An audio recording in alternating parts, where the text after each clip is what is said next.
Chapter 741 The Wind Blows in Western Liaoning. Yulo, Jixian, has officially been upgraded from a large city to a giant city, with a population of 1 million. This city is one of the frontline cities confronting Liaoshi County. The Han Empire had not yet established Shenheguan, so the Liaodong army attacked Yuzhou from the Liaoshi corridor without much hindrance. The Liaodong cavalry could march straight in. Wei Qin commanded the Yuzhou army and set up defenses in Ji County and Yuyang County, at the headquarters of the Tiger and Leopard Corps. Cao Cao was training the Tiger and Leopard cavalry in preparation for the outbreak of the Western Liaoning War. Landing the Jiesher to the east, you can see the vast sea. The water is so sluggish, but the mountains and islands stand tall. Cao Cao suddenly became inspired by poetry. He led a group of cavalry into the Western Liaoning corridor to survey the terrain. After returning to Yuzhou, he scolded Fang Qiu. Cao Cao looked at the UFU poems on the paper and was very proud. Cao Cao can be regarded as half a scholar, capable of both literary and military skills. However, there is still a volume of books on the desk. The ink has not yet dried. Chu Tian repeatedly urged Cao Cao to compile the New Book of Mingda, a military book. There were 14 chapters in total, but Cao Cao waited for several years to finish half of them. If you don't do it today, just write it tomorrow. Cao Cao had just written a few words and complained endlessly. He felt a headache about compiling the New Book of Mingda, so he postponed it to the next day. There were rapid footsteps outside the tent. Cao Chun, Cao Cao's younger brother, walked into the tent and said, "Brother, someone is coming." "Who?" Cao Cao was surprised. Could it be that Chu Tian sent some generals to the Tiger and Leopard army? "Father!" A young general strode in and was a little excited to see Cao Cao. "Zixio, why are you here?" Cao Cao was a little surprised. The person arriving was not an outsider, but his eldest son, Chaoan. Because in The Lord, Cao Cao did not experience the Battle of Wancheng and did not have his aunt Zhou who coveted Zhang Xiu. So his eldest son Chaoan was not killed in the battle. Chaoan was high-spirited, and a newborn calf was not afraid of tigers. "The king of Xia sent me to train in my father's army. I hope I can be independent in the future. You are still far behind."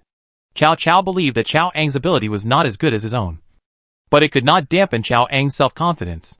"Since you have come to practice, you must act in accordance with military orders and do not act recklessly based on personal relationships." "Yes." Cao Ang officially joined the Tiger and Leopard Regiment and served as a captain under Cao Chun. Cao Cao was also considered a high-ranking member of Chuqin's forces. Cao Ang was under the influence, so he became a captain as soon as he became an official. The captaincy was second only to the generals and captains, and was already a very high official position in the Han dynasty. The captaincy of a county could even control the troops of a county.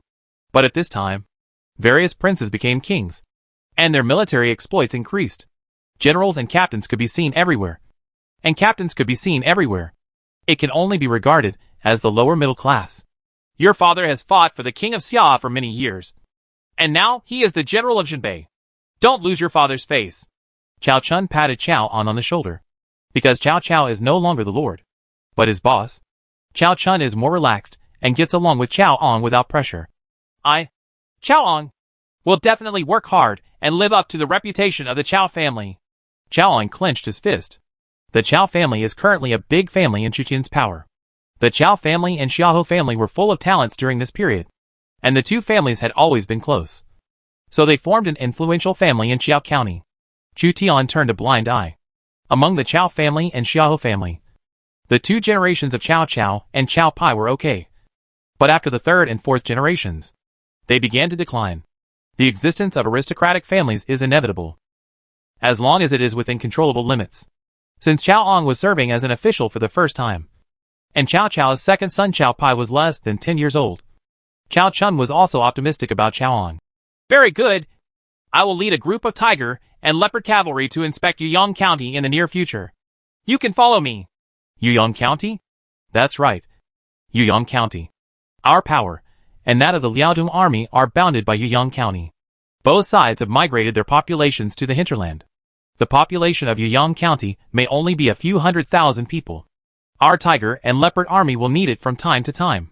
Patrol Yuyang County to prevent the Liaodong cavalry from raiding Jixian County. There are many important buildings in Jixian County. Once Jixian County is lost, half of Yuzhou will be lost. Not long ago, your father and I led a group of light cavalry to go deep into western Liaoning to conduct exploration. The Liaodong army, maybe they will fight back. The Liaodong army's stronghold in Liaoxi County is Guzhou City, the Liaoxi Corridor, Guzhou City in the west and Lucheng in the east, are all fortresses established by King Ming to control the entrances and exits of the Liaoxi Corridor. If you want to capture Liaodong, you must open up the Liaoxi Corridor. You can also attack the hometown of Fuyu through the prairie. But the Liaoxi Corridor is in the hands of the Liaodong army and poses a great threat to Yuzhou. Therefore, we need to explore the terrain and troop strength around Guzhou City. In Yuyang County, a Xianbei cavalry was ordered to enter this place. Ming General Sun Chuanting was stationed in Yuyang County in advance to join this group of Xianbei cavalry. The Xianbei tribe is not only Xianbei people, but also incorporates some Han and Huns, and has a complex composition. A cavalry group entered western Liaoning not long ago and marched all the way to Jiesher Mountain. We must fight back, Sun Chuanting said to Murong Ba, the leader of Murong Xianbei, who arrived. Sun Chuanting was classified as a general of the Western Liao Army by Mingwan and belonged to the direct line of troops. So his actual status was higher than that of the Xianbei generals. The opponent's cavalry can penetrate deep into the Liaoxi corridor and retreat completely. The person who leads the cavalry to investigate must not be simple. Murong Ba and his cavalry dismounted, and the iron armor rubbed against the heavy horse armor, making a crashing sound. Murong Ba's elite cavalry troops were equipped with iron cavalry. You lead a group of cavalry, and go with me to Jixian to explore the situation in Jixian to counterattack, and at the same time frighten the enemy. King Xiao must not have made up his mind to attack Liaodong. His first goal is Guanzhong. Murong Ba's order to Sun Chuanting was difficult to resist because Sun Chuanting's status was higher than his. Sun Chuanting saw two people beside Murong Ba. Who are these? Murong Ba replied, my sons Murong Ling and Murong Lin. Murong Xianbei is indeed full of talents. Sun Chuanting's emotion sounded like thunder to Murong Ba. Murong Ba had already noticed the meaning of Sun Chuanting's words, and Sun Chuanting was very wary of Murong Xianbei. Tribes such as Murong Xianbei, Tuoba Xianbei, and Yuan Xianbei lived in China during the chaotic 16 kingdoms and southern and northern dynasties. For hundreds of years, wars continued and talented people emerged in large numbers. Sun Chuanting was wary of Murong Xianbei to a certain extent. Murong Ba had already noticed Sun Chuanting's vague hostility. Although the two people are in the same camp, they are wary of each other internally. Sun Chuanting used his peripheral vision to observe the two sons brought by Murong Ba. Among them, Murong Ling was handsome and seemed to be both civil and military, while Murong Lin was a little timid and was not liked by Murong Ba. It was obvious that Murong Ling was Murong Ba's favorite successor. With the help of my two sons, this exploration into Jixian County will definitely be successful. We will set off tomorrow. The Xianbei cavalry marched secretly to the west. There were only a few people, probably only a few hundred, to hide their presence from others. The total number of troops stationed by King Xiao and King Ming in Yuyang County exceeds 100,000. And the cavalry of several hundred people is difficult to detect. Your Majesty, we must not indulge in fighting during this expedition. If something goes wrong, we will retreat immediately. We are here to investigate, not to fight. King Xiao and King Ming are still preparing troops and horses. A war will not break out for a while. Murong Ba intended to train his eldest son Murong Ling, so he gave him instructions on the way. Murong Lin, who was not taken seriously by Murong Ba, was standing aside, looking at Murong Ling with eyes full of envy, jealousy and resentment. In the battle between King Xiao and King Ming, the winner must be King Xiao. From now on, the battle in Western Liaoning will be your time to make meritorious service. Maybe after the battle in Western Liaoning, you can be promoted from captain to captain, or even to general. Chao Chun led a group of tiger and leopard cavalry and patrolled the border fortress of Yuyang County with Chao Ong, and said to Chao Ong, in the battle of Western Liaoning, my father will definitely be able to defeat General Wei Qing and General Sun Chuanting of Western Liaoning. Don't underestimate Liaoxi. There are also Wuwan and Xianbei tribes in Western Liaoning. They are the eagle dogs of King Ming. Our tiger and leopard cavalry have clashed with them from time to time in recent days. Both sides have suffered hundreds of casualties and have not gained much benefit. Chao Chun personally had small-scale battles with Mingwan's 3 legions stationed in Western Liaoning, so he knew how powerful Mingwan's forces were. The Mingwan forces deployed 3 legions, the Liaoxi army, Sun Chuanting, the Xianbei army, Murong Ba, and the Wuhuan army, Taduan, and Chutian deployed the Yuan army, Wei Qing, and the Tiger and Leopard army, Cao Cao, in Yuzhou. The Speedy Legion, Su Rong, Xia Hoyuan, and the Defensive Legion, Zhou Yafu, faced off. The leader of the Wuhuan tribe was Ta Duan, who took charge of the three kings of Wuhuan. The Wuhuan people compared him to Mao Shanyu. This man was the Wuhuan leader who was supported by King Ming, so his loyalty to King Ming should not be low. Although the Wuhuan people compare him to Mao Dun, his ability is probably far inferior to Mao Dun. Even so, it should not be underestimated. The Xianbei tribe also has three tribes: Murong Xianbei, Yuan Xianbei, and Duan Xianbei. They are more brave than Wuhuan. The intelligence department is investigating the Wuhuan tribe. It is suspected that some time ago, barbarians emerged in large numbers, and some Xianbei leaders fled to Xianbei in the east to hide their identities. The leader of the Liaoxi army is Sun Chuanting, and he has an elite group under his command called the New Qin Army. Cao Chun explained the situation in western Liaoning to Cao Ong, who had just arrived. In short, the western Liaoning army is the core. In addition to the western Liaoning army, there are also the three major tribes of Wuhuan and Xianbei. At the end of the Han dynasty, wars in the Central Plains continued, and many people fled to Liaodong and western Liaoning for refuge, which increased the population of Liaodong and western Liaoning. Cao Ong nodded while listening. He had indeed heard that many barbarian heroes were born in the past 2 years. Even the king of Xia recruited a group of barbarians. And over at Mingwan, because of Wuhuan, Xianbei, Goguryeo, Goryeo, and Jurchen, Fuyu tribes are mixed, so there may be more barbarian heroes. Some were killed, some surrendered, and some hid in various tribes to avoid pursuit. It can be said that the situation in eastern Liaoning and western Liaoning is more complicated than in other counties. Cao Chun and Cao Ang's Tiger and Leopard cavalry were patrolling. They didn't know that not far away, the cavalry led by Sun Chuanting and Murong Ba were approaching them, trying to enter the territory of Jixian for reconnaissance. At this time, Cao Chun and Cao Ang's Tiger and Leopard cavalry were not in large numbers. Chapter 742 Death of Murong Ling. There is a group of Xianbei cavalry approaching Jixian. A Tiger and Leopard cavalry came back and reported to Cao Chun and Cao Ong. Cao Ong stood up subconsciously and put his hand on the hilt of his sword. Calm down. Don't be impulsive. Cao Chun is experienced in many battles and knows that the Xianbei cavalry is not that easy to deal with. Whether it is Tuoba Xianbei in the central region or Murong Xianbei in the east, the leaders are all emperor-level figures, almost the same as Cao Cao. Cao Chun knew this, so he was extra cautious when dealing with the Xianbei cavalry. Cao Ong seemed a little nervous when he participated in the battle for the first time, and once he entered the battle, his opponent was Murong Ba, an opponent on the same level as his father. The Tiger and Leopard army and the Yulin army are stationed in Ji County. The Shinsu army is stationed in Shanggu County, and Yuyang County is where the defensive army is stationed. You too, go and request reinforcements from General Zhou Yafu. This group of Xianbei cavalry may be secretly advancing. Come to explore the terrain and troop strength to facilitate future attacks. Cao Chun counted his troops and found that he only had about 300 Tiger and Leopard cavalry.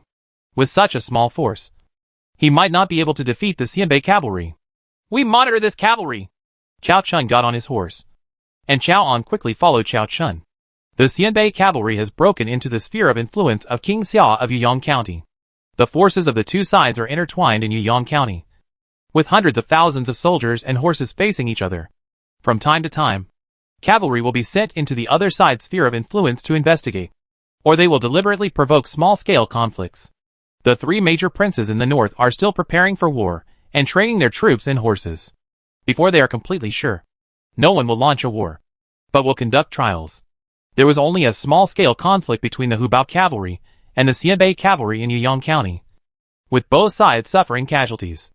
Chaomengde and Zhou Yafu are located to the east of Jixian County and to the west of Yuyang County respectively. If you want to capture Jixian County, you must defeat them. Sun Chuanting rested in a dilapidated village in Yuyang County, because Liaoxi and Yuzhou were at war with each other, and Yuyang County was the battlefield. All 10 houses in Yuyang County were empty. Father, I lead a group of cavalry to patrol the surrounding areas to prevent enemy cavalry from attacking. Murong Ling took the initiative to ask Murong Ba for instructions. Let Liner go with you and support each other.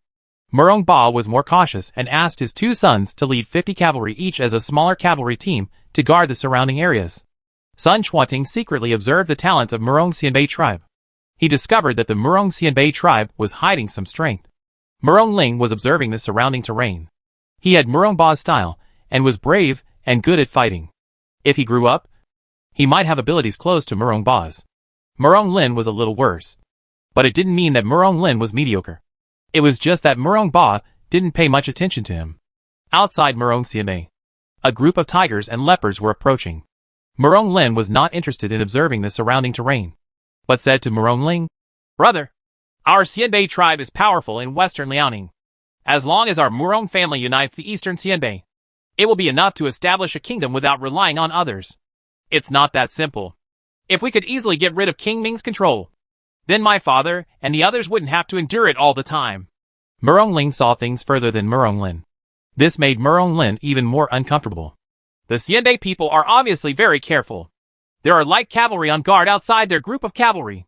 Chao Chun led the tiger and leopard cavalry, not far from Murong Ling and Murong Lin's cavalry. He found an opportunity to attack Murong Ling and Murong Lin, but he needed to risk being attacked by Murong Ba. "Our reinforcements have not arrived yet. It is quite dangerous to attack the Xianbei cavalry at this time." Chao Chun was still weighing the pros and cons in his mind. Whether to attack Murong Ling and Murong Lin. Chao Ong and the 300 tiger and leopard cavalry all looked at Chao Chun, waiting for Chao Chun to issue an order. "Look for opportunities to eliminate this cavalry." Chao Chun finally decided to attack. While Murong Ling and Murong Lin were patrolling, suddenly, a black line appeared on the horizon. The sound of horse hooves came from the distance, and all the Xianbei cavalry looked towards the horizon. "King Xia's cavalry. We were discovered by King Xia's cavalry." Murong Ling's expression changed. They are now within King Xia's sphere of influence. Once discovered by King Xia's cavalry, they may be completely annihilated. "Murong Lin, go back and report to father immediately. We have been discovered." Murong Ling looked at his younger brother. Murong Lin's face also turned livid. He also knew that the situation of hundreds of Xianbei cavalry was quite dangerous. "No, the number of this cavalry may only be 300 to 400. King Xia's main cavalry has not discovered us yet." Murong Ling discerned the number of cavalry led by Chao Chun and Chao Ong through the sound of horse hoofbeats. 300 to 400 people? Are they just a patrolling cavalry squad? Murong Lin also reacted quickly, but not as fast as Murong Ling. "Go back quickly and tell your father to lead the cavalry to support. Maybe we can defeat this cavalry team to prevent the news from leaking out." Murong Ling issued orders to Murong Lin. "Okay." Murong Lin immediately led dozens of Xianbei cavalry to flee the battlefield. "Don't let them escape. Otherwise we will be attacked by Xianbei cavalry." Chao Chun issued orders to Chao Ong. Chao Chun didn't know who the leader of the Xianbei cavalry was. If the leader of the Xianbei cavalry is Murong Ba, who is strong enough to compete with Chao Chao, then Chao Ong and Chao Chun will be in a very dangerous situation. "Take orders." Chao Ong encountered such a situation when he went out for the first time, but he was obliged to lead 100 tigers and leopards to pursue them. "You guys get through me first." Murong Ling led the Xianbei cavalry to stop Chao Chun and Chao Ong, giving Murong Lin a chance to request reinforcements. "Kill him!" Chao Chun held a spear in his hand and attacked Murong Ling directly. "It's not that easy to kill me." Murong Ling faced Chao Chun's attack without fear. Murong Ling's weapon was also a spear. He and Chao Chun's horses crossed each other, and the spears stabbed each other, but they were blocked or dodged by the opponent. As a general of the tiger and leopard cavalry, Chao Chun was unable to win for a while. "Who are you from the Xianbei tribe?" Chao Chun had never heard that there was another person among the Xianbei cavalry who was almost as powerful as him. "I am Murong Ba's son. If you want to kill me, I'm afraid you will lose your own life. Let's go!" Murong Ling found that his brother had already left some distance away. At this time, he led the Xianbei cavalry to escape. If he can delay Chao Chun and Chao Ang's tiger and leopard cavalry for a little longer, then when Murong Ba's Xianbei cavalry arrives, it will be Chao Chun and Chao Ong who die. Murong Ba's son. After hearing Murong Ling's origin, Chao Chun became even more murderous. If Murong Ling is allowed to grow up, he might pose a greater threat to the tiger and leopard corps. So Murong Ling cannot be allowed to live. There is no need to chase that person. Just kill the person in front of you. Chao Chun asked Chao Ong to give up pursuing Murong Lin and instead use all his troops to besiege and pursue Murong Ling. He believed that Murong Ling would be a threat in the future and must nip it in the bud. 300 tiger and leopard cavalry chased Murong Ling and besieged Murong Ling's Xianbei cavalry from all directions. The Xianbei cavalry continued to fall under the rain of arrows from the tiger and leopard cavalry. Chao Ang took off his compound bow and shot several Xianbei cavalry in succession. Horse hooves were rolling, and the main force of Murong Ba's Xianbei cavalry might arrive at any time. The atmosphere on the battlefield was extremely tense, and Chao Ang almost held his breath. On the other side, Murong Lin, who went to seek help from Murong Ba, slowed down. If you ask your father for help later, Murong Ling may be killed by him. Murong Lin couldn't help but feel a little moved when he thought of this. Use the enemy's power to kill your brother. Then he might take Murong Ling's place. That's it. Murong Lin's eyes were a bit stern. Kill! Murong Ling was besieged by the tiger and leopard cavalry. The Xianbei cavalry around him died one by one under the bows and arrows of the tiger and leopard cavalry, and were shot to death by random arrows. Murong Ling himself was hit by several arrows. If his armor hadn't been of better quality, he might have been killed by a bow and arrow. Father! Why hasn't he come yet? Murong Ling was besieged under a hillside. He was waiting for Murong Ba's cavalry to arrive, and together with Murong Ba and Murong Lin besieged Chao Chun and Chao Ang. According to his vision, even if he was in a tight siege now, as long as he delayed for time, it would be him, Murong Ling, who would win in the end. However, Murong Ba's Xianbei cavalry still did not arrive. Murong Lin, his younger brother, intends to get rid of him with the help of Chao Chun. Murong Ling, who did not know the sinister nature of people's hearts, was still waiting for an opportunity, thinking that there was a possibility of a comeback. Strange.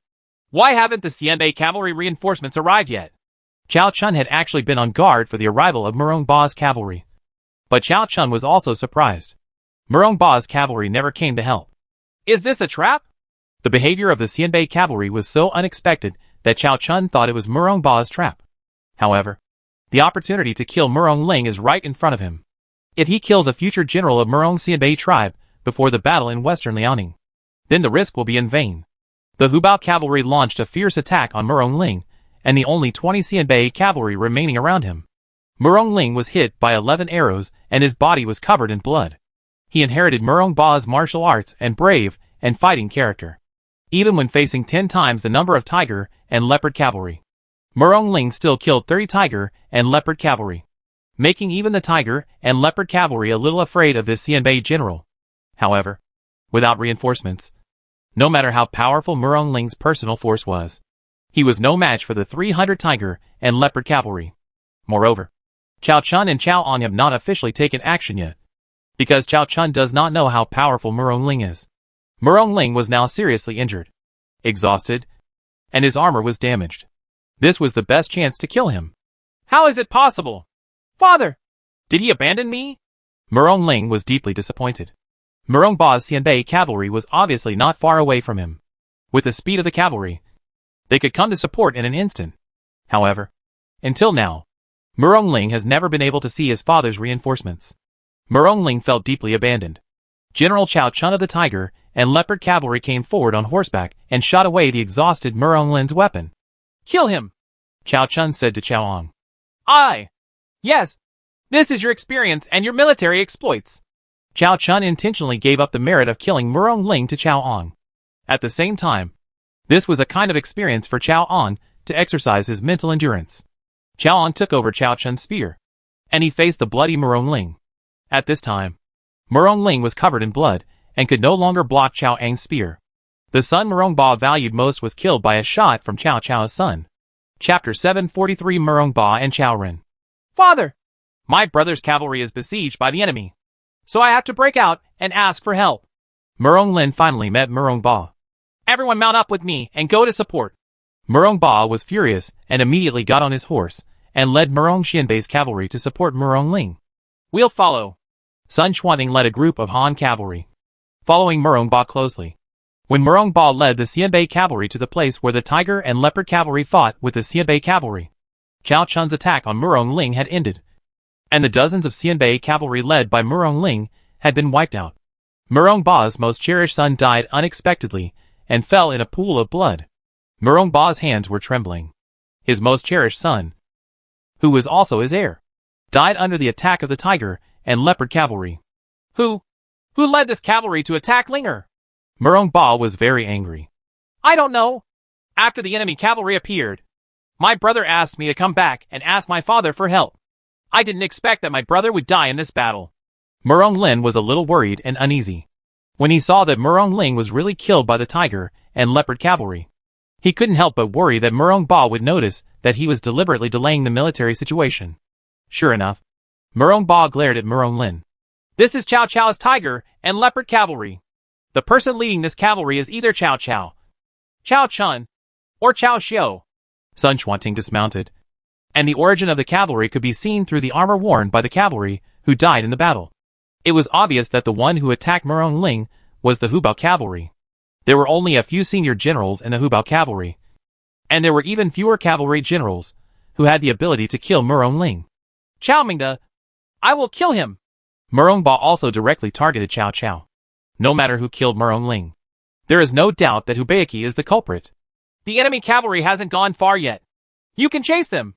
Murong Ba was obviously unwilling to give in, and immediately led the Xianbei cavalry to hunt down the escaped tiger and leopard cavalry.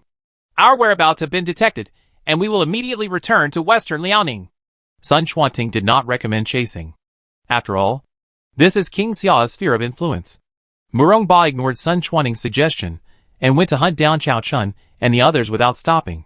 It is not easy to kill Cao Cao, but there is an opportunity in front of him to hunt down the enemy who killed his son. Why? Sun Chuanting could not stop the impulsive Xianbei cavalry. He could only lead his cavalry to follow Murong Ba and respond. Call. Zhao Ang's hands were shaking. Just now, he personally killed Murong Ling, a hero who might grow into a king-level hero and Murong Ba's most outstanding son. When he first went to the battlefield, Zhao Ang experienced such a tragic battle and personally killed the enemy, letting him know the cruelty of war. Even the eldest son of an enemy general will die if he wants to. After killing Murong Ling, Cao Chun immediately led the tiger and leopard cavalry away. Even Cao Chun was afraid of Murong Ba. The hoofs of the horses ridden by Hubao left horse hoof prints on the ground, and the horse hoof prints became Murong Ba's clue to hunt them down. General, the Xianbei cavalry is catching up. The tiger and leopard cavalry who stayed at the rear caught up with Cao Chun and informed Cao Chun of the unfavorable news. This is most likely the cavalry led by Murong Ba himself. He has a special bonus to the cavalry. Cao Chun's expression was solemn. He had realized that the leader of this Xianbei cavalry was Murong Ba, the one who competes with his father. Cao Ang had heard of Murong Ba's reputation. If Murong Ba catches up, they may escape death. Murong Ba's cavalry was faster and had already caught up with the rear troops of the tiger and leopard cavalry. Murong Ba took the lead and killed more than a dozen tiger and leopard cavalry with bows and arrows. In order to show his strength in front of his father, Murong Lin also rushed to the front and shot several people in succession.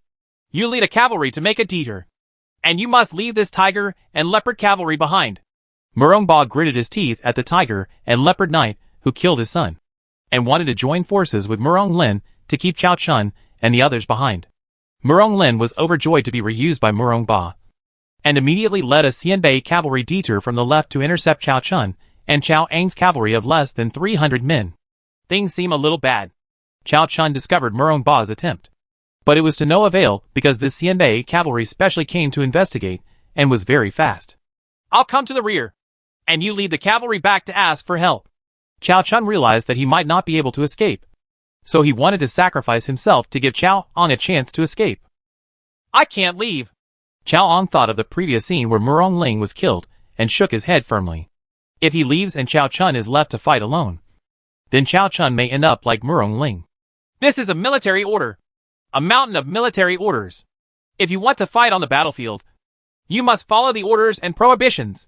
Cao Chun's tone left no room for doubt. Forced by Cao Chun's majesty, Cao Ang gritted his teeth and finally chose to lead his cavalry to leave. Sure enough, this time it's too risky. Cao Chun regretted the decision he made. In order to kill Murong Ling, he might die under Murong Ba's attack. The angry Murong Ba would never let him go. Groups of Xianbei cavalry surrounded Cao Chun, and he was trapped in a tight siege for the sake of the rear. Murong Ba came out from the Xianbei cavalry and looked at his son's murderer. This is an old rival. The two sides fought in Yuyang County. So now Murong Ba knew Cao Chun very well and recognized Cao Chun's appearance immediately.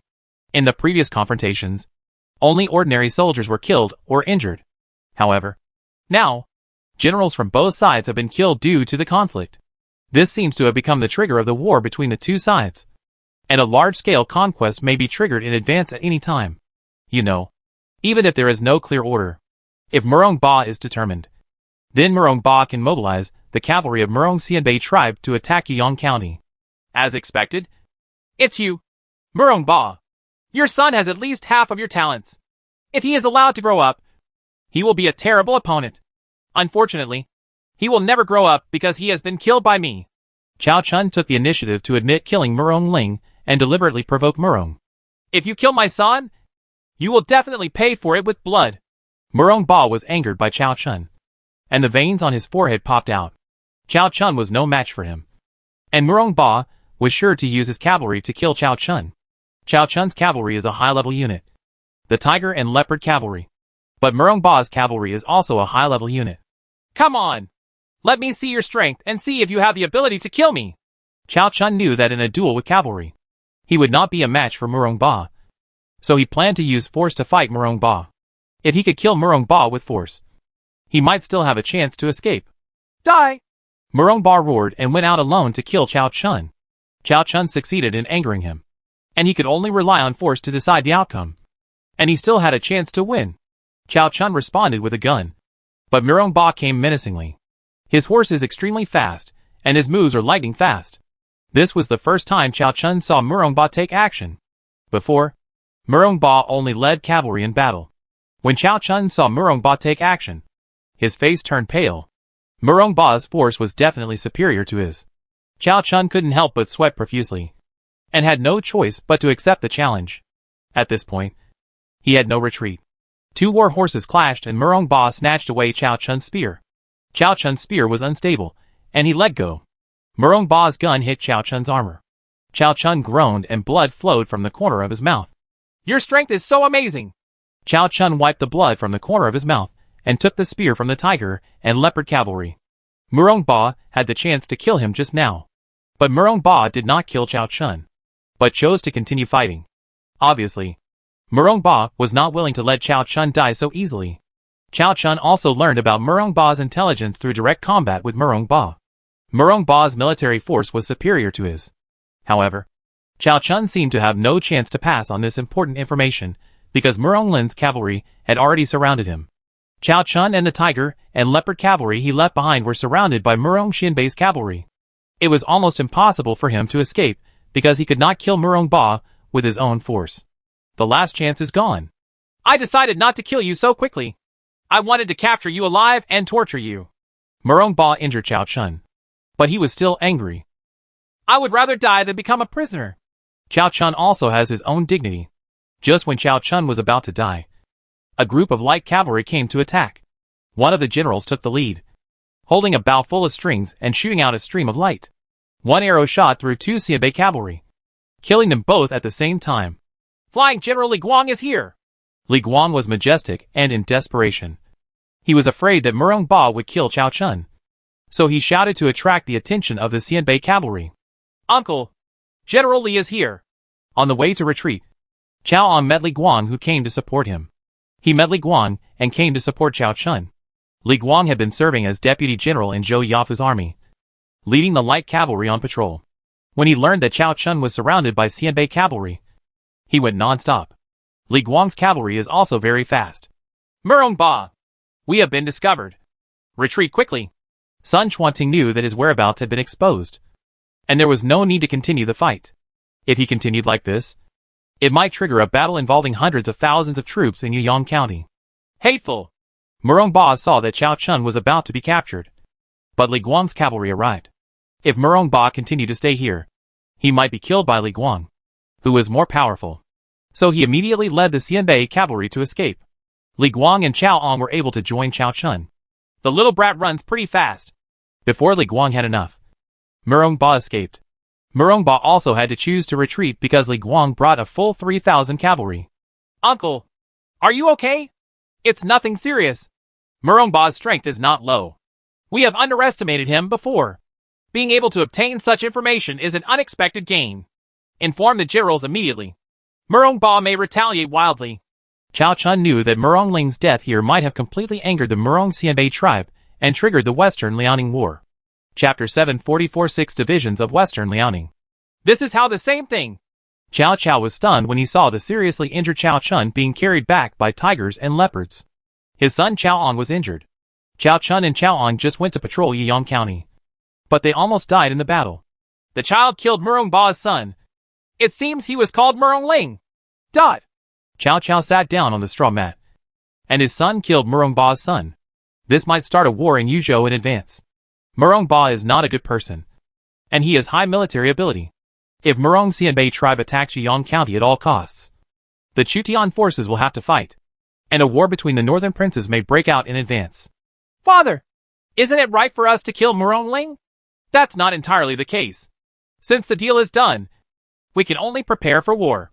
If the Xianbei cavalry is coming, we will not be afraid. Cao Cao thought for a moment and realized that even if Murong Ba came to attack, Cao Cao would still be sure to stop Murong Ba. The seriously injured Cao Chun was carried to Cao Cao. Murong Ba's force is very high. I am no match for him. Please be careful, brother. Standing aside, Cao Xiu, the Cao family's 1,000-mile horse, was shocked when he heard that Cao Chun admitted that he was inferior to Murong Ba. I thought Murong Ba was only good at commanding soldiers and horses, but I didn't expect that he could also charge into battle. Currently, Cao Chun is already the #1 general in the Tiger and Leopard army. He was defeated by Murong Ba.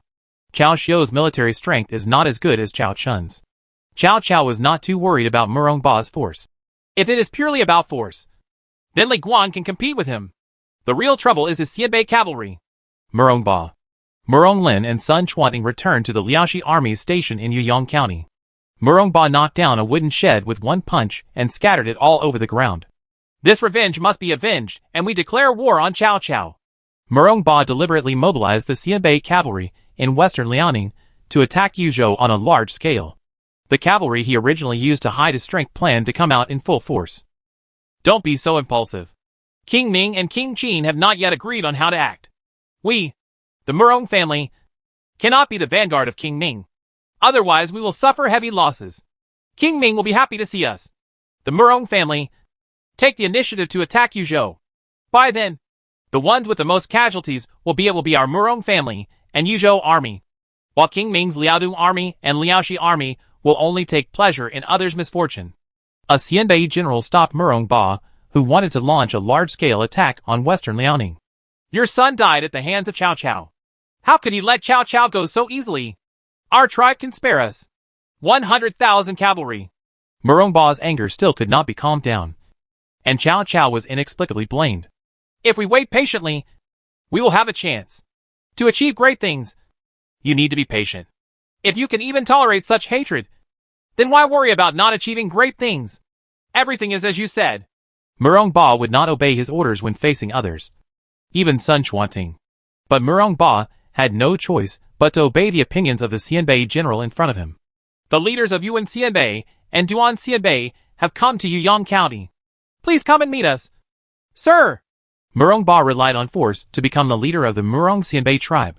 At the same time, the other two Xianbei tribe leaders were also summoned to come to Yuyang County. The Yuan and Duan tribes have always been at odds with us, but they are willing to be King Ming's lackeys. It seems that King Ming has given them huge benefits. When Murong Ba mentioned Yuan Xianbei and Duan Xianbei, his eyes couldn't help but change, and his attention changed from the pain of losing his son to the internal struggle of Xianbei. Within the Mingguan forces, there were not only battles between the direct legions and the servant armies, but also within the servant armies. The three major Xianbei tribes in the east, the Murong, Yuan, and Duan clan, all want to annex each other, unify the eastern Xianbei, and become the overlord of western Liaoning. They have the strength to be on an equal footing with Mingguan. However, Mingguan takes advantage of the disputes between the three Xianbei tribes to control the three major tribes. Xianbei tribe.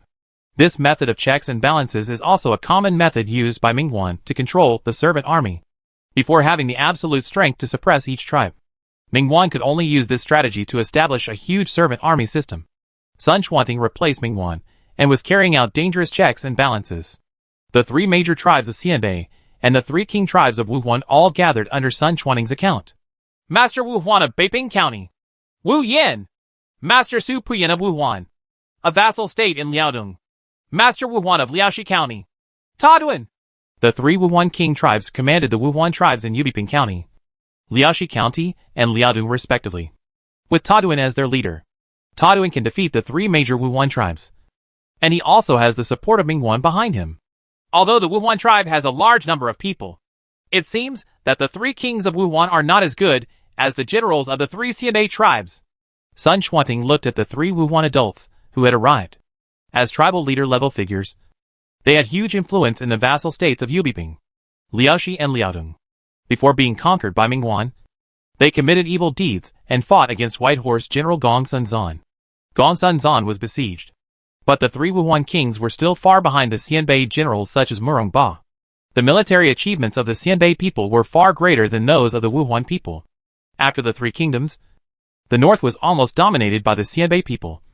And the Xianbei cavalry even influenced the Sui and Tang dynasties. As for the Wuhuan cavalry, before they had time to develop, they were suppressed by Cao Cao and Zhang Liao in western Liaoning. The leader of the Yuan tribe, Yuan Edo, has returned, and the leader of the Duan tribe, Duan Pishi Di, has arrived. Almost at the same time as the three kings of Wuhuan, the three tribes of Xianbei arrived. Snort! The six tribal leaders did not like each other very well. If it were not for Mingwan's coercion and inducement, and Chuqian's threat to Liaoxi, they would not necessarily choose to join forces.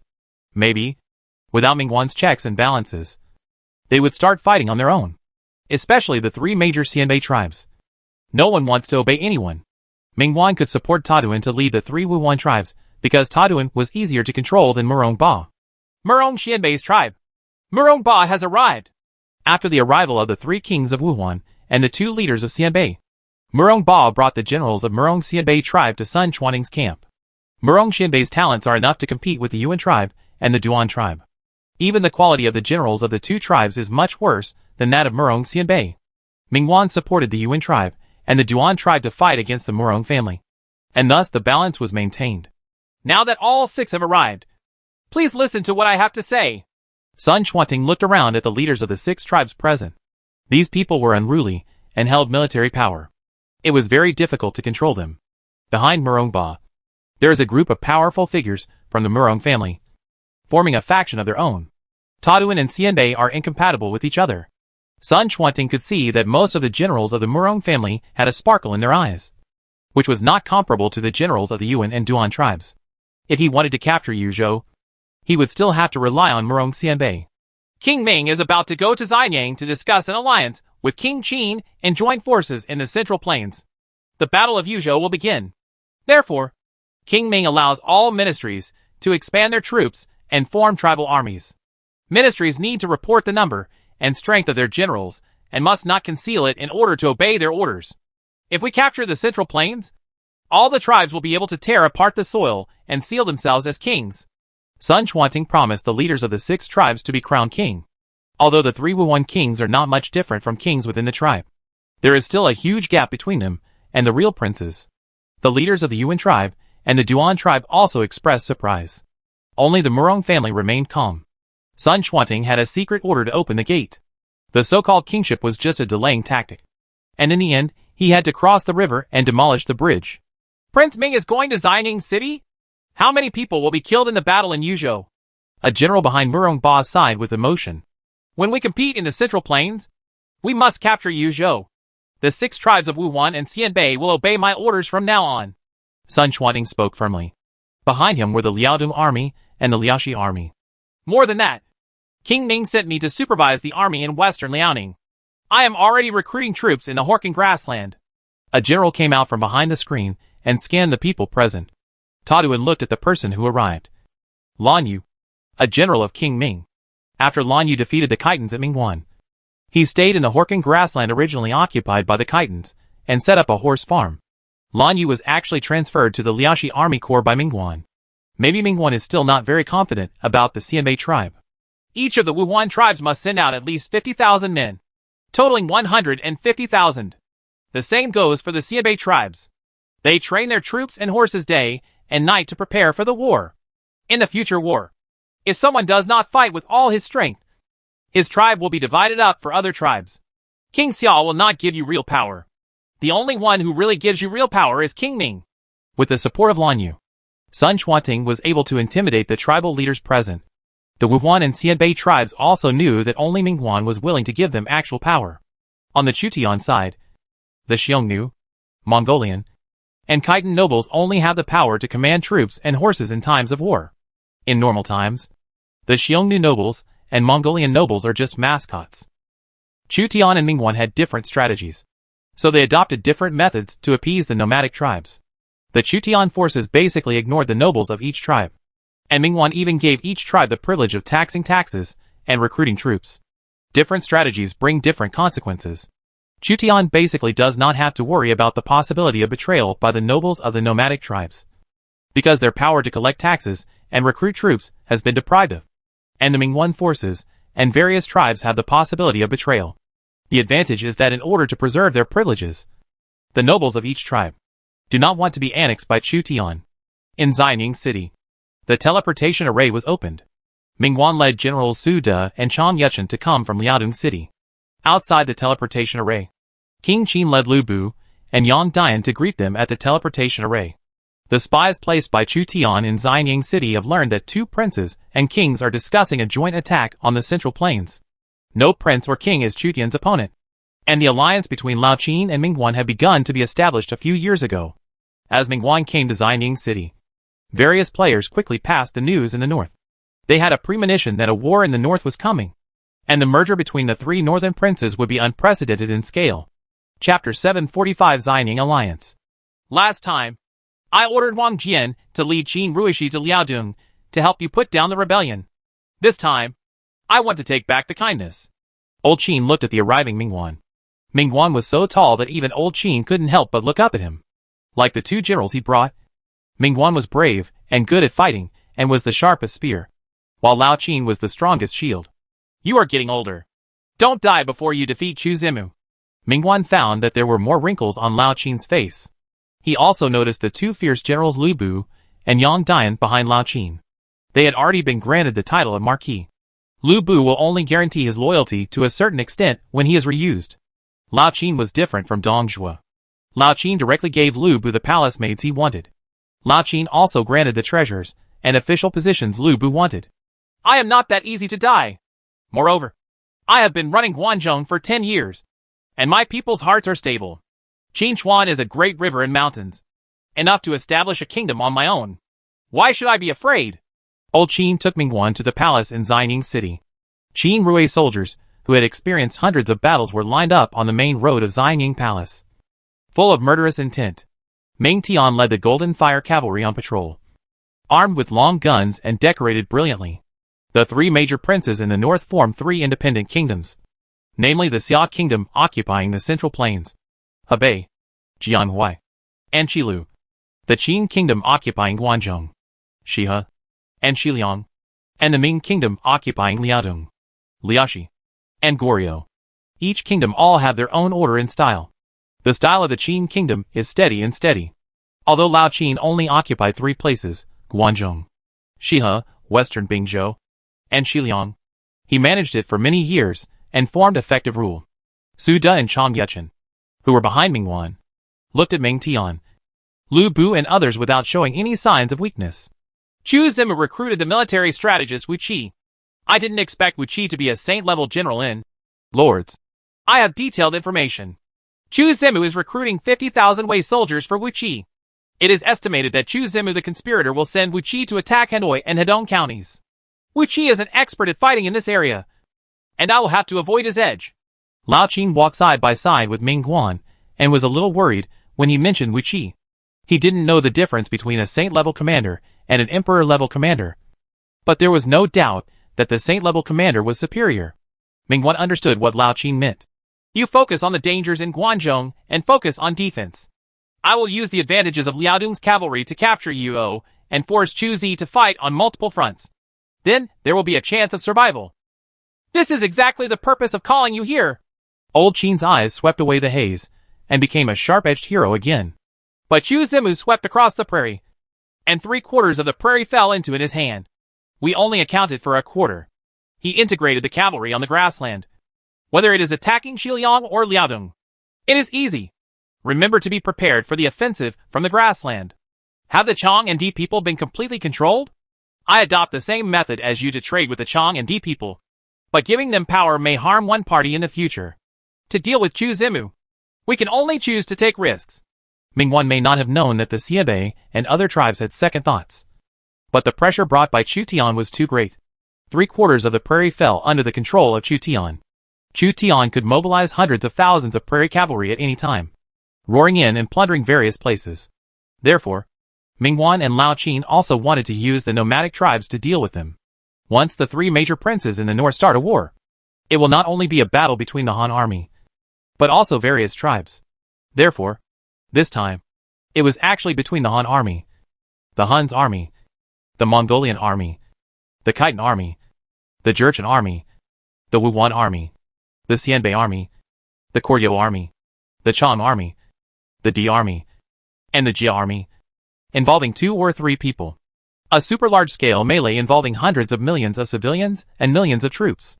If Chu Tian wins, he will become the overlord of the north. Lead the victorious army southward. Sweep across Jingchu, Sichuan, Shu, and Jiangdong. Unify the Han Empire. And conquer the barbarians. If the alliance of Ming and Qin wins, then Mingwan and Lao Qin will break up. And a second round of northern war will break out to compete for northern hegemony. These are all foreseeable possibilities. But different forces are working hard to promote their own world lines. What items did you redeem your national war points for? Mingwan suddenly looked at Lao Qin. As a member of the next Xianying alliance, he wanted to know the props Lao Qin chose in the most critical decision. Old Qin flipped his wrist, and a military talisman appeared in his palm. This military talisman cost me 500,000 points. Is this a random talisman? How dare you take risks? Mingwan was a little surprised. He had also seen this military symbol among the redeemable items in the national war. As the name suggests, this is a random soldier talisman. After exchange, it can be turned into any kind of soldier talisman for recruiting 5th level to 10th level special troops.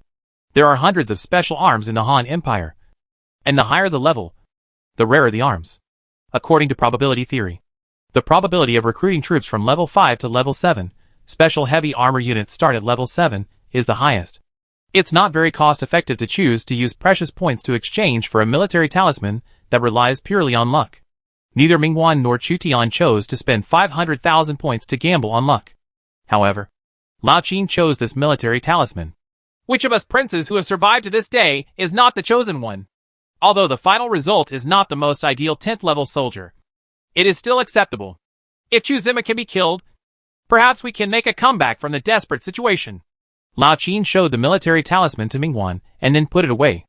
The soldier symbols exchanged for 500,000 points are worth the money. Mingwan couldn't help but admire Lao Qin's courage. The pressure brought by Chu Tian was too great, so Lao Qin had to take a risk. If the bet is successful, there may be a glimmer of hope. If you lose the bet, you will lose anyway. So the situation will not be worse. This is the idea of the weaker side. Even if Chu Zimu is killed, he still has his eldest son and Princess Xia. His coaches, Wei Qing, Yu Fei, and Lu Yi, are not people who will betray easily. Mingwan shook his head. Although the tactic of attacking Chu Tian is very tempting, the Xia kingdom established by Chu Tian will not have an irreversible impact just because one person is killed in battle. Several of Chu Tian's coaches are actually very loyal. Wei Qing, the general of the Han Empire, had never had much interest in politics. He was gentle and low-key, and obeyed the orders of the Xia Palace. Lu Yi is also a loyal minister. As long as the Xia Palace does not reject him, he will always serve the Xia Palace. Yu Fei, needless to say. Therefore, when selecting coaches for each front, Chu Tian will consider the loyalty of each coach. Ability is one aspect, and loyalty is another. The commander appointed by Chu Tian was superior to the army commander and commanded hundreds of thousands of troops. If he betrayed him, it would be a fatal blow to the Xia kingdom, even if it cannot completely lead to the collapse of the Xia kingdom. If Chu Zima dies, maybe the Xia kingdom will fall into a short period of chaos, which is enough for us to act. We are not ordinary princes. It makes sense. Mingwan finally agreed with Lao Qin's approach. The 3 major princes in the north have survived to this day, and they are all ruthless people. As long as they are given a chance, they can often kill each other. What other props did you exchange for? Lao Qin looked at Mingwan. Mingwan replied, We will talk about it in Xining Palace. Lu Bu, you and Ming Tian guard the palace gate. No one is allowed in or out. Yes. Lu Bu held Fang Tian's painted halberd and guarded the palace gate with Ming Tian. Lao Qin only trusted Yang Dian, but was still wary of Lu Bu. At the same time, he asked Ming Tian to supervise Lu Bu. Ming Tian has a certain deterrent effect on Lu Bu, because Ming Tian controls an elite golden fire cavalry. Lu Bu alone could not compete with a heavy cavalry regiment. Did Chaoan beat Murong Ling to death? In Prince Xiao's mansion, Chu Tian received the battle report from Yuzhou. The friction between the Yuzhou army and the Liaoxi army increased sharply. Chaoan killed Murong Ling, the heir of Murong Xianbei tribe, which almost triggered a war between Yuzhou and Liaoxi. Even Chu Tian broke out in a cold sweat. Chu Tian was not ready for a big battle yet. The Northern War will not end in a few months. Historically, Cao Cao spent several years trying to pacify Yuan Shao's forces. The Battle of Chibi was already 8 years after the Battle of Guandu. War requires a lot of weapons. Currently, the Chu Tian forces are mass-producing weapons. The new weapons have Oyezis, weapon transformation, bonus, and are of better quality. At the same time, various legions are training. With Wu Qi's training bonus, the Central Plains army recruited by the Chu Tian forces will grow faster than the Liaodong army and Guanzhong army. Therefore, delaying time is actually more beneficial to the Chu Tian forces. But Chu Tian vaguely noticed that Lao Qin and Ming Guan were not very willing to delay it, because the spies in Xining City sent back news that Ming Guan went to Xining Palace in person to meet with Lao Qin. The purpose of the two people meeting is self-evident.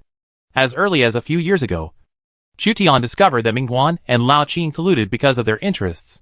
Neither of them was willing to be annexed by Chu Tian, because they still had the team and capital to compete in the world. They would rather be a chicken head than a phoenix tail. Chaoan has meritorious service and is promoted to captain. Chu Tian considered that Chaoan had indeed solved a hidden danger and killed Murong Ling. So because of his military exploits, he was promoted from captain to captain. Chaoan became a captain directly within a few months of his official career. This promotion speed was comparable to a rocket. Chu Tian took special care of Chaoan, and he had no intention of winning over the Chao family and the Xiaohu family. Let Zhang Dao from Hanzhong come to see me secretly.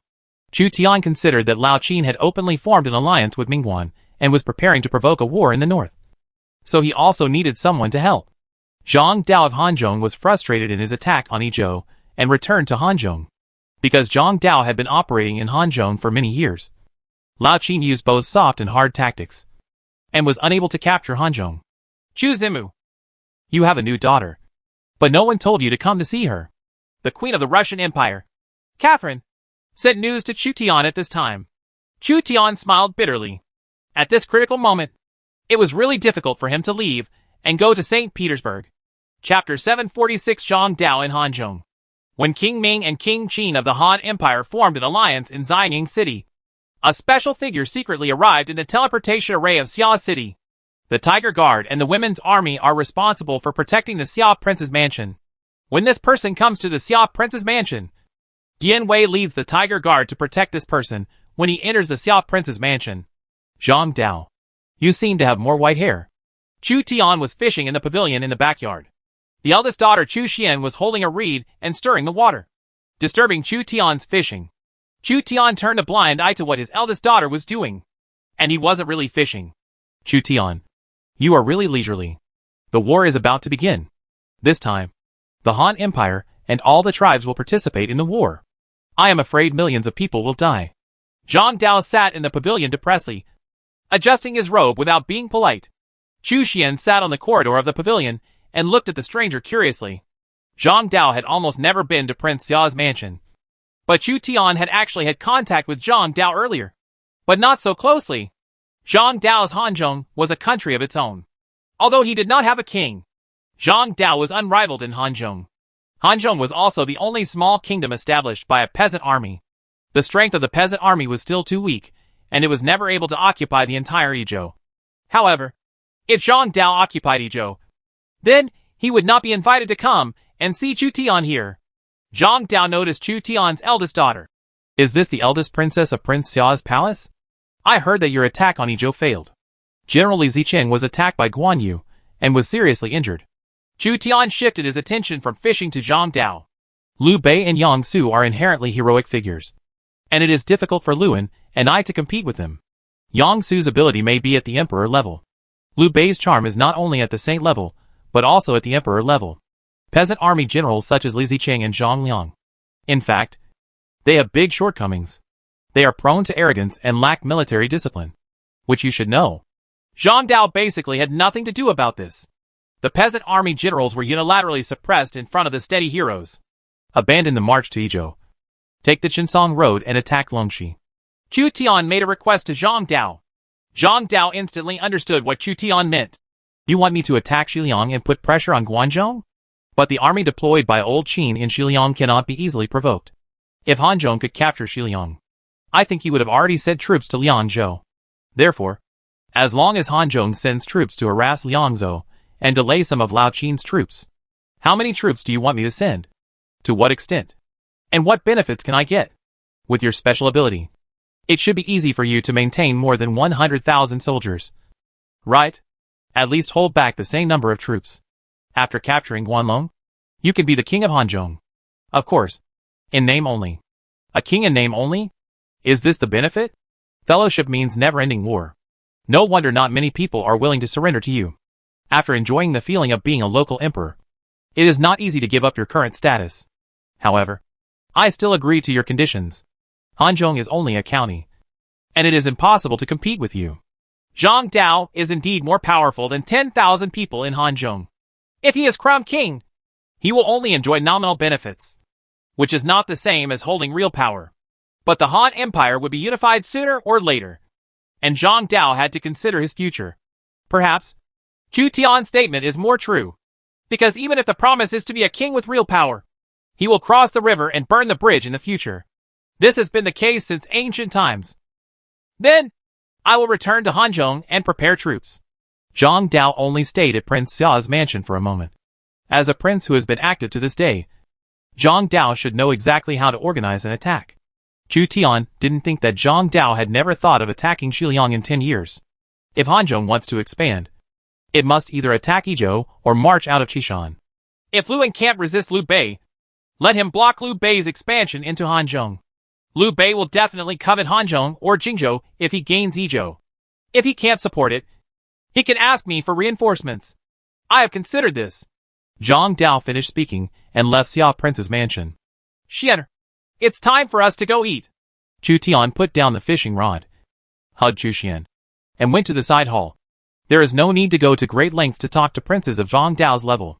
Hanzhong, Nanjing County. Zhang Dao came back from the teleportation array and summoned his generals, as well as the injured King Li Ziqing. Li Ziqing's hidden ambition was very high, and Zhang Dao did not dare to completely trust Li Ziqing. There were also many conflicts within the peasant army. This may be the reason why Zhang Dao has never been able to defeat Hanzhong. There are no strong opponents in Hanzhong. And outside, neither Liu Bei nor Lao Qin are easy to provoke. Hanzhong has a population of millions, and can recruit hundreds of thousands of elite soldiers and hundreds of thousands of peasant troops. However, the road to Shu is difficult. One man can guard the pass and 10,000 men cannot open it. I have been fighting with Luan and Liu Yan for many years, but I did not expect to be defeated by Liu Bei and Yang Su. The fishermen will benefit. There are Xiliang cavalry in the north. If the ordinary peasant army invades Xiliang, they will only be massacred by the Xiliang cavalry. Zhang Dao looked around at his generals. His generals were divided into several factions to check and balance each other. The Yellow Turban Legion is led by Zhang Liang and Zhang Bao, and its elite units are Yellow Turban warriors, Yellow Turban chiefs, and ordinary Yellow Turban soldiers. The Chuanwang army will be led by Li Ziqing, Deputy General Lu Zongmin, and military counselor Song Xiansa.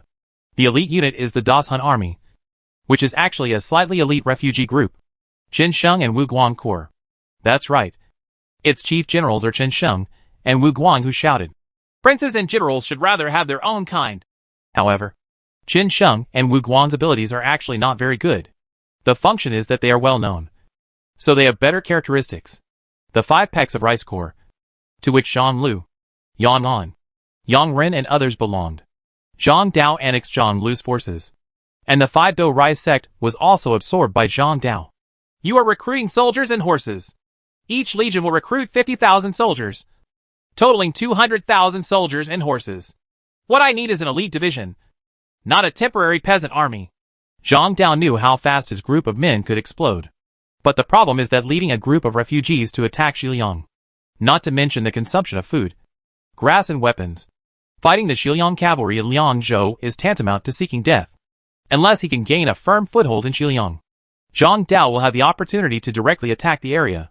The strengthening characteristics of the peasant army can be said to be a double-edged sword, with pros and cons. With 200,000 elite soldiers, do you, the governor, still want to attack Yizhou? Zhang Lu's expression changed. Liu Bei and Yang Su of Yizhou are not mediocre people. Their abilities are far better than those of Liu Yan and Liu Zhang and their sons. No, we want to attack Xiliang. Crazy! Crazy! How can our Hanzhong infantry compete with the Xiliang cavalry? Zhang Lu was more cautious. Hearing that Zhang Dao was going to attack Liangzhou, his expression became even worse. The Xiliang cavalry galloped across Liangzhou. It was more difficult for the Hanzhong cavalry to compete with the Xiliang cavalry than on the Shu road. Furthermore, Zhang Dao's good horses mainly come from trade with some Chang and Di tribes in Longxi. In this northern war, we joined the Xia king's camp. Zhang Dao couldn't hide his position, so he simply admitted it openly. King Xia, Zhang Liang, Li Zicheng and others were moved by it. They knew that in the northern war, all the princes needed to take sides. Chu Tian's forces had always been more harsh, and they devoured all the princes. This time, their leader Zhang Dao chose to side with King Xia. Since the governor supports King Xia, attacking Xiliang must be the price the governor needs to pay. As a discerning person, Cao Yanpu saw Zhang Dao's motives. The world is turbulent, and we cannot stay out of it. If things come true, you will have a bright future in the future. After Zhang Dao finished speaking, a group of peasant army generals whispered. Zhang Dao is their current leader, but he determines their future lord. Yanpu asked, where is the army going? Chinsan Road? Baoxia Road? Or Ziwu Road? Ziwu Road can lead directly to Chang'an. I wonder if it is feasible. No. Ziwu Road is narrow and difficult, and there are heavy troops in Chang'an. I'm afraid that if we don't reach Chang'an, we will consume a lot of food and grass. Not to mention, Guanzhong is waiting for work. Our army plunges into the Guanzhong army and is wiped out in an instant. Then according to my idea, we will take the Chinsong Road and attack Longxi. Zhang Dao gave up the Ziwu Road route proposed by Wei Yin in history. Lao Qin is not an ordinary person. He hoards heavy troops in Chang'an and Xianyang and takes the Ziwu Road, which is tantamount to giving away heads. And 100,000 is given away. He chose the more remote Chinsong Road to attack Longxi instead of Guanzhong. Longxi was originally Su Fengnian's territory. Later, 3 of Su Fengnian's subordinates rebelled and defected to Lao Qin, who then occupied Xiliang. In other words, the foundation of Lao Qin's rule in Xiliang was not as stable as that in Guanzhong. What Zhang Dao wants to attack is also the Xiliang area where the ruling foundation is weak. In Hanzhong, various peasant armies began to recruit elite soldiers and horses, and were not satisfied with low-level peasant armies. The news in Hanzhong was learned by the scouts, and the 3 lords of Longxi were panicked. They were vaguely aware that the mobilization of troops and horses in Hanzhong was not unrelated to Longxi. Zhuge Liang left Qishan 6 times and attacked Longxi more than once. He wanted to gain a stable stronghold after occupying Longxi and use Longxi's horses to capture Guanzhong. When we betrayed Su Fengnian, we had already thought of today's disaster in advance. Since we dare to do it, we must dare to do it. No matter what, we cannot let the soldiers and horses of Hanzhong capture Longxi. If it falls into the hands of Zhang Dao, who knows what he will do? Will they hand us over to Su Fengnian? The 3 lords were worried about being captured by Zhang Dao, so they immediately started preparations as soon as they heard any disturbance. The princes are starting to take sides. Outside Jianya City, a huge warship is being built. This ship has a 5-story structure and is more than 100 feet high, like a giant. This is a warship built by Tong Kai using the blueprints redeemed with points. With this warship, it is only a matter of time before we can cut off the connection between Jingbei and Jingnan and annex Jingzhou. Tong Kai boarded the unfinished large building ship, which is a large ship used for inland warfare. Next to Tong Kai was a boy who was only 11 years old. Chapter 747 The Fall of Delhi. In the South Asian subcontinent, in the Mughal Empire of India, in the city of Delhi, servants in turbans surrounded the capital all over the mountains and plains. The defenders looked pale at the densely packed enemy troops. The high-caste feudal lords of the Mughal Empire in India were besieged by lower-caste soldiers. However, it was not this group of lower-caste soldiers who took the initiative to resist the feudal lords. They were driven away by Timur from the Chagatai Khanate and attacked Delhi.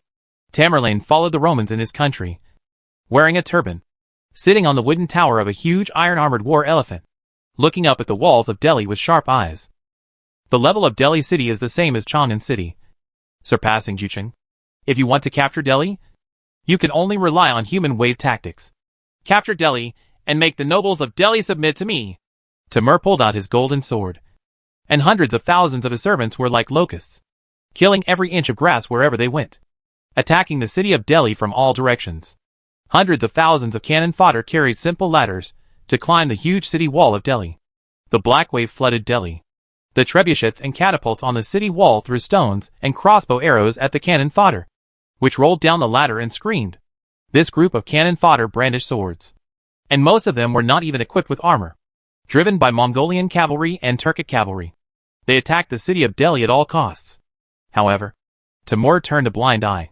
He led the Mongolian cavalry and used sabers to urge hundreds of thousands of cannon fodder to attack the city. The corpses piled up like mountains. Later, these cannon fodder even stepped on the corpses of their companions and climbed onto the city wall. Damn it! Why did the Mongols come to our Delhi? The feudal nobles of Delhi were blocked in the city, and the lower caste soldiers they usually looked down upon climbed up the city walls of Delhi like a swarm of ants, trying to kill them.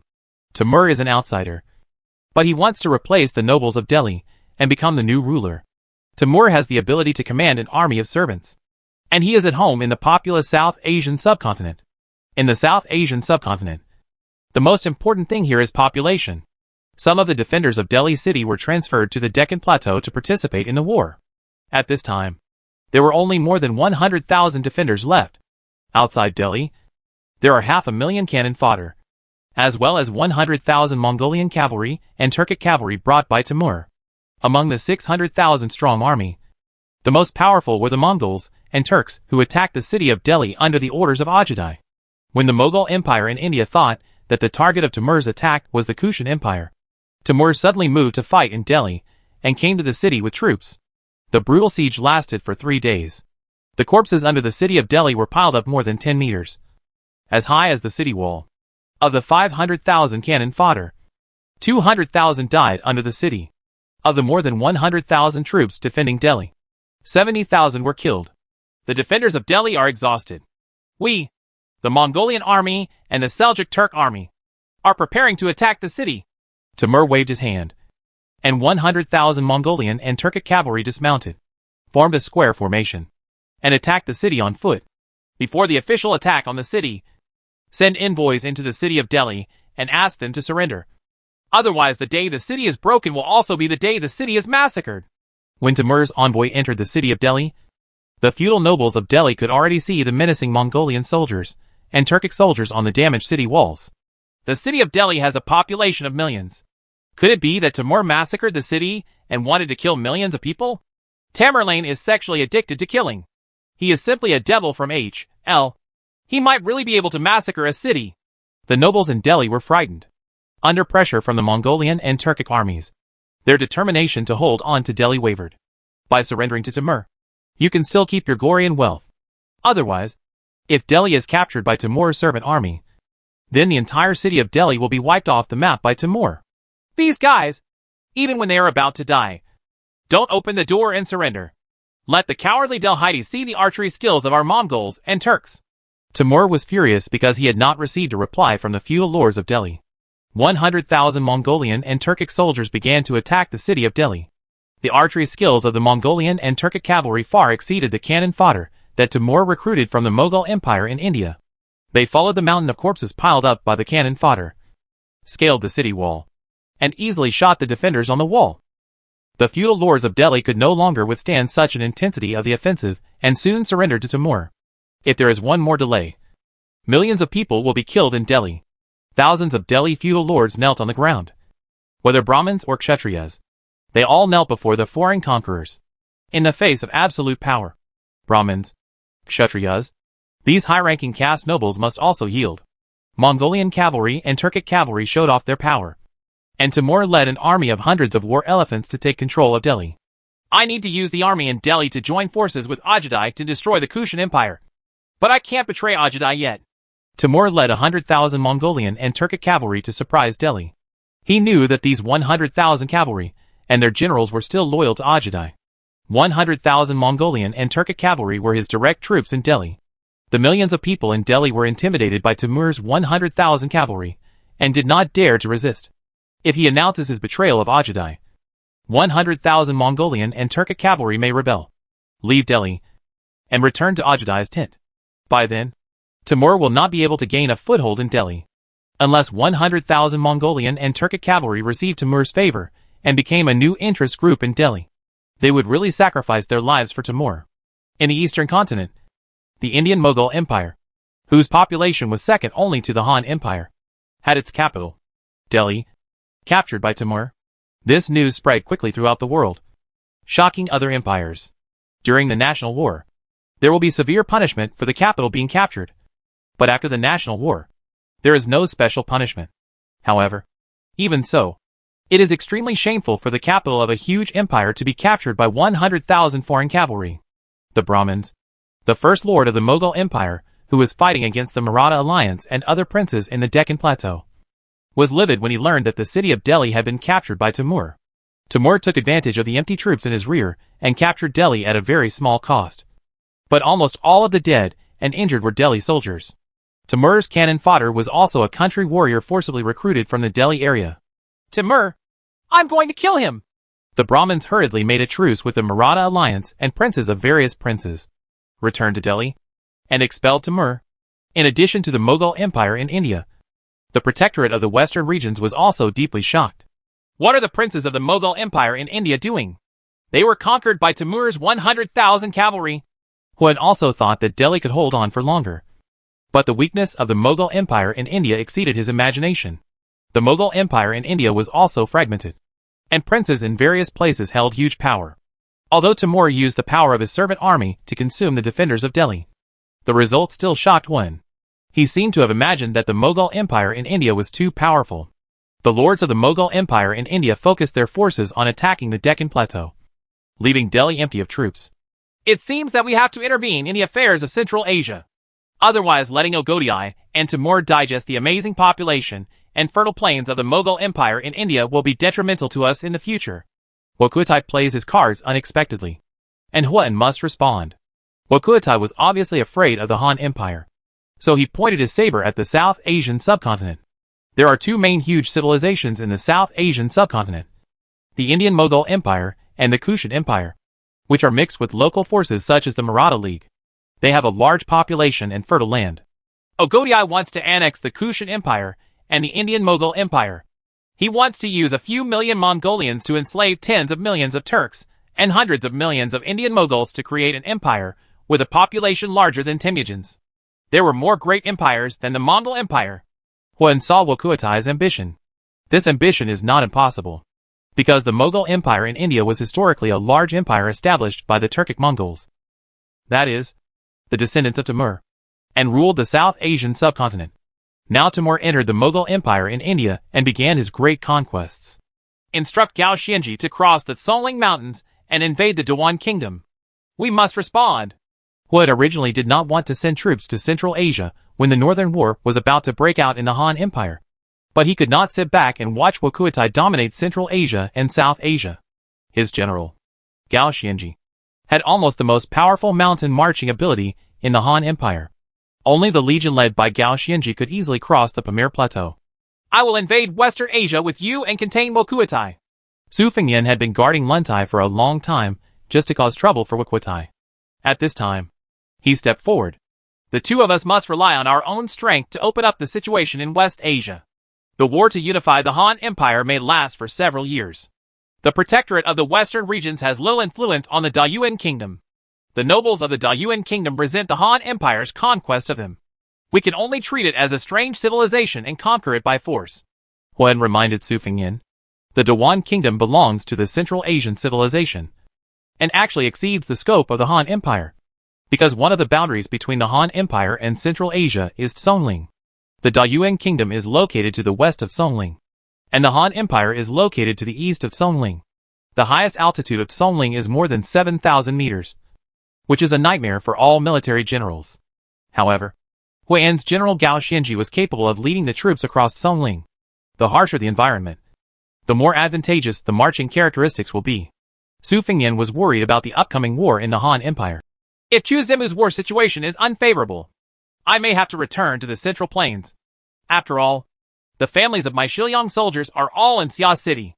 Troubles were coming within the Han Empire, and Wukuatai attempted to conquer South Asia. The eastern continent was in chaos. Chu Tian wanted to unify the Han Empire, while Huan and Su Fengyan were in the Western Region Protectorate to monitor Central Asia and South Asia.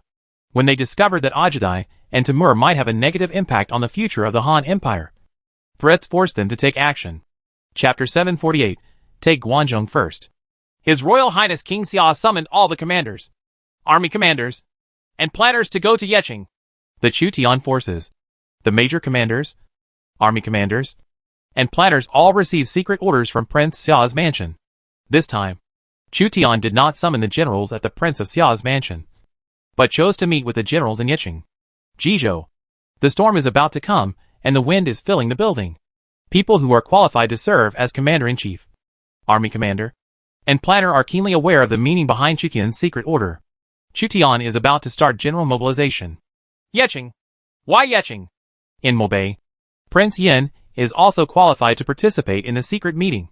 He sensed something unusual from the location of the secret meeting. Chu Tian chose to summon the generals in Yeqing. In addition to Yeqing being the most important city in Jizhou, it is probably related to the direction of Chu Tian's offensive. Let's go to Yeqing. Because there is a teleportation array, it is very convenient to travel between Mabei and Yeqing. Yeqing. In Yuzhou, Wei Qing, Cao Cao, and others all received secret orders from Chu Tian and requested to participate in the Yeqing meeting. At the same time, counselors such as Sun Yu and Guijia also received secret orders. Yeqing is in turmoil. Both Lao Qin and Ming Guan believe that Chu Tian would summon generals at the Xia Palace, so the scouts were deployed in Xia City. However, Chu Tian suddenly summoned generals in Yi City, which shocked the scouts from all sides. This was the first time that Chu Tian summoned all important generals to attend the meeting. The ensuing battle will affect the whole body, and all generals cannot stay away. Dozens of core figures from Chu Tian's forces have arrived, and they are all 1 in a million. Cao Cao. I heard that the prince was promoted to captain in less than a month because he killed enemy generals and made great achievements in battle. It is true that the father of a tiger has no son, Li said to Cao Cao. The dog is not even close. Cao Cao felt guilty for a while. He knew that Cao Chun had given up the credit for killing Murong Ling to Cao Ang, but Li Yi's praise of his son still satisfied Cao Cao's vanity. There are really a lot of talents here. Prince Yin was qualified to attend the meeting, and he couldn't help but sigh when he saw that the military commanders and counselors present were all the great figures of the era. The Chu Tian forces assembled a group of the most elite civil servants and generals in the Han Empire. Only Lao Qin and Mingguan combined could compete. The Lord has arrived. Under the protection of Yin Wei and the Tiger Guards, Chu Tian came to Yeqing temporarily and killed Lao Qin and Mingguan by surprise. The generals and counselors present were silent. Chu Tian looked around at the people present. These generals and counselors were the team that unified the Han Empire. Yuzhou Army. Commander Wei Qing. Deputy Commanders Cao Cao, Zhou Yafu, Su Rong, Counselors Sun Yu and Guijia. A total of 4 legions. Bingzhou Army. Commander Yu Fei. Deputy Commanders Yang Yi and Zhang Yan. Jizhou Army. Coach Wu Qi. Deputy Commanders Feng Yi and Chen Qingji. Yuzhou Army. Commander Lu Yi. Deputy Commanders Chao Ren and Eugene. Huainan Army. Commander Zhang Liao. Deputy Commanders Chen Deng, Ma Yuan, and Tianji. Monan Army. Coach Li Mu. Deputy Commander Zhao Shi. Mobei Army. The Commander-in-Chief is Prince Yin, and the Deputy Commanders are Di Qing and Fan Zhongyan. For the Fubo Army, Yu Yunwen is the Commander-in-Chief of the Navy, commanding Generals Zheng Xilong, Li Shunchen, and Su Sheng. Chu Tian announced the new appointment to everyone. In order to strengthen the strength of each army, the White Robe regiments of Chen Qingji, Shuarengui, and Zhao Yun were separated and assigned to Wu Qi. In addition, Ma Yuan and Tianji also had new appointments to defend Jianghuai. Jiangnong Wu King Tongke is a force that Chu Tian cannot ignore. Therefore, Chu Tian specially set up the Huainan army to prepare for the Wu army to attack. Jiangdong army has been coveting the central plains. During the Battle of Guandu, Sun Ce once attempted to sneak attack Xucheng. If Sun Ce had not been killed by Su Gong's disciples, no one knows whether Cao Cao would have won the Battle of Guandu. Ta Ke is even more troublesome than Sun Ce, because Sun Jian and Sun Ce are both Tongchua's subordinates at this time. Yuzhou army, Monan army, and Mabe army. A total of 4 legions, as well as hundreds of thousands of cavalry, 8 legions on the prairie, mainly deal with Mingwan, Bingzhou army, Jizhou army, and Yuzhou army. A total of 9 legions, mainly dealt with Lao Qin, the Huainan army. A total of 4 legions, mainly defends Jiangdong. The Fubo army attacked Goryeo from the sea. The Imperial Guard, the original Guards Corps, followed Chu Tian and cooperated with Wu Qi to take Guanzhong first. Chu Tian's Imperial Guard consists of several elite units, including the Heavy Cavalry Legion, the Women's Legion, the Khitan Legion, the Women's Army, the Shinji Battalion, the National Protectors Army, the Tiger Guard, and the 5 schools of the Northern Army, with at least 100,000 soldiers and horses. Each legion has different soldiers and horses, with more and less. For example, Wu Qi's army had 80,000 Wei soldiers, and its combat strength was comparable to half of the Imperial Guard. If it weren't for the lack of cavalry among Wei soldiers, their combat power would be even more terrifying. The total number of these soldiers and horses, including the city defense troops from various places, may exceed 2 million. In Yuo and Jianghuai, focus on defense. Depending on the situation, you can counterattack appropriately. In the direction of Guanzhong, focus on offense. First destroy the King of Qin, and then sweep Liaodong. This is the deployment map of each army. You can adapt to changes and don't be rigid. Yes! Chu Tian gave the commanders of each legion huge powers in times of war. When the general is out, military orders are not obeyed. If, like the Northern Song dynasty, we stick to the formation deployed by the king, we will only fail miserably. The various commanders and generals left one after another after learning the combat objectives of their legions. My lord, the dog Cao An killed Murong Ling, but Cao Chun was actually seriously injured. Cao Cao explained the details of the conflict in Yuyang County to Chu Tian in private. Cao An was promoted too quickly and became a captain directly, which made Cao Cao a little worried. Sometimes, promotion too quickly is not a good thing. Don't worry about it, Mingda. The war is about to begin, and there will be no shortage of opportunities to make contributions. Chu Tian comforted Cao Cao. Chu Tian forces began to mobilize their troops on a large scale and station themselves in the counties ahead. Our mission is to defend Hefei. But why does the master have to ask me to defend Hefei every time? Zhang Liao was once again transferred to Hefei to defend the city. Although he was not dissatisfied, he was also a little depressed. Wu Qi, Feng Yi, and Chen Qingji were training troops in Yicheng, aiming directly at Hanoi County, Hedong County, and Hunan Yin in the Sana area. In Xianying City, when Chu Tian gathered his generals in Yi City, Lao Qin was also gathering his own troops. Luoyang. Chu Zima's first step is Luoyang. Lao Qin was keenly aware that he was the first person Chu Tian had to deal with. To conquer Guanzhong, Chu Tian may occupy Luoyang as a springboard. After Dongzhuo set fire to Luoyang City, Lao Qin built a new city on the original ruins as a forward fortress. If you want to defend Chang'an, you can defend Luoyang and delay time. Hanoi County and Hedong County can serve as Luoyang's northern barrier. Move the excess population in Hanoi and Hedong to Guanzhong. Population is the foundation. Lao Qin ordered a large number of people to migrate to Guanzhong. Chu Zimu. Should he attack Alua from Hulao Pass or Mengjin? It seems that it is necessary for me to go to Luoyang to supervise the army. Lao Qin was still brooding over the loss of Hulao Pass. In addition to defending Luoyang, we must also defend Shihe and Yulin. At the same time, we have the defenders of Helan Mountain attack Hatao. Only by attacking in place of defense can we defend Guanzhong. Jia Su and Sun Yu made suggestions. The Qin army defended Luoyang and the western part of Bingzhou. At the same time, it actively attacked Hatao from the direction of Shiliang, forcing Chu Tian to divide his troops. Using Toba Xianbei? Although Toba Xianbei surrendered to Chang'an, they are ambitious. They covet Yunzhong County and want to take Yunzhong County as a stronghold. It is better to lure them and attack Yunzhong County. The remnants of the Jie people have taken refuge in Hedong County. which can enable them to resist the Xiao army attacking Hedong County. The great rivers and mountains of Qinchuan may not be able to withstand consumption. They may turn around in time. That army has been recruited. Qin Rui Shi and Sanha Cavalry. Leave Tongwan. A group of Qin troops and Sanha Cavalry took the lead in leaving Tongwan and marching into the newly built Luoyang. The civilians and players in Luoyang were greatly frightened when they saw Qin Ruishi wearing swords and carrying crossbows entering Luoyang city, and fled the city that might once again be in flames of war.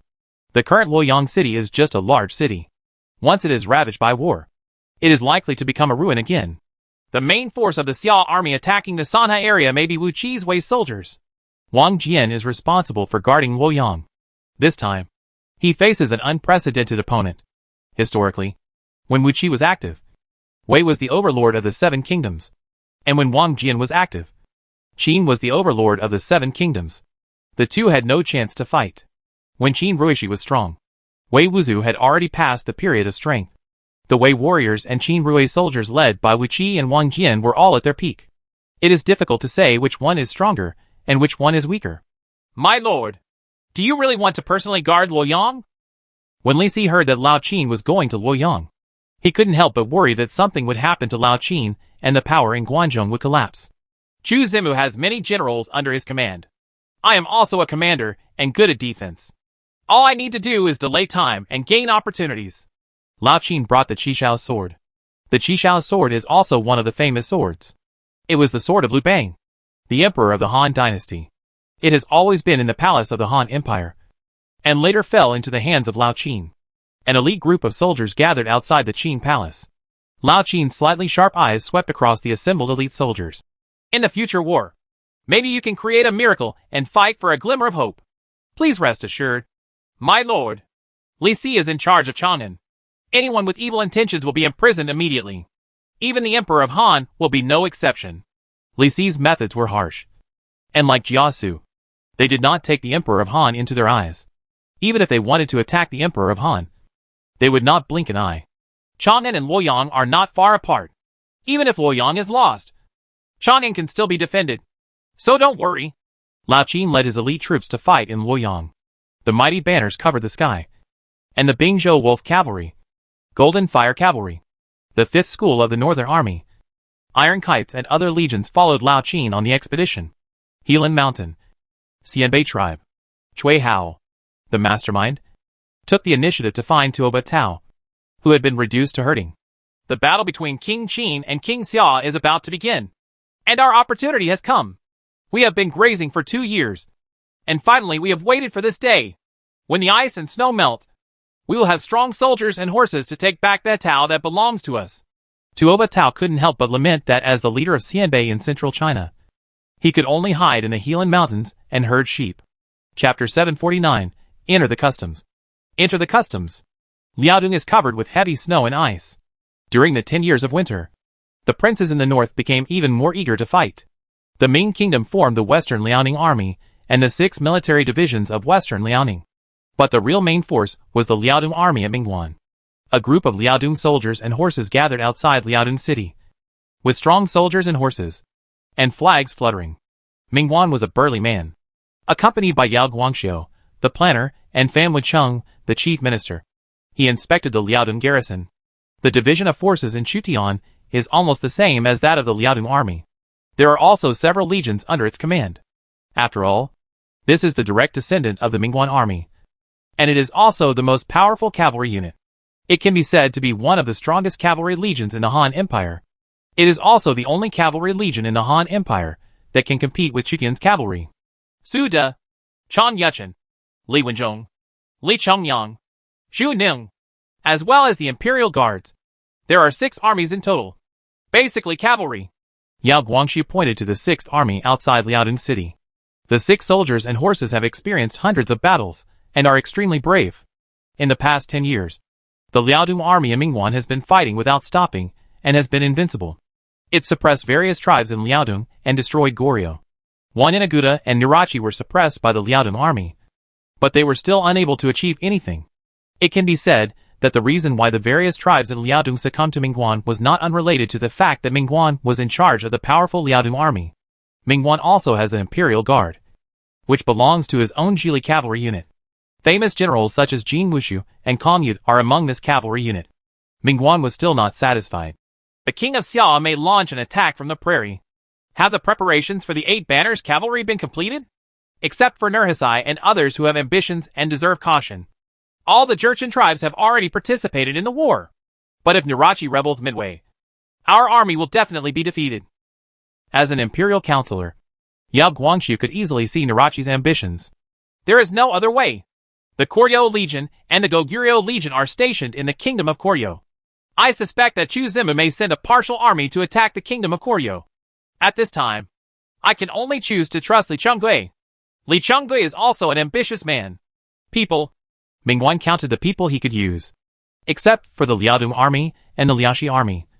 No other army could be completely trusted. He must attack Yuzhou on the premise that his subordinates may rebel at any time. Mingguan faces greater difficulties. Yao Guangxu assisted Mingguan in maintaining a dangerous balance. If the Lord promises that if Li Chonggui defends the kingdom of Korea, he will be crowned the king of Korea, then Li Chonggui will be willing to sacrifice his life for the Lord without worrying about rebellion. Otherwise, the Lord will be defeated, and the kingdom of Korea will be defeated by the king of Xia. Destroyed. No matter whether Li Chonggui succeeds or fails, he will definitely die. Mingguan agreed with Yao Guangxu's strategy, and gave Li Chonggui higher power in the Koryo kingdom to control the subordinates of the former Koryo Lord Cui Zishan. Li Chonggui couldn't help but be overjoyed when he heard that Mingguan had appointed him as the temporary king of Korea. He worked for Mingguan, and was only one step away from becoming the official king of Korea. Dorgan, you go to the Jurchen tribe to monitor the 8 Banners. If I can capture Yuzhou, you can replace Nurhasai and Wanyanaguda and become the leader of the Jurchen tribe. Mingguan invited Dorgan. Dorgan was a Jurchen general who defected to him a few years ago. At this time, Mingguan separated the relationship between Dorgan and Nirachi, Huang Taiji, and other Jurchen generals to control the Jurchen tribe. He believed that Dorgan also had ambitions. Dorgan will definitely obey the Lord's orders. Dorgan agreed. Dorgan and Obai were chess pieces used by Mingguan to contain the Jurchen tribe. Rows of Liaodong generals, Goryeo generals, Goguryeo chiefs, and Fuyu chiefs stood in front of Mingguan. Whether they were loyal or not, they were Mingguan's capital to capture Yuzhou, depending on how they were used. I managed to conquer such a huge territory with great difficulty, and I have countless soldiers and horses. How can I surrender without a fight? There are more people, food, gold and silver in the pass, so we have to enter the pass. After entering the customs, all the spoils of war can be divided among you. Those who have made great achievements in war, princes, generals and ministers, can take them. Enter the customs. Enter the customs. Hundreds of thousands of troops raised their weapons and shouted in unison. The shouts of killing shook the heaven and the earth and resounded throughout Liaodong city. The Liaodong army is full of desire to enter the pass. The Liaodong army has occupied territory from Yuzhou in the west, Korea to the east, and Heilongjiang in the north. And there is no room for expansion. If you want to continue to expand, you can only enter the customs. Chutian occupied most of the fertile lands in the pass, and there was countless wealth there.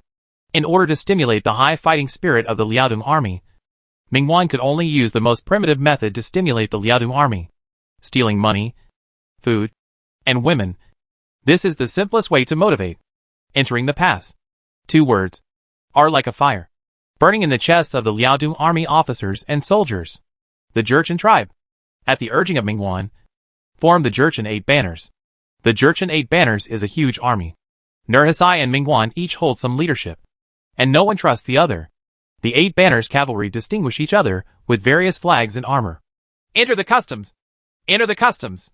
Nurhasai and Wanyanaguda were also full of desire to enter the customs. Once they enter the pass, they can obtain a large number of servants and a large amount of gold and silver to build their own kingdom. Mingguan's call stimulated the ambitions of each tribe, making each tribe unable to refuse the proposal for a while. Enter the customs. The Xianbei and Wuhuan tribes were also shocked by Mingguan's call. These 2 simple words seemed to have special magic power, making soldiers from various tribes have extremely strong desires. We, the Murong family, are putting the matter of establishing a kingdom on hold for the time being. If King Ming is unstoppable, our Murong family will be able to claim the title of king based on our military exploits, and we can legitimately establish a kingdom without rebellion. If King Ming's attack is thwarted, we will try to establish another one. Murong Ba thought of the benefits of entering the pass and the rich land in the pass. With the help of the Liaodong army in Mingwan, he invaded the pass to occupy the land and plunder gold and silver, which was more in line with the interests of the Murong family. In troubled times, it is actually not difficult to be crowned king by relying on military exploits. After entering the customs, our Wuhuan tribe will occupy at least 2 or 3 states. When the time comes, King Ning will proclaim himself emperor, and he will make the leader a prince and establish a kingdom. At that time, the leader will rule tens of millions of people. One person below 10,000 people. The Wuhuan tribe and the Wuhuan nobles of the 3 royal tribes all flattered their leader Taduan. The Wuhuan people often raided various parts of Yuzhou in the late Han dynasty. The gold and silver in the past were an irresistible temptation for them. They went crazy because of the call to enter the customs.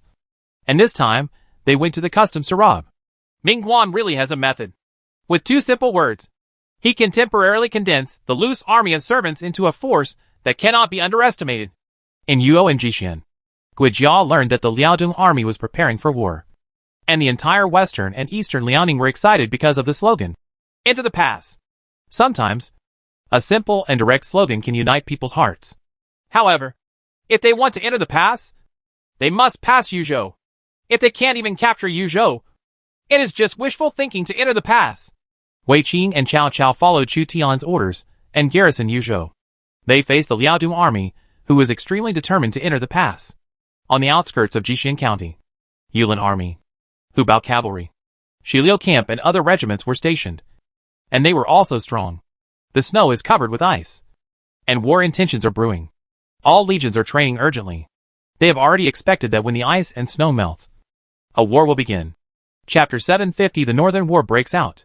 In Yeqing, 80,000 Wei soldiers gathered, wearing black armor, dark lining, and long swords standing like black clouds. Wu Qi ascended the platform to pay homage to the generals. Wei Wuji and Pang Wan served as Wu Qi's deputy generals during the crusade against Guanzhong. These 3 generals were already top-notch generals from the Wei state, one of the 7 heroes of the Warring States period, and their opponents were mainly military generals from the Qin state. 80,000 Wei soldiers. 10,000 of them are soldiers who have fought in hundreds of battles. 20,000 are elite troops. And there are 50,000 new soldiers. The most elite Wei soldiers in Wu Qi's hands were Pang Wan soldiers. Pang Wan began to fight in all directions very early. And his Wei soldiers were also the most experienced Wei soldiers. Next are Wei Wuji's soldiers. His soldiers have also experienced great battles, but they are not as experienced as Pang Wan's soldiers. The king of Xia ordered us to capture Hanoi and Hedong. If we need to attack, we must win. And if we fight, we must take it. At the worst, we must make a draw. Wu Qi put forward a very simple goal. But Pang Wan didn't look very good. This small goal was very difficult. There are so many fierce generals in the Lord. Who dares to claim to be invincible? Even the most brilliant commanders are sometimes overtaken by fierce generals. Such as Cao Cao was attacked by cavalry led by Ma Chao in the Wei River. The most ferocious generals are sometimes exhausted. And the overlord Xiang Yu was defeated by Gai Xia when he tried to conquer the mountains and rivers. With 80,000 Wei soldiers, how many Qin warriors will be needed in Guanzhong to compete with them?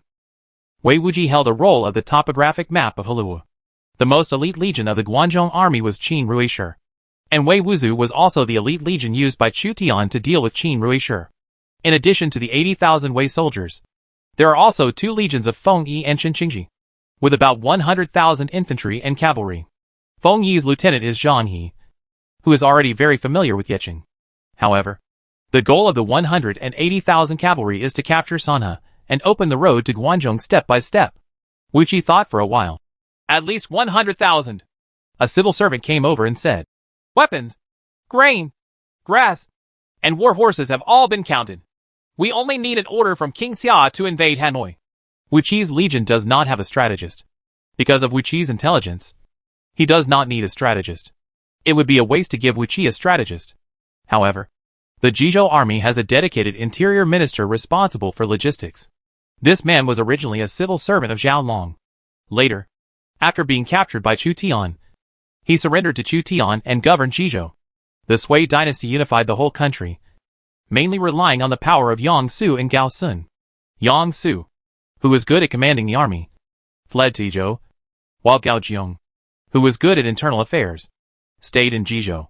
Wu Qi took charge of the Jizhou army, and Gao Jiong became a civilian official in charge of logistics. Although Wu Qi can also serve as a civil servant. After all, a person's energy is limited and he has no skills. Next, all we have to do is wait for Chu Tian's order. In Prince Xiao's mansion, Chu Tian is deciding the time to attack Guangzhou. Once a war is initiated, the entire Han Empire will fall into chaos. Old Qin has already been stationed in Luoyang himself. Hundreds of thousands of people are guarding Luoyang, trying to block my offensive.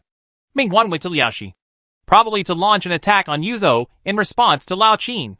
The two people acted at almost the same time. It was obviously premeditated.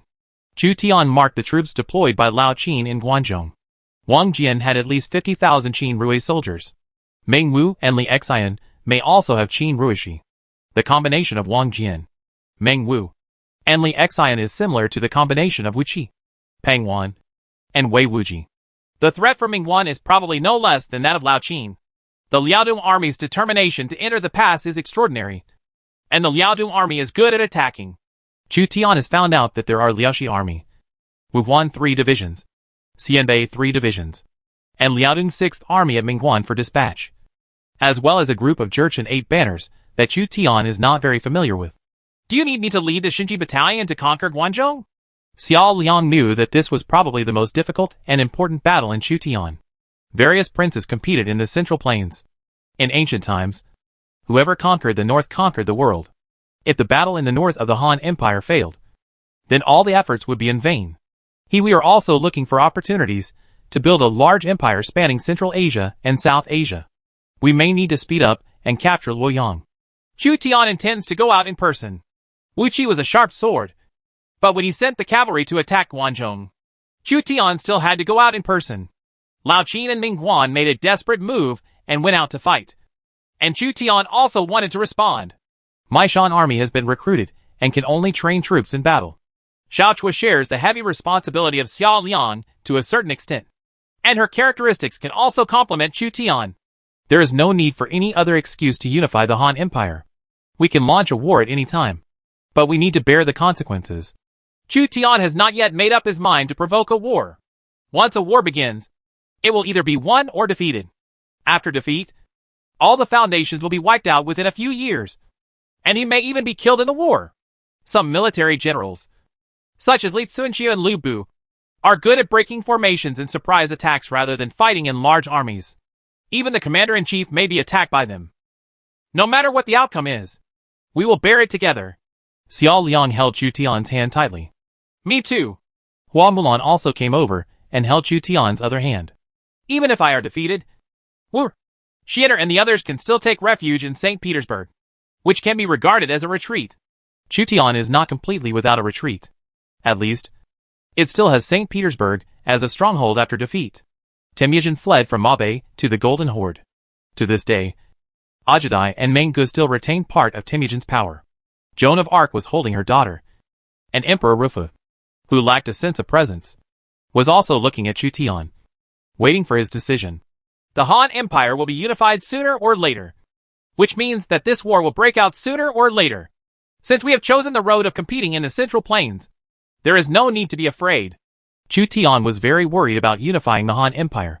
In fact, every prince in the Han Empire had the highest goal of unifying the Han Empire, and the concept of great unification was deeply rooted in the hearts of the people. This is different from the Mughal Empire in India. The princely states of the Mughal Empire in India tended to fragment. The Han Empire could not unify quickly because all the princes were very powerful, managed their own territories, and united vertically and horizontally. Even with the concept of grand unification, troubled times will last for decades. Order Wu Qi, Feng Yi, and Chen Qingji to capture Hanoi County, Hedong County, Hunan, and capture Luoyang. Chu Tian seemed to have made up his mind and finally issued the order to kick off the Northern War.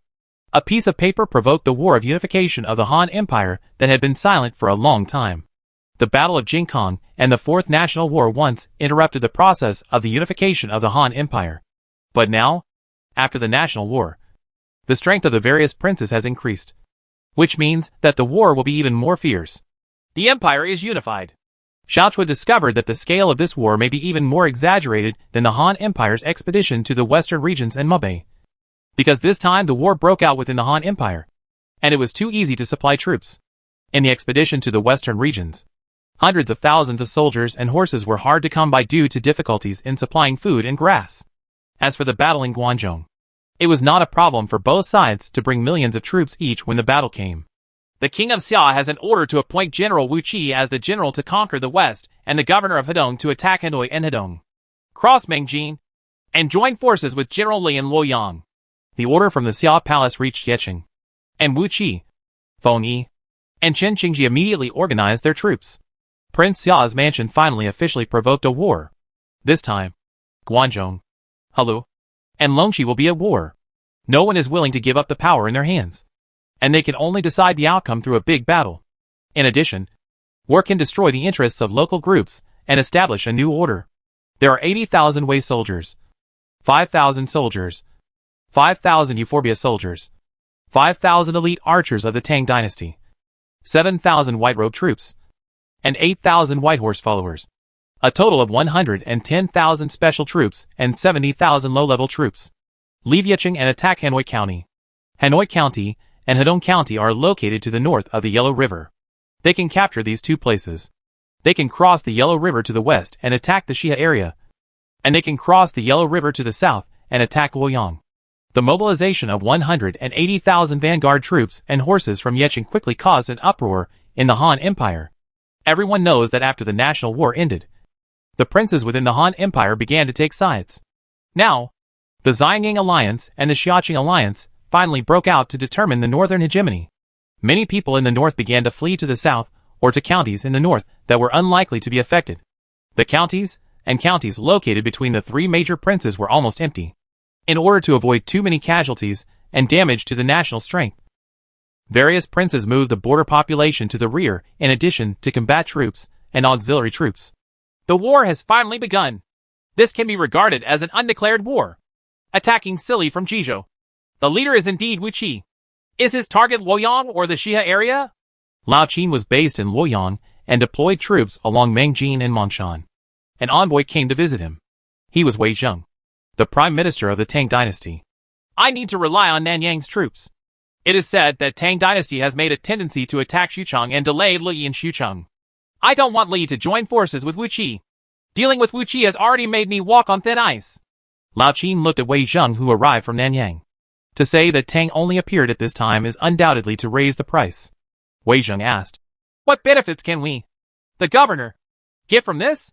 Defeat Chu Zimu, and the entire Yuzhou, Yanzhou, and even Xuzhou and Qinzhou will belong to him. 4 states? Wei Zheng was shocked by Lao Qin's generosity. Lao Qin gave up the territory of 4 states to Suo Tang just to gain support from Suo Tang.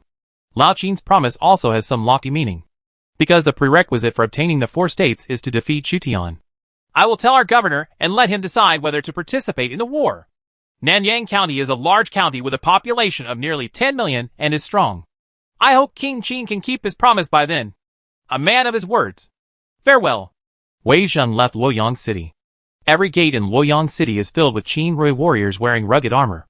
Qin Rui soldiers fought in the south and north without any major defeats, and their morale was strong. The advantage of Qin Ruishi over Wei soldiers is that Qin Ruishi has been on the scene longer, participated in more battles, has been on the battlefield for many years, and has a higher proportion of veterans. Wei Zheng saw the Qin army's high morale and felt confident. If the Qin army has no chance of resisting the Central Plains soldiers and horses, then siding with Lao Qin is tantamount to seeking death. But there is some possibility of winning. Risk means gain. Lu Feng first pays homage to the Lord. After Wei Zheng left, Lu Bu came to see Lao Qin. The Xia army is coming fiercely. Are you confident in defeating it? Lu Feng Xian. Kill King Xia just like killing a chicken or a dog. If you can kill the king of Xia, then I will report to the emperor and make you the king of Qi. And Xuzhou and Qizhou will be your fiefs. When I die, you can even succeed me as the king of Qin. Really? Lu Bu couldn't help but be overjoyed when he heard that Lao Qin was going to make him king, and that he might even inherit Lao Qin's legacy. He originally just wanted to become a state shepherd and then a general. But that was over. Unexpectedly, Lao Qin planned to make him king and choose him as his successor. Father! The child will definitely live up to his expectations. Lu Bu cowed out again and again. Lao Qin really had nothing to say to him. He gave him all the BMWs, beauties, gold and silver. We must do our best in this battle. Otherwise, if we fall into the hands of Chu Zimu, we will definitely be killed by him. This is the information my scouts have discovered. King Xia intends to bribe you, then cross the river and destroy the bridge, and kill you in Luoyang. Lao Qin threw a letter in front of Lu Bu.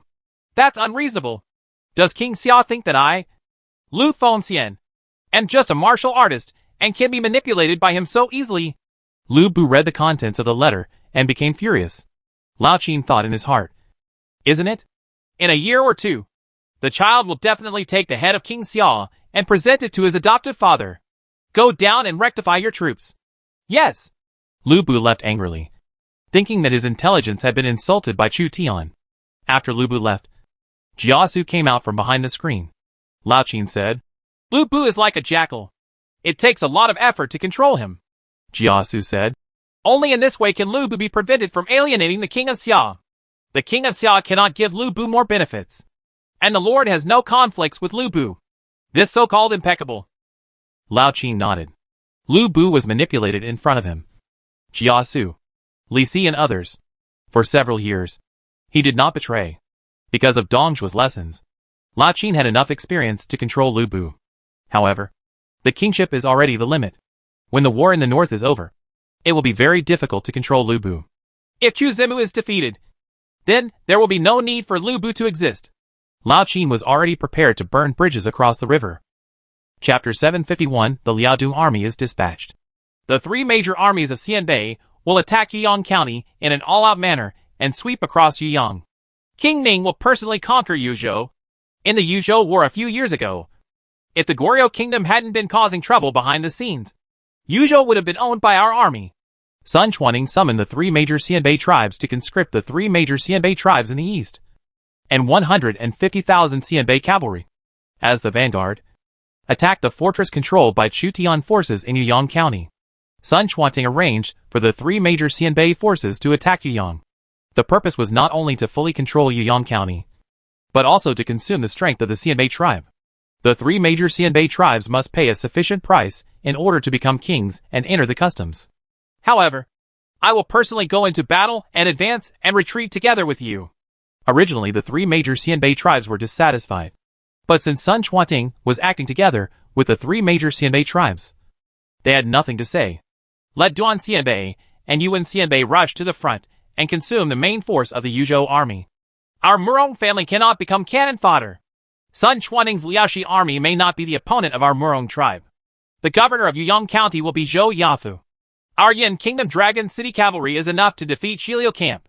Shiliu Camp is just light infantry. Murong Ba followed Sun Chuaning's order and counted 50,000 Xianbei cavalry to go on the expedition. What Murong Ba really feared was not Zhou Yafu, but Wei Qing's cavalry and Cao Cao's tiger and leopard cavalry. Zhou Yafu Shiliu Camp made great achievements in the early stage, but was a little weak in the later stage. Shiliu Battalion is positioned as a special light infantry. It is more maneuverable than heavy infantry, but its defensive power is not as good as heavy infantry. When faced with a cavalry assault, it is easy to be overwhelmed by war horses. The Murong family will shine brightly and let the world know the prestige of our Murong family. Murong Ba clenched his fists. Behind him, a dozen of Murong Xianbei's leaders and generals were breathing steadily and looking sharply. The war gave their tribe a chance to rise. There is another enemy in Yuzhou that Murong Ba hates. That is Cao Cao. Cao Cao's eldest son killed his eldest son. The Murong tribe always looks arrogant. In this war, their military exploits may not be able to surpass ours. Of course, it would be better if they suffer heavy losses. Yuan Xianbei and Duan Xianbei also each had 50,000 cavalry. They were very unhappy with Murong Xianbei, who usually thought highly of himself. After Murong Xianbei became the most powerful tribe among the three Xianbei tribes, he always looked domineering. It would be great if we could use this opportunity to eradicate Murong Xianbei. If Murong Xianbei's cavalry is completely wiped out in this battle, then our two tribes can divide the population of Murong Xianbei tribe together. The leaders of Yuan Xianbei and Duan Xianbei conspired together. A group of Xianbei cavalry soldiers, whose captain looked similar to those of the Central Plains people, but whose clothes were different, divided into three groups and marched towards Yuzhou. Each of the three Xianbei countries has its own banner. Yuan Xianbei and Duan Xianbei. Their leaders seem to be plotting something. Murong Ba noticed the small movements of the two Xianbei tribe leaders. A general from the Murong family said, "The two of them are just clowns, and they will be killed by King Xia sooner or later." Murong Ba didn't care about the lives of the two of them. "If they die in the rebellion, we will annex their tribe's population, and then even King Ming will not be able to order our Murong family to do things. We wait and see when the time comes." In western Liaoning, Guizhou City, Lulongsai, and Mingwan came to this city in person. The entry of the Liaodong army into western Liaoning means that the Yuzhou War will start, and the war will continue. Every time Mingwan fought, he would charge into battle. "Your Highness, the Western Liao army has launched an attack on Yuyang County, with the three Murong Xianbei tribes as the vanguard, and the Wuhuan Three Kings tribe as the rear. The Wuhuan tribe is not as good at conquering as the Xianbei tribe. Taduan's talents are probably inferior to those of Gongsun Zan, while Murong Ba's talents are comparable to Chan Yuchen's." Mingwan knew that Taduan's ability was not very powerful. Historically, he was killed by Cao Cao and Zhang Liao at the White Wolf Mountain Formation. However, it cannot be said that Taduan's ability is poor. After all, he asked Cao Cao to lead an army to expedition to western Liaoning. Someone who is qualified for Cao Cao to deal with him personally, and who unifies the three major Wuhuan tribes, also needs some ability. Chu Zimu didn't mobilize many generals, but he still used those people to deal with me. Li Guang, the right governor of Beiping, Cao Cao's expedition to western Liaoning. These people all had intersections with western Liaoning at one time. Mingwan probably understood Chu Tian's intention. This time, let Murong Ba, Wei Qing, and Cao Cao fight to the death. The Murong Xianbei tribe has hidden a large number of people, thinking that they will not be noticed by me. But my eyes and ears are everywhere. We attack in a roundabout way, and there is more than one way to enter the pass." Mingwan drew his saber and directed the Liaodong army to leave Lulongsai. The Guaning cavalry, Liaodong cavalry, Tai Futu and other cavalrymen followed their Ming king and launched a huge expedition. Enter the customs. Nur Hasai, the founder of Ho Jin, didn't know why he felt so excited. These two words had an inexplicable attraction for him. In Yurhai, cavalry with 8 different colors of battle flags and armor formed 8 cavalry phalanxes. The Liaodong army plundered a large amount of gold and silver from the Goryeo kingdom. If Mingwan hadn't paid for it, when would I have gotten the 8 banners? Nirachi looked at the cavalry at the bottom of the hillside. Half of them were soldiers and horses recruited by Mingwan. The 2 ambitious banner leaders Dorgan and Albai were also generals of Mingwan. With such 8 banners, it will be easy to sweep across Monan. Nur Hasai and Dorgan were in charge of 4 banners respectively, but he wanted to win over Dorgan. Prior to this, entering the pass became the primary goal of each cavalry force. Go to war. Dorgan held a yellow flag in his hand and led the 8 banners cavalry to participate in the battle. The cavalry of Nur Hasai and Dorgan should be the most representative cavalry in the east in the late Ming and early Qing dynasties, and they were also the last cavalry to be good at using cold weapons. In fact, the cavalry at that time was already equipped with a lot of firearms, and the 8 banners cavalry was no exception. Try to win Dorgan and Obai into our Jurchen tribe. Huang Taiji knew that Dorgan and Obai were brave and good at fighting, and they were also in charge of some 8 banners cavalry, so he wanted to draw them into the Jurchen tribe camp. The Jurchen tribe seems to be attacking territory for Mingwan, but in fact it is expanding its sphere of influence for itself. The 8 banners cavalry gathered into a torrent, aiming directly at Monan, where Li Mu was guarding. In Monan, 2 generals, Li Mu and Zhao Shi, were sitting here, worried. Chu Tian's scouts are not vegetarians either. Mingwan funded Nirachi's recruitment of 8 banners cavalry, which was similar to the Liaodong general army in the late Ming dynasty, who used the conflicts between various tribes to exercise checks and balances. So Chu Tian paid close attention to every move of Mingwan's forces. When the 8 banners cavalry gathered in Yurhai, Li Mu and Zhao Shi already knew about it. Li Mu, one of the 4 famous generals of the Warring States period, was a little behind Bai Qi and qualified to compete with Wang Jian for 2nd place. At the end of the Warring States period, Li Mu was the person most likely to help Zhao State turn the tide. But Li Mu was defeated by Qin State's alienation plan. King Zhao killed Li Mu and destroyed the Great Wall. Zhao Shi was also a famous general of the Zhao State. He was on an equal footing with Lian Pe and Lin Xiangru of the Zhao State. Zhao Shi's son is Zhao Ke, who talks on paper.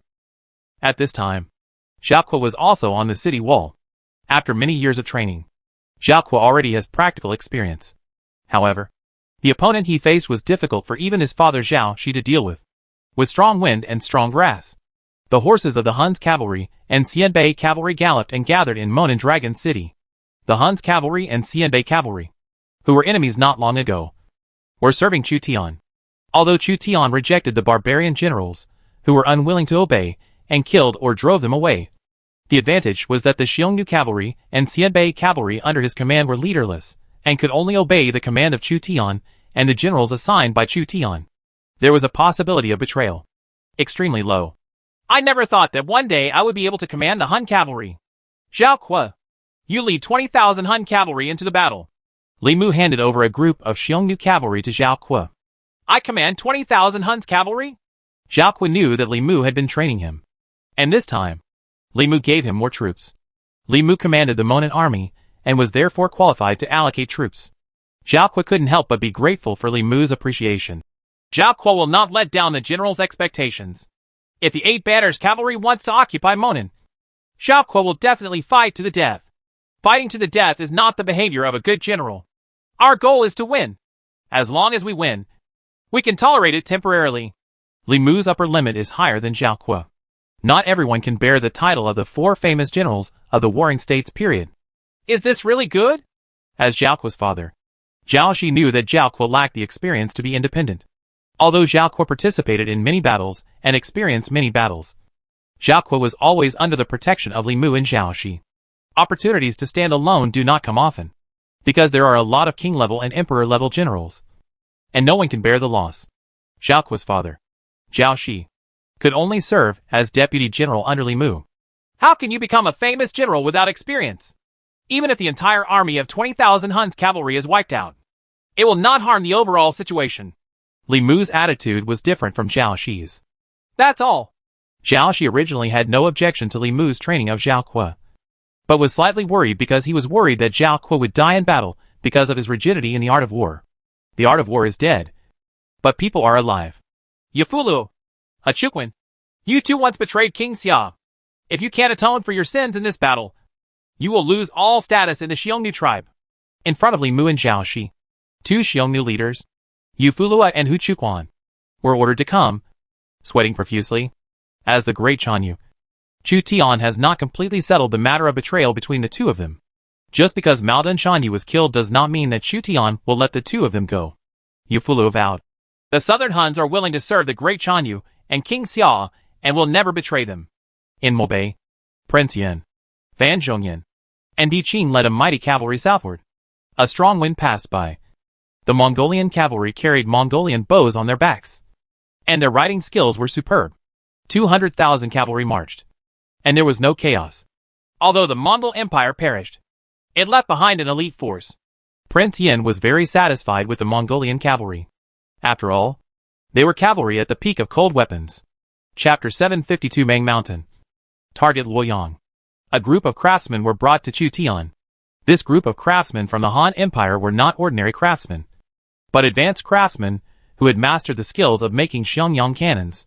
Lao Qin built many fortresses in Guangzhou and Halua for defense, especially the majestic cities and checkpoints such as Luoyang City, Tongguan, Chang'an City, and Xianying City, which were easy to defend but difficult to attack. Then a large siege equipment is needed. Xiangyang artillery is already the pinnacle of siege equipment in the cold weapon era. There are hundreds of craftsmen in front of him, who are good at making siege equipment. Below each one, there is a team of craftsmen under their jurisdiction.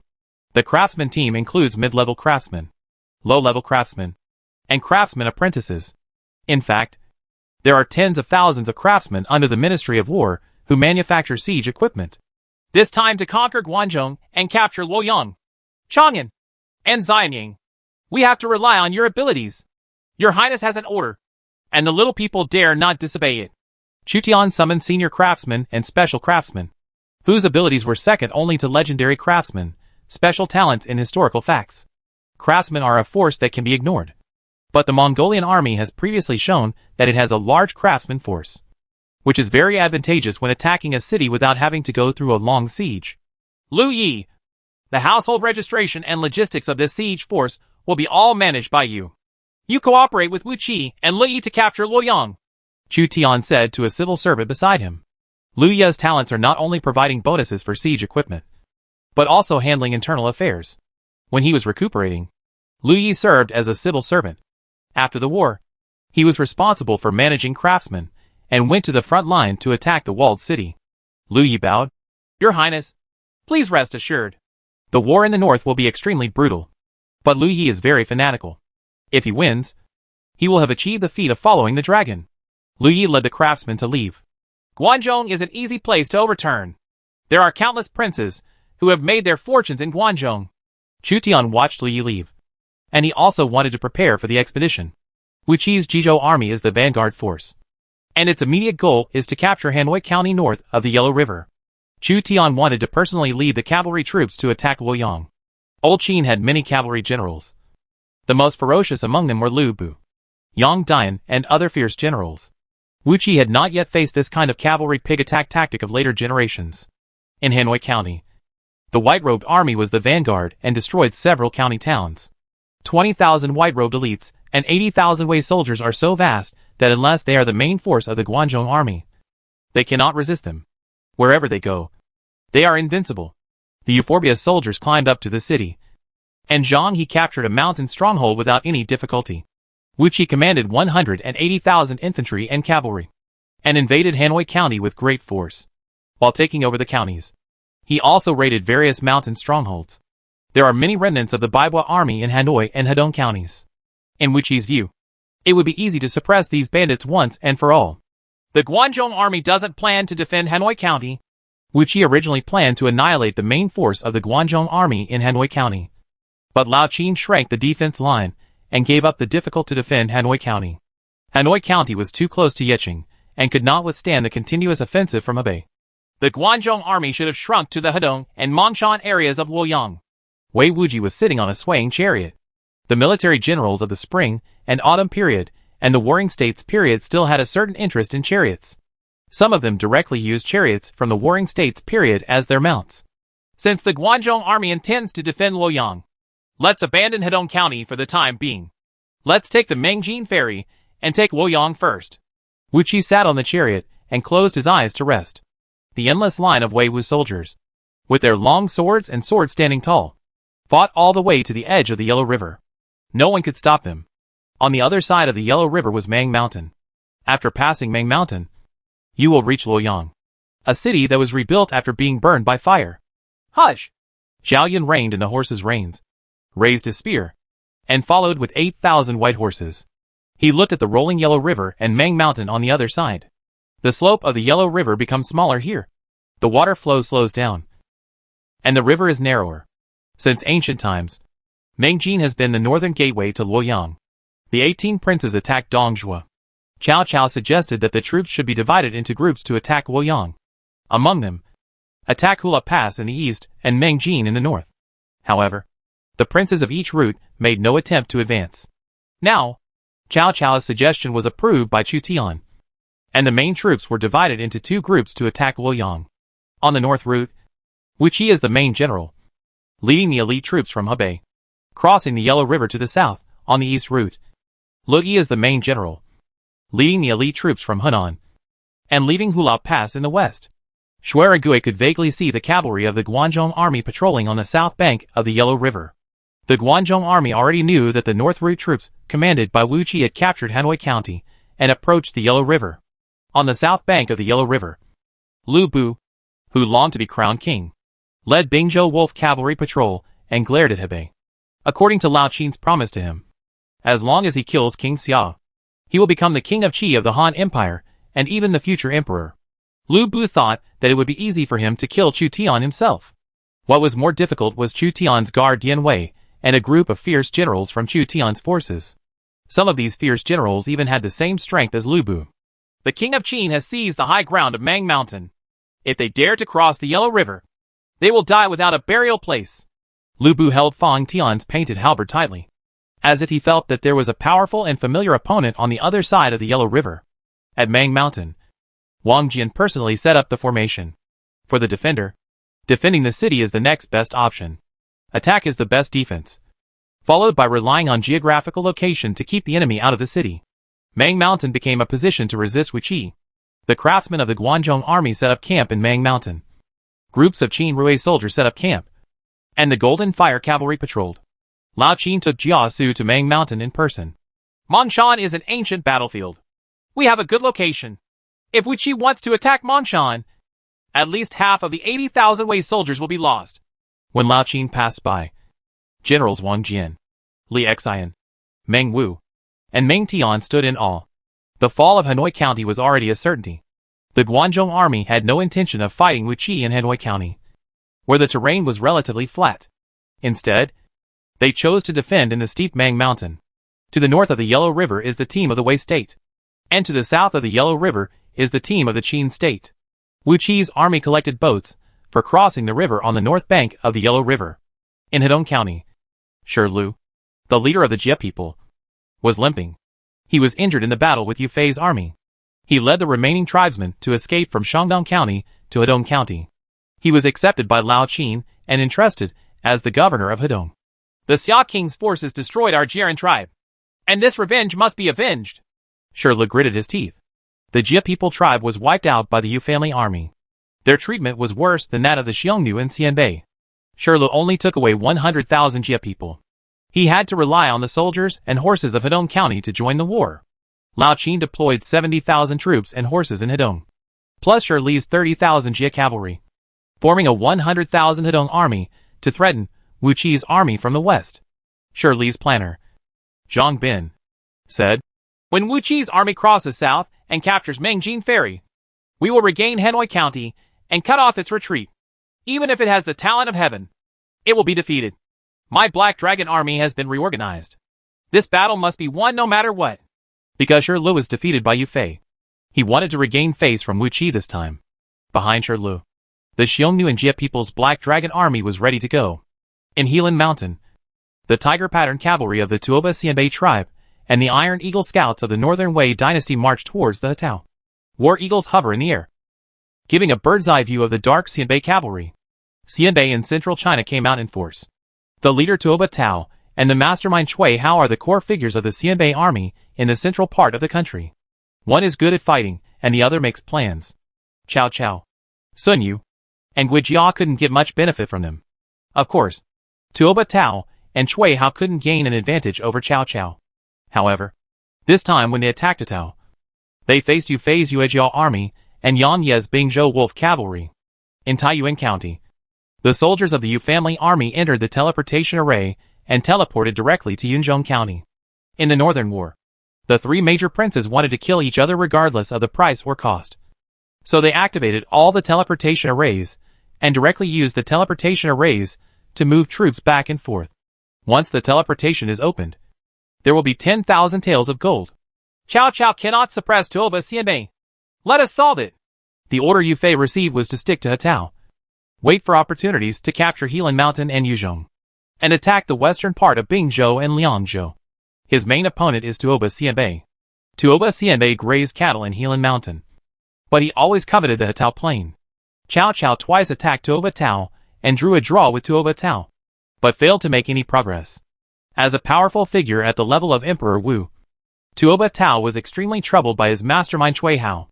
Zhang Xian and Yo Gao led the infantry and crossbowmen of the Yu family army to arrive at Yunzhong County first. Yang Zixing followed Yu Fei and led the cavalry of Beiwei army, and then arrived in Yunzhong. If Tuoba Xianbei is unwilling to surrender and hand over his military power, he will be killed. Yu Fei has learned that Tuoba Tao's Xianbei army is marching towards Yunzhong County. The whole world was at war because Chu Tian provoked the Northern War. War broke out at the junction of the three major princes. Yu Fei no longer knew how many battlefields there were. The big battlefields include Mongshan, Hulao Pass, Atao, Yuzhou, and Monan. There are countless small battlefields. Even the city defense troops and rogue bandits participated in the war. The Han Empire entered a chaotic Northern War situation. According to statistics from later historians, more than 4 million troops were involved in the Northern War, making it one of the 5 major battles during the reign of Emperor Xiao Wu. Cross the river! Cross the river! Wu Qi's army marched to the north bank of the Yellow River and collected thousands of small wooden boats. The Yellow River water transport fleet that had been prepared in Liang. Puyang and other places went upstream and transported the 180,000 troops and horses commanded by Wu Qi to the south bank to attack Mang Mountain. As long as Mang Mountain is captured, Luoyang will be like a defenseless girl. Groups of well-dressed Wei warriors boarded wooden boats and forcibly crossed the Yellow River at night. They had a small-scale battle with the Qin army stationed on the south bank of the Yellow River, resulting in thousands of casualties on both sides. The Qin army retreated, and at dawn, Wu Qi's army successfully crossed the Yellow River. It was too easy to cross the river. The Qin army deliberately retreated.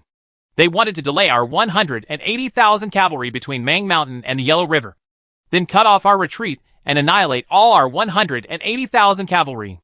Wu Qi did not relax because he successfully crossed the Yellow River.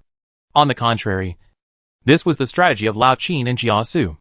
Luoyang is not that important to Lao Qin.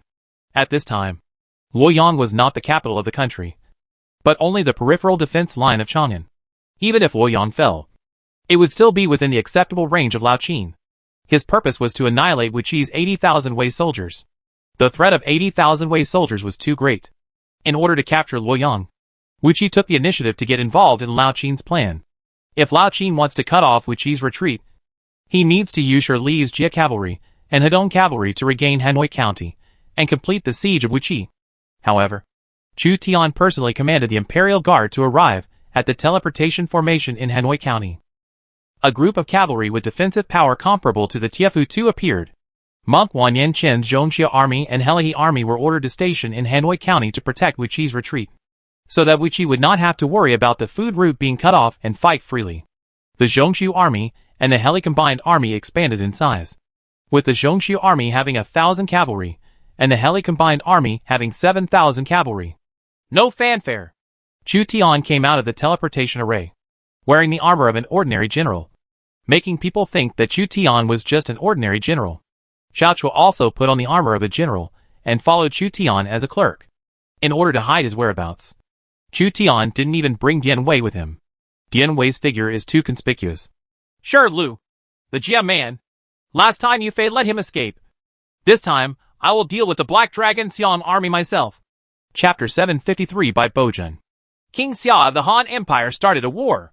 If he is allowed to unify the Han Empire, what do you think will happen in the future? Alexander's friend Ptolemy, the general in charge of the project, reported news about the eastern continent to Alexander, who was sitting on the throne.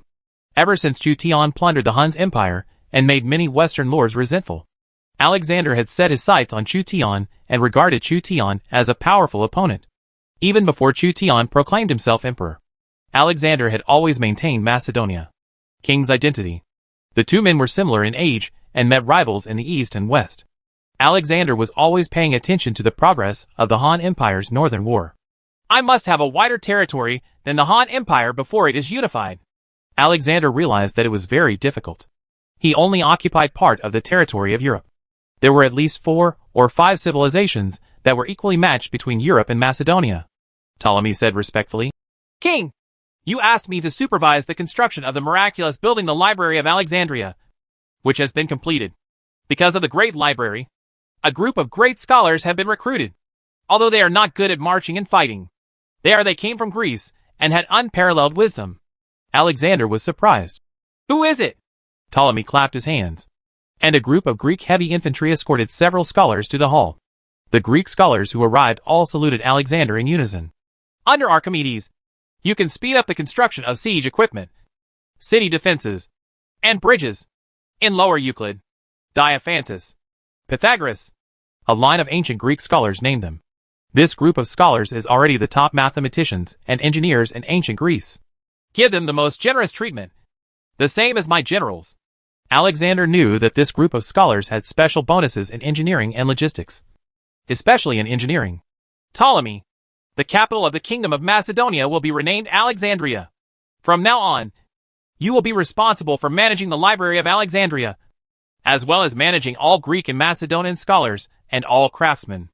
Yes, I will treat all scholars and craftsmen well, and their talents will be used in a series of great projects. At the same time, I will keep all the treasures in the library. Ptolemy withdrew with a group of scholars. In the Alexander Library, there are piles of props and books collected by Alexander, which are used to add various bonuses to his kingdom. Perhaps it's time to march into Asia Minor. Alexander stood up.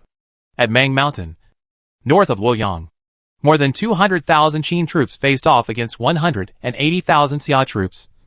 Fighting at Mang Mountain, Wei Wuzu built a camp north of Mang Mountain to compete with the Qin army. The Qin army occupied all the dangerous terrain in advance and occupied a commanding position, while Wuqi's Wei soldiers occupied the lowlands, with the Yellow River to the north and Mang Mountain and Lu Shui to the south.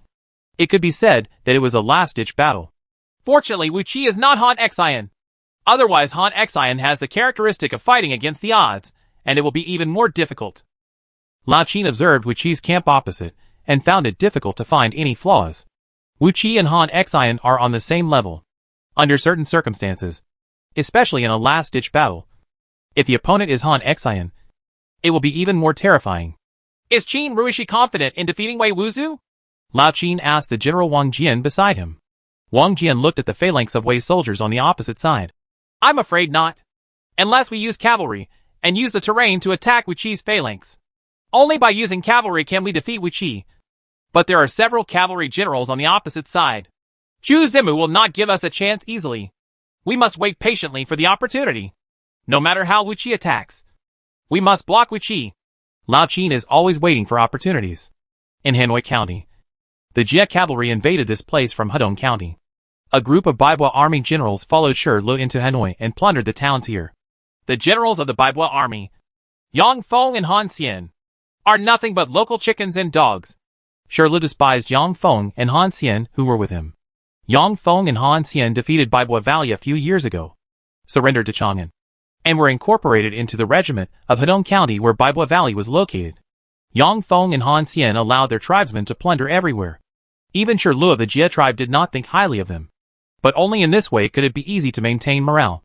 A large army of 100,000 Jia cavalry and Baibua troops came towards Wen County. Wuqi used Wen County to the north of the Yellow River as a stronghold to hoard grain and grass. On the other side of Wen County was Mengjin Ferry. As long as Wen County was occupied, Wuqi could cut off Wuqi's retreat and annihilate Wuqi's army at Mang Mountain. The march must not be delayed because of looting. We have obeyed the Emperor's order to attack the King of Xia. If we succeed, then we will be ranked among the 3 princes, generals and prime ministers, and our descendants will no longer be thieves and bandits. Yang Feng could not control the Baibo army's looting habits, so he could only ask them to loot less. Shi Li's Jia cavalry were also looting grain and grass for supplies. But the Jia cavalry under Shi Li's personal command were more reliable than the Baibua army at critical moments. They would only plunder after winning and conserve their energy before the big battle. A cavalry group was rapidly approaching the White Wave army. The galloping war horse knocked away an infantryman of the White Wave army. The general on the war horse didn't even need to use his weapon. He just relied on the impact of the horse to kill the infantry of the White Wave army instantly. Monk Wan Yinchen's eyes were exposed from his armor, and he stared at this group of Baibua troops. Only a dozen riders? Brothers, kill him! This group of Baibua troops had hundreds of people. After discovering that Monk Wan Yinchen only had a dozen cavalry, they immediately mustered up the courage to surround Monk Wan Yinchen and his cavalry. The Baibua army is infantry, crossbowmen and cavalry, among which 70 or 80 crossbowmen have already drawn their bows and strings. Kill! Monk Wan Yinchen faced hundreds of Baibua army soldiers without fear. Ordinary crossbows could not break through the armor of the Zhongxia army cavalry unless the distance was too close. More than a dozen Zhongxia army cavalry followed their commander closely, clamped the horse's belly, and attacked the Baibua army squad.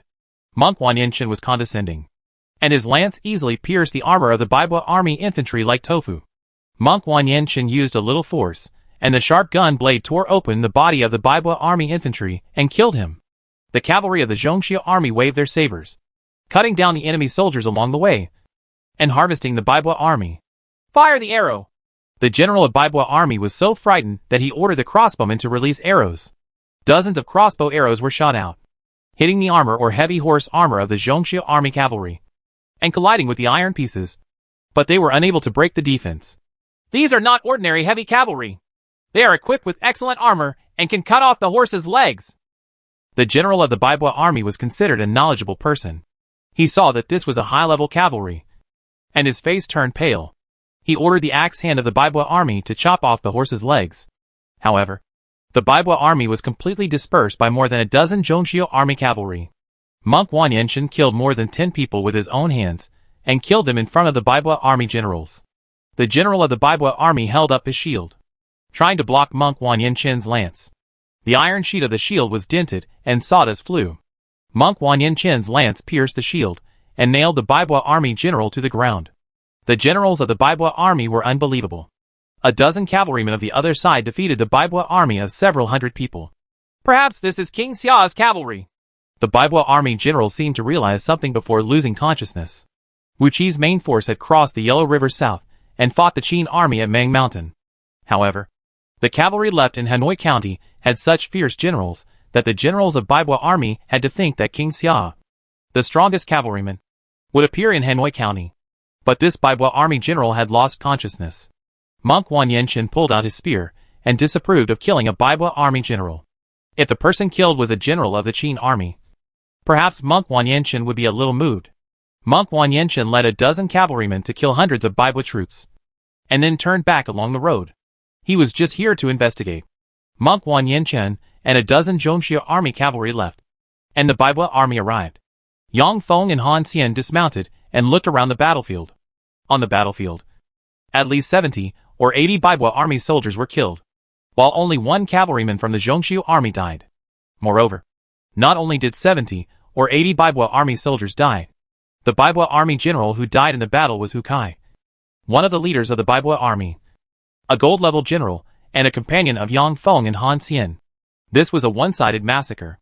This cavalryman was injured by his horse, and was killed by our soldiers after falling off his horse. As the leaders of the Baibua army, Yang Feng and Han Xian had certain talents. When they saw the astonishing loss ratio, they couldn't help but sweat. What kind of cavalry is this that causes such huge losses? The armored cavalry. The Xia army left a group of armored cavalry in Hanoi County. What our infantry fears the most is the armored cavalry. Yang Feng's face turned pale. If it is high-level heavy infantry such as Wei Wuzu and Qin Ruishi, after forming a formation, they actually do not have to worry about being overwhelmed by cavalry from the front. However, most of the White Wave army were light infantry with poor combat effectiveness. When the peasant army was overwhelmed by the steel torrent of heavy cavalry, the first thing they thought of was to turn around and escape. Han Xian was carrying a deserter. According to what the defeated soldier said, the other side had a powerful general with amazing strength who took the lead. It was he who killed Hu Kai. Yang Feng swallowed because of fear. Tu Huang, the #1 general of our Baibua army, was transferred by the king of Qin to Cai, a scholar in white, as deputy general. If Su Huang was here, he might be able to match the enemy's generals. But now Su Huang is not here. With our martial arts, if we encounter this cavalry, are we afraid that we will be killed by the opponent in the midst of thousands of troops? Han Xian frowned and suddenly patted his head. Maybe we can lure this cavalry to attack us, and then catch the turtle in the urn. Since they are elites, there are not many in number. I don't believe it. We have dozens of times the strength and set up a stumbling block. Trapped in a horse trap, still unable to defeat them. That makes sense. Yang Feng couldn't help but agree with Han Xian's proposal. Monk Wan Yenshin came back, knelt in front of Chu Tian, and reported what he had detected. Baibua army. I thought they had been destroyed by Lao Qin, but I didn't expect that Lao Qin still retained this force in Hedong County. Among the Baibua army, the only one to pay attention to is Su Huang. But Su Huang is not among the Baibua army. He was transferred to Xia in white. Chu Tian also has spies in Lao Qin's forces, and they also know some of Lao Qin's arrangements. It would be a waste of Su Huang's talents to stay in the Baibua army. Cai in white was also known to Chu Tian. He was a famous general in Xiliang during the 16 Kingdoms period of the Eastern Jin dynasty. The Black Dragon army attacked Liangzhou. Cai won 3 battles in 3 battles. Each time, he hit more with less. Later, likely Mu, he died. Be suspicious of the monarch. After conquering Guangzhou, sooner or later you will fight Cai. Chu Tian has not yet used the Iron Eagle scouts, although the War Eagle is convenient. When it discovers the enemy's whereabouts, it also exposes its own whereabouts. 8,000 cavalry are enough to defeat the Baibua army. Chapter 754, Defeat the Baibua army. This cavalry only has 1,000 men, and our strength is 70 times theirs. But will they fall into the trap? Yang Feng and Han Xian tried to lure the Zhongxia army into their siege. Bai Bo's army ambushed Zhongxia's army, making Yang Feng and Han Xian uneasy. The sound of horse hooves sounded, and a group of White Wave Army cavalry fled back in panic. "Chief, they are coming." I didn't expect the armored cavalry to fall into the trap. Everyone in the Baibo army couldn't help but be overjoyed. Yang Feng quickly said, "Get ready to trip the horse rope." Hundreds of Baibo army infantry have prepared tripping ropes. As long as the Baibo army cavalry passes by and the Zhongxia army cavalry arrives, the tripping ropes will work wonders. What is Baibojin doing? Shirlu led the Jia cavalry to capture a county town and rest and reorganize. It was less than 2 or 3 days' journey from one county. He kept in contact with the Baibo army. The leader of the Baibo army, Yang Feng, sent a cavalryman to inform Shirlu that the Baibo army planned to ambush a group of armored cavalry. In the eyes of Shirlu and Mian Bin, this was simply unbelievable. When did the Baibo army have the courage to ambush heavy cavalry? This is equivalent to the peasant rebel army trying to eat the elite cavalry of the empire. Zhang Bin shook his head. The generals of the Baibo army are afraid that they are up to something bad. My lord, please go quickly to rescue them. What a disturbing group of guys. Shirlu had to lead the Black Dragon army to support the Baibo army. The Dark Long Xiang army, holding their horse spears, moved closer to the Baibo army. Thousands of Baibo army cavalry were defeated by more than 1,000 heavy cavalry of Monk Wan Yinshin. The ring-headed swords of the Baibo army cavalry could not penetrate the iron armor. Facing Monk Wan Yinshin's iron hoof, they could only retreat. Boom! The armored cavalry who were chasing the White Wave army cavalry fell down in a row. Their horses stumbled, and the heavy armor made them feel dizzy after falling to the ground. The 2 or 3 rows of cavalry behind them were unable to dodge and collided with the first row of cavalry, causing them to fall over on their backs. Monk Wan Yinshin took the lead and rushed to the front. His horse was tripped by the horse rope. After all, Monk Wan Yinshin was different from ordinary cavalry. When he was tripped, he abandoned his lance, which was not suitable for infantry combat, and drew out his sharp saber. The saber is unsheathed, and its sharp edge is revealed.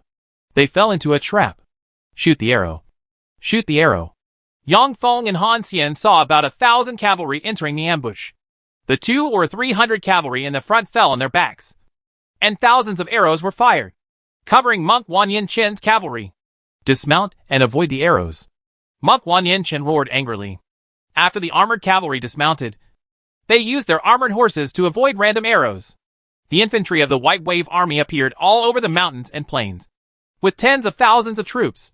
Our Baibo army is about to make its first contribution.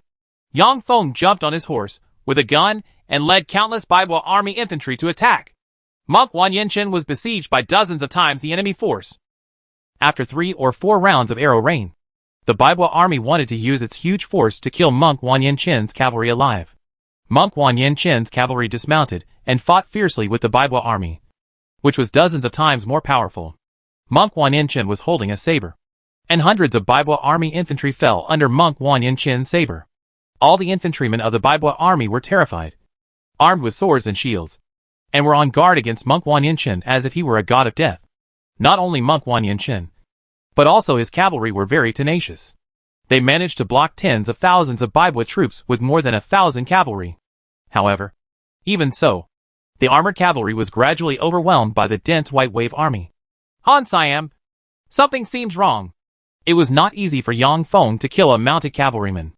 Only generals with a strength of over 90 can easily kill high-level armored cavalry. After all, the expensive armor of the armored cavalry is not just a decoration. Han Xian also killed a uniformed cavalryman. What's wrong? The combat effectiveness of these more than 1,000 cavalry is not as strong as imagined. More than 1,000 cavalrymen killed thousands of us and have been holding on till now. They haven't been destroyed by us yet. Are they still not strong? Han Xian's scalp was already numb. The Baibo army used horse tripping ropes, set up horse traps on both sides, showered them with arrows, and besieged more than 1,000 cavalry with dozens of times their strength. However, they themselves lost 4,000 people, and still could not capture Monk Wan Yinshin and others. This cavalry is definitely a special unit. The cavalry that killed Hukai defeated hundreds of infantry with 13 cavalry, and only 1 cavalry was killed. Their combat effectiveness should be stronger. Yang Feng saw the clues. But their armor is exactly the same. That's what's weird. You must be overthinking. Yang Feng and Han Xian argued on the battlefield, and Yang Feng, who finally saw something was wrong, was persuaded by Han Xian. Monk Wan Yinshin, the fierce general who killed Hukai, appeared. Monk Wan Yen-chen's cavalry had the same armor style as the cavalry that had previously attacked the Baibua army. The number of cavalry around Monk Wan Yen-chen decreased, leaving less than 400 cavalry. Suddenly, at the edge of the battlefield, the dull and suffocating sound of horse hooves sounded. Sand and dust flew, and the Xia Kingdom's battle flag fluttered in the strong wind, making a hunting sound. About 7,000 cavalry were galloping in. There are 7,000 cavalry, and each cavalry has the same armor pattern. However, among the 7,000 cavalry, there are 1,000 cavalry whose momentum is different from the other cavalry. Monk Wan Yen-chen's special units, the Zhongshu Army and the Heli Combined Army, have special mechanisms. The Heli Combined Army and the Zhongshu Army have the same equipment. But the Zhongshu Army is the elite selected from the Heli Combined Army and has higher combat effectiveness. Later, the cavalry brought by Monk Wan Yen-chen to attack the Baibua army was the Qianli army, not the Zhongshu army. This time, Chu Tian personally led the Zhongshu army to attack, with Monk Wan Yen-chen as the vanguard. Even if he encountered an ambush, he would still risk his life for King Xia. The 2 or 3 rows of Zhongshu army cavalry in the front were holding lances, and the Zhongshu army cavalry in the back had drawn their sabers. To deal with the White Wave army, you don't need too many strategies. Just use cavalry and pig thrusts to destroy them in one go. Chu Tian was located in the Heli army in the rear and drove the Zhongshu army to launch a surprise attack. Since the Baibua army did not have any decent generals, Chu Tian did not deliberately bring Yan Wei with him in order to hide his traces this time, and he did not take it seriously. Xiaochua's army-wide aura and auxiliary effects can enhance the power of cavalry assault. Thousands of loyal and filial soldiers galloped into the Baibua army, like an unsheathed saber, cutting through the black and dense Baibua army. The behemoth weighing more than half a ton hit the unsuspecting White Wave army infantry. Leader, there is also a cavalry. The panic by Bojun immediately reported to Yang Feng and Han Xian. This cavalry team that then attacked the Baibua army and connected with Monk Wan Yen-chen was even more terrifying, easily tearing apart the temporary military formation formed by the Baibua army. That cavalry was the cavalry that killed Hu Kai. Yang Feng saw that the Zhongshu army was in turmoil, and he realized that maybe the Zhongshu army was the terrifying cavalry that had a battle-loss ratio of dozens for one exchange. Hold them off! Han Xian raised the Huansho sword high, but his tone was full of uncertainty. His experience told him that the Baibua army could not block the attack of thousands of cavalry head-on. At the beginning, Lu Bu and Meng Tian of the Guanzhong army used heavy cavalry to defeat the Baibua army, capture Baibua's fierce general Su Huan alive, and force the Baibua army to surrender. Now, the Baibua army was trampled by heavy cavalry again and was defeated. Tens of thousands of Baibua troops, under the command of Yang Feng and Han Xian, tried their best to maintain their formation. However, in the face of absolute power, the Baibua army had no chance of making a comeback. Of the 70,000 Baibua troops, 24,000 were killed in one battle, and 10,000 more surrendered. The remaining soldiers scattered and fled in all directions. Monk Wan Yen-chen fought bloody battles and came to Chu Tian with his bloody saber in hand. The last general fell into an ambush and lost hundreds of cavalry. Please punish me, my lord. I didn't expect that Bojun also had some tricks. It's a great achievement that you are alive. Chu Tian counted the losses and defeated the Baibo army. It was not the Zhongshu army that suffered the most losses, but the Heli army. The Baibua army used horse ropes to force some of the Heli army to lose mobility and had to dismount to fight. Several hundred cavalrymen of the Heli army died in the battle. A Baibua army general was brought to Chu Tian. This Baibua army general was afraid of being killed by Chu Tianchu, so he was trembling nervously and sweating continuously. The villain is Li Le, the general of the Baibua army. Please ask King Xia to bypass the villain. The general of Baibua army immediately knelt down and begged Chu Tian for mercy. Li Le? Chu Tian thought about it and didn't remember that Bojun had such a number one person, because the Baibua army has no sense of existence and its own strength is not strong. It is basically the target of bullying by powerful princes. Therefore, Chu Tian only noticed the 3 members of the Baibua army, Su Huang, Yang Feng, and Han Xian. For Li Chu Tian really didn't look at Le, Hu Kai and his like. Even in the 3 kingdoms, Li Le, Hu Kai and others were at the bottom of the group of generals, on the premise that there were generals from other dynasties to choose from. Chu Tian really had no interest in them. Any Qinshua army member can compare with Li Le and Hu Kai. After all, in the era when the Qixua army was active. They fought in all directions and expanded their territories. They were far more powerful than the Baibua army, who was active in the Baibua Valley area. However, Chu Tian lost the characteristic of great sage and good teacher. In order to surrender the captured by Bo army, Chu Tian still chose to surrender Li Lu. Chu Tian casually glanced at Li Li's panel. Name Li Lu. Talent, Gold level General, Infantry type. Level 90. Identity, one of the Baibua handsome men in Hedong. The remaining part of the Yellow Turbans. Loyalty 47.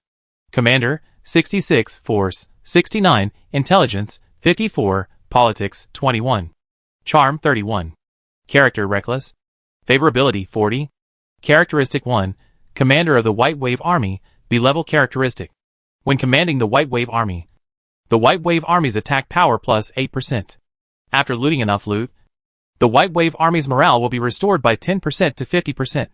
Characteristic 2, Reckless, C-level trait. When trapped, personal attack power plus 20%. Intelligence minus 10. Special arms, Baibua Army, the first to third level arms are uncertain. Chu Tian probably saw too many good generals. And when he saw Li Li's barren face, he was unmoved. If during the Langya Kingdom period, Chu Tian could still reuse Li Lu as a military commander commanding thousands of people. As of now, Li Lu is equivalent to a super soldier. Chapter 755 Dian Wei's defeat. We were attacked by the King of Xia's cavalry, and almost all 70,000 people were wiped out. Yang Feng and Han Xian were in a panic and joined Shi Li's Jia cavalry. Many of the 70,000 Baibua troops fled, leaving only a few thousand cavalry around Yang Feng and Han Xian. Stupid! You ambushed the opponent's elite cavalry without my permission. Do you think your country has unparalleled soldiers? The King of Qin ordered me to command the troops and horses east of Hedong. You should be controlled by me. Shi Li couldn't help but curse. The 70,000 Baibua army was destroyed in one fell swoop, defeated by the opponent's 8,000 cavalry. Yang Feng and Han Xian were defeated. They looked at each other, unable to look directly at Shi Li because of shame. Lao Qin did not believe in the ability of the generals of the Baibua army, so he appointed Shi Li, the leader of the Jia people, to command the troops in Hedong. The Baibua army was also controlled by Shi Li. Since Yang Feng, Han Xian, and Shi Li are not loyal people, it is natural to appoint the most capable Shi Li as the main general. At least Shi Li will not give away the 70,000 Baibua army easily. The planner Zhang Bin said, there are thousands of cavalry attacking the Baibua army. They are led by two generals, such as the Zhongshu army and the Helihejuan under the command of King Xia. The leader is Monk Wan Yanchen. It is even possible. If the military advisor has something to say, he should be straightforward. It doesn't have to be like this. It is even possible that King Xia personally went into battle, which is why the cavalry is so powerful. You mean that King Xia is in Hanoi County, maybe less than 100 miles away from us? Not impossible. Military advisor, if your guess is correct, then we have a chance to kill King Xia and become famous all over the world. Shi Li's eyes suddenly burst with energy. Heroes in troubled times dare to charge into battle, and it is common for them to personally lead their troops in battle. The foreign princes, Chu Tian, Ming Wan, Lao Qin, Tong Ke and others all went to battle in person because they had powerful characteristics. NPC heroes, cavalry heroes such as Cao Cao, Yelu Abaoji, Nurhasai, Temujin, Timur, Sun Tzu, Liu Bei, etc. Leading cavalry raids is commonplace. Cavalry raids also meant risks. There is an opportunity to kill Chu Tian right in front of him. It is indeed possible to kill King Xia. Zhang Bin does not deny this possibility. Zhang Bin, Cui Hao, and Wang Ming were all mastermind-level figures during the Wei, Jin, Southern and Northern dynasties. Based on the fact that the Baibua army was attacked by cavalry, he speculated that Chu Tian might be among this cavalry group. If that person didn't betray me and sure who didn't die, then killing King Xia is a sure shot. However, whenever possible, we will give it a try. This is the easiest way to defeat King Xia. The chance to defeat Chu Tian was right in front of him, and Shi Li couldn't help but feel moved. If Chu Tian can be defeated, Shi Li's prestige will be unprecedented. The entire Han Empire and the princes who competed with Chu Tian tried their best to kill Chu Tian. But now, Shi Li got a chance. Hai Longxiang army, follow me to hunt down King Xia. Yang Feng, Han Xian, you also follow. They are not far away yet. Although it was still uncertain whether Chu Tian was among the cavalry attacking the Baibo army. Shirlu believed military counselor Zhang Bin's speculation. After all, Zhang Bin was an imperial-level counselor and ranked high among the counselors in the entire Han Empire. Yang Feng and Han Xian were defeated, and were summoned by Shirlu to attack the Zhongshu army and the Heli army. The battlefield where the White Wave army was attacked was littered with corpses, and 24,000 White Wave army soldiers were killed. When Shirlu, Yang Feng, and Han Xian came to the tragic battlefield, the Zhongshu army and the Heli army had disappeared. The cavalry came and went like the wind, and their whereabouts were unpredictable. We seem to be a step too late. Shirlu was greatly troubled by Chu Tian's whereabouts. Chu Tian was obviously a prince-level figure, but his whereabouts were elusive. It would take a lot of effort to find out where he was. Zhang Bin carefully observed the entire battlefield and said, "They captured a group of Baibo troops. Although they are cavalry, most of the Baibo troops are infantry and will not go far. They can be chased. My husband has not waited for the main force of cavalry to assemble in Hanoi County. So he led the Zhongshu army and the Heli army to attack the Baibo army. It would be too rash. Go and support the king of Xia." Xiao Liang learned at Prince Xiao's mansion that Chu Tian had arrived in Hanoi County and couldn't wait to attack Baibo's army. So he ordered a group of legions to go to support, including Dian Wei's Tiger Guards. Although the Baibo army did not have generals who were good at assault, Xiao Liang was still worried that something might happen to Chu Tian, especially since Chu Tian did not bring a guard like Dian Wei. Xuerigui and Zhao Yun are on the Mongshan battlefield to protect the flanks of Wu Qi's army, so there are currently no strong enough guards around Chu Tian. Dian Wei led the Tiger Guard. After receiving the order, he immediately came to Hanoi County. 500 war horses went to join Chu Tian without stopping. At the same time, those secretly heading to Hanoi County were Tai Shizi's Chieshui army, as well as the reliable 5th School of the Northern Army and other regiments. Dian Wei didn't have time to wait for Chieshui's army and the 5 schools of the Northern Army to assemble, and he had already rushed out of the city. "Get away!" The 500 Tiger Guards, using war horses instead of horses, galloped and rampaged, completely ignoring the refugees on the way. After Hanoi County became a battlefield between the two major princes, hundreds of thousands of people became refugees and could be seen everywhere on the roads.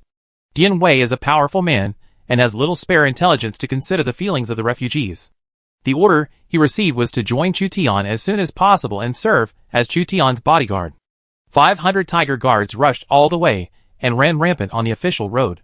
A group of ragged refugees walked along the official road toward the Shiha area, carrying their families with them. "Get away!" Dian Wei shouted loudly. His voice was like thunder, and the refugees subconsciously separated. "What an arrogant cavalry!" Among the refugees, a refugee leader saw that his companions in the rear were forced to give up a passage. There was also a refugee among them who was knocked away by the Tiger Guard's horse. He screamed and probably would not survive. He couldn't help but became furious and tried to stop the galloping man. "War horse, seek death!" Dian Wei took the lead, and as many as 1,000 enemy soldiers died under his hands. He would not care about the life or death of a refugee leader. If the leader of the refugees did not retreat, Dian Wei would ruthlessly indulge his war horse and knock him away. He was just a reckless man who carried out his mission ruthlessly. The leader of the refugees was a big man. When Dian Wei's horse was less than 5 meters away from him, the leader of the refugees moved his steps, ducked to one side, and then punched Dian Wei's horse. The war horse whined and fell heavily to the ground. Even Dian Wei fell to the ground because of the collapse of the war horse. With one punch, he killed a king-level war horse. "You actually killed my mount. I didn't expect you to have some brute strength." Dian Wei suffered a great loss, got up from the ground and glared at the leader of the refugees. He had followed Cao Cao and Chu Tian for many years and had never suffered such a big loss. His mount was shot dead by an inconspicuous person. "You let your war horses hit the people. How can you just sit back and watch?" The leader of the refugees was not afraid of Dian Wei, who was like a giant humanoid beast. "Court death!" Dian Wei was furious, strode like lightning, and hit the leader of the refugees with his iron fist. The leader of the refugees took a big step forward and punched at the same time. Boom! The two men clashed with their iron fists. The leader of the refugees remained motionless, while Dian Wei took 2 or 3 steps back. Dian Wei was shocked in his heart. For a long time, Dian Wei has been running amok. As long as he is protected by soldiers, Dian Wei can even capture enemy generals alive among thousands of troops. However, in Hanoi County, He was repulsed by force by a refugee leader. Dian Wei's subordinates were even more surprised. They knew how terrifying their general's force was. Dian Wei was strong enough to kill any ferocious beast in the deep mountains and old forests. A leader of the refugees. But he defeated Dian Wei in the field he was best at. I traveled day and night with an empty stomach and no strength. That's why I fell behind. Don't let me meet you next time. Dian Wei asked the tiger guards to fetch an extra war horse, mount it, and stop entangled with the leader of the refugees. Intuition told Dian Wei that the refugee leader in front of him was not easy to deal with. If time was delayed, Chu Tian might be in danger. Hanoi County was just a refugee leader, but he was so fierce. Dian Wei thought that Hanoi County was in danger. The tiger guards avoided the refugees and continued on their way. Because the leader of the refugees took action, Dian Wei became less reckless and tried to reduce casualties. What happened today is a shame for me. No one is allowed to mention it. Especially not to the Lord. Anyone who dares to leak it will eat my fist. Dian Wei was defeated by an unknown refugee leader and was unwilling to do so. So he could only threaten the tiger guards not to mention the matter. Dian Wei couldn't help but mutter. It is said that the people in Guangzhou are fierce. But I didn't expect the refugees in Hanoi to be so fierce. They are really an elite force. This person should be the most powerful person I have ever seen. The leader of the refugees also felt emotional when he saw Dian Wei's tiger guards leaving. My lord, there is a cavalry coming from behind. Chu Tian led the Zhongxia army, Helihe army, and Baibua army back to the army, but was chased by Shi Lu, Yang Feng, and Han Xian. They are so brave. I didn't expect that they would dare to chase us. There is a cavalry in front. They are the tiger guards. When Chu Tian was being pursued, Dian Wei's tiger guards finally arrived. There was a little delay in the middle. Dian Wei scratched his head and concealed the fact that he was defeated by the refugee leader on the way. In his opinion, as one of the most powerful generals in Chu Tian's forces and a personal bodyguard, it was really embarrassing to be defeated by the leader of the refugees. Chu Tian had no idea when Dian Wei would set out. At this time, he had to deal with Shi Lu. Instead of questioning Dian Wei, he said, Shi Lu wants to chase us, but he may not have the ability. Chapter 756 Shi Lu's 18 Riders. Shi Lu is not an ordinary person. Chu Tian encountered Shi Lu's cavalry near Wen County. Opposite is the famous slave emperor in history. Among the founding emperors, Shi Lu ranked among the top in terms of difficulty in starting a business.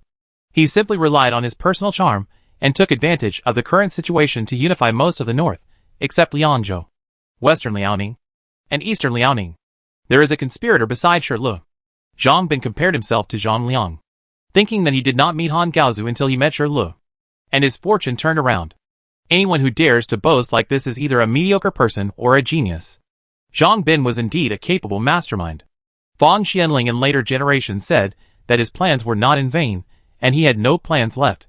Historically, Shi Lu used Zhang Bin for 12 years, and had unified most of the north, and proclaimed himself emperor.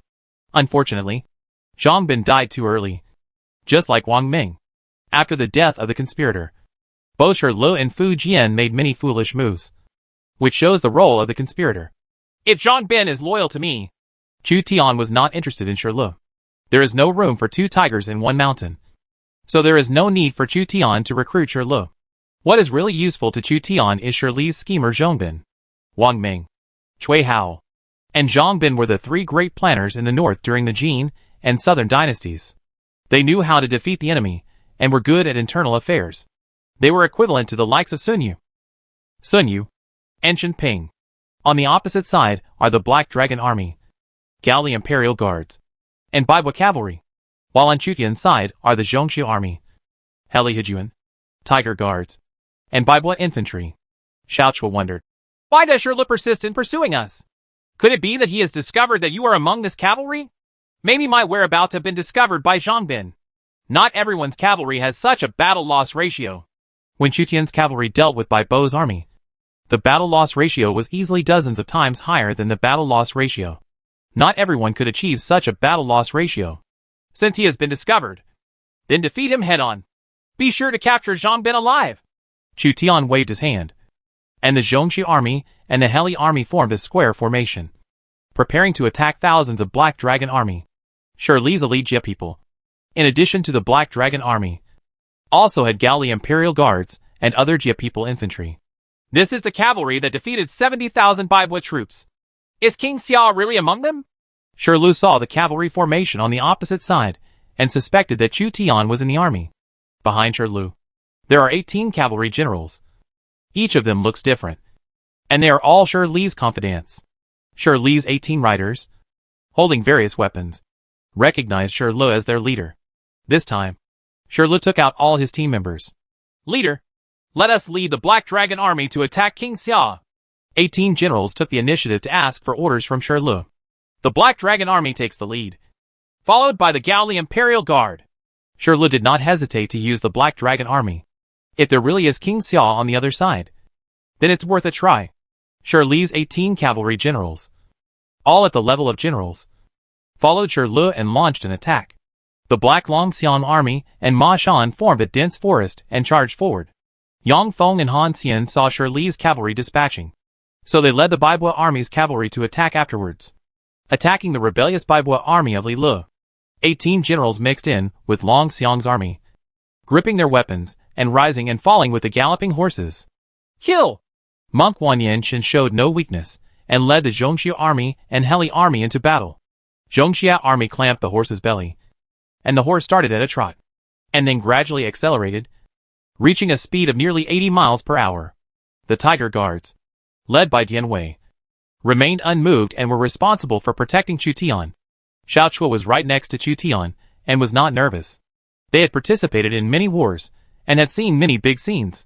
The battlefield with tens of thousands of people in front of them could only be regarded as a small-scale battle. Shi Lu has something. Chu Tian could feel the majestic momentum of the Black Dragon army, and the ground was shaking. As the emperor, Shi Lu had 18 more cavalry generals leading the charge. The Black Dragon army had almost shown its strongest side. If Shi Li's nephew Shi, who had not died in the battle with the Yu family army, maybe the Black Dragon army would have been stronger.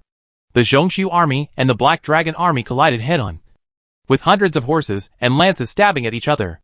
Monk Wan Yanchen faced each other and picked out several Longxiang army cavalry, and the Zhongxia army broke into Longxiang army.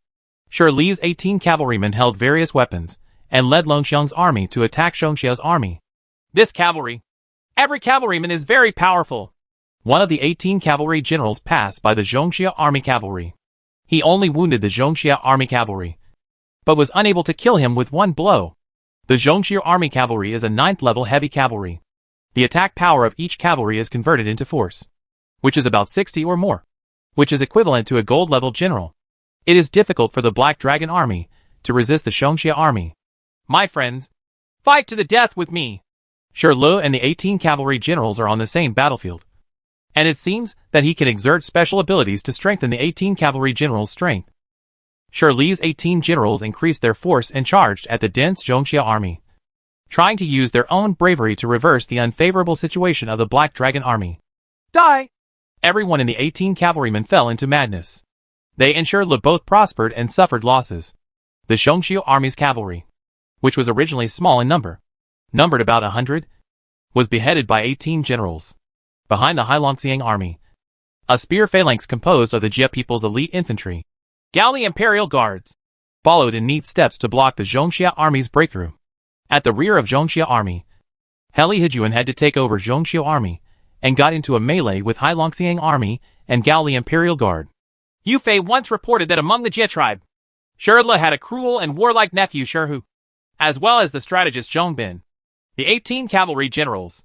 Shi Hu is dead, so it should be Shi Li's Shi who led the cavalry into the battle. 8 cavalry generals. Chu Tian frowned because of the loss of Zhongxia army. The 18 generals of Yanyan appear in romance stories, such as Heroes of the Sui and Tang dynasties, and The Romance of the Three Kingdoms. But in fact they are not just fabricated, but have historical prototypes. Shi Lu really had the so-called 18 cavalry generals, each of whom had a name and surname, from the Book of Jin, and they were probably the prototypes of the 18 generals of Yanyan. Shi Lu and the 18 cavalry generals should have special characteristics. Chu Tian had seen similar characteristics. For example, Cao Cao could strengthen the abilities of generals below the king level. Xiao Chua could strengthen the abilities of Khitan civilization generals. And Shi Lu might have the ability to strengthen the 18 cavalry generals. There is a cavalry there, but it has not moved yet. Maybe it is their reserve team. or even the location of King Xia, Wang Yan, Kuan, Shixiong, Jibao, Wu Yu, Lu Ying, Ta Ba, and Lu Ming. The 8 of you. Come with me to kill King Xia. Shirla noticed that there was no movement from Dian Wei's tiger guards. While Yang Feng and Han Xian were fighting with Baibo armies surrendered General Li Lu. He believed that besides monk Wan Yinshin, there was another general who was manipulating this cavalry force behind the scenes. That general may be King Xia. Among the 18 cavalry generals, 8 were separated. They were friends who fought with Shirlu to conquer the world. They followed Shirlu and attacked the tiger guards. Use the War Eagle. Chu Tian was not too panicked and asked Xiao Chua to use the War Eagle to convey military information. Xiao Chua has an affinity for war eagles and wild wolves, but Chu Tian does not. So he can only indirectly use war eagles to convey information. A war eagle circled. Iron Eagle Scouts Cavalry? It seems that King Xia is indeed here. Shirlu was even more crazy. He also already knew that where the Iron Eagle Scout appeared, it was very likely that the King of Xia was coming in person. 8 cavalry generals serve as the vanguard to attack the Tiger Guards. The Tiger Guards dismounted and formed an iron wall. Dian Wei held a dozen hand halberds and faced the charging Black Dragon army. Dian Wei suffered a small loss not long ago. Although the opponent may not be an enemy, Dian Wei has accumulated a lot of anger. When the cavalry of the Black Dragon army approached, Dian Wei threw his halberd. The halberd shot out of the air and pierced the armor of the Black Dragon army. More than a dozen Longxiang army cavalry fell off their horses. Dian Wei killed more than 10 Longxiang army cavalry in one attack. Among the 18 generals, Kuan's abdominal armor was pierced by a hand halberd. The hand halberd pierced his abdomen, and the intense pain made him scream. Dian Wei was so strong that the weapons he threw had more penetrating power than the bows and arrows shot by high-level archers. However, the high-speed cavalry would not stop because a general was injured, and the Black Dragon army collided with the Tiger Guards.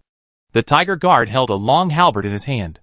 The sharp iron halberd hooked the shoulder of the Longxiang army cavalry and pulled him off his horse. After the cumbersome heavy cavalry landed, their combat effectiveness was greatly reduced, and they were disoriented. The Tiger Guard infantry holding a battle axe chopped down the heavy armor with an axe. Even if the axe cannot split heavy armor, the impact is enough to rupture the internal organs of the cavalry. Drink! Dian Wei has the S-level characteristic. Fight to the death to protect the master. Loyalty is not easy to decline. When the Lord/Monarch/Prince is in danger, the more serious his injuries are, the greater the increase in his abilities. So when Chu Tian is in danger, Dian Wei actually you can get stronger as you fight, until you die in battle. Dian Wei held 2 short halberds. One halberd blocked Kuan's spear, and the other halberd killed Kuan. Kuan, one of Shirli's 18 generals, was easily killed by Dian Wei. Kuan! Shirli had a good relationship with the 18 generals. When he saw Kuan being killed, he personally drew his bow and shot at Dian Wei. Dian Wei took a step forward, and his short halberd knocked away Shirli's arrow. Dian Wei's wrist was stiff, and Shirli's strength seemed to be not low either. However, when it comes to competing with Dian Wei in terms of force, he is still far behind. Of the 8 cavalry generals, 1 was killed in the battle, and the remaining 7 took turns attacking Dian Wei, trying to kill the ancient evil. Each time Dian Wei's injuries worsened, his strength became stronger, enough to tear apart a war horse. Because of his encounter with the leader of the refugees, Dian Wei was in crisis. If he didn't behave well in front of Chu Tian, he might lose his position as the first guard if a more powerful general appeared in the future. In fact, there is no need for Dian Wei to worry, because the position of guard requires not only force, but also loyalty. This is why Lao Qin used the fierce Northern Wei General Yang Dian as his guard instead of Lu Bu. Shui Jun is coming! Chu Tian was always outside the shooting range of the Black Dragon army. He was not too worried about being caught up by Shirli because he had a mount, Juing. So escaping would not be a problem unless Juing was tricked by the tripping horse rope. The war eagle that Xiao Chua let go has returned and is hovering over the battlefield. This means that Chu Tian's reinforcements have arrived. A high-level cavalry force that was not weaker than the Zhongxia army appeared. Taisher Ci, armed with a 7-foot-long sword, led the Qieshui army and drove straight in. King Xia is in danger. Sanchi camp, hurry up! Behind Taisher Ci, Mi Fang was anxious. Without waiting for the 5 schools of the Northern Army to assemble, he led the Changshui camp, Shisheng camp, and Tunki camp. The 3 battalions of 9,000 cavalrymen galloped forward. Mi Zhu and Mi Fang's families have a close relationship with Chu Tian. So although Mi Fang is incompetent, when she heard that Chu Tian was in danger, she rushed to the front without hesitation. Chapter 757 Capturing Shirlu. 7 knights took turns to attack Dian Wei. One of the knights thrust out the iron spear in his hand. Dian Wei dodged the spear and grabbed the spear with one hand. Another cavalryman's horse came through the air, forcing Dian Wei to take action and save his companion. Shirli's 18 cavalry generals, with their tacit cooperation, continued to attack Dian Wei, trying to consume Dian Wei's physical strength and then kill him. Shirli personally shot and killed several tiger guards. His bow and arrows could penetrate the iron shields of the tiger guards. One arrow even landed less than 50 meters away from Chu Tian. Chu Tian was indifferent. He had experienced more dangerous scenes than this. At that time, he was surrounded by the Jin army and Joan of Arc was seriously injured.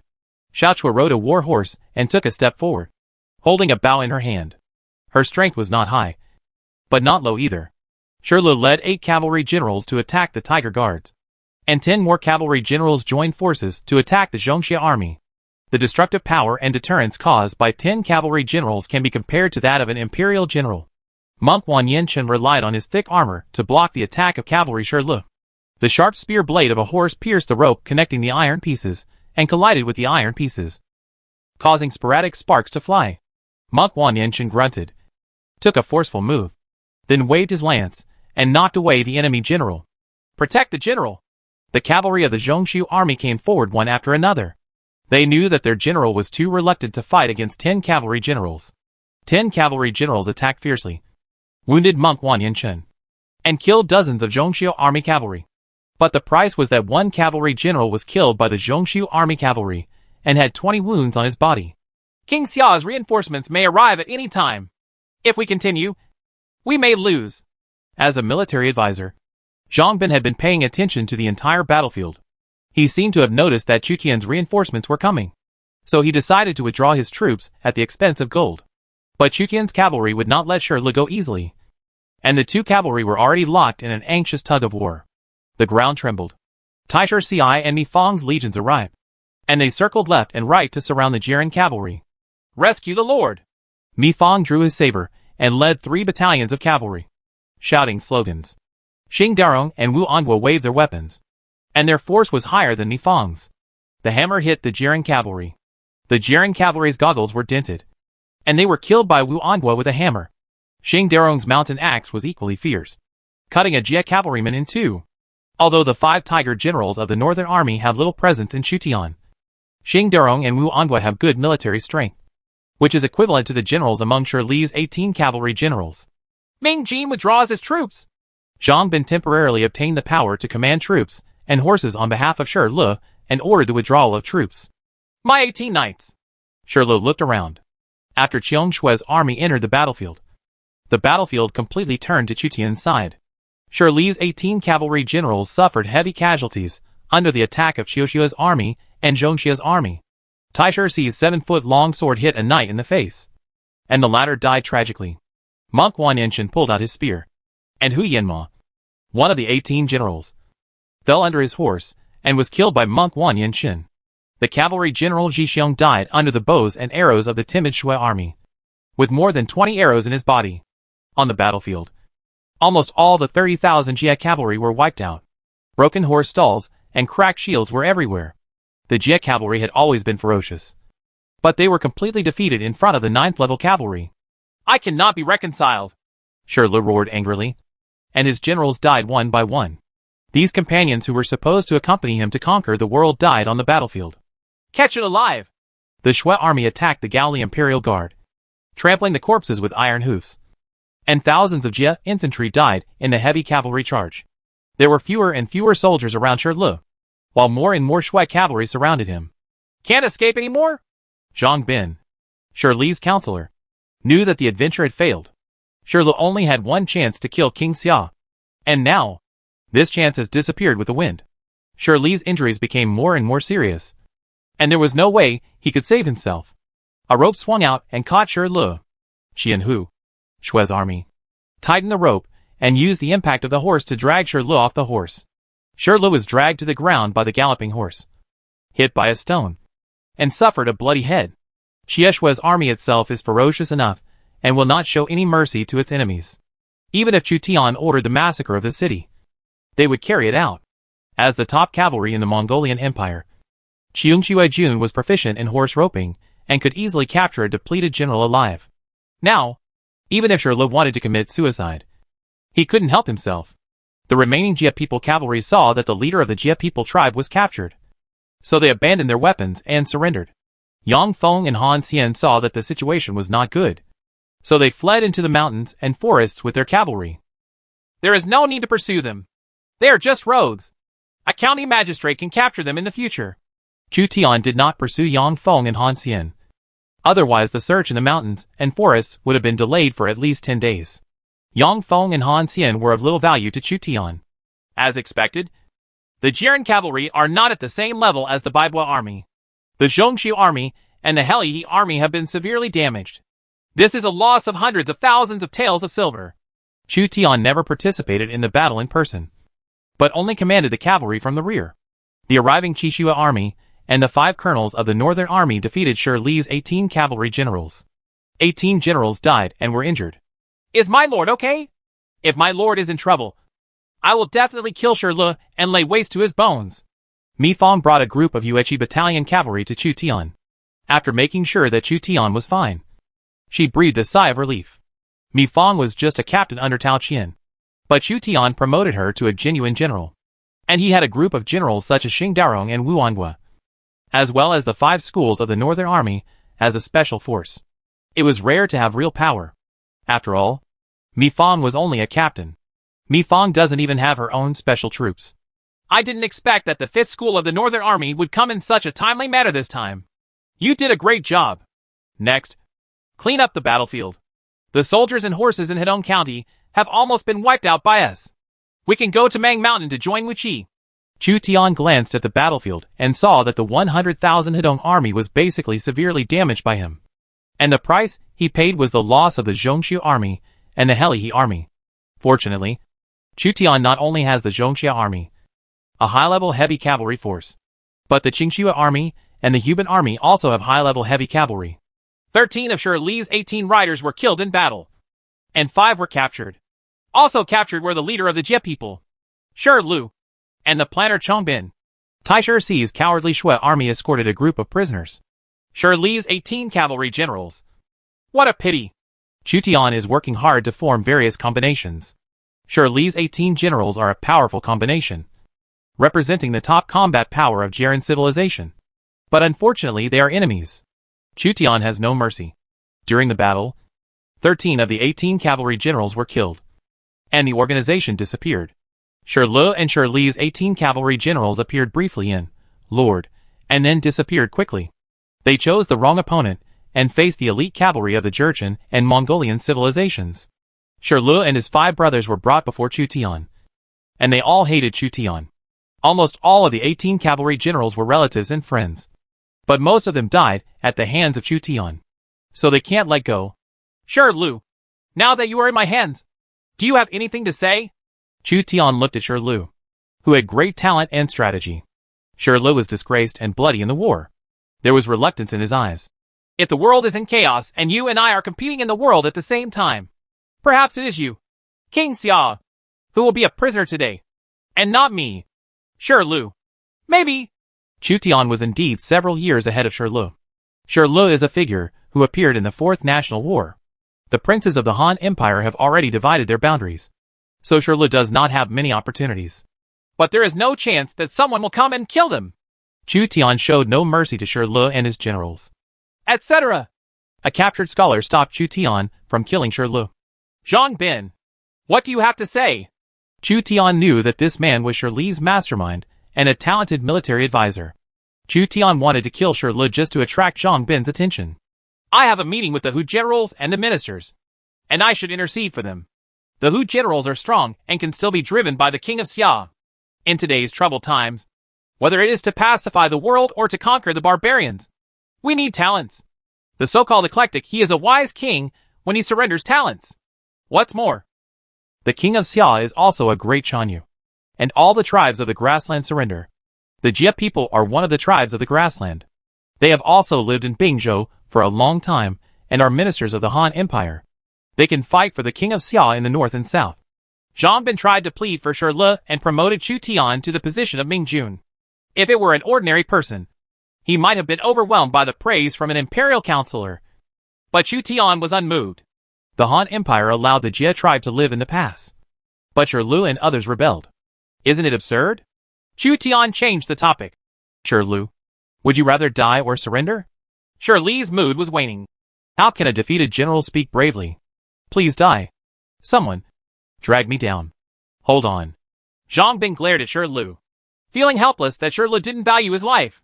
Shi Le was relatively close to him and was the first monarch to appreciate him. So it is possible that Zhang Bin wanted to keep Shi Le alive. Please ask the king of Xia to imprison these people and put them in a dungeon. Zhang Bin is willing to serve the king of Xia and support them with his salary. Or, let them work as coolies and support themselves. Zhang Bin could only make this decision. Chu Tian was waiting for Zhang Bin to show weakness and surrender on his own initiative. Chu Tian felt troubled by Shi Le, who could not guarantee his loyalty. On the contrary, he was plotting against Shi Le, who was unable to control the military power and was more helpful to Chu Tian. I promise you that Shi Le and the 5 others will be sent to the mines to work and support themselves. In order to make Zhang Bin work for him, Chu Tian used Shi Le as a threat. The mine where Shi Le and others were imprisoned was naturally guarded by soldiers. It would be difficult for Shi Le to escape. Furthermore, even if he escaped, he would not be able to make waves. The territories of various princes have been solidified, and the unification war of the Han Empire has also broken out. Shi Le originally wanted to seek death, but Zhang Bin sacrificed himself and sold himself to Chu Tian in order to save him. It would be unjustifiable if he failed Zhang Bin's intentions again. So Shi Le and 5 cavalry generals were taken down and sent to the heavily guarded Qizhou mining field. How does your highness plan to execute the captured Jia tribe? Zhang Bin asked Chu Tian cautiously. They will all be sent to the mining field and will be slaves forever. From now on, they will not be able to call themselves Jia people. Is it too extreme for your highness to do this? Zhang Bin, you should know that since ancient times, the winner is the king and the loser is the enemy. Sometimes, it has to be so decisive. There is no doubt about Chu Tian's words. The Jia tribe has always been unruly, so we can only let them disappear forever. Chapter 758. The troops leave Qishan. Compared with the fate of the Jiren tribe, our Khitan tribe is doing very well. Xiaochua saw that all the Jiren tribe's population had been sent to the mining fields, and that the Jiren tribe had been completely eliminated since then. He couldn't help feeling that the Khitan tribe was lucky. At least the Khitan tribe still had a county outside the pass to graze their cattle. Zhang Bin had no objection to Chu Tian's treatment, because Chu Tian, as the victor, was qualified to deal with the prisoners. And at the same time, as the great Chan Yu, he could decide the fate of each tribe. Chu Tian could see the panel of the guest of honor. Name Zhang Bin. Talent, Imperial Advisor. Level, 76. Identity, later Zhao Shao was the mastermind. Loyalty, 70. Commander, 50. Force, 14. Intelligence, 97. Politics, 91. Charm, 70. Faciality, calm. Favorability, 50. Characteristic 1. Mastermind, SS level trait. When accompanying the army in battle, there is a high probability of putting forward proposals, and a high probability of increasing the success rate of the strategy. Characteristic 2. Premonition, SS level trait. When going to war with the army, there is a small probability of triggering a premonition that is beneficial to the war. Characteristic 3. Eliminate hundreds of officials, S-level trait. When managing personnel, the probability of clear governance is greatly increased. Characteristic 4. Jealous of talents, negative trait. Prone to early death. Prone to serious illness during long marches. Zhang Bin can also be regarded as an all-rounder in intelligence and internal affairs. Shi Le can become emperor, which is not unrelated to Zhang Bin. Liu Bang can get Zhang Liang. Liu Bei can get Zhuge Liang. Cao Cao can get Sun Yu. And Fu Jian can get Wang Ming. Like a fish in water. What is special about Zhang Bin is his ability to premonition, which is a metaphysical ability, and the description is extremely unclear. This was the first time Chu Tian saw the premonition ability among counselors. As for the characteristics of the mastermind, both Fang Xianling and Sun Yu have them. In addition, Zhang Bin has the ability to serve as the official minister, specializing in personnel management. If there is any shortcoming, It may be that Zhang Bin has negative characteristics. Like Wu Jia, Zhang Bin's lifespan is not long. Is it true that God is jealous of talents? Chu Tian met the second counselor, who was prone to early death. The natural lifespan of civil servants and generals cannot be extended by miraculous doctors like Hua Tuo. In Hua Tuo's view, everything is fixed and cannot be changed against fate. Zhang Bin's loyalty is not too low. He probably has the idea of choosing the right tree for a good bird to roost. As long as he can use his talents. No matter who the Lord is. It's time to go to Mang Mountain. Chu Tian subdued Zhang Bin and solved the threat from Hedong County. He could cross the Yellow River unscrupulously, join Wu Qi, and face the difficult opponent head-on. Lao Qin entrusted Hedong County to Shi Lu. But almost all of his elite troops were concentrated in Mang Mountain. After capturing Mang Mountain and marching to Luoyang, the next step is Chang'an City, on the north bank of the Yellow River. Cheng Yu, a civil servant based in Puyang, led a fleet and waited at the ferry. Lord, 1,000 wooden ships are ready. Chu Tian's cavalry came to the north bank of the Yellow River and asked the cavalry to drive the horses onto the ship. On the other side of the Yellow River in Mang Mountain, Wu Qi was already fighting with Wang Jian. Although Wu Qi's troops were small, they were on the offensive side, while Qin Ruishi defended the camp. Wu Qi proved that Wei soldiers may not be inferior to Qin Ruishi. It mainly depends on the level of the general and the level of national strength. Lao Qin personally visited the battlefield and used the aura of his entire army to aura the Chu River in Han Realm. To strengthen the Qin army's defense, he needed to cooperate with Wang Jian to carefully block Wu Qi's attack. This group of Wei soldiers fought for a whole day, and their morale was not lower than 50. Lao Qin has experienced hundreds of battles in the past 10 years, and he can probably tell the morale of the opponent from the momentum of the opponent's military formation. He discovered a terrible fact. That is, the morale of Wu Qi's Wei soldiers has always been maintained above 50. The higher the morale, the higher the combat effectiveness. When the morale drops to 50, the combat effectiveness will decrease accordingly. However, Wu Qi's Wei soldiers can always maintain their combat effectiveness. The only thing that limits the Wei soldiers' army may be their physical strength. Jiasu received a letter from a petty official. According to a foreigner from Henoi County, Yang Feng and Han Xian were defeated and fled to the mountains. Shi Lu was probably captured alive by the king of Xia. Shi Lu, Yang Feng, and Han Xian were indeed unable to succeed. Chu Zimu still couldn't wait to attack. He estimates that he will soon arrive to the north of Mang Mountain and personally join forces with Wu Qi to attack Mang Mountain together. We will face the greatest crisis and opportunity. Lao Qin had already noticed that Chu Tian would choose to join Wu Qi after he settled the troubles.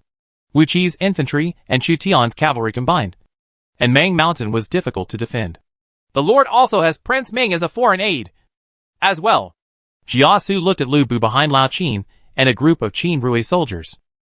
In this battle, we can only rely on Feng Xian.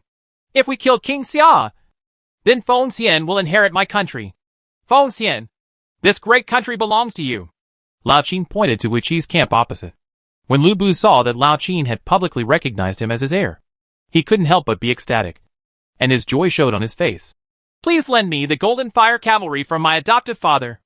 I will condescendingly attack Wu Qi's camp and kill him in one fell swoop to relieve my adoptive father's sorrow. Old Qin shook his head. No, you are my weapon against King Xia. If I kill Wu Qi, I won't win yet. Lu Bu raised his head and chest. Lao Qin's meaning was obvious. He was the only one in the world who could kill King Xia. Jiasu's eyes were not on Lu Bu. In Hanzhong, the prefect Zhang Dao recruited 200,000 elite soldiers.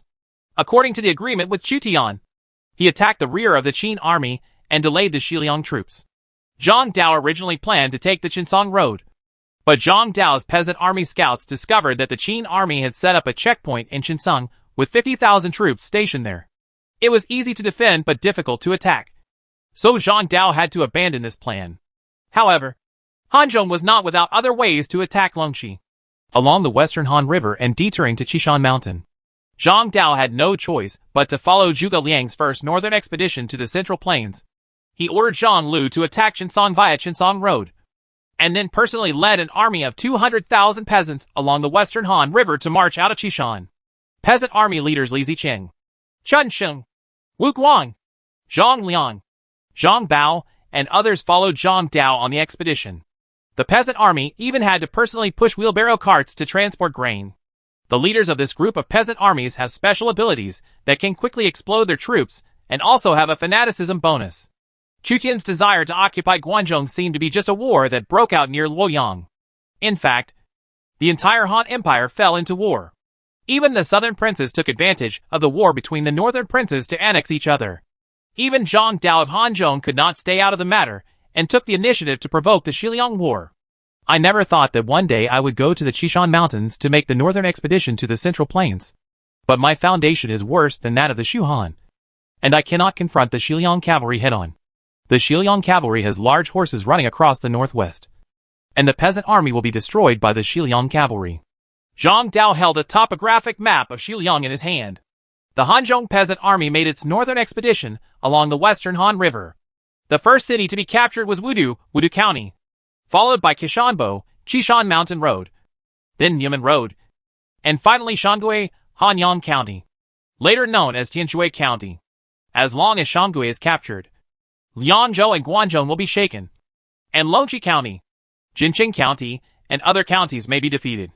However, Qishan is not easy to march, so the Qin army set up Qishan Fort to defend Hanzhong. When Hanzhong attacked the mountain roads in Guangzhou and Xiliang, both sides knew full well that the Qin army had fortified every mountain road. As long as he failed once, Zhang Dao would have to go back home. One can imagine how difficult it was for Zhuge Liang during his northern expedition. Sometimes, the northern expedition was declared a failure simply because it failed to capture a checkpoint or fortress. Attack Wudu and pull out the Qishan fort. We must at least capture Shanggui before we can give an explanation to the king of Xia. As an ally of Chu Tian, Zhang Dao must show some achievements before he can have the confidence to ask Chu Tian for an official position in the future. This time he had the courage to march out of Qishan. And he also had a trump card. The king of Qin appointed Xia in White as the governor of Liangzhou and the governor of Xiliang's military affairs. The governors of Wudu, Longqi, and Hanyang counties were the three Longqi players who betrayed Su Fengyan a few years ago. Old Qin arranged them in these three counties. They serve as governors of several counties, and it is obvious that they want to make full use of them. Zhang Dao memorized the topographic map of Xiliang and put away the topographic map. Chu Tian had already warned him in advance that if these three people were captured alive, he could kill them directly to avenge Su Fengyan. However, it is not easy to kill three county governors. It's hard to say whether Zhang Dalian can defeat Qishan. After all, Xia in White, the governor of Xiliang military, and his lieutenants also included Su Huang, Pangda and others. The Qishan fort set up by the Qin army on the Qishan Mountain Road is even more dangerous. Even with 10 times the force, it may not be possible to capture it. Forcibly recruit all the young men along the way and turn them into rebels, and prepare their own weapons and food. On the way to Longqi, Zhang Dao used the effects of Great Master and other characteristics to strengthen his tribe along the way. After these civilians turned into peasant soldiers, they brought their dry food and iron tools such as kitchen knives and hunting bows to join the army. Zhang Dao's army. Although I feel sorry for these civilians, these are troubled times, and human lives are like nothing. Zhang Dao used the characteristic effect to forcefully recruit troops. He was somewhat ashamed, but he quickly corrected his mentality. Only by unifying the Han Empire as soon as possible can the troubled times be ended. Zhang Dao's core tactic is the human sea tactic. So whenever there is a war, tens of thousands of people die in battle.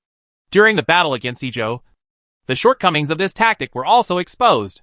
Even in Hanzhong, the population could not withstand Zhang Dao's consumption. So now Zhang Dao has been very restrained. Otherwise hundreds of thousands of people would have been killed or injured in the first battle. And in less than 10 years, Hanzhong would be empty of 10 rooms. Master Taisho. General Li Zicheng has led his troops to attack Wudu County. He claims that Wudu can be captured within 3 days.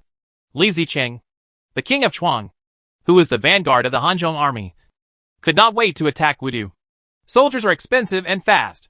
After capturing Wudu, immediately attack Qishan Fort. Before Liangzhou governor Xia arrives, capture Qishan Fort. Attack Shanggui. Occupy the street pavilion, and shock the 3 assistants. The Yellow Turban Army all over the mountains and plains marched towards Wudu County. This Yellow Turban Army was Zhang Dao's earliest legion. After experiencing the battlefield, many Yellow Turban leaders and Yellow Turban warriors were born. Chapter 759 Zhang Dao's Trump Card. Kill the cattle and sheep. Prepare wine and wine. Open the city gate to welcome the king. But the king will not pay for the food when he comes. Wudu County was besieged by 50,000 King Chuang troops. The shouts of King Chuang troops shook the sky and the earth, echoing over the battlefield. King Li Zicheng attacked the city personally, and teams of infantry carried simple ladders to storm the city. Dense arrow rain covered the sky, and hundreds of Wudu County defenders were killed by random arrows and fell on the city wall. Not only did the Chuang King's army directly attack the city, but they also did so with such overwhelming momentum that all the civilians in the city were alarmed. 200,000 Hanzhong troops came out of Qishan, and Wudu County was the first to bear the brunt. Where is the governor? As early as yesterday, Your Excellency heard that Hanzhong soldiers and horses were coming to attack, and immediately went to Longxi County to request reinforcements. Without the governor took away the elite soldiers again. I'm afraid he didn't want to abandon us. Why don't we surrender to Hanzhong? There were only 3,000 Wudu County garrison soldiers left, unable to resist the 200,000 Han Chinese army. So they opened the city gate and welcomed General Li Zicheng. The officials of Wudu County knelt submissively on both sides of the road, not daring to raise their heads and look directly at Li Zicheng.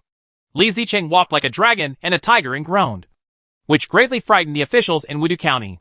How many defenders are there in the entire Wudu County? 3,000 defenders. Although Wudu County has a small population, it is still a county, and there are only 3,000 defenders? Our governor transferred our elite troops to Qishan Fort, believing that Qishan Fort has a steep terrain and is easier to defend. Where is the governor? He went to Longxi County. Li Zicheng frowned slightly, seemingly dissatisfied with the other party's answer. Attack Qishan Fort. Li Zicheng easily captured Wudu County and attacked Qishan Fort without stopping. 50,000 soldiers invaded the royal army, hijacked the 3,000 defenders of Wudu County, and launched a massive attack on Qishan Fort. The peasant rebel army can quickly absorb surrendered troops and form a larger force. In Longxi County, 3 alien governors were extremely worried. Zhang Dao's 200,000 soldiers and horses from Hanzhong attacked Shiliang. They were as fast as the wind, and their aggression was like fire. Zhang Dao of Hanzhong has captured Wudu County and is approaching Qishan Fort. If Qishan Fort is lost, the next one to be captured will be Hanyang County, and then Longxi County. The 3 of us have lost our territory, and Lao Qin will not let it go. King Xia has a close relationship with Su Fengyan and will not let us go. Therefore, we must not lose Qishan Castle. I have transferred Wudu County's troops to Qishan Fort. Even if Wudu County is captured, we will only lose 3,000 old, weak, sick and disabled. Ask for help from Xian'ai, the governor of Liangzhou. He is the military governor of Shiliang. Only he can repel Zhang Dao's 200,000 troops. The 3 prefects were at a loss because of Zhang Dao's advance. It was difficult for Zhang Dao to invade Chengdu, not because he was too weak, but because Liu Bei and Yang Su were too strong. Generals such as Guan Yu, Zhang Fei, Wang Ming, King Wanling, and Hu Lu Mingyu severely wounded Li Zicheng and other peasant army leaders and repelled Zhang Dao. However, the 3 foreign governors of Wudu County, Longxi County, and Hanyang County did not have any decent generals, so they were panicked in the face of Zhang Dao's aggressive offensive. Before Xiaoai's reinforcements arrive, we are stationed at Mumen Road. We are at each other's horns with Qishan Fort to temporarily block Zhang Dao's offensive. Very good. Under the mobilization of 3 foreign governors, about 50,000 troops from 3 counties gathered at Mumen Road. Su Huang, Pangda, you too, take the lead to support Mumen Dao. I need time. Xiaoai, who was promoted to the governor of Liangzhou, dispatched Su Huang and Pangda to support the 3 prefects. At the same time, a group of Shiliang cavalry was also sent. Qishan Fort, with about 8,000 defenders, was besieged by Li Zicheng's 50,000 Chuanwang army. Li Zicheng forced his way into the city again. The first attack resulted in the loss of 800 men and made no progress. Qishan Fort is a fortress deliberately set up by the Qin army. It is easy to defend but difficult to attack. Kill him! Li Zicheng and General Lu Zongmin of the King's Chuang army, holding shields, tried to climb the city wall. A falling stone hit Lu Zongmin's shield. Lu Zongmin fell from the ladder and was seriously injured. Chuang Wang's army suffered a blow, and its morale dropped. Li Zicheng had to give up attacking Qishan Fort and camped near Qishan Fort. Li Zicheng's military advisor was Song Xiansa. He observed the surroundings of Qishan Fort and could not find any flaws. Qishan Fort relies on the terrain, and there is no flaw at all based on the topography alone. Qishan Fort can be surrounded but not attacked. The fort can be bypassed. The disadvantage is that our troops will be scattered. If there is a good general in the fort, our army's food route can be cut off. Hanzhong is really a unique place, with Jiangnan in the south and Qishan Mountain in the north. Li Zicheng could only sigh in the face of natural danger. The Lord Prefect is here. When Li Zicheng's offensive was blocked by Qishan Fort, Zhang Dao's Yellow Turban Army, Qin Sheng and Wu Guang's late Qin rebels, and Yang Ang's Hanzhong army came to Qishan Mountain Road one after another.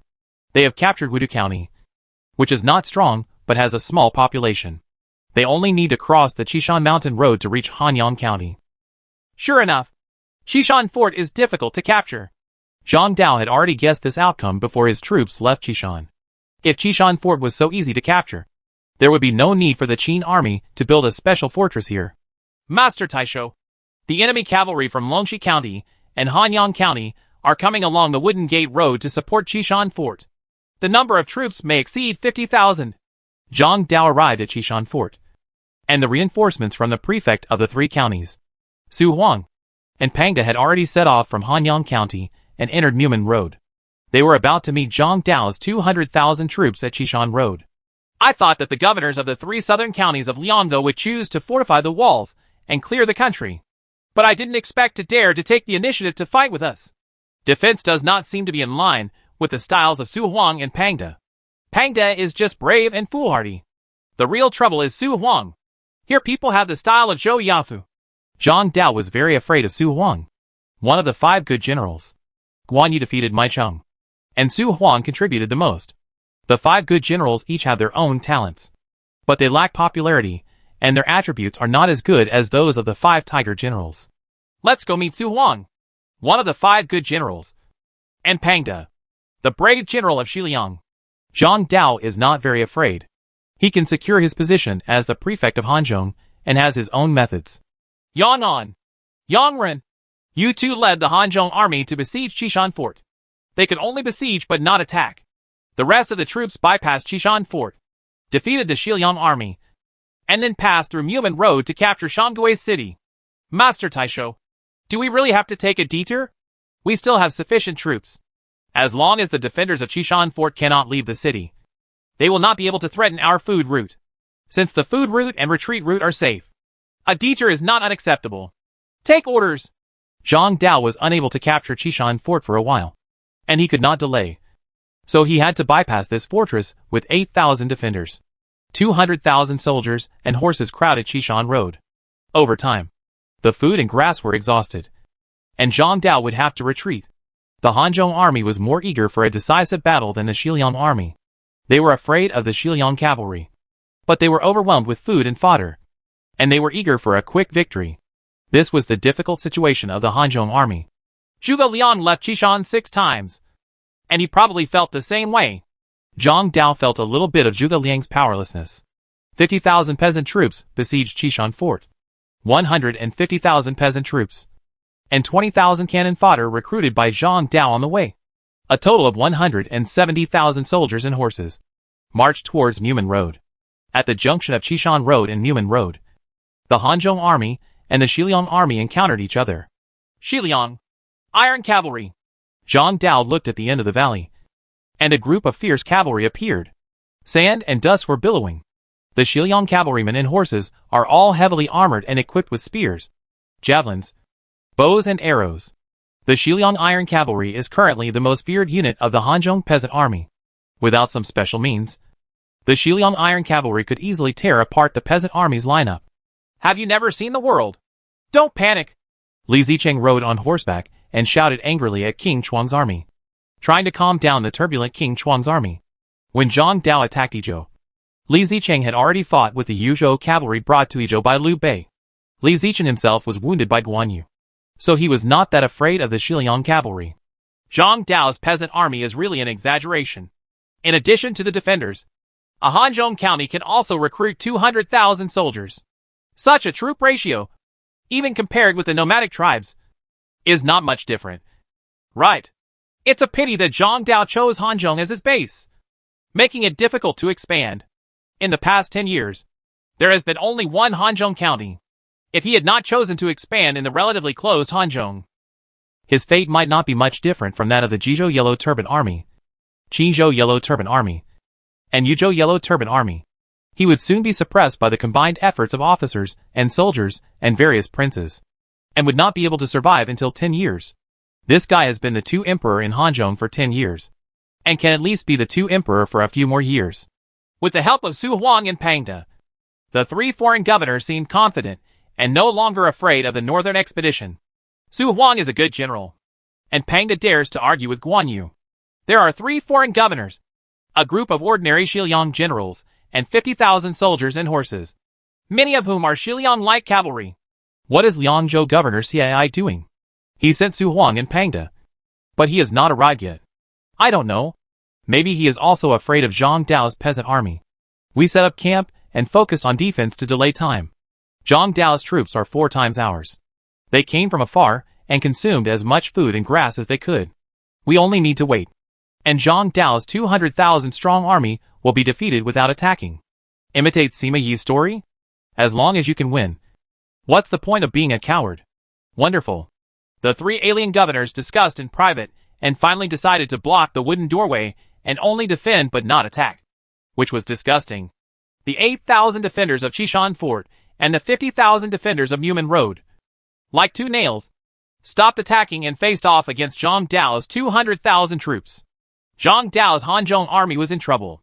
Although the Shiliang army arrived, they had no intention of starting a war, and the Hanzhong army was unable to seek a battle. At night, Zhang Dao walked out of the camp with a frown on his face. The moon and stars were dim, and a counselor was watching the sky at night. Zhang Dao walked up to the counselor, who looked like a scholar. The man noticed Zhang Dao approaching and leaned slightly. Lord, the Shiliang cavalry have always been brave and good at fighting, and I am very worried. But the 3 governors cannot hold on, and the threat is greater than the Shiliang cavalry. I hesitate again and again. If I want to win, I have to rely on your ability. I just feel a little wrong to you. Zhang Dao handed a scroll to this person. This person was a general recruited by Zhang Dao in the 4th National War. There are also many barbarian tribes near Hanzhong, so Zhang Dao actually has points. This scroll was not a reward from the 4th National War, but a treasure that Zhang Dao had obtained 10 years ago. The man took the scroll and his eyes changed. Typing once the Tianzi scroll? Zhang Dao said with a heavy tone. Yes, Zhang Jiao. I want you to use your special abilities to defeat the Shiliang army.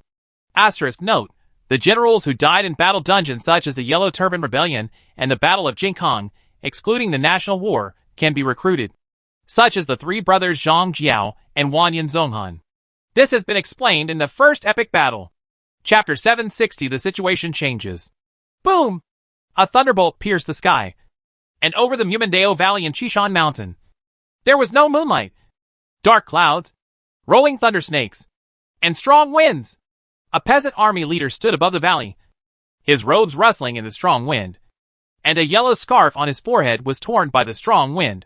Zhang Jiao held the scroll of typing Yeshu in his hand, muttered something, and suddenly opened his eyes. Thunderlord, help me! Zhang Jiao shouted. Boom! Another bolt of thunder tore the sky apart. Lightning struck a military tent in the Shiliang army camp and instantly ignited it. The fire spread in the Shiliang army camp. In the Shiliang army camp, tens of thousands of Shiliang army soldiers were awakened. They put out the fire and looked around in horror. Suddenly, the sky becomes dark and the rain is about to come. The situation has changed. This is a bit beyond common sense. It's just that the conditions are too harsh. Zhang Jiao and Taiping Yaoshu are indispensable. Moreover, there is a price to pay. Zhang Dao was waiting for Zhang Ju to release his skills. He put one hand on the hilt of his sword and looked up at the cloudy sky. Soon the weather on the battlefield would suddenly change.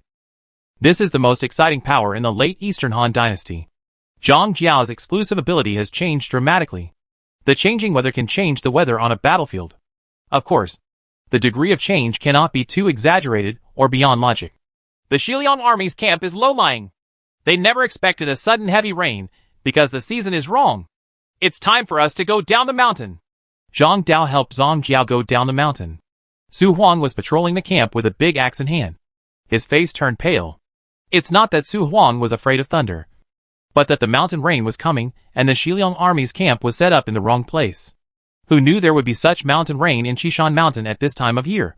Did we fall into a trap? Su Huang's first reaction was that he had fallen into Zhang Dao's trap. An alien governor didn't think so. It's impossible for Zhang Dao to control the time of the day. How could he control the time of the day?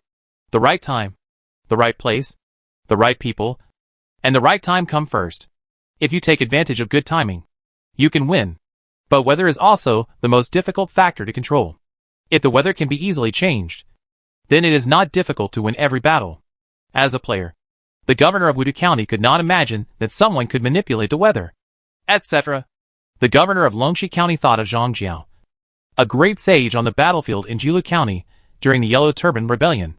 10 years ago, Zhang Jiao used the skill Change of Storms to defeat the soldiers and almost come back. If Chu Zimu's General Zhou Yafu hadn't stepped forward to turn the tide, maybe the Yellow Turban Army would have achieved greater success. You mean Zhang Jiao is resurrected again? It is also possible that Zhang Dao has mastered Zhang Jiao's ability. This is not impossible. The three alien lords considered this possibility and roughly understood what happened. It's unbelievable. We move the camp as soon as possible. Otherwise the camp will be flooded by the rain. Pangda, you lead a group of Xiliang cavalry to guard against the attack of Hanzhong troops. Su Huang could not be sure whether Zhang Dao was behind the change in weather conditions. But he knew that the camp was located in a low-lying terrain and heavy rain would flood the current camp. 50,000 Xiliang soldiers fell into panic. They hurriedly changed camps at night, mobilized their troops and horses. And there was a panic. Pangda held a long knife and led the nervous Xiliang cavalry to look at the Hanzhong peasant army opposite in the darkness. Zhang Dao's army looks like just a group of peasant troops. But if you underestimate them, they may be defeated miserably. The Hanzhong peasant army did not launch a direct attack, but patiently waited for the opportunity. Torrential rain covered the battlefield. Thunder exploded, and heavy rain fell on the mountain road. And the rain rolled down the rocks. The Xiliang army's camp was destroyed, and the Xiliang soldiers had to withdraw quickly. Some soldiers and horses were killed by falling rocks. Zhang Dao's Hanzhong army seemed to be well prepared and had already chosen favorable terrain. Even the low-level peasant army was wearing bamboo hats. The densest rainstorm was over the Xiliang military camp, while the rain in Zhangdao was not heavy. Li Zicheng, Chen Sheng, Wu Guang, Zhang Liang, and Zhang Bao. Each of you will lead a team of soldiers and horses. Once the rain stops, you will immediately attack the Xiliang army. Zhang Dao paid a certain price and did not hesitate to change the weather in order to create a fighting opportunity. Surprisingly powerful. Chen Sheng and Wu Guang, two leaders of the peasant army, were greatly surprised when they learned that Zhang Jiao had the power to change the weather. In their camp, 50,000 Qin rebels were armed with Changde and Qin crossbows. The 150,000 peasant army was divided into 5 teams. They were like hunters in the dark. Zhang Dao was in the tent. There was thunder and heavy rain outside, and the trees fell down. Defeat the prefects of the 3 counties and approach Hanyang County. The defenders left by Old Qin in Qinsong and Yufeng should be alerted. And I have also completed the task assigned to me by Chu Zimu. Zhang Jiao, when will the rain stop? Zhang Dao looked at Zhang Jiao in the tent. As the leader of the peasant army that kicked off the troubled times of the Eastern Han Dynasty, Zhang Jiao has the ability to change the weather. He is currently one of the core figures of Zhang Dao's forces. It mainly depends on Li Zicheng to attack the city and lead the troops in decisive battle. But to create fighting opportunities, it depends on Zhang Jiao. Zhang Dao used the abilities of his generals to cooperate. If the peasant army wants to defeat the Xiliang cavalry, it can only take them by surprise. On the Mumen Mountain Road, the power of the Xiliang Iron Cavalry will also be weakened. Zhang Jiao calculated the time. At the end of the night and dawn, the rain will stop. The essential art of Taiping should be returned to the Lord. Zhang Dao took over the scroll of Taiping Yeshu. Taiping Yaoshu has 3 volumes of heaven, earth and people, corresponding to Zhang Jiao, Zhang Bao and Zhang Liang's Tiandong General, Digong General and Ringdong General. Each role has special effects. Among them, the 2 scrolls of heaven and man are in Zhang Dao's treasure house, and the scroll of earth is in the hands of Chu Tian. The rain continued for midnight, and more than 200 Xiliang soldiers died in the mudslide. The surviving Xiliang army changed camps. However, after being tortured in the middle of the night, the Xiliang army moved camps overnight. Their armor and boots were soaked, and their physical strength was reduced. Morale is at a low ebb. The alien lord can see the average morale and physical strength of his legion. Legion, Longxi Army. Number of people, 17412. Status, downturn. Average level, 51. Average morale, 41, combat strength. Average physical strength, 37, combat strength. Number of war horses, 23124. My Longxi army has an average morale of only 41 and physical strength of only 37. The governor of Longxi County turned pale when he saw the face of his army. The day before, the Longxi army's average morale was as high as 93, and its average physical strength was 85. It could completely destroy the peasant army coming out of Hanzhong head-on. The Longxi army has the pastures, cavalry battalions, and other foundations left by Su Fengyan. They are basically cavalry, facing a group of mud-legged soldiers. Their morale is high and their combat effectiveness is also improved. However, Zhang Jiao's move, Change of Storms, tortured the Xiliang army all night, and its morale dropped below 50. Not only did it have no combat effectiveness bonus, but it also had a negative effect, which would weaken the Xiliang army's combat effectiveness. Also affected is the physical strength of the Xiliang army. When their physical strength is exhausted, both their attack power and mobility will be greatly affected. Physical strength and morale are both factors that determine victory or defeat. We were plotted by Zhang Dao. We must have been plotted by him. The three alien governors have determined one thing at this time. Zhang Dao must be behind the sudden change in the weather. Otherwise, how could it be such a coincidence? My soldiers from Hanyang County have morale of 45 and stamina of 40, which is only slightly higher than yours.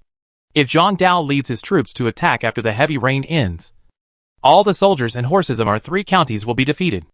The prefect of Hanyang County thought of a terrible result. Now the morale and physical strength of the Xiliang army are at the bottom. If Zhang Dao is manipulating the weather from behind, then in the next step, Zhang Dao will definitely take advantage of the Xiliang army's poor condition to launch an offensive. There is no doubt that Zhang Dao has already started to attack. Su Huang's expression was the same as that of the prefect of the three counties, which was not good-looking. What they faced was not an ordinary peasant army, but a collection of elite peasant armies from several dynasties. Xiliang soldiers, mount up and fight. Pangda, who had not rested well all night, had to mount his horse. When the Hanzhong army came to attack, his first reaction was not to retreat, but to take the initiative to attack. What a reckless man! The governor of Longxi County's evaluation of Pound was only average. Pound's strength and loyalty are very high, but that does not mean that he is a qualified handsome man. The real handsome guy here is Su Huang. The Xiliang army had to put on armor that was soaked by the heavy rain and felt uncomfortable all over. Many crossbows and arrows were poorly maintained due to heavy rain, and their durability has decreased. The prefect of the three counties discovered that the damage caused by the heavy rain not only affected morale and physical strength, but also had an impact on the durability of weapons, especially bows and crossbows, which must not be affected by moisture. Otherwise, they will be easily damaged. Damn it! The prefect of the three counties was very angry when he found out that he had been cheated. Fight and retreat. Withdraw troops from Shanhuang City. As the coach, Su Huang chose to retreat and give way to the wooden door. The battlefield situation was too unfavorable for the Xiliang army. At least they have to wait until the morale and physical strength of the Xiliang army return to normal levels before they can fight to the death with the Hanzhong army. Generals and governors, the Hanzhong army has arrived. When the Xiliang army discussed withdrawing, Zhang Dao did not miss the opportunity to annihilate the Xiliang army. 5 peasant armies launched an attack on the Xiliang army, which was in a sluggish state. Peasant troops all over the mountains and plains are coming towards the Xiliang army's camp. The muddy valley is more beneficial to the peasant army, which is mainly infantry. The sky is dead. Huang Tian must stand. The 50,000 Yellow Turban army, led by the three brothers Zhang Jiao, roared like a tsunami, and the shouts of killing echoed in the wooden doorway of Qishan Mountain, putting aside their combat effectiveness. After the return of the three Zhang Jiao brothers, the momentum of the Yellow Turban army returned to its peak. The morale of the Yellow Turban army was also affected by the heavy rain, dropping from 87 to 72. However, with Zhang Jiao, Zhang Bao, and Zhang Liang, their morale can be restored when the battle comes, and they can also enter a state of fanaticism. This time, they will definitely annihilate 5 people. Wanji Liang Jun, Zhang Dao was worried about the Shiliang cavalry, so he used all his strength as soon as he came up, intending to annihilate the 50,000 Shiliang army in one fell swoop. Annihilating the Shiliang army with a peasant army is an extraordinary achievement. It will alarm the entire Guangzhou and Shiliang, and some counties may surrender in despair. Princes, generals, and prime ministers would rather have the seed. The 50,000-strong Qin dynasty rebel army, led by Qin Sheng and Wu Guang, had an equally earth-shattering momentum, regardless of whether they can win or not. The peasant army must have momentum. The rebel army at the end of the Qin dynasty had the morale bonus of Qin Sheng and Wu Guang, and was no weaker than the Yellow Turban army of the three Zhang Jiao brothers. The combination of Qin Sheng, Wu Guang, and the three brothers Zhang Jiao were respectively the leaders of the peasant army in the late Qin and Han dynasties, so they had almost the same ability to motivate the peasant army. Li Zicheng's Chuanwang army had strong field combat capabilities and was weak in momentum, but it was still overwhelming. The 150,000 peasant army formed a pincer attack on the Shiliang army, as if they wanted to devour the sluggish Shiliang army. Chapter 761. The Shiliang army was defeated. The sky is dead. Huang Tian must stand. The Shiliang army encountered the Yellow Turban army for the first time, and it was the Yellow Turban army at its peak. At this time, the Yellow Turban army was led by the three brothers Zhang Jiao, and they fought with the Shiliang army. The Yellow Turban army went directly into a frenzy, and their attributes increased rapidly. The fanatical Yellow Turban army waved various weapons, shouted slogans, and desperately attacked the Shiliang army, which they usually feared. When the advantages of the Shiliang Iron Cavalry cannot be used, the Yellow Turban army dares to challenge the Shiliang Iron Cavalry. The Shiliang Cavalry rode on war horses, condescendingly stabbed the Yellow Turban army to death with their spears, and the Yellow Turban army relied on their numbers, and several Yellow Turban soldiers surrounded a Shiliang Cavalry.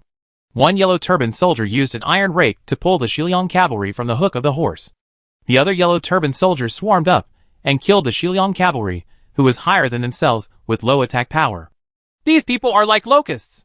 Pound chopped down several Yellow Turban soldiers, and facing the densely packed Yellow Turban soldiers, his scalp felt numb. Except for Yizhou, the Yellow Turban army has not been active in other states and counties of the Han Empire for a long time, and the army in Liangzhou has not experienced the madness of the Yellow Turban army for a long time. However, at the Mumen Road in Qishan Mountain, the Shiliang army once again experienced the terror of the Yellow Turban army. As long as the Shiliang cavalry is not allowed to run, the fanatical Yellow Turban soldiers will be invincible and fight against the Shiliang army one after another.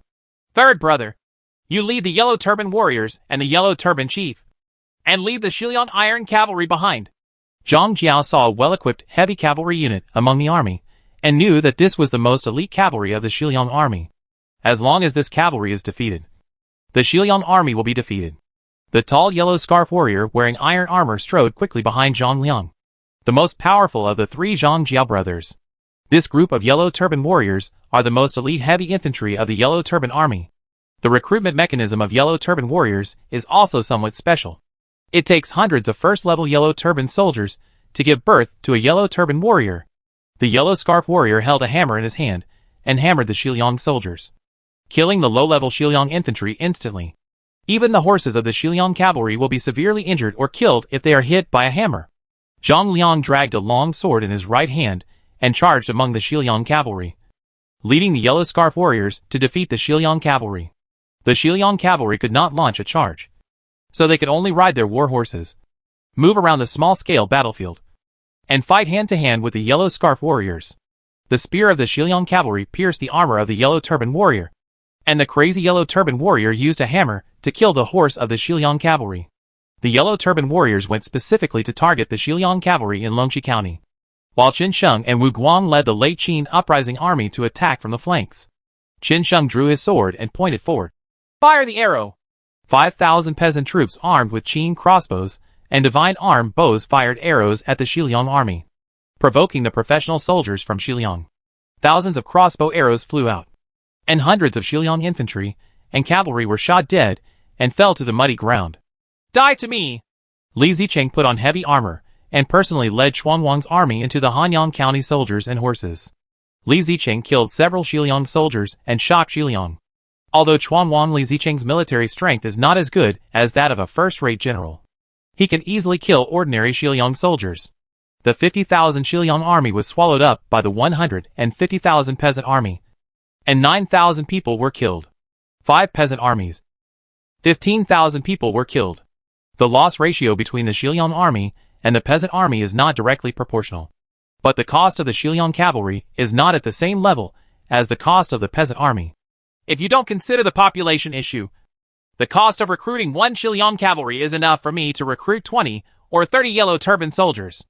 Even if you are a yellow turban leader and a yellow turban warrior, it is worth it to replace the 7th level Shiliang cavalry. Zhang Dao saw that the peasant army suffered more losses and didn't care. Zhang Dao could accept replacing the Shiliang army with the peasant army. Fortunately, the Shiliang army did not have generals like Yu Fei, Li Xiaoning, etc., who could significantly restore the morale of the army. Otherwise, the outcome would be unpredictable. Zhang Dao bullied the Shiliang army, which was low in morale and physical strength, and then launched an attack. You guys leave quickly. I'll break up with Pangda. Su Huang held a mountain-breaking axe in his hand and killed a yellow scarf warrior. The prefects of the 3 counties were pale, and their mentality had collapsed. So Su Huang asked them to retreat. Otherwise, the prefects of the 3 counties would all be killed. Zhang Dao. How can his army have such combat effectiveness? The ratio of losses between the peasant army and the regular army is less than 2 to 1. The 3 alien governors originally underestimated Zhang Dao and were unable to defeat Hanzhong. But once Zhang Dao took action, his goal was to annihilate 50,000 Shiliang troops. And they almost succeeded. Retreat to Shanggui City. General Su Huang. The next battlefield will be left to you. The governor of Longxi County led the cavalry and fled.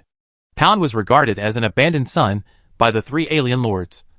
So he fought bloody battles, rushing back and forth among the crazy peasant armies, killing hundreds of peasant armies in a row. General, our cavalry is getting less and less. If this continues, we will all die in battle. Pangda commanded the Shiliang cavalry. 3,000 Shiliang cavalry were killed by Zhang Liang's yellow turban chief and yellow turban warriors, and almost all of them were wiped out. The fanatical yellow turban warriors risked their lives in exchange for the Shiliang cavalry. If the Shiliang cavalry wants to kill the yellow turban warriors, they themselves will be seriously injured or killed.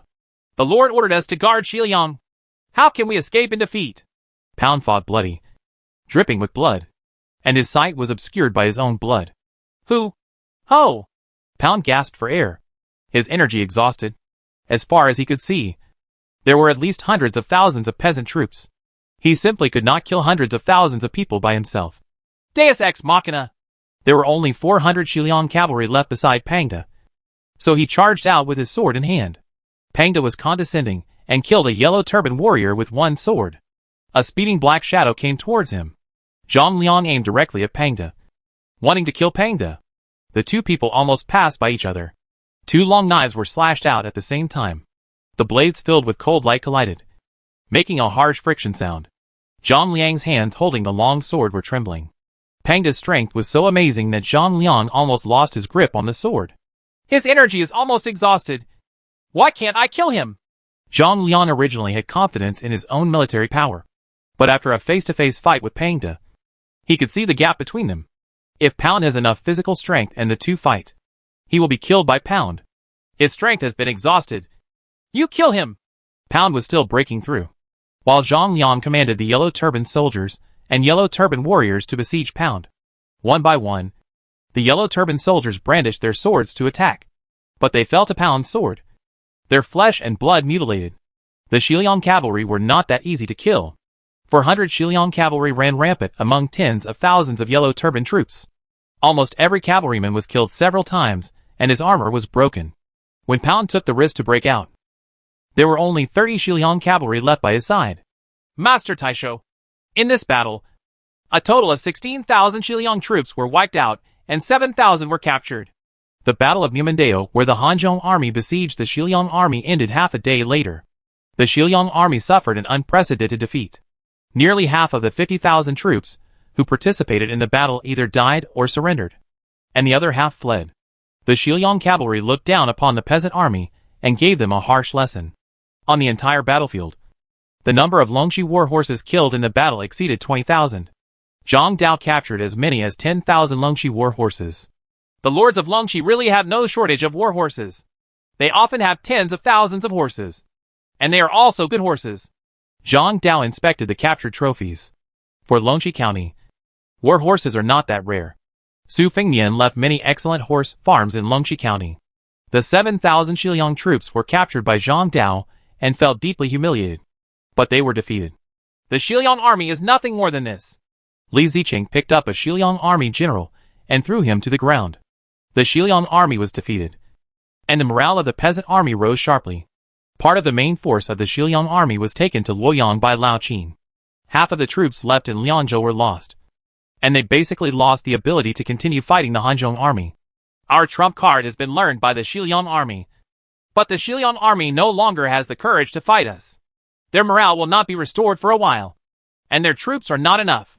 We march to Shanggui City, occupy Hanyang County, and threaten Guangzhou.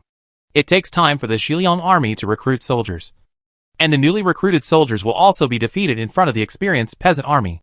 Unless there are other troops in Xiliang, the Guangzhou army can be defeated. Leave Qishan and attack Gui.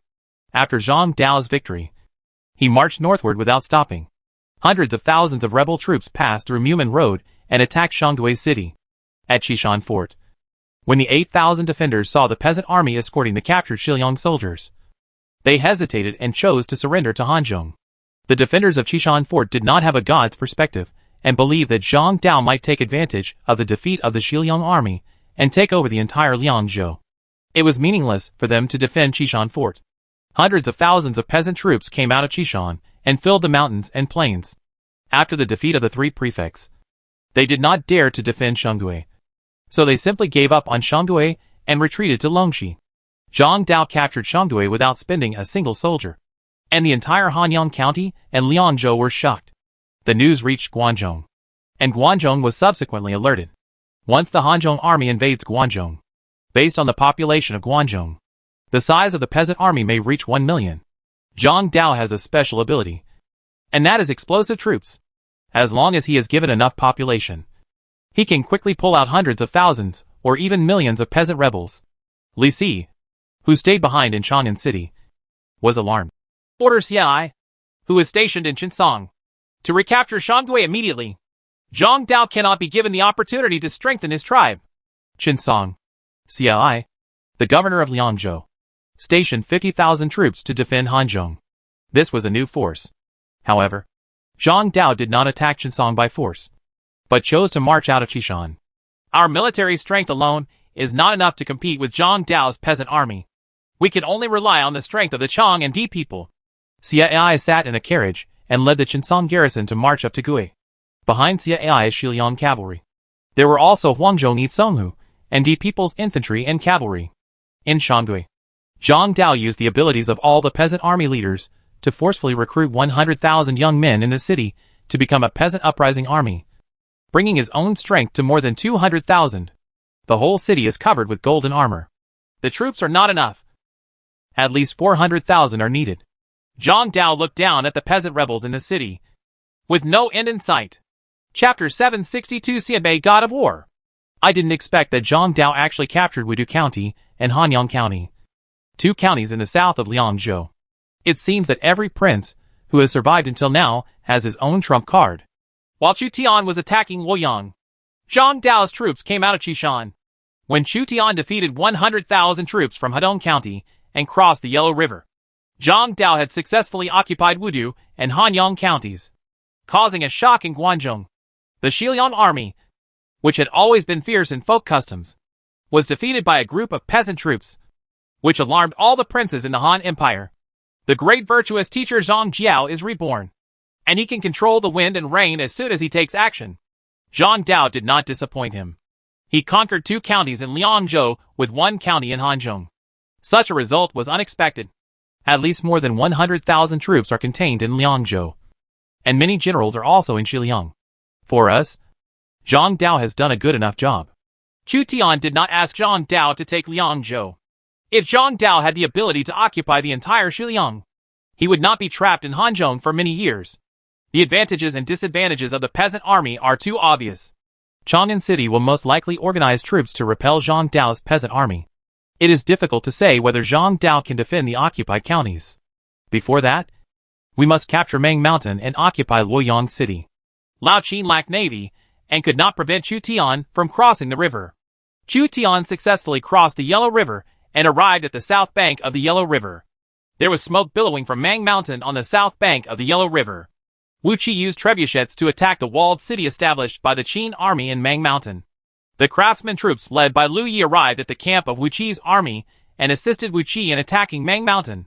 The Qin army set up many fortresses to block Wu Qi's offensive. Chu Tian could see the billowing black smoke produced by the fireballs thrown by the Xiangyang cannon, indicating that Wu Qi's attack on Mang Mountain was extremely fierce. Lao Qin's defense was also very meticulous, and many strong fortresses were set up in Mang Mountain in advance. Lord Chen Qingji led a group of white-robed cavalry to the shore to meet Chu Tian. How is the battle in Mongshan?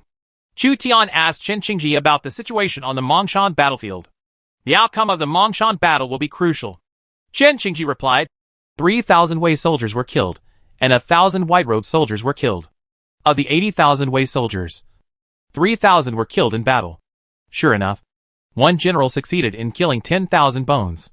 In the Battle of Mongshan, the two sides competed for the walled city and the pass. Before the decisive battle broke out, 3,000 Wei soldiers and 1,000 white-robed troops had been killed. Wei Wuzu and the white-robe army are both 7th-level troops. Chu Tian spent a lot of gold and silver to build an elite army. And just like that, 4,000 people were lost. The Guanzhong army is strong and not so easy to shake. The generals of the Chu Tian forces, including himself, strongly advocated attack. Except for Zhou Yafu, Chao Ren, and Hua Mulan. Chu Tian had never seen any other generals of his own with defensive characteristics. However, Lao Qin's forces are good at defense. Lao Qin also has a defensive-type army aura. Chu River and Han Realm. By joining forces with Wu Qi, I can probably break through the Mongshan defense line that Lao Qin has worked so hard to build. Chu Tian counted the legions he brought. In Lord, the Lord can customize the legion so that he can see the basic information of the legion. Some basic information can help the Lord judge the status of the legion before going to war. There are many factors that determine victory or defeat, and the legion panel is just the most basic information. Regiment, the 5th School of the Northern Army. General Mi Fang. Number of people, 14256. Status high. Average level, 75. Morale, 95. Combat strength. Physical strength, 81. Combat strength. Number of war horses, 12501. Arms under its jurisdiction, Yuechi Battalion, 2,612 people. Changshui Battalion, 2,741 people. Tunki Battalion, 2,928 people. Infantry Battalion, 2,985 people. Shisheng Battalion, 2,990 people. The average level of the 5 schools of the Northern Army is actually level 75. Most of them are veterans. Chu Tian was able to recruit the Shisheng Battalion 10 years ago, and later received soldiers from the other 4 battalions. They had experienced hundreds of battles, and were training in peacetime. So the 5th School of the Northern Army could be called a battle-hardened division. In sharp contrast is Tai Shi'erxi's cowardly Shui army. After the recruitment of Jie Shui's army, he only participated in the suppression of Matan Shanyu and the Battle of Hanoi, and his time was still short. Legion, Jie Shui army. General Tai Shi'erxi. Number of people, 2263. Status high. Average grade, 54. Morale, 91. Combat strength. Physical strength, 85. Combat strength. Number of war horses, 6712. The average level of the Qixue army newly recruited by Tai Shi'erxi was not that high. But among the Cheongshu army, hundreds of people were prisoners. They had served Genghis Khan, which improved the average level of the Cheongshu army. The average number of soldiers in the 5 schools of the Northern Army was less than 1 war horse per person, while the Jie Shui army had 3 war horses per person, not including the number of pack horses. It was truly 4 horses per person. Go and meet Wu Qi. Chu Tian led about 100,000 elite troops to Mang Mountain to join forces with Wu Qi. Boom! The fireball thrown by the Xiangyang cannon exploded, and a Qin Ruishi crossbowman was hit by the fireball and was instantly killed. More than a dozen behemoth large trebuchets stood upright, bombarding the city wall continuously. The stone walls could not help but tremble under the bombardment of the trebuchets. Hundreds of elite Qin troops died directly from the bombardment of the trebuchets. Tens of thousands of Wei warriors armed with powerful crossbows, and under the cover of trebuchets, forcibly attacked the city wall. Wu Qi led the army and captured the city. Qin Rui's soldiers were defeated and retreated down the mountain. My lord has arrived, and the decisive battle with the Qin army in Mongshan is expected to begin soon. Wu Qi learned of Chu Tian's arrival, and knew that the purpose of Chu Tian's arrival was to have a showdown with Lao Qin. In a duel between two heroes, one person will always win. Chu Zimu is finally here. The gain or loss of a city is not a problem at all. Lao Qin lost a city, and was not yet in dire straits. The fall of Wudu County and Hanyang County is within the tolerable range. Chen Song and Xie Ai's army are still here. The real key is Mang Mountain. Lu Fengxian, it's your turn to go into battle this time. Lao Qin called Lu Bu. General Chao. Murong Xianbei leader Murong Ba requests a decisive battle. In Yuzhou, Murong Ba and Cao Cao clashed, believing that it was Cao Cao's group who killed Murong Ling and wanted to avenge his son. Father, let me fight. Cao Ang faced Murong Xianbei's request for a fight and volunteered. Cao Cao glared at Cao Ang. Cao Cao knew exactly how much Cao Ang had, and he did not think that Cao Ang was Murong Ba's opponent. Wu Huan and Xianbei cavalry entered Yuzhou in large numbers and raided Yuyang County. Even Cao Cao, when the opponent launched a large-scale attack, temporarily avoided the front of his troops and then tried to counterattack. The most troublesome thing is not the Xianbei cavalry, but the Liaodong army in Mingguan. The Liaodong army did not appear in Yuzhou, and the march route of Mingguan was uncertain. Every once in a while, the scouts deployed by the Yuzhou army sent back information about the whereabouts of the Liaodong army, but Cao Cao was still unable to determine the main attack direction of Mingguan. He and Mingguan were playing a game. Generals Zhou Yafu and Li Guang were besieged by Xianbei and Wu Huan cavalry. The Xianbei and Wu Huan cavalry were nearly 300,000. General Zhou Yafu thought that the Wu Huan cavalry was not worth mentioning. But the Xianbei tribe had many fierce generals, and was afraid that something would happen to General Li Guang. Asked the general for help. When Cao Cao stood still, Zhou Yafu and Li Guang station was surrounded by Xianbei and Wu Huan cavalry, with a total of 300,000 cavalry. If the opponent is Taduan, Zhou Yafu and Li Guang are enough to deal with him. But the problem is that the three major tribes of Murong Xianbei, Duan Xianbei, and Yuan Xianbei have many generals. The Xianbei people are more fierce than the Wuhuan people. The Xianbei cavalry wants to surround the point for reinforcements, but we still have to send troops to support Zhou Yafu and Li Guang. Cao Cao had already noticed the intentions of the Xianbei cavalry, but had to save him. This is a conspiracy that cannot be refused. Murong Ba is the Xianbei god of war. Among the Xianbei generals, he is brave and good at fighting, and he is at his peak. Historically, Murong Ba went on an expedition at the age of 13 and already won 3 armies. He defeated the famous generals Huan Wen and Lu Laoji of the Eastern Jin dynasty. At the same time, the only person who could restrain Murong Ba was the former Qin mastermind Wang Ming. The Chutian forces speculated that Murong Ba was an emperor-level cavalry commander, so Chutian told Cao Cao to deal with him carefully. The Murong family was full of talents, and Ran Nin, the king of Wudao, also died under Murong Xianbei's military power. Tiger and Leopard Cavalry. It's time for us to take action. Cao Cao summoned Cao Chun, Cao Xiu, and Xiahou Dun, who were ordered to arrive. Currently, Cao Cao can directly command these few generals. Murong Xianbei deliberately surrounded the 2 generals Zhou Yafu and Li Guang, and must have set up an ambush. We should think of countermeasures in advance.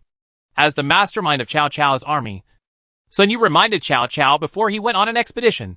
Cao Cao looked at Guijia. Bo Xiao, what do you think? Guijia thought for a while.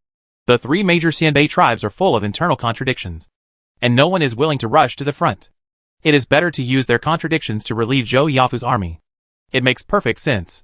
Cao Cao was assisted by 2 counselors, and was able to deal with the Xianbei and Wu Huan cavalry. Sun Yu was thinking about another thing. The most powerful Liaodong army in Liaodong has not yet entered the pass. I am worried that the Liaodong army does not intend to use the Liaoxi corridor. Cao Cao said. How can the Liaodong army enter the pass without taking the Liaoxi corridor? Sun Yu said. Maybe we will pass through the prairie and attack Shangdu County. Shangdu County. Cao Cao couldn't help but have a headache. The Liaodong army was mainly composed of cavalry.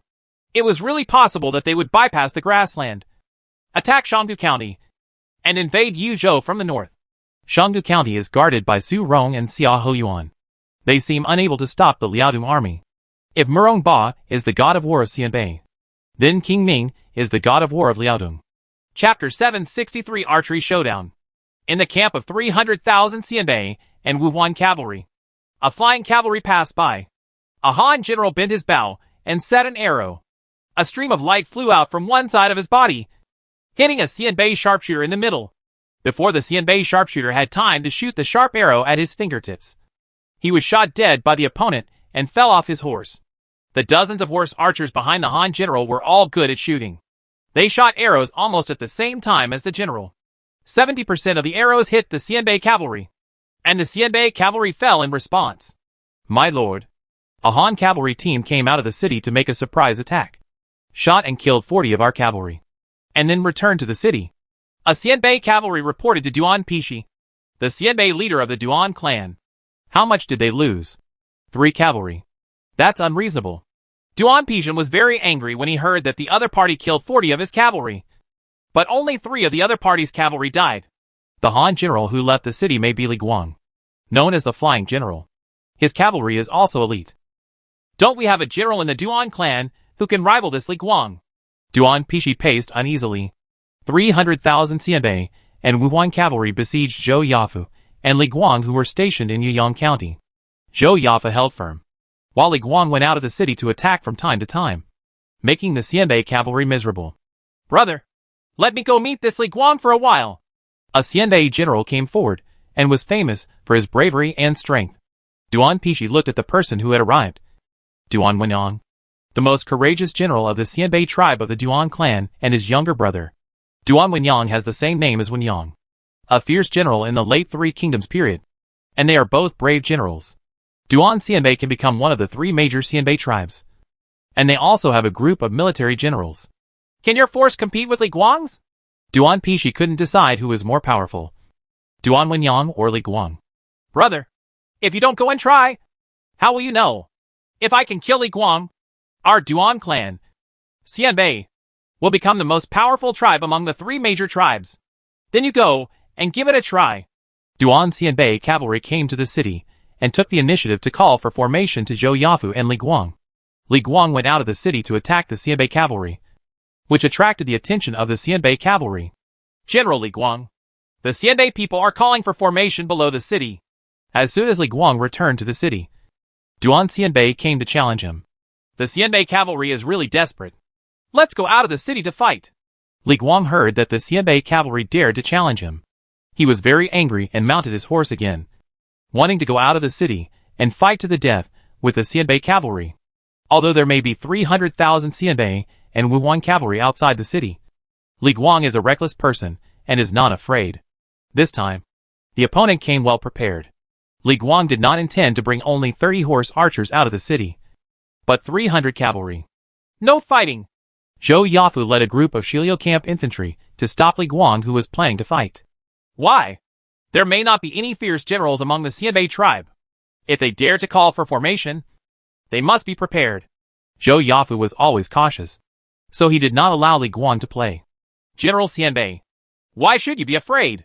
I regard them as dolphins and dogs. Wait until I capture them.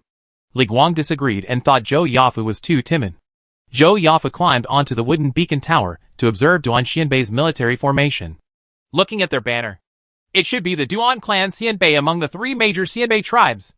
We don't know much about the Xianbei tribe, so we shouldn't underestimate them. Please, General, let me have a try. Li Guang asked for battle again and again. Under the city, Duan Wenyang, the most powerful general of Duan Xianbei, held a spear in his hand and called for formation, indicating that he would challenge Li Guang in a duel. In the past few days, Li Guang went out of the city to attack the Xianbei tribe army and shot hundreds of Duan Xianbei tribe's cavalry, which completely angered the Duan Xianbei tribe. When Duan Wenyang, a fierce general from Duan Xianbei tribe, challenged Li Guang, the Murong tribe and Yuan tribe were alerted almost at the same time and came to help.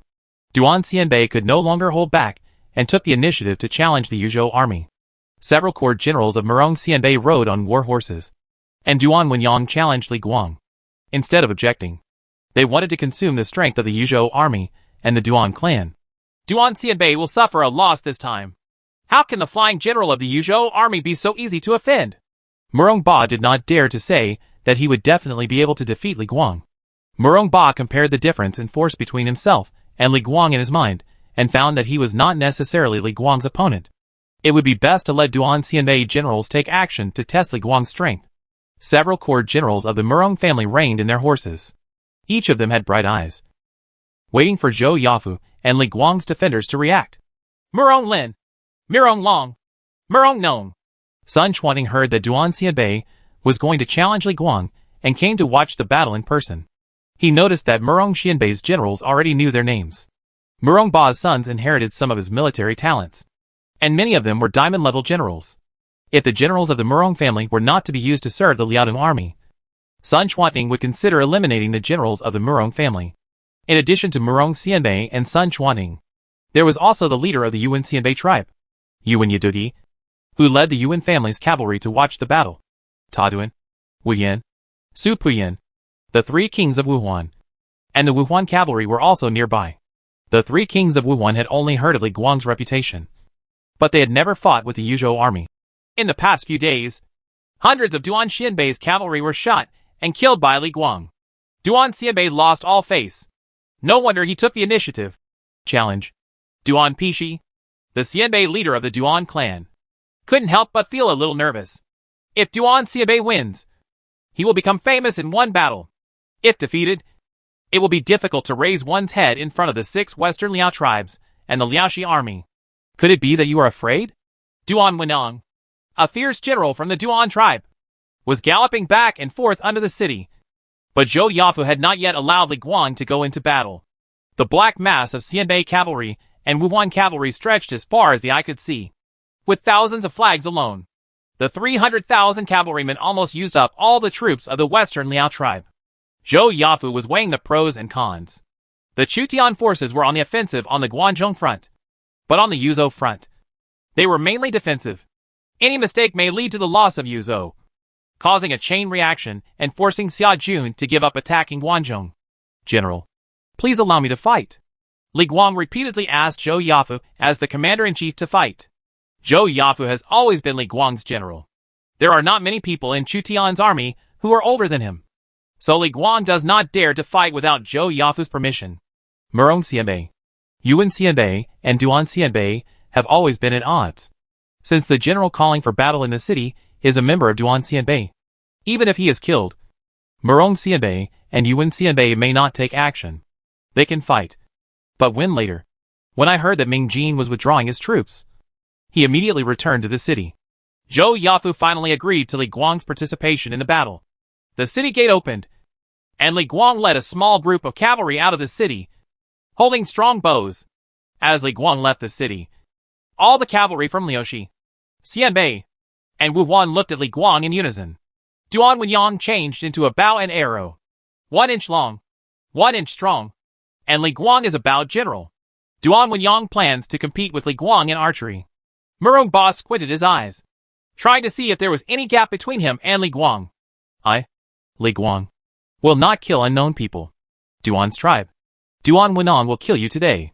The two men took the arrows almost at the same time. Such fair one-on-one battles are rare. Li Guang's fingers picked up arrows from the quiver, but his eyes were fixed on Duan Wenyang opposite him. Duan Wenyang's movements were exactly the same as Li Guang's. Everyone held their breath, knowing that the victory or defeat between the two people only took a moment. Drive. The two men clamped the horse's belly, urged the horse to move, and quickly bent the bow and arrow. Streams of light shot at each other, and the two shot arrows so fast that everyone present had no time to react. More than 10 arrows collided in the air. The arrow shafts broke, and arrow clusters flew apart. The horses are galloping, and the two people not only have to shoot arrows on the galloping horses, but they also have to dodge the arrows shot by each other. It was too fast. If it were me, I might have been shot. In the future, when I meet Li Guang on the battlefield, I must be an arrow away from him. Murong Lin was sweating profusely while watching the battle. He saw the gap between himself and Li Guang. The fierce General Murong Ba had a solemn look on his face and was unclear about close combat. But in the archery competition, he was by no means Li Guang's opponent. Duan Wenyang is going to be finished this time. Murong Ba saw that the archery skills of Duan Wenyang, the first brave general of the Duan clan, were not as good as Li Guang. Ah! Duan Wenyang was hit by an arrow in his arm and screamed.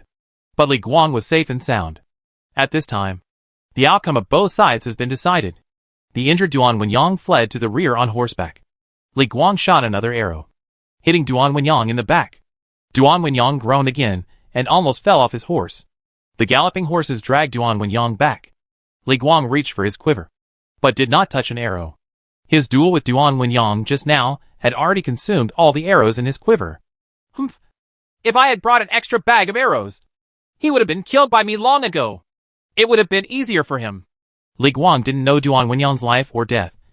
But facing him were 300,000 Xianbei and Wuhuan cavalry. And there were many captains of thousands and 10,000 captains. Li Guang rushed over by himself.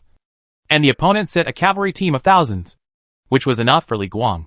After all, no matter how superb your archery skills are, your physical strength is limited. And you also need arrows. Kill him! When Duan Pixi saw that Li Guang had shot and wounded Duan Wenyang, he became angry and ordered Duan Xianbei cavalry to swarm forward. Seeing that the situation was not good, Li Guang quickly slipped back into the city. The morale of Duan Xianbei tribe has been hit. Duan Wenyang fled back to the camp of Duan Xianbei tribe and fell from his horse. Duan Xianbei cavalry responded with all their might to Duan Wenyang. Response to General Li Guang. Zhou Yafu ordered the cavalry to go out of the city to meet the victorious Li Guang. A small battle broke out between the two cavalry groups. A cavalry archer threw his quiver to Li Guang. Li Guang took the quiver and shot all the arrows in one go. 17 Xianbei cavalry were killed. Duan Xianbei cavalry were afraid of Li Guang's archery skills and did not dare to move forward. As Zhou Yafu expected, Murong Xianbei and Yuan Xianbei had strong generals who were good at shooting. But they sat idly by and Li Guang was able to return to the city. Chapter 764 The movements of the Liaodong army. Flying General Li Guang is well deserved for his reputation. Duan Wenyang, the brave general of the Duan family, was shot by Li Guang with 2 arrows and lost half his life. Now the Duan family suffered a heavy loss. Generals Murong Xianbei saw that Duan Wenyang, who was known as the bravest of the Duan tribe, was defeated by Li Guang's arrow. They gloated at the misfortune and were wary of Li Guangda. No one in our Murong family can match Li Guang's archery skills. Not even me. When fighting Li Guang, be sure to stay away from Li Guang and kill him with Dragon City Iron Cavalry. Murong Ba summoned the Xianbei generals and warned them not to compete with Li Guang in archery in the future. In Murong Ba's opinion, only by using armored cavalry and attacking in one fell swoop after Li Guang's arrows have been shot can Li Guang be killed. No matter how powerful Li Guang's archery skills were, he could not stop the heavy cavalry charge of the former Yanlong City cavalry. The governor of Western Liaoning summoned the leaders of the 6 tribes. When Murong Ba and his generals emphasized that they should not compete with Li Guang in archery, Sun Chuanting summoned the generals of the 6 Western Liao tribes. Murong Lin was dissatisfied. The governor of Western Liaoning really likes to give orders to us. Before breaking with King Ming, we should take the lead in defeating King Xia. Otherwise, we will never be able to establish a kingdom belonging to Xianbei by using King Xia's method of evacuating other tribes. When Murong Ba was secretly plotting against Duan Xianbei and Yuan Xianbei, he also knew that the overall situation was more important. In Sun Chuanting's camp, generals from the 6 tribes in Western Liaoning gathered. Among them, Duan Pixi, the Xianbei leader of the Duan clan, looked gloomy and felt uncomfortable. Duan Wenyang's life and death are still uncertain. The 3 Xianbei tribes, let's put aside their grievances with each other for the time being, because Chao Mingda has already come here to kill. Li Guang is just one man's bravery, and Chao Mingda is a commander. If you are not careful, the 6 Liashi tribes will be wiped out. Sun Chuanting had noticed that there were many conflicts among the 6 tribes in Western Liaoning. This is also the difference between the Chutian force and the Mingguan force. The generals of the Chutian force will act according to orders. But it is much more difficult for the Mingguan force to control these Xianbei generals and prevent them from internal strife. Taduan disagreed. We have 300,000 cavalry, and Chao Mingda only has tens of thousands of cavalry. Why should we be afraid? If Chao Mingda comes to attack, I, Taduan, will lead the Wuhuan cavalry and kill him. Sun Chuanting did not think that Taduan's Wuhuan cavalry could defeat Cao Cao's tiger and leopard cavalry. What Cao Cao is really worried about is the Xianbei people and the General Lan Yu of the Liaoshi army. Murong Xianbei, can you defeat Chao Mingda? Sun Chuanting looked at Murong Ba. With the quality of the Murong family's generals, they might be able to stop Cao Cao. The question is whether the Murong family is really willing to sacrifice their lives. We, the Murong tribe, are responsible for resisting Cao Cao. You must capture the city defended by Zhou Yafu as soon as possible. Unexpectedly, Murong Ba chose the latter between attacking the city and dealing with Cao Cao. Taduan and you Murong Xianbei will deal with Cao Cao together. Sun Chuanting handed over the Wuhuan leader Taduan and 50,000 Wuhuan cavalry to Murong Ba. Please rest assured, King Ming and the governor of Liaoxi, I will take Cao Cao's head and present it to King Ming. Taduan stood up and couldn't wait to use Cao Cao's head to claim credit from the Liaodong army and establish a kingdom belonging to the Wuhuan people. Be careful. Sun Chuanting commanded the siege, but he was unable to do anything at all. The Xianbei cavalry and Wuhuan cavalry seem to be mobilizing, and Cao Cao's reinforcements are about to arrive. Zhou Yafu stood on the city wall, looking down at the layers of cavalry outside the city. The number of cavalry in western Liaoning is unimaginable. Chutian forces also have a lot of cavalry, but the troops fight in separate groups. In Yuzhou, the number of cavalry is less than that of Liaoxi cavalry. Where are Wei Qing's cavalry? Why are they missing? Li Guang and Wei Qing did not deal with each other very much. They saw a large number of Liaoxi cavalry outside the city, but Wei Qing, the commander of the Yuzhou army, had not moved yet. They were very dissatisfied and thought that Wei Qing intended to put them in danger. What Wei Qing has to guard against is not the Liaoxi army, but the Liaodong army. The Liaodong army did not appear in the Liaoxi corridor. The Liaodong army is more difficult to deal with than the Liaoxi army. Zhou Yafu knew what Wei Qing was thinking. Sun Chuanting, Lan Yu, Xianbei people, and Wuhuan people are not the big boss yet. The real big boss is Mingguan and the two commanders-in-chief, Su De and Chang Yuchen. Wei Qing didn't move for a long time because Wei Qing didn't dare to move either. Before the Liaodong army and Mingguan clearly understood the attack target, Wei Qing, as the commander-in-chief of the Yuzhou army, did not dare to act rashly. Otherwise, once Wei Qing enters the battle and is delayed by the Xianbei cavalry, the Liaodong army at Mingguan will invade Yuzhou, and it will be unstoppable. My lord, the Western Liao army and the Xianbei and Wuhuan tribes have invaded Yuzhou and are currently on the offensive. Duan Wenang, the fierce general of the Xianbei tribe in the Western Liao dynasty, shot and wounded flying General Li Guang. Sun Chuanting's troops were divided into two groups, one to resist Cao Cao and the other to attack Zhou Yafu. Military advisor Yao Guangxi presented the latest intelligence to Mingguan. The Liaodong army at Mingguan entered the grassland, which was somewhat similar to the speculation of the Liaodong army's march route by counselors such as Sun Yu and Guijia. Mingguan fully entered the pass, not only attacking Yuzhou from the western Liaoning corridor, but also personally leading troops to attack Shanggu County and Dai County through the prairie, breaking through the Han Great Wall, and putting pressure on Yuo and Bingzhou. Chang Yuchen is the vanguard to break through the Great Wall Pass in Shanggu County. Cao Cao and Zhou Yafu of the Yuzhou army have been delayed. Su Rong and Xia Hoyuan are stationed in Shanggu County. They are no match for you. Mingguan recruited the most powerful General Chang Yuchen. Chang Yuchen's voice is like thunder. I obey. 10,000 cavalry, led by Chang Yuchen, suddenly accelerated their march and marched straight in. Capture Shanggu County. Attack on two fronts, and the Yuzhou army will definitely be defeated. The Yuzhou army only has 200,000 to 300,000 people, and we have 700,000 to 800,000 people, unless Chu Zimu mobilizes other troops. Wei Qing can only stop Chang Yuchen. King Qin may not be able to stop Chu Zimu at Mang Mountain, so we must occupy Yuzhou as soon as possible. Mingguan was responsible for the offense in the Xining alliance, and Lao Qin was responsible for the defense. Mingguan's cavalry was a sharp blade. Nirachi's 8 banners should be surrounding Monan Dragon City at this time.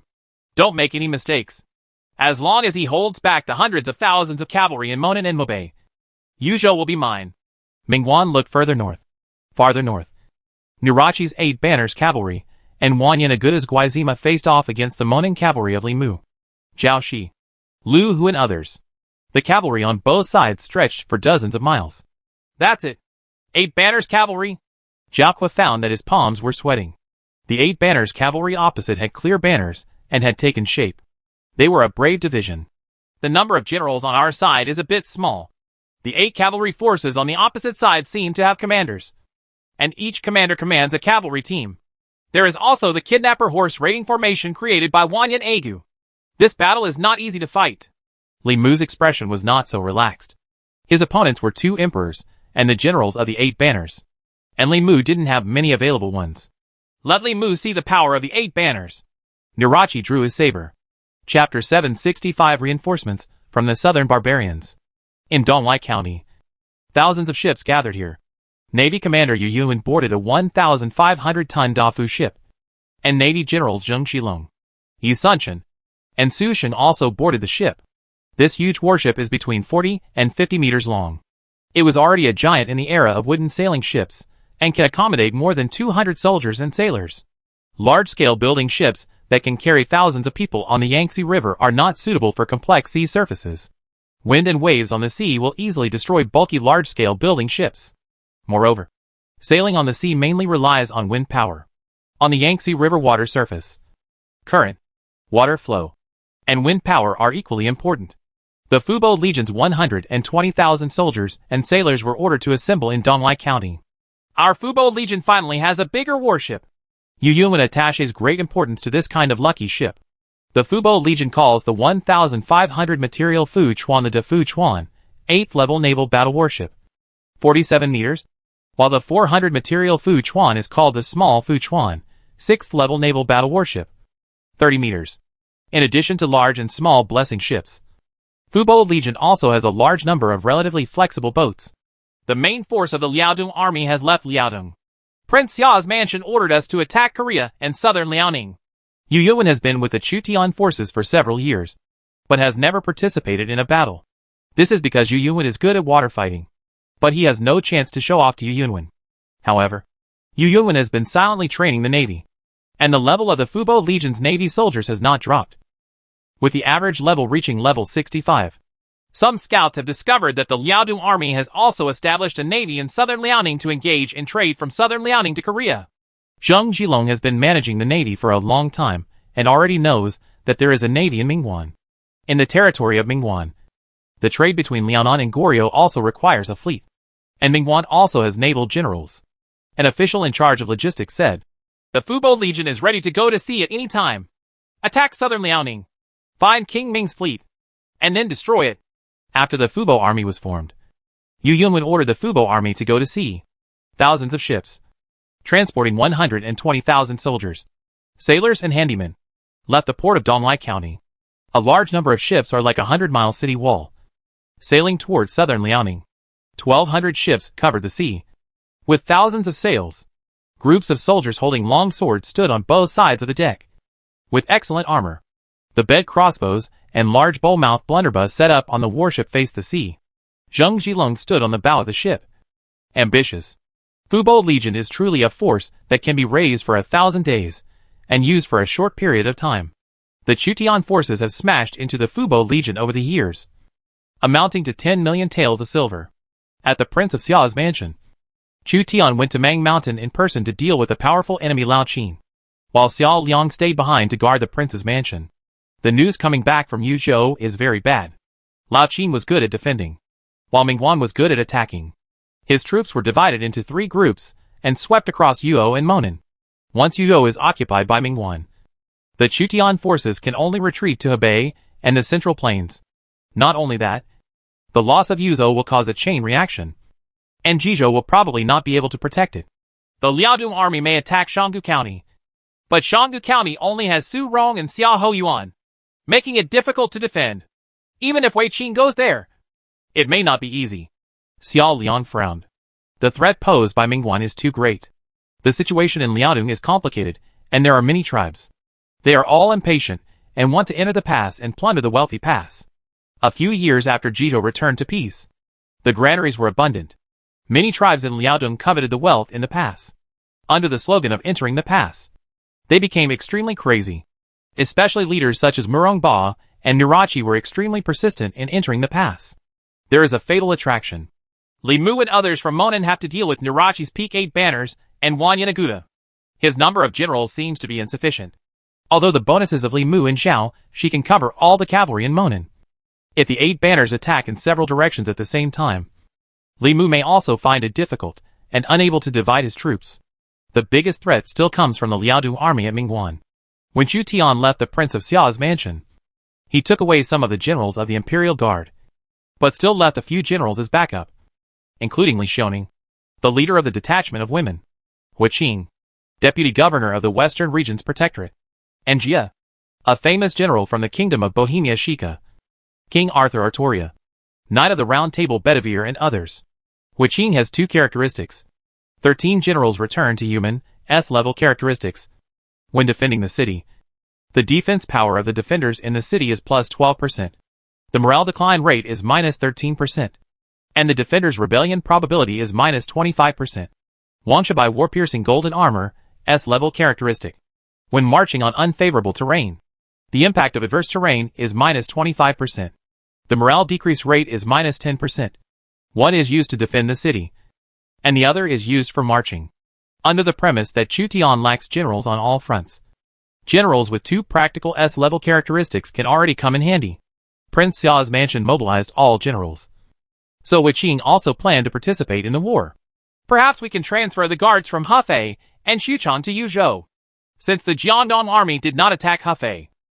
Zhang Liao and Ma Yuan can go to Yuzhou. Right? Hu Qing knew that the Xia army was in a tense situation and lacked generals in the north. The main force was used to attack Guangzhou. So he proposed to transfer the generals guarding Jianghuai to Yuvo and Monan. Don't take risks easily. Those people in Jiangdong are not idlers. They will not attack Hefei city now, because we have deployed heavy troops and a group of generals who are good at fighting in Hefei. If we transfer this group of people from Jianghuai to Yuzhou, it is certain that Jiangdong army will arrive at Hefei city in less than a month. The existence of the teleportation array allows Jiangdong army to easily mobilize troops. Xiao Liang knew how dangerous the situation would be if Jiangdong army intervened in the northern war. Jiangdong's army is powerful, not only good at water battles, but also good at land battles. The north is on the defensive, and the current generals should be able to hold it. Your Royal Highness, the southern barbarian Lord Muk wishes to see you. Muk? Invite her in. Xiao Liang heard that Muk, who controlled the Nanman area, had arrived, so he asked Li Xiaoning to bring Muk in. What kind of monster is this? The guards of Prince Xia's mansion saw a general who was over 2 meters tall coming in. Almost all the guards looked up to this general. Muk entered the Xia prince's mansion with a female general and this military general who was over 2 meters tall. I have heard that the northern war has broken out.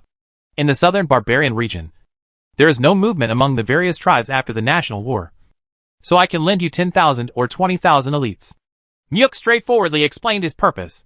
The southern barbarian lords wanted to intervene in the northern war. Qin Liangyu, do you still have Wutu bones? Xiao Liang knew these two Nanman generals. During the expedition to the western regions, Qin Liangyu and Wutugu also participated in the battle. As for Qin Liangyu, he was very familiar to the generals of the Xia Palace.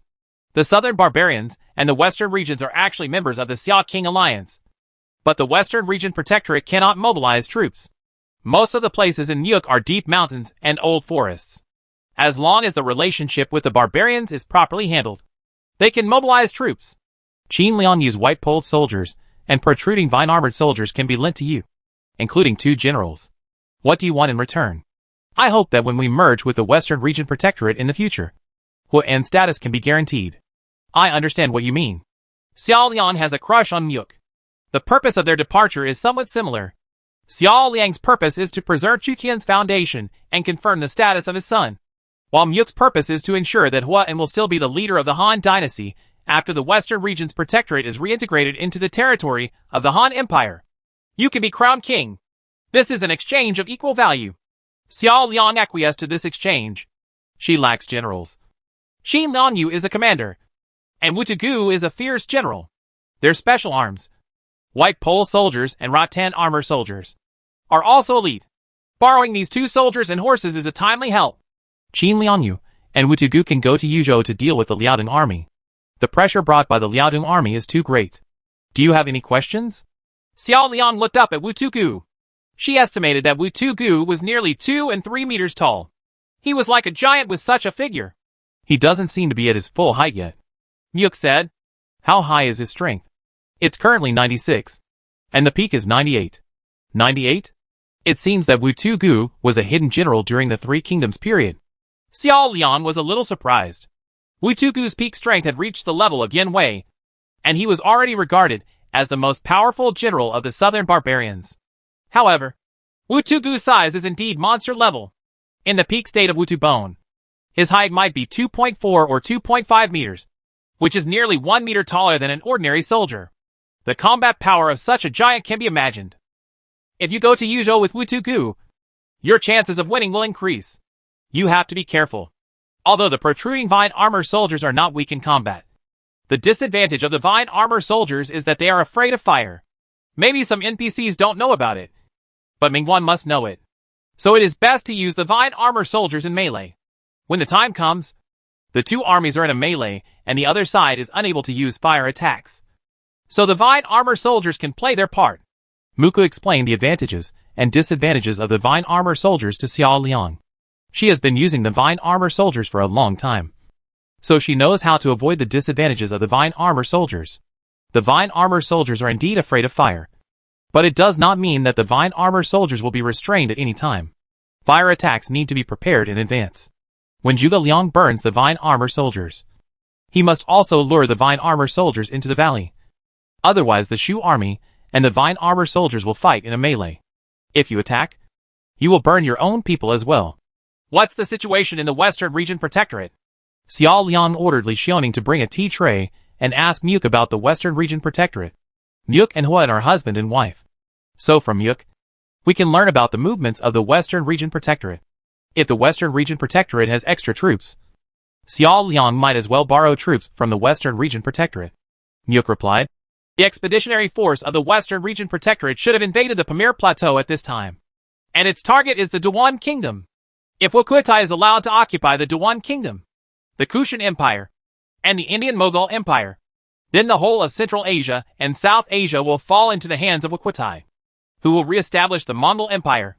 So Huan will not allow a powerful empire to appear in Central Asia and South Asia in the future. In that case, there will be big trouble in the future. Wukutai may intervene in the civil war of the Han Empire. The Pamirs. Chapter 766 Jiangwen.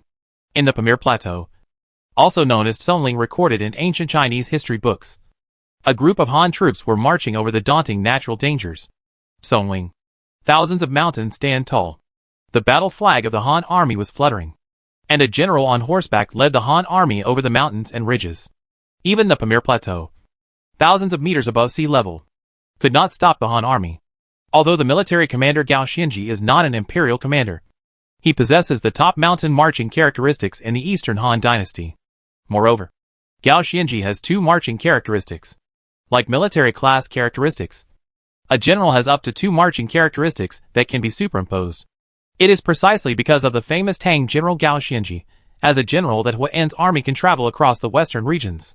Gao Xinji has the SS-level characteristic King of the Mountains when marching in mountainous terrain.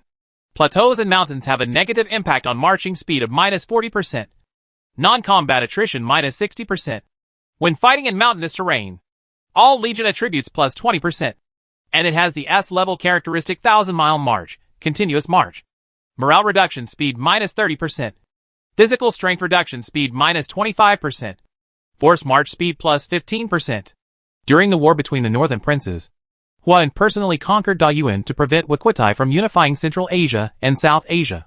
Once Wukutai reestablishes the Mongol Empire, he is expected to intervene in the civil war of the Han Empire.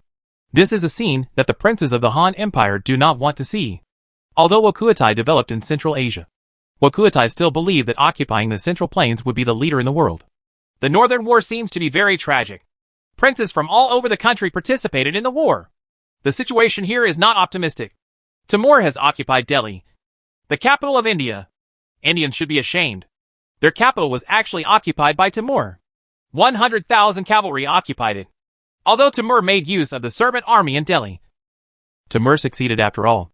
Huan said to Su Fengyan, who participated in the expedition to Dewan. Su Fengyan brought Ma Teng, Ma Chao, Han Sui, Li Hu and other generals to assist them in attacking Dewan. Only the troops of the Western Region Protectorate were unable to compete with Wukutai. Wukutai is in charge of two civilizations in Central Asia, the Seljuks and the Khwarezm, with a population of 20 million. The current Western Region Protectorate only has 10 million, so there will be a gap in military strength. Ajadai's general Timur occupied Delhi. The land around Delhi was fertile, and had a population of tens of millions. Together with Ajadai, there was a population of at least 30 million. In the cold weapon era, population basically represented the level of output. It won't be obvious for a few years, but the gap will appear in 10 or 20 years. Chutian's forces were 1 against 2, and they also had a population advantage. The current Mughal civilization area in India has a population of hundreds of millions, and it is not a good thing for Timur to take advantage of it. Foreign rulers can tame the local population. Su Fengnian's armor was covered with sand and dust. In order to cross the Pamir Plateau, he paid a high price. In the past, when you conquered Dewan Kingdom, did you also go through the Pamir Plateau? Yes. The terrain of Central Asia is complex, and it will take a lot of time to conquer Central Asia, unless the Dewan Kingdom has a teleportation array that we can use. But now, the Kushan Empire and Waquitai are fighting in the Dewan Kingdom, and the Western Region Protector, the influence of the government will be infinitely reduced. I hope this expedition to Dayuan will go well. Temujin died in the battle, and his generals all defected to Temujin's 2 remaining sons.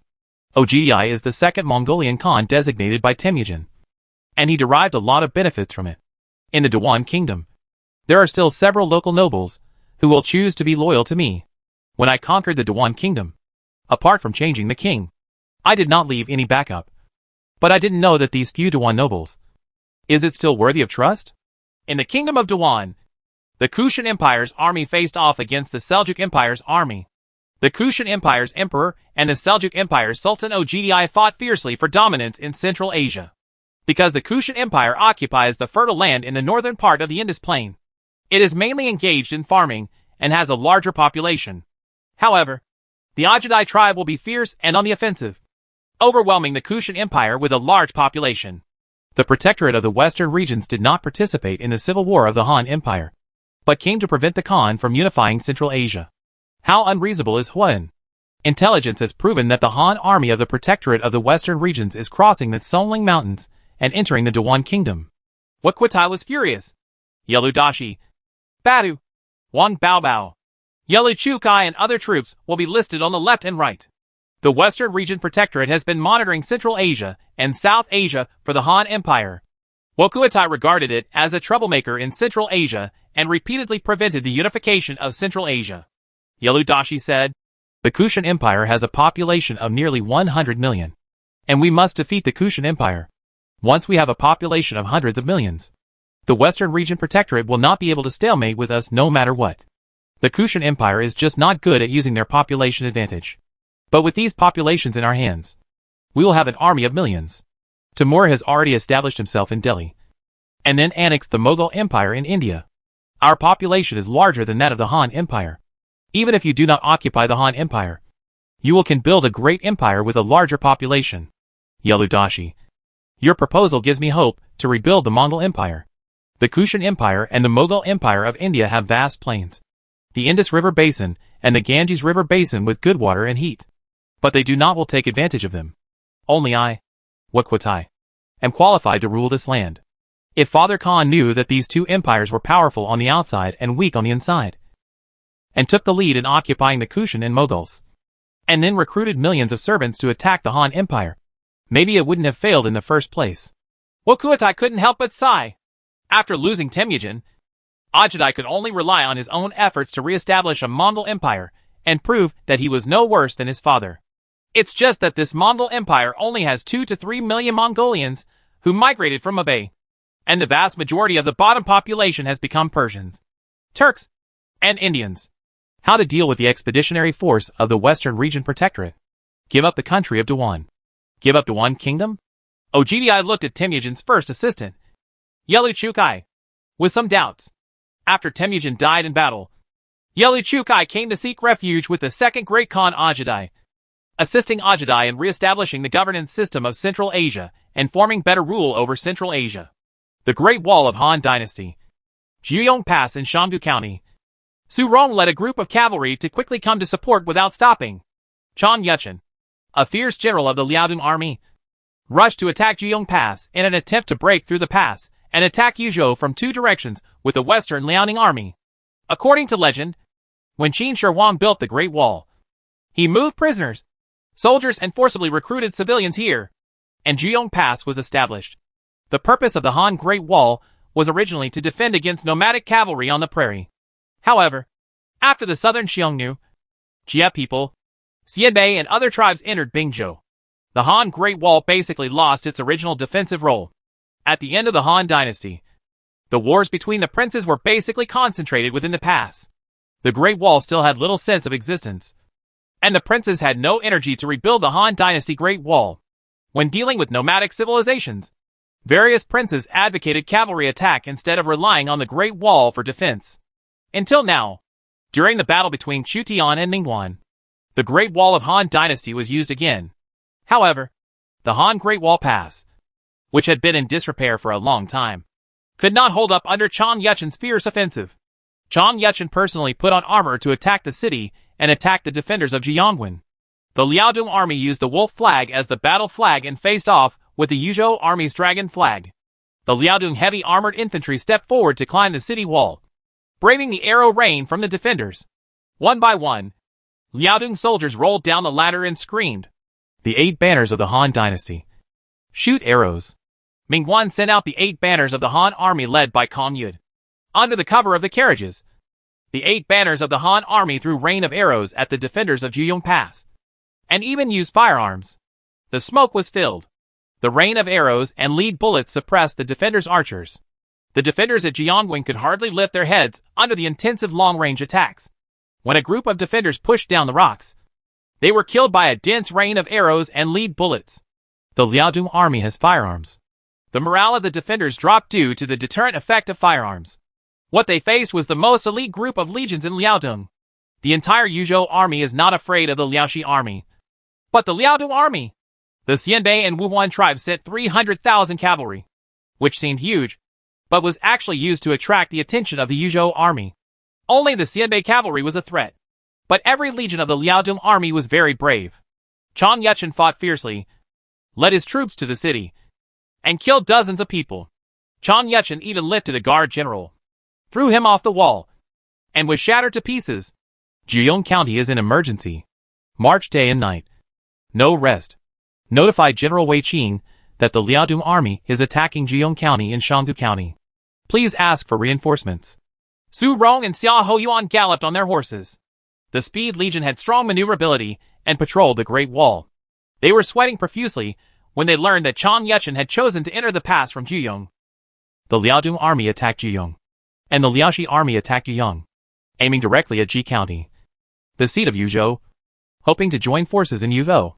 Su Rong and Xia Hoyuan were considered good generals in the late Han dynasty, but in front of the Liaodong army, which was directly related to Mingguan, they would be easily defeated by the Liaodong army in a head-on battle. Their first reaction was to ask for help from Wei Qing, who was watching the situation in Jixin. Only Wei Qing can resist the Liaodong army. Wei Qing's army consisted of Deputy General Shui Wanche and Gong Sun Ao. At Yuzhou Administrative Office, Jixin County, Yuzhou Army Commander Wei Qing received the news immediately. As soon as Mingguan moved, he could move too. The Liaodong army is attacking Juyong Pass. I don't know if I can defeat King Ming. Wei Qing immediately mobilized his troops and planned to block the Liaodong army in the Jiangwen area. However, Wei Qing may not have the confidence to stop the Liaodong army. The Liaodong army was the imperial guard of the Ming kingdom and had many generals. The teleportation array in Jixin County flashed with white light, and a female general led the spearmen out of the teleportation array. All the soldiers in Jixin County looked at this strangely dressed infantry. The white pole soldiers even wore straw sandals. The white pole soldiers looked like a peasant army. Wei Qing's General Gong Sun Ao heard the report and led the teleportation formation to respond. He had not heard of such a supporting army, so he took the initiative to ask, "Who are you?" The female general replied, "Qin Liangyu. I was ordered to come to support Yuzhou." Chapter 767, The Fierce General Chang Yuchen. At Juyong Pass, there was bloodshed for 10 miles. Chang Yuchen planted the wolf flag of the Liaodong army on the pass, and groups of Liaodong cavalry entered Juyong Pass. Most of the defenders at Juyong Pass were killed, and the residents fled to the pass. The Liaodong army came well prepared, but paid a high price in order to capture this pass. Su Rong and Xia Hoyuan supported Jiangwen, but they were still unable to stop the fierce Liaodong army. Mingguan personally led troops into the pass, and the Prime Minister in black, Yao Guangxiu, followed him and planned for him. The general will fulfill his mission. Chang Yuchen came to Mingguan with his bloody helmet in his arms and returned his life to him. Once Juyong Pass falls, Yuzhou will be mine. As long as Lao Qin holds Luoyang and prevents Chu Zimu from leaving Mongshan. Chang Yuchen, you continue to be the vanguard to attack Chongping County. Yes.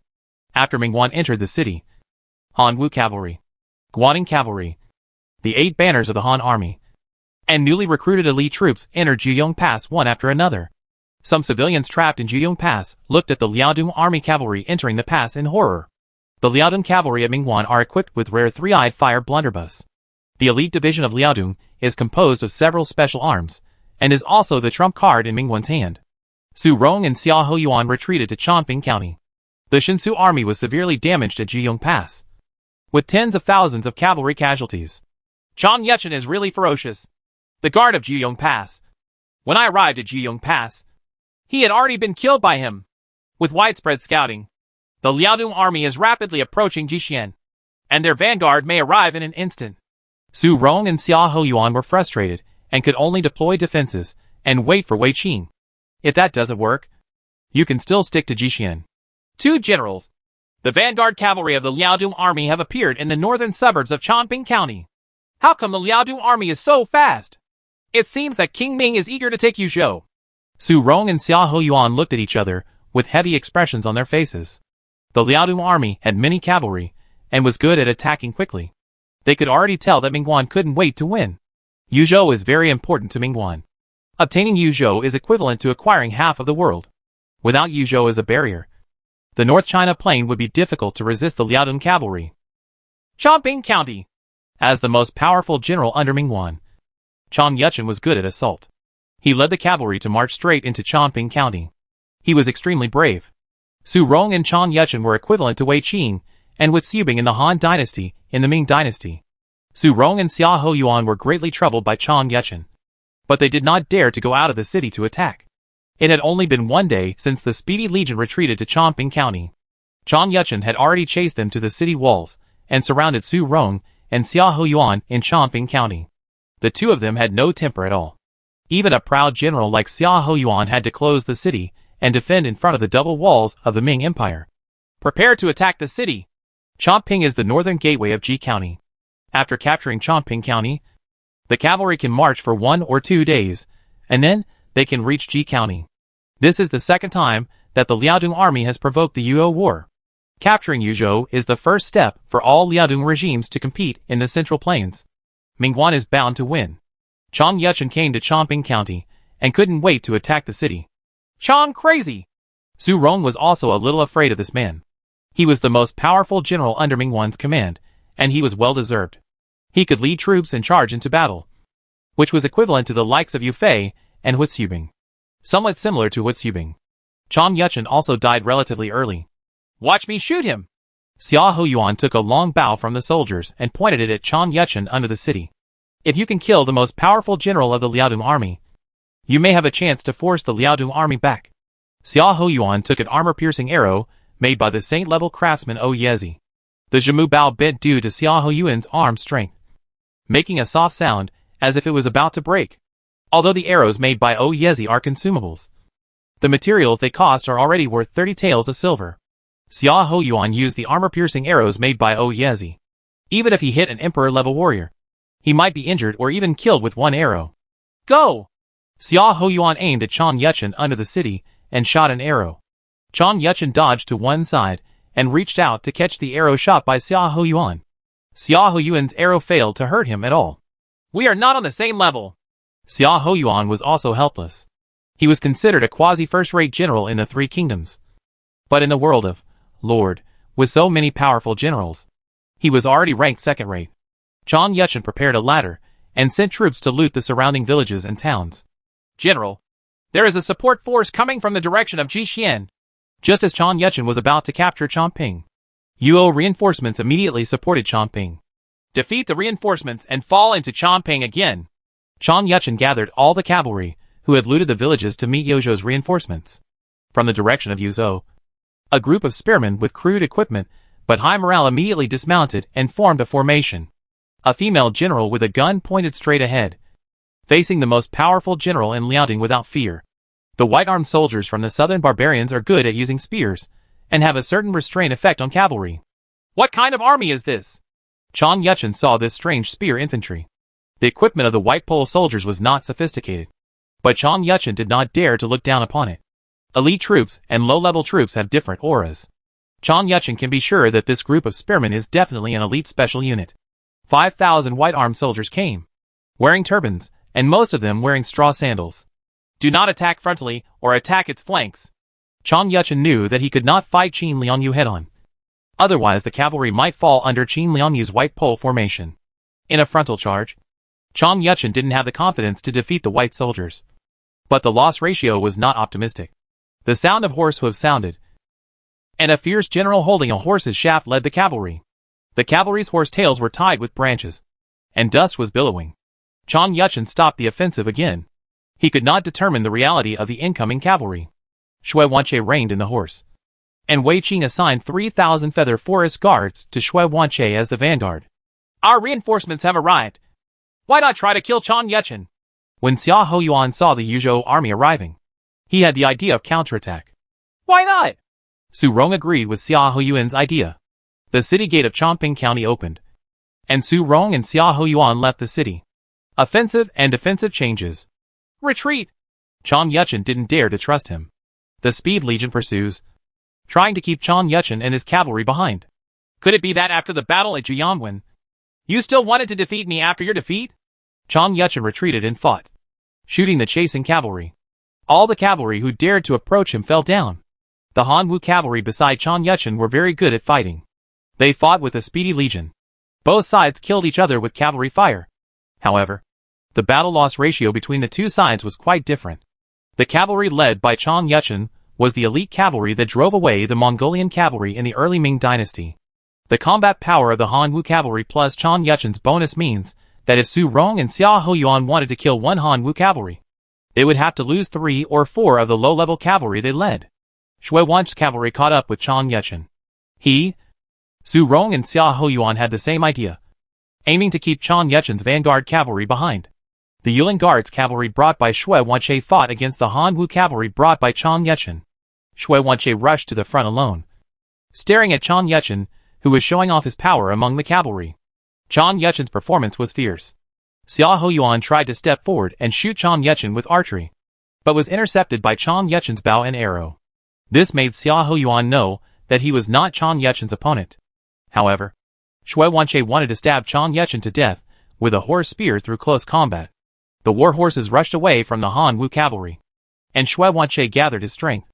After approaching Chang Yuchen, he thrust out the horse spear, and he was bound to win.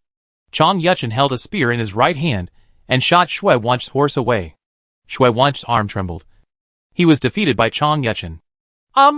Shui Wanche didn't believe it. Ma Shu turned his thorns into thorns and tried to kill Chang Yuchen, but he was knocked away by Chang Yuchen. The Hanwu cavalry beside Chang Yuchen reacted and took the opportunity to attack Shui Wanche. More than a dozen spears stabbed Shui Wanche almost at the same time. Shui Wanche clamped his spear and pulled the 3 Hanwu cavalry off their horses. However, even though he was like this, Shui Wanche was still defeated by Chang Yuchen. Chang Yuchen's tiger-headed golden spear broke through the air, got caught among the Hanwu cavalry, and stabbed Shui Wanche. 2 arrows shot at Chang Yuchen almost at the same time, saving Shui Wanche. The tiger-headed golden gun swung and knocked away 2 arrows. Shui Wanche was still in hot pursuit, and Ma Shu attacked Chang Yuchen again. The 2 men clashed with their horses with spears. Every move they made was powerful and heavy, and from time to time, they would take action to kill the surrounding cavalry. General Shui, retreat quickly! Su Rong and Xia Hoyuan saw that Shui Wanche seemed to be inferior to Chang Yuchen in close combat. They were worried that Shui Wanche would become reckless and fight to the death with Chang Yuchen at all costs. So they asked Shui Wanche to retreat. Shui Wanche got mad, but refused to listen and continued to fight to the death. The northern princes mostly use cavalry, so it is difficult for my white soldiers to participate in the pursuit. Qin Liangyu, who was left behind, was a little depressed. Chang Yuchen, Su Rong, Xia Hoyuan, and Shui Wanche who were fighting at this time were all cavalry generals, and their troops were also cavalry, coming and going in the north like the wind. The Xia Palace, which already had no shortage of horses, lent Qin Liangyu 5,000 horses to equip the White Pole soldiers to improve their mobility. However, the White Pole soldiers were not good at riding horses, and were still unable to catch up with the fighting generals. White Pole soldiers can only be effective unless they fight head-on, or the other side launches an active attack.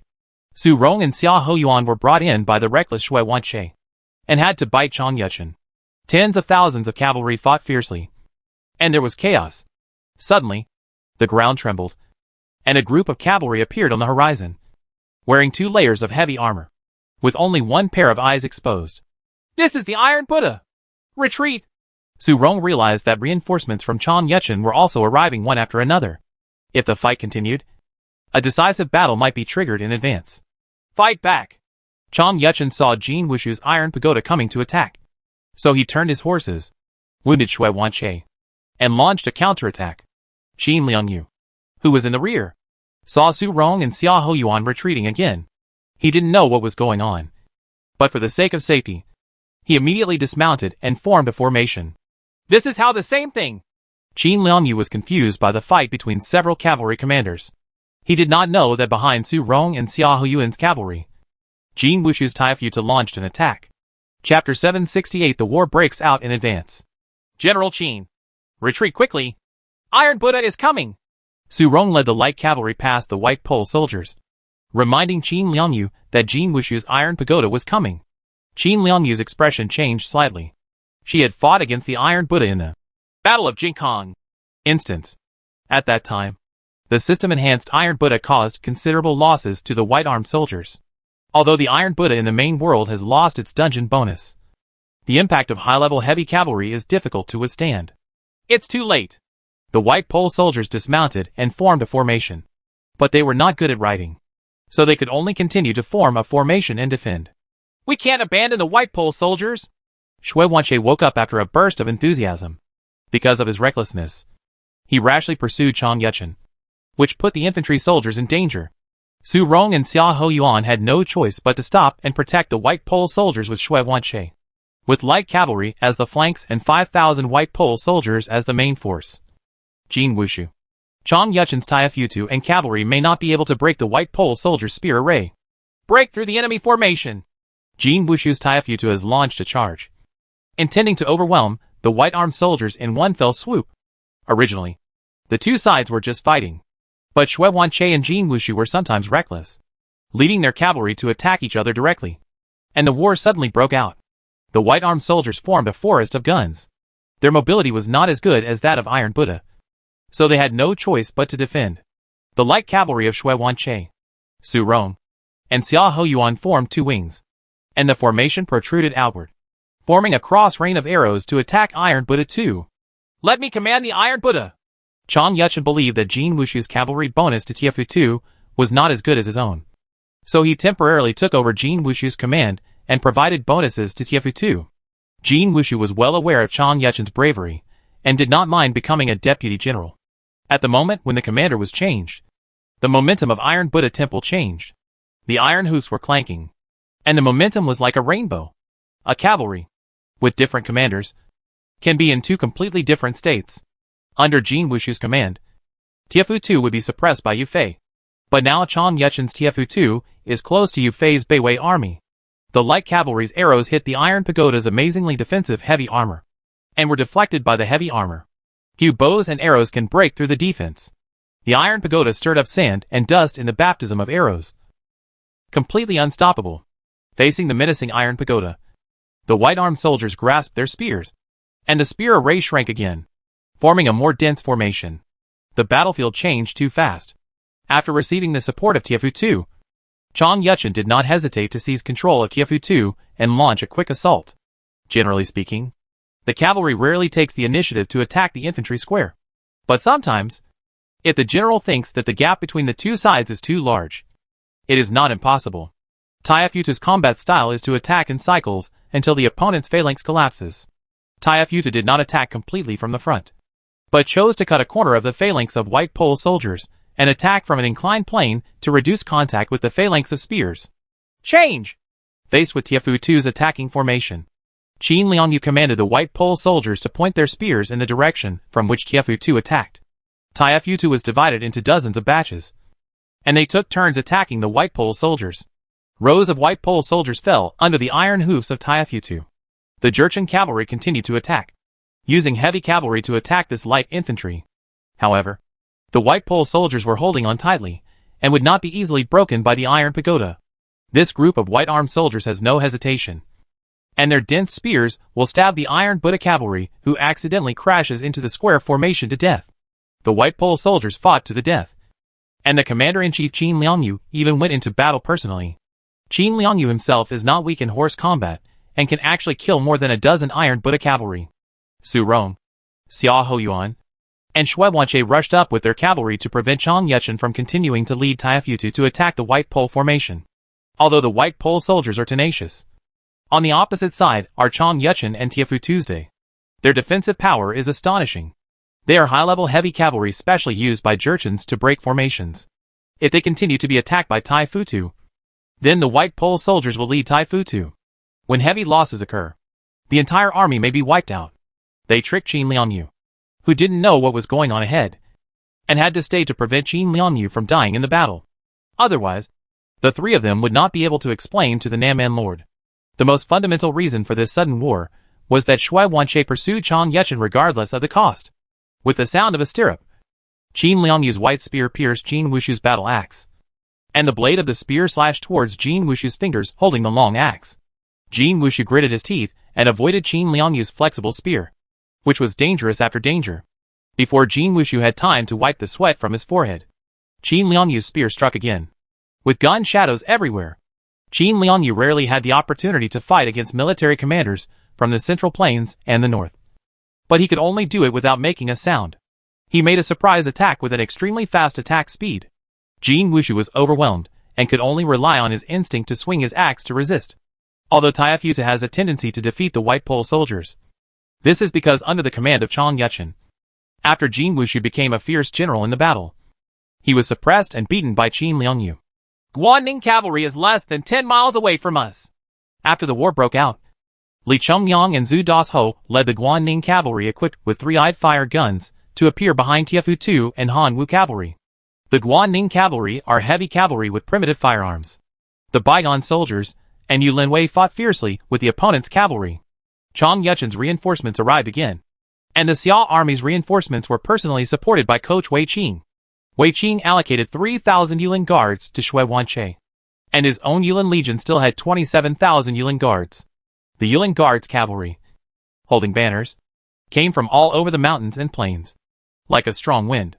Su Rong, Xia Hoyuan, and Shui Wanche's cavalry all received Wei Qing's cavalry bonus, and their combat power increased. This is how the same thing. Wei Qing was confused and hesitated for a while before reacting. He also did not expect that Shui Wanche would not stop fighting and provoked a melee. The two sides continued to add troops to the battlefield, and there was a melee. A conflict broke out in advance between the Liaodong army and the Yuzhou army. Gonsaneo, you lead a cavalry to attack from the side. Wei Qing saw that his generals were already fighting with the Liaodong army and could not determine what happened. At this time, Wei Qing personally went out and attacked Guan Ning's cavalry and Taifutu. The Yulin guards were faster and fired thousands of arrows, covering the cavalry on the opposite side. A group of Guanning cavalry were shot dead by Yulin guards. After Guan Ning's cavalry approached the Yulin guards, the three-eyed fire cannon was aimed at the Yulin guards. The black gunpowder burned and the smoke filled the air. The Yulin guards in the first 1 or 2 rows were hit by the lead bullets sprayed by the three-eyed fire cannons, and their armor cracked. A shocking bloody hole appeared. A Guan Ning cavalry was shot by more than a dozen Yulin guards at the same time, and several of the armor-piercing arrows sank into the armor. The abilities of Oyezi and Gan Jiangmoi have improved the quality of the weapons produced by Xia Jun, which means that the armor-piercing arrows have a stronger armor-piercing effect. How is this going? When Mingguan learned that a war had suddenly broken out in Chongping County, his expression was a little strange. He ordered Chang Yuchen to retreat according to the situation, and to temporarily avoid a decisive battle before the Liaodong army entered the pass and had a firm foothold. However, the main forces of both sides had already begun to fight. Su De, Li Wenzhong, and Kong Yud, let's go to support. Mingguan set off in person. He is also a strong knight in his own right. It's not a good idea if this continues. The reinforcements from Prince Xiao's mansion have not yet been fully assembled. Wei Qing led a small group of Yuling guards up the hill and looked down at the chaotic battlefield below.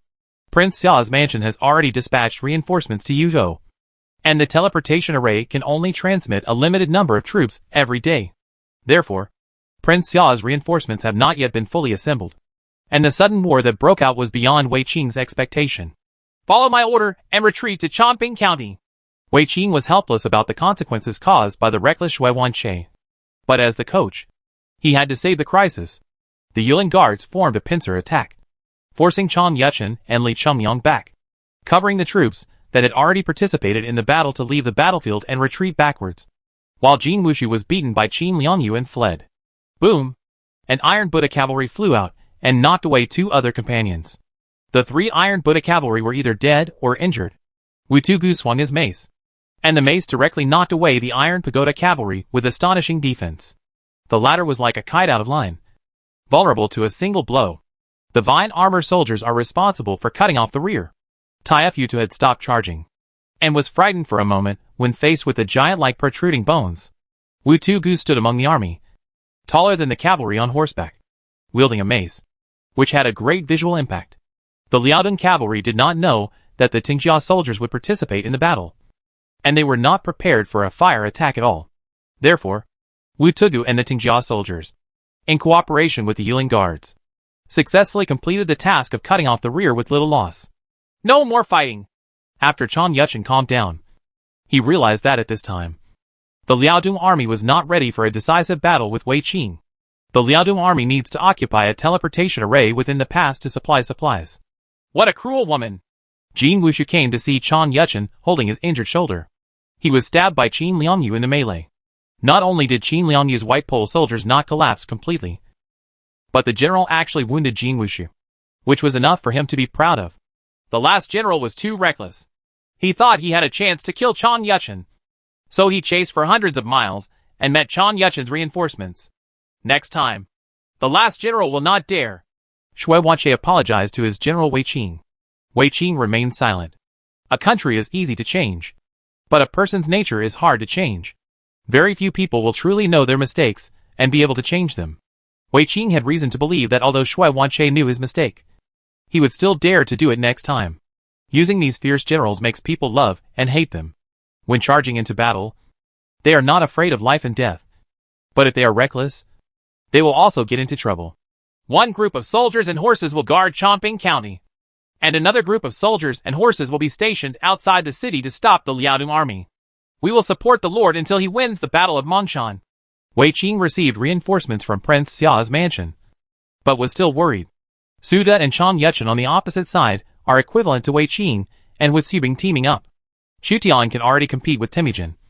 And Wei Qing has reason to believe that Mingguan's ability to command the cavalry is almost at the level of an emperor-level cavalry commander. In other words, Wei Qing was fighting 3 similar opponents. If Mingguan divides his troops to attack Wei Qing may not be able to save the day by himself. The key to breaking the situation lies in Mongshan, the main battlefield. After all, Xutian mobilized a large number of elites to attack Guanzhong. Chapter 769. Oh boy. In Jixian's teleportation array, a woman led a group of infantrymen equipped with matchlocks and came out of it. Wei Qing, holding his helmet, together with Shui Wanqi, Gongsun Ao, Qin Liangyu, Wu Tugu and other generals, welcomed the arrival. Wei Qing said respectfully, Your Highness the Princess, the Shinji Battalion has not been deployed for some time. I hope they can still be reused. Xiao Liang had not commanded an army in combat since his expedition to the western regions, so he had to participate in the war this time. Only the Shinji Battalion, she added, can exert its maximum combat power. Part of King Ming's legion was also equipped with firearms, which had a deterrent effect on infantry and cavalry. The defenders of Jianwen suffered a big loss in the face of firearms. Wei Qing explained the situation here. Prince Ming has been able to produce firecrackers for a long time, and he may get the blueprints for matchlock guns in the near future. Through Xutian, Xiao Liang learned that the National War Item Exchange list in the Eastern Han district included the production drawings of the matchlock gun. However, Xutian had already obtained the matchlock gun drawings long ago, so he did not exchange them again. It is possible for Mingguan to exchange the production blueprints for the matchlock gun and replace the fire blunderbuss.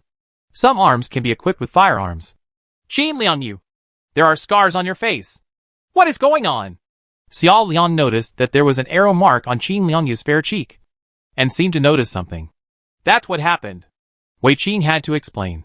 Shui Wanche pursues the enemy without permission, and will be fined for 1 year. He will be punished for the crime for the time being and perform meritorious service. If he does not perform meritorious service in the future, he will be demoted from a partial general to a school lieutenant.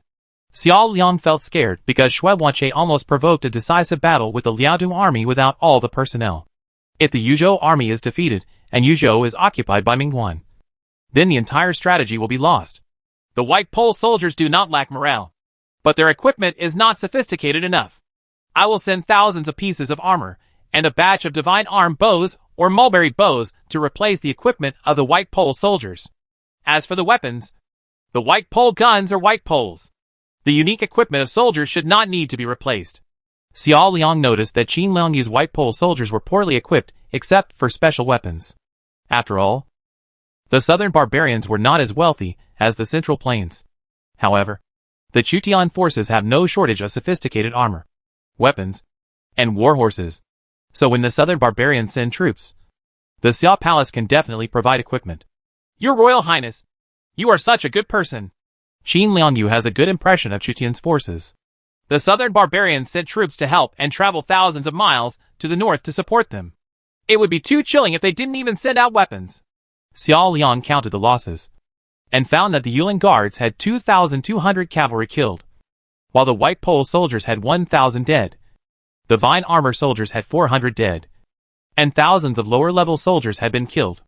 As the ace unit of Mingguan, the Liaodong army has extremely strong combat effectiveness, and no shortage of famous generals. We will hold on for the time being and wait for the results of Mongshan. Xiao Liang thought about it, and decided to keep it safe. The Liaodong army is good at attacking. If it really fights, it may not be able to defend Yuzhou. In Monin Dragon City, a group of reinforcements came to Monin for support under the orders of Prince Xia's mansion. The player Huma didn't know which general the Xia Palace would send, but he still led his people to wait at the teleportation array. A group of Western-looking soldiers appeared from the teleportation array. Their equipment was not particularly sophisticated, but their momentum was not weak. They were armed with spears, long axes, and matchlock guns. Jessica, I've been ordered to come for support. The arriving Western general seemed helpless. He was originally a subordinate of Attila and wanted to change the ruling system of the Kingdom of Bohemia.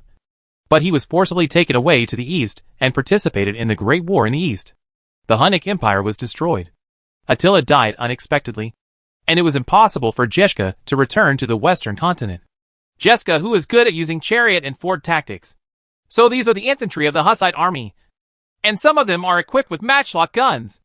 Huma saw large carriages coming out of the teleportation formation. Such military carriages were not uncommon in the east. However, different generals naturally have different effects when arranging their chariots for defense, and they have different specialties.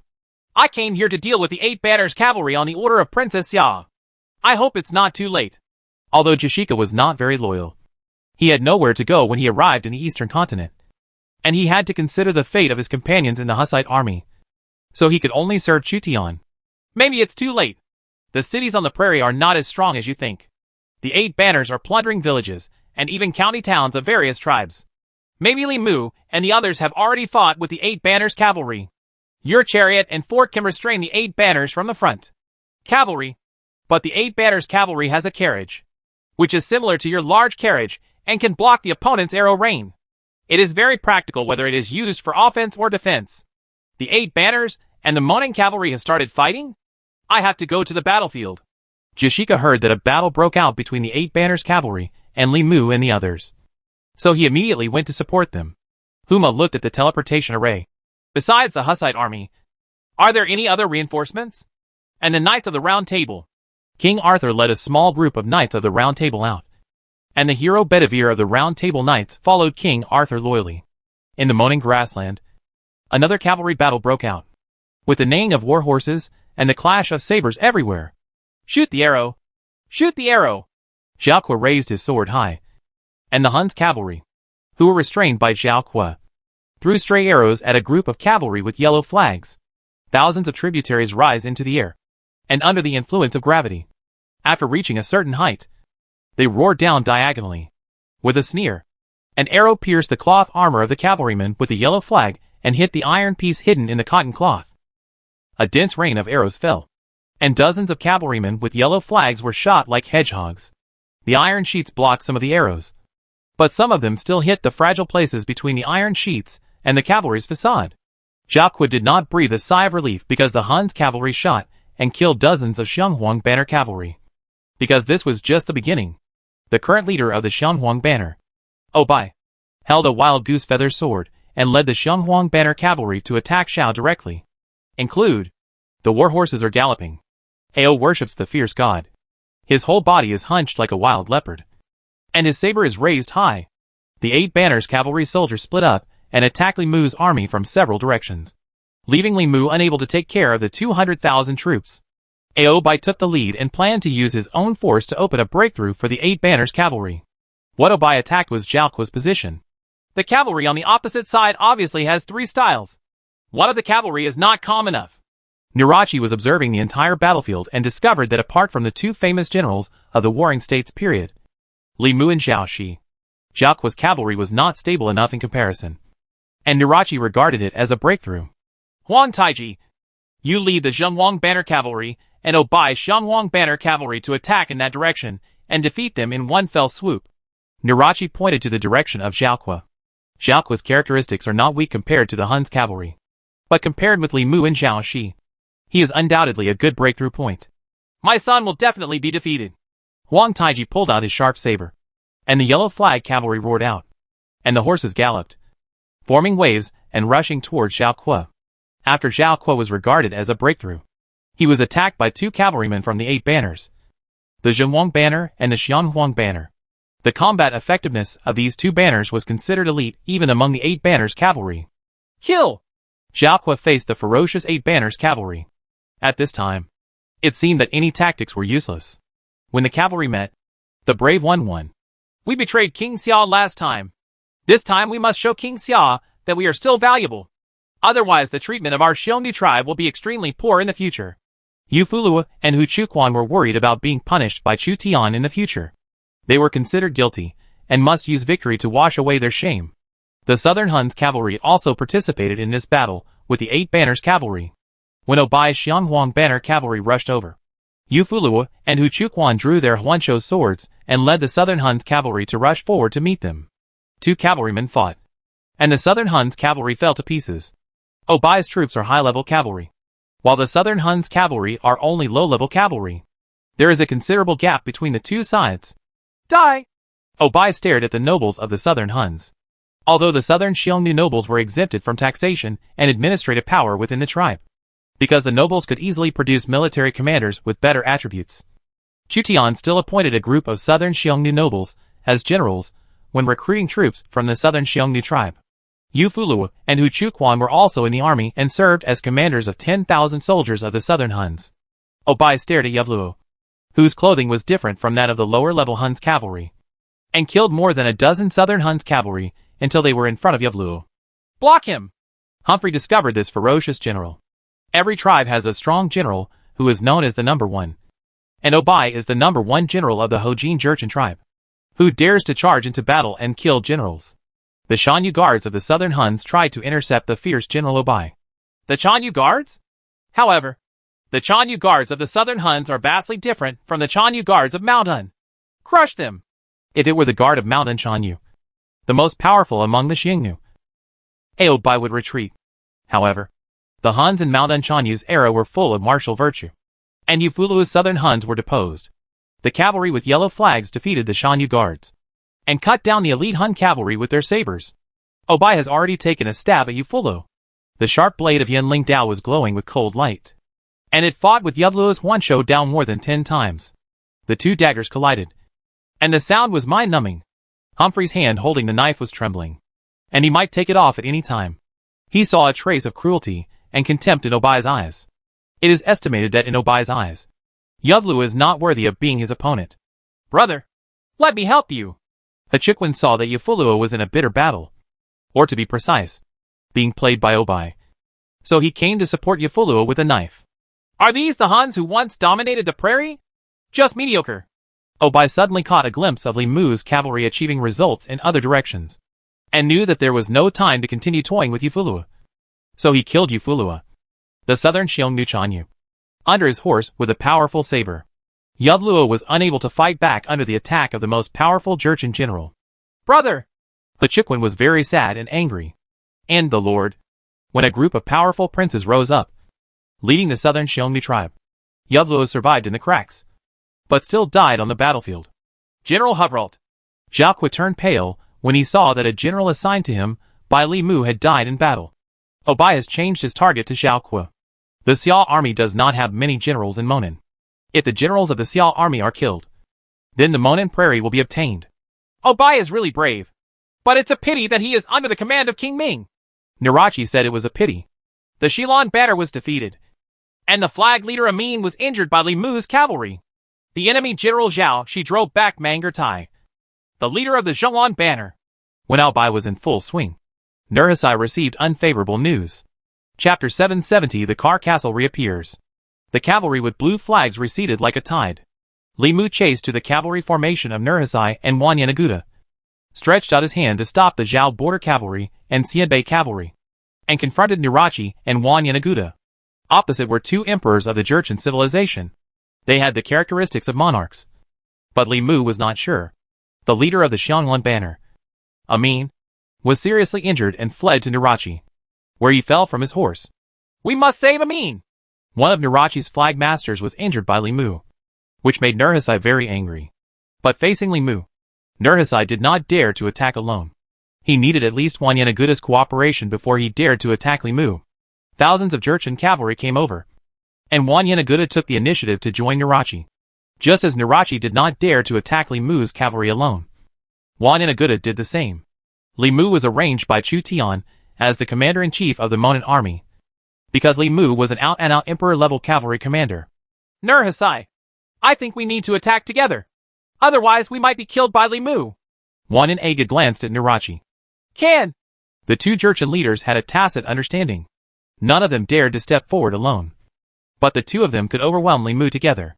Red, red, white, white, for cavalry. Listen to the order. Nirachi stretched out his hand, and 4 banner masters gathered under Nirachi's command. Each banner master was at least a general with an attribute of over 80. Let's kill Li Mu together. Wan Yanaguda led the kidnapping horse and cooperated with the 4 flag masters to attack. Nurhasai does not serve as the flag leader, but he can improve the abilities of each flag leader and provide bonuses to all 8 banners cavalry on a battlefield. Wan Yanaguda teamed up with the generals of the Jin Kingdom and the leader of the 8 banners to attack Li Mu. Back off! Li Mu led the cavalry to retreat. It is really difficult for Li Mu to hold off the many Jurchen generals of Wan Yanaguda and Nurhasai by himself. Countless cavalrymen fought, leaving corpses everywhere. Oh boy killed less than 10 meters away from Zhao Kui, and the Hun's cavalry was defeated one after another. Zhao Kui was afraid of the rampaging cavalry with yellow flags. He knew that his force was not as good as that of Obai. If he was caught by Obai, he would be killed by Obai. General Xia Jun, you are seeking death. Obai approached Zhao Kui, and his saber was almost pointed at Zhao Kui. Get away! Several Hun's cavalry tried to stop Obai, but they were killed by Obai and fell from their horses. Obai was dripping with blood, but it was all the blood of the Hun's cavalry. He killed in front of Zhao Kui, his saber raised high. Zhao Kui swung his sword to block, but was knocked away by Obai's sword. Zhao Kui's wrist was broken at the moment when his sword was hacked away. Zhao Kui held his injured wrist in pain. His face turned pale, and he suppressed the pain. Die! Obai's next blow will kill Zhao Kui. Several spears thrust forward, forcing Obai to retreat. Obai cut off the spear with his sword, and Zhao Kui took the opportunity to escape. Father! Zhao Kui saw clearly who was coming. After Zhao, she defeated Mangur Tai, the leader of the Zhonglong banner. He rescued his son Zhao Kui. You're still far away! Zhao Shi took Zhao Kui away and chose to withdraw his troops. Father! I'm sorry. Zhao Kui found that he was still inferior to Zhao Shi. Zhao Shi was able to defeat the Zhonglong banner among the 8 banners cavalry, but Zhao Kui was defeated by Obai's Xionghuang banner. Zhao Kui deeply felt the gap between himself and his father. Some people are war geniuses, who have never even learned the art of war, but they are victorious in every battle. But such people are rare. Understanding that he is not a genius, Zhao Kui has grown somewhat in this battle. Zhao Shi glanced at his son. But you have some skills when you use 20,000 Hun's cavalry to block Oboi's cavalry with yellow flags. If you train with Li Mu, you may become a good general. Yes. Zhao Kuo was recognized by Zhao Shi for the first time. And the haze of defeat was swept away. Since he is not a practical genius, he can only get up through repeated battles and experience. The battle between the Monin cavalry and the Eight Banners cavalry and Wan Yanaguda was unfavorable. The Eight Banners captain was equivalent to 8 king-level and diamond-level cavalry generals, and was more ferocious than the Shile 18 cavalry. In addition to Nurhasai, Wan Yanaguda also launched an offensive. In the Monin army, only Li Mu and Zhao Shi are in charge of the overall situation. While Zhao Kui is still growing, Lu Hu, the original Monin lord, was wounded by the flag leader Azage. He gritted his teeth at the Jurchen cavalry. The red-painted cavalry from the opposite side came to kill him, and Lu Hu had to retreat with Li Mu. The cavalry on both sides were still entangled. Nurachi and Wan Yanaguda were unwilling to let Li Mu and Zhao Shi go. Nurhasai issued orders one after another, ordering the Xingbaiki and Xiangbaiki cavalry to make a detour. Dorgan's Zhengbai Banner cavalry was fierce, not inferior to Obai's cavalry, and tried to get around. Li Mu sensed Dorgan's intentions and attacked Dorgan personally, thwarting the Eight Banners cavalry's ambition to annihilate the Monin cavalry. From the direction of Monin Dragon City, a group of large carriages rushed towards the battlefield. The Western Knights team responsible for the investigation reined in their horses, and they saw the retreating Monin cavalry. Inform Jeshka and ask him to set up the castle. The Hussite regiment that fell behind learned that the Eight Banners cavalry and the Monin cavalry were about to arrive. So Jeshka immediately deployed a defensive line. The Xia Palace sent the Hussite army to Monin in order to strengthen the defensive capabilities of the Monin army. The large carriages of the Hussite army stopped and were neatly arranged to form the city wall. The infantry of the Hussite army deployed tower shields and took down the matchlock guns produced by the Xia Palace and the crossbows purchased from the western continent from the carriage. Jeshka and his Hussite legions built a temporary fortress out of thin air on the grassland. Hussite infantry stood behind the carriage and tower shield. The carriage was loaded with food, grass, and water. Even if there was no supplies for 10 days, they could hold on. King Arthur, the Knights of the Round Table, and a group of Western Knights, holding lances, were waiting next to the chariot and castle to meet the Monin army. The Monin army cavalry retreated here and joined the chariot and Knights of the Round Table.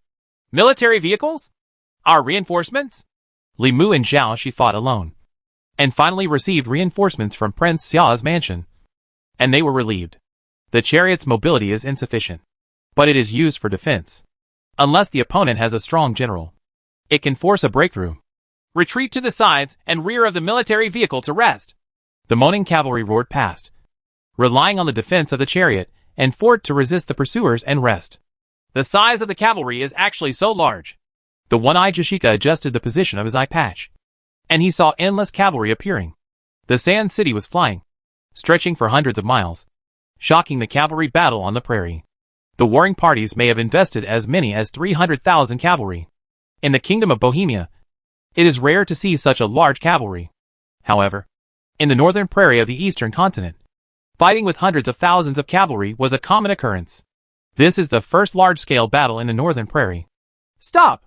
Dorgan, the leader of the Zhengbai banner, saw that the Monin cavalry in front seemed to be blocked by something and separated to both sides. So he ordered the Zhengbai banner cavalry to stop. The Zhengbai banner cavalry ordered and prohibited, and gradually slowed down the pursuit speed. The Monin cavalry divided into two groups, revealing Jashika's chariot and Ford phalanx. Hundreds of large carriages were lined up, and the carriages were connected by iron cables. Is that a military vehicle? Dorgan's pupils shrank. The large carriage opposite was equipped with improved weapons, and the infantry at the rear were armed with rows of crossbows and matchlock guns. The cavalry attacked the chariot and Ford head-on, narrowly escaping death. This is trouble.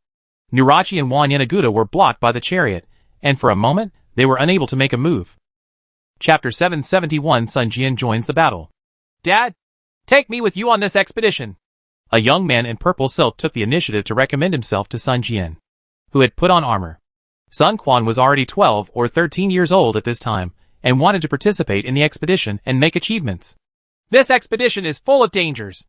We cannot let Quanner accompany his father in taking risks.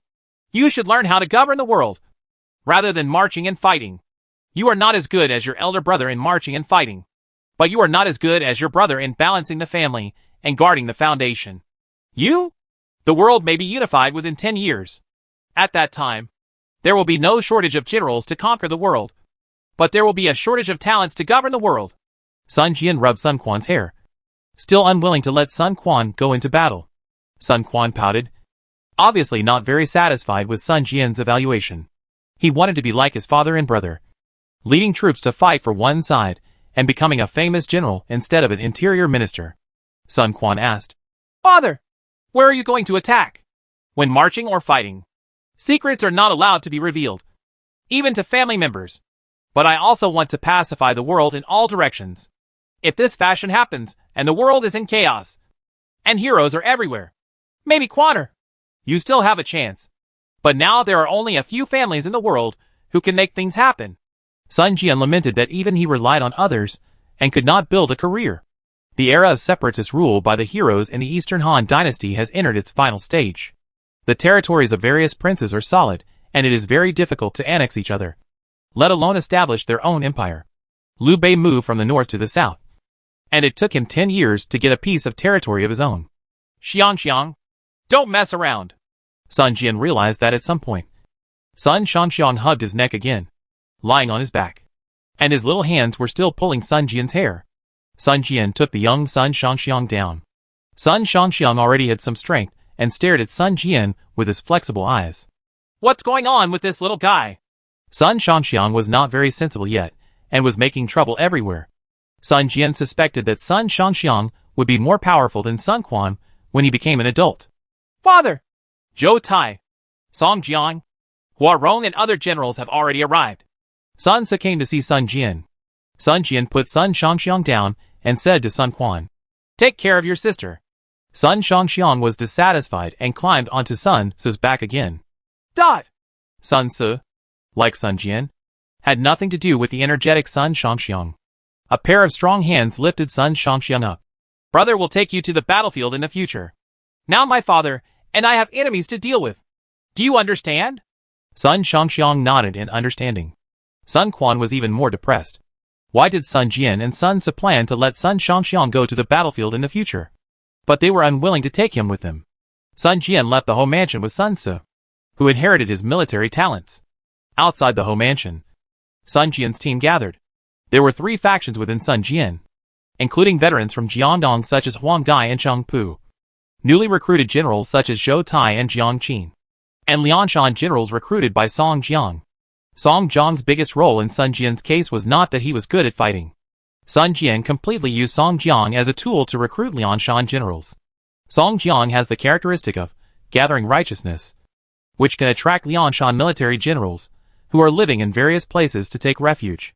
In the first few years of lords, when various lords perished, their generals became exiled generals, or defected to the new lord, or died in battle, or became bandits, or lived in seclusion in the market. As the leader of Lianshan, Song Jiang's biggest role was to attract Lianshan military generals from all over the country who had fallen into disgrace and became bandits, and reunited under his command. Sun Jian asked Tongke to make Song Jiang a Marquis of Ting, and Song Jiang worked wholeheartedly for Sun Jian. If he could become a high official, Song Jiang would not be willing to fall into the trap of being a bandit. So he wanted to win over Song Jiang and just recruit him. Sun Jian saw more and more Lianshan generals gathering around Song Jiang, and couldn't help but be surprised by Song Jiang's characteristic of gathering righteousness. This characteristic of recruiting heroes from all over the world to gather under his command may only be possessed by the leader of the so-called 108 heroes in Lianshan. King Wu asked us to attack Hefei's city again to see if there is a chance to capture Huainan. Sun Jian glanced at the Jiangdong generals and the Lianshan generals. This was not the first time Sun Jian attacked Hefei, but the second time. The last time he attacked Hefei, Lu Tang, Li Kui, and other Lianshan generals were killed, and Hu Sanyang was captured. So when Song Jiang heard that Sun Jian was going to attack Hefei again, Song Jiang's face turned pale.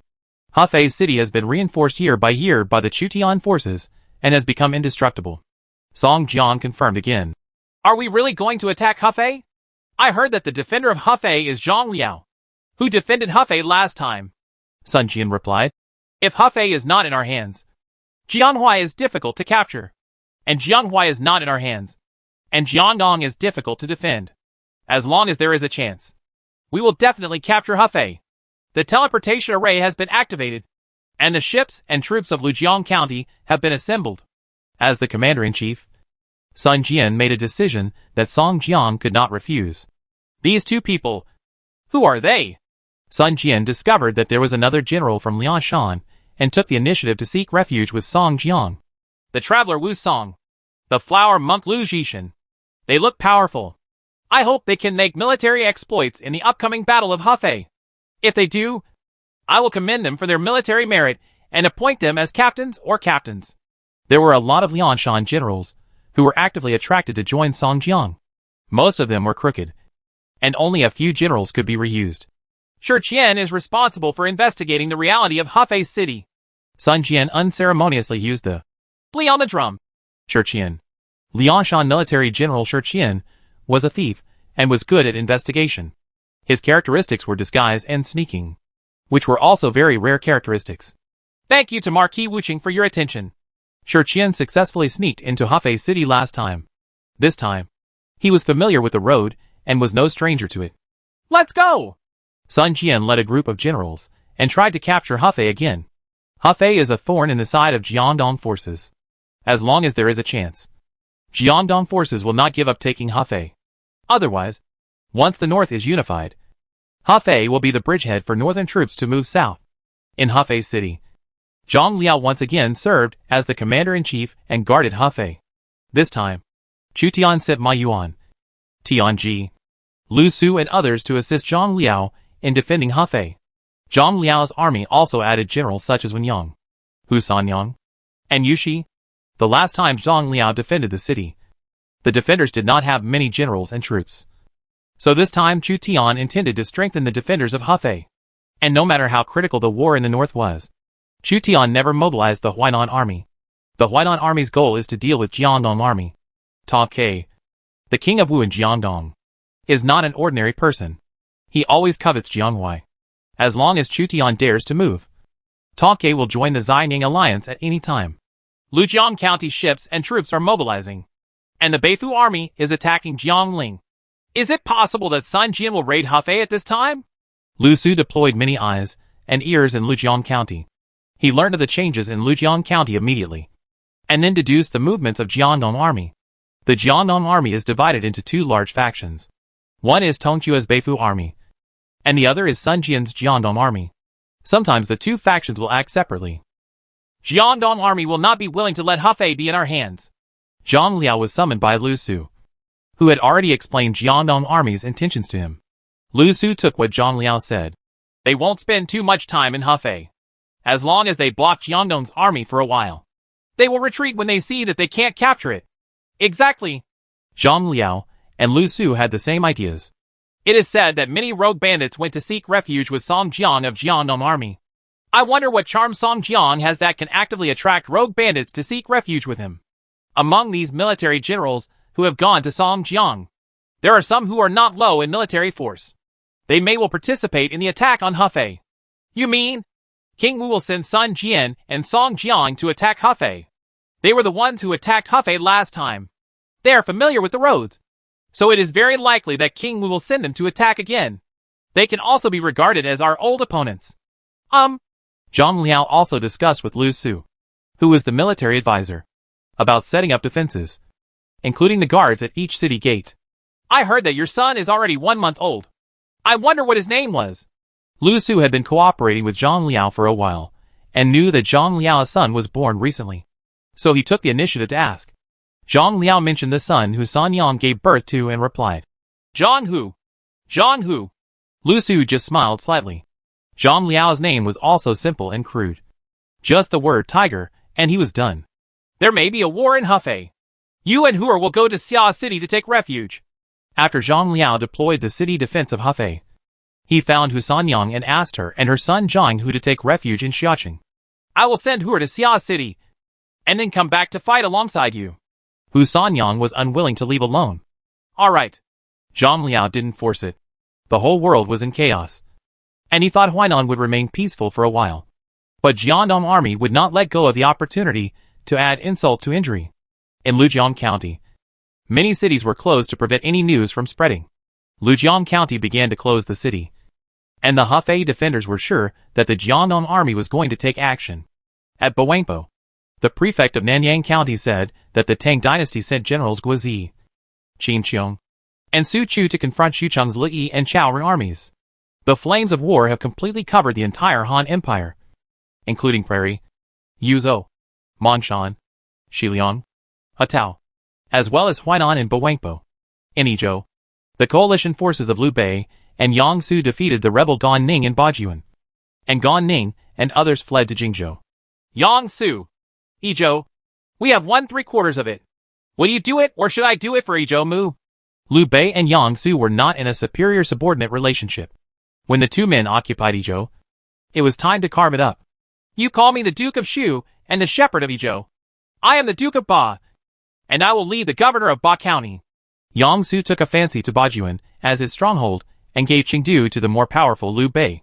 Liu Bei nodded, and he finally returned to the position of Zhou Mu. During the spring and autumn period and the warring states period, Yizhou had two powerful vassal states, Shu and Ba, which ruled the western and eastern parts of Yizhou respectively. Now that the emperor of Han is still there, Liu Bei cannot be called the king of Han, so he can only be called the Duke of Shu. Zhu Zimu and the others are fighting fiercely. We can defeat the southern barbarians in the south and attack Hanzhong in the north. Wang Ming proposed a new strategy for Liu Bei. Chapter 772 10,000 Enemies. Master Taisho, the Qinsong garrison has arrived. Zhang Dao, the leader of Hanzhong, increased his troops in Xiliang to 400,000, and the whole city was covered with golden armor. While Zhang Dao continued to recruit troops, Cai, the governor of Xiliang, encircled and suppressed him. Qinsong only has 50,000 defenders. If we defeat Cai, we can even occupy the entire Liangzhou. Zhang Dao occupied the two counties of Xiliang and was ambitious. He wanted to occupy Xiliang and own both Hanzhong and Xiliang. Is it possible that our 400,000 rebels are no match for Qinsong's 50,000 defenders? Zhang Dao faced Cai in white and chose to go out of the city to attack. Cai dares to take the initiative to attack, so he is probably prepared. Zhang Jiao had a bad feeling. Now the entire Han Empire has become a battlefield, and the outcome of the Liangzhou battlefield is very important. Military advisor, don't worry. No matter what Cai does, we have strength in numbers. We have recruited 400,000 troops and are not engaged in production. If we are besieged in Shanggui, the food in Shanggui city will be exhausted in less than a month or two. Zhang Dao sent 400,000 troops, including almost 200,000 yellow turban troops. One of the shortcomings of explosive tactics is the lack of food, grass and weapons. Originally, the food and grass in Shanggu City was enough to feed the 50,000 defenders for a year, but not enough to feed the 400,000 troops for 2 months. It was not that he didn't know that Cai came prepared, but he had to go to war. Zhuge Liang was equally helpless in his northern expedition and wanted to fight the troops in Guangzhou who were supporting Xiliang as quickly as possible. 400,000 peasant troops came out of the city, boundless, and the black troops were layer after layer, stretching for hundreds of miles. If the terrain hadn't expanded tenfold, one battlefield wouldn't be able to accommodate 400,000 troops. Among the peasant army, many newly recruited rebels were in ragged clothes and held simple spears and hunting bows in their hands. Li Zicheng, you, Lu Zongmin and Song Xianze, go and guard the street pavilions and the city at the foot of the mountain. Do not set up camps on the mountain. Otherwise, the water source on the mountain will be cut off by the Qin army and our army will be defeated. Zhang Dao sent Li Zicheng as a vanguard to guard the street pavilion. In view of Zhuge Liang's northern expedition, Zhang Dao warned Li Zicheng not to make the same mistake again. The street pavilion is the place where Zhang Dao judged that Cai's reinforcements must pass through. Li Zicheng led 50,000 people to guard the street pavilion to buy time for Zhang Dao's 400,000 troops to gather. The Qin army's black tiger striped flags were fluttering, and they marched towards Hanyang County in a hurry. Cai, the prefect of Liangzhou, was sitting in a carriage, holding a book of war in his hand, which was shaking with the bumps of the carriage. Soldiers are valuable and quick. I don't understand why you are not in a hurry. Zhang Dao has the ability to confuse people's hearts and can quickly recruit soldiers and horses. If it were one step later, Zhang Dao would have 500,000 soldiers and horses. 500,000 soldiers and horses. By the time, the force will be 7 times our strength. How to deal with it? Opposite CAI, a D leader and a Chong leader were sitting. Among them, the D leader Fu Jian asked CAI. The soldiers and horses Zhang Dao brought from Hanzhong were elite. So in fighting the Xiliang army, they marched forward bravely and were unstoppable. Although the peasant army recruited temporarily was large in number, it was just a makeshift rabble. In addition to consuming food and apart from increasing the momentum, it will not improve Zhang Dao's strength in any way. I have 2 people to help me, as well as Xiliang Iron Cavalry, Huangzhong Yi Songhu, D-Ring Cavalry and other elites, who can defeat Zhang Dao. And then both of them will be defeated. Become a king and manage your own fiefdom and tribe. We treat them equally. I took the initiative to win over the leaders of the Chong and D people among the Wuhu. If you want nothing to happen to Xiliang, you must make good friends with the Chong and D people. The leader of the D people, Fu Jian, and the leader of the Chong people, Yao Yizhong, acquiesced. Lao Qin promised to give their tribe preferential treatment, and named them D King and Chong King, and allocated land for their tribesmen to live in. Lao Qin's promise was more generous than Chu Tian's, granting them complete real power. However, Lao Qin's promise is like a mirror, and if he wants to gain real power, he must defeat King Xia. Fu Jian said, My generals have 10,000 people against 2 men, Zhang Hao and Deng Cheng, who can charge into the formation. In addition to these 2 Han generals, there is also Chong General Lu Guang, whose strength is higher than Zhang Hao's, but lower than that of Zhang Hao. Deng Cheng. The 3 of them can be used to defeat Zhang Dao. CAI knows these 3 people. Guan Yu and Zhang Fei are known as the enemies of 10,000 people, as are Zhang Hao and Deng Cheng. Of course, Guan Yu and Zhang Fei were more popular, so Zhang Hao and Deng Cheng were 1 level lower than Guan Yu and Zhang Fei. They were defeated by Lu Bu, but their military power was almost equal to that of 10,000 enemies in the eyes of ordinary soldiers. The preaching kingdom established by the D tribe had many fierce men. They lacked a think tank to command them in battles. Without Wang Ming, the historical commander of the former Qin kingdom, I could barely replace Wang Ming and command them. A Xiliang cavalryman came to the carriage and said to the 3 big men inside the carriage, My lords, we are less than 30 miles away from the street pavilion. We found Hanzhong army scouts on the way and fought with them. Sure enough, Zhang Dao sent people to guard the street pavilion, intending to stop my army. We fought with them at the street pavilion, and defeated 400,000 with 80,000. CSI originally had 50,000 defenders, but the Chong and D people sent a total of 30,000 elite troops. He actually had 80,000 troops in his hands. Compared with Guangzhong, the population of Zhang Dao is still far behind. CAI's 80,000 troops were all professional soldiers. The leader of the D people, Fu Jian, and the leader of the Chong people, Yao Yizhong, each sent 15,000 cavalry. The elites of the D and Chong tribes, Li Zicheng, guarded the street pavilion, remembered Zhang Dao's instructions, and did not make the mistake of Ma Su in history, waiting for Zhang Dao's arrival. CAI was not in a hurry to attack. He wanted to fight Zhang Dao in the street pavilion and defeat Zhang Dao in one fell swoop. Behind CAI was Guangzhong, while Zhang Dao only occupied Wudu County and Hanyang County in Liangzhou. Behind him, he might be attacked by Su Huang, Pangda, and 3 foreign governors at any time. After being defeated by Zhang Dao and Qishan, the 3 prefects retreated to Lungxi County to reorganize their troops. I believe that with Zhang Dao's troops 5 times his own, the supply pressure would be 5 times his, which Zhang Dao could not afford. In addition, if CAI is defeated, Zhang Dao may occupy the entire Liangzhou, which is a fatal temptation for Zhang Dao. The troops of both sides gathered at Jieting. CAI simply gave up a plain to the east of Jieting to facilitate Zhang Dao's formation of troops, and then stationed himself on the east side to confront Jieting. CAI didn't move, and Zhang Dao didn't dare to attack Longxi County. He still had to endure 5 times the consumption of food and grass. Zhang Dao's 400,000 troops were gradually assembled at the street pavilion. CAI's troops are more powerful than I thought. 70,000 or 80,000. It seems that the D and Chong people are on the side of Lao Qin, and Lao Qin has given them generous conditions. Zhang Dao led a group of cavalry to a mountain in Jieting to observe CAI's military situation. My lord, the soldiers and horses led by CAI are all elite. My subordinates can use the skills of changing the situation. On another day, we may be able to win. Zhang Jiao was worried. CAI's troops seemed to be only 1/5 of Zhang Dao's. But half of Zhang Dao's troops were newly recruited peasant rebels. And their combat effectiveness was worrying. The real main force was the 200,000 peasant troops Zhang Dao brought out from Guangzhou. There is also a team of Xiliang cavalry at CAI's place. No! The price to pay for changing the weather is too high. Zhang Dao did not let Zhang Jiao use his ability. And Lord, every heaven-defying ability has to pay a price. Just like Alexander.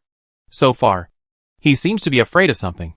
And the characteristic, King's Army, has only been activated once. As for Zhang Jiao's changing situation, it has only been launched twice in the past 10 years. Only a few know the price these special abilities come with. We can just use the human wave tactic. 400,000 peasant troops began to form formations.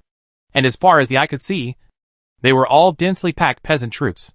If Zhang Dao is allowed to occupy Liangzhou, 1,000,000 troops may really explode in Xiliang. 80,000 versus 400,000. How many opportunities have there been in the past? No matter whether we win or lose, it doesn't matter anymore. CAI is also observing the peasant army. Since the Qinzhou Yellow Turban Army was suppressed, it has been rare to see such a large-scale peasant uprising army. Ordinary governors and governors might turn around and flee when they see the huge force of 400,000 peasant troops. CAI also began to arrange his troops. The two armies are facing each other, and a war may break out at any time. Zhang Hao, Deng Chong, you two, after receiving my order, lead the D cavalry into battle. CAI summoned Zhang Hao and Deng Chong, who were known as the enemies of tens of thousands of people in the 16 kingdoms of the Jin dynasty. Among them, Deng Chong's military force was higher than that of Zhang Hao. These two generals were both fierce men. In every battle, they rushed into the enemy's ranks several times and assassinated hundreds of people. Su Huang and Pangda were also defeated by them. Only when Lu Bu arrived and captured Zhang Hao alive. And the D tribe rebelled internally. Did they surrender? Deng Chong said. Unless the governor confers on me the title of General Pingxi after this battle, Deng Chong will be willing to risk his life and death and attack the enemy. General Pingxi, this officer is too big. CAI didn't expect Deng Chong to be unruly and raise the price. All enemies seemed to have a temper. Deng Chong couldn't help being furious and sat on the ground. A soldier is just for fame. Is it possible that I am not afraid of life and death? Charge into battle for the king of Qin. Defeat an army of 400,000. And still cannot get the post of General Pingxi? If the governor does not agree, then don't ask me to fight. Deng Chong directly asked for an official position, which embarrassed the D leader Fu Jian. After all, he was also Deng Chong's boss. Okay, I will go to Chang'an City and make you General Pingxi. If the court does not agree, then I will resign as the governor of Liangzhou. CAI had a headache when facing such a fierce general, so he had to agree. Fortunately, Deng Chong only asked for General Pingxi. Otherwise, if he asked for the throne, I would really not be able to mobilize Deng Chong. Deng Chong was overjoyed after hearing this. Please rest assured, Lord Governor, I will definitely defeat the army on the opposite side. Deng Chong not only asked for an official position, but also ordered the wine jar to be moved to the front of the camp, together with his deputy general Su Cheng and Zhang Hao. Another 10,000 enemy. They drank heavily and finally broke the wine jar. He said with great pride, although there are thousands of people. Thousands of people. Let's go! 3 fierce generals leaped on their horses with guns in hand, leading the D cavalry to attack the 400,000 strong army on the opposite side. He is truly a fierce general. Although I was surprised by the madness of these people. He had to admire their bravery. Chapter 773 Di Chong is fierce. There is a cavalry attack on our army of 400,000 people. Crazy! Crazy! Zhang Dao was originally prepared to engage in a fierce tug-of-war with CAI, using the human sea tactic to drown the enemy. But the D cavalry on the opposite side couldn't wait to launch an attack. 15,000 D cavalry separated from CAI's army and attacked the 400,000 peasant army opposite. The peasant army on the opposite side is spread all over the mountains and plains, with Longshan Mountain at its back. The number of troops is despairing. However, facing the endless peasant army, 3 fierce generals on the opposite side took the initiative to lead the cavalry into the battle. If they were facing high-level heavy infantry, they might not dare to be so arrogant. But facing the peasant army, this group of D cavalry despised the peasant army who lacked armor, and immediately charged into the formation without saying a word. The D cavalry first trotted, then charged with all their might, their horses galloping and raising dust. Li Zicheng, stop them! Li Zicheng received Zhang Dao's order and immediately led the cavalry to rush out and intercept the D cavalry. Li Zicheng is still Zhang Dao's #1 general. The peasant army obtained tens of thousands of horses from Xiliang. Li Zicheng led 20,000 cavalry, followed by 30,000 infantry. Zhang Liang, leading 5,000 cavalry and 70,000 infantry, supports Li Zicheng. Zhang Dao's advantage is the human sea tactic. So when 15,000 D cavalry attack, Zhang Dao directly uses 125,000 infantry cavalry to attack them.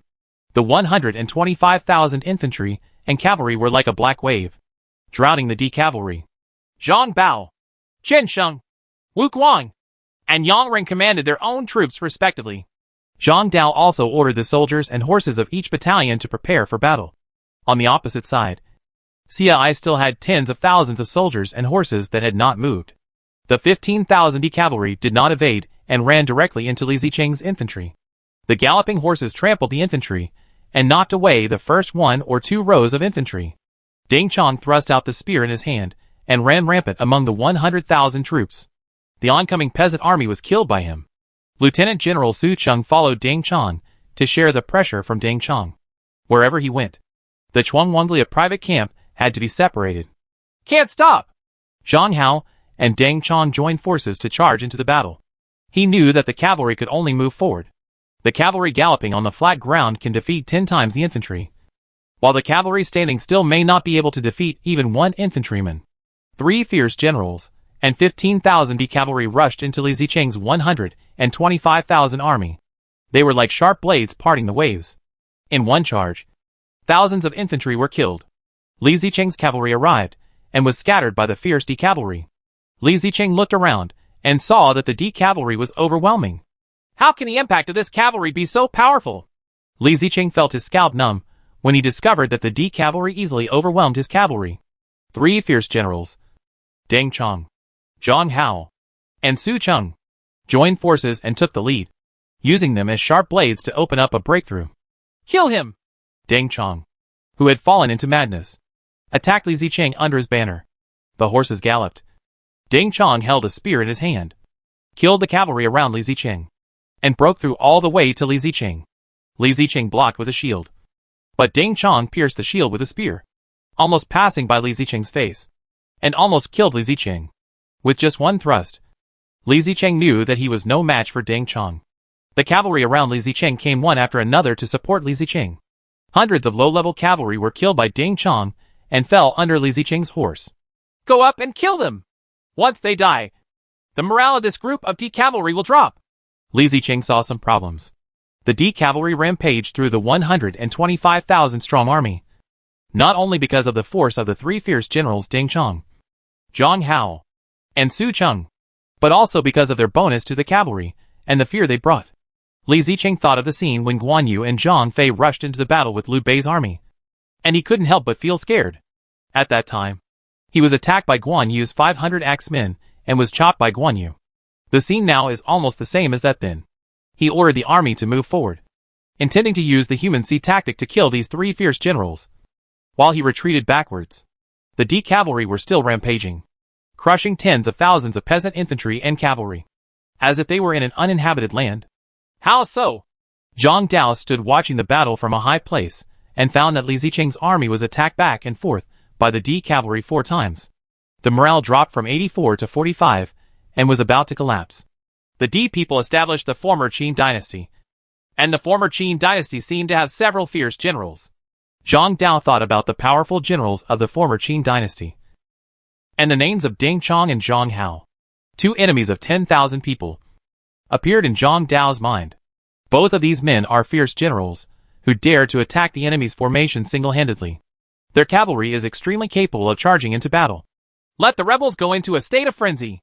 Zhang Dao had to work with Zhang Jiao and others to exert the effect of his characteristics. The sky is dead. Huang Tian must stand. Princes, generals, and prime ministers would rather have the seed. The commander value of the peasant army leader is not high. To cover an army of 400,000, several peasant army leaders need to provide bonuses at the same time. The 400,000 strong army entered a state of frenzy. The morale of the peasant army which was attacked by the D cavalry, was temporarily restored. The peasant army's human wave tactics were effective again. An army of 400,000 surrounded Ding Chong, Zhang Hao, and Su Cheng and their cavalry. The charging speed of the D cavalry was affected and gradually slowed down. As far as the eye could see, there were soldiers from the Chuang King's army and the Yellow Turban army everywhere. They were brandishing swords and spears, and the mountains roared and the tsunami roared. 15,000 D cavalry, thousands killed in battle. Shiliang Iron Cavalry and Huangzhong Yi Songhu defeated the peasant army. Even if Zhang Jiao has any sorcery at this time, he will not be able to win in a melee between the two armies. CAI said Shiliang Iron Cavalry and Huangzhong Yi Songhu to attack the peasant army.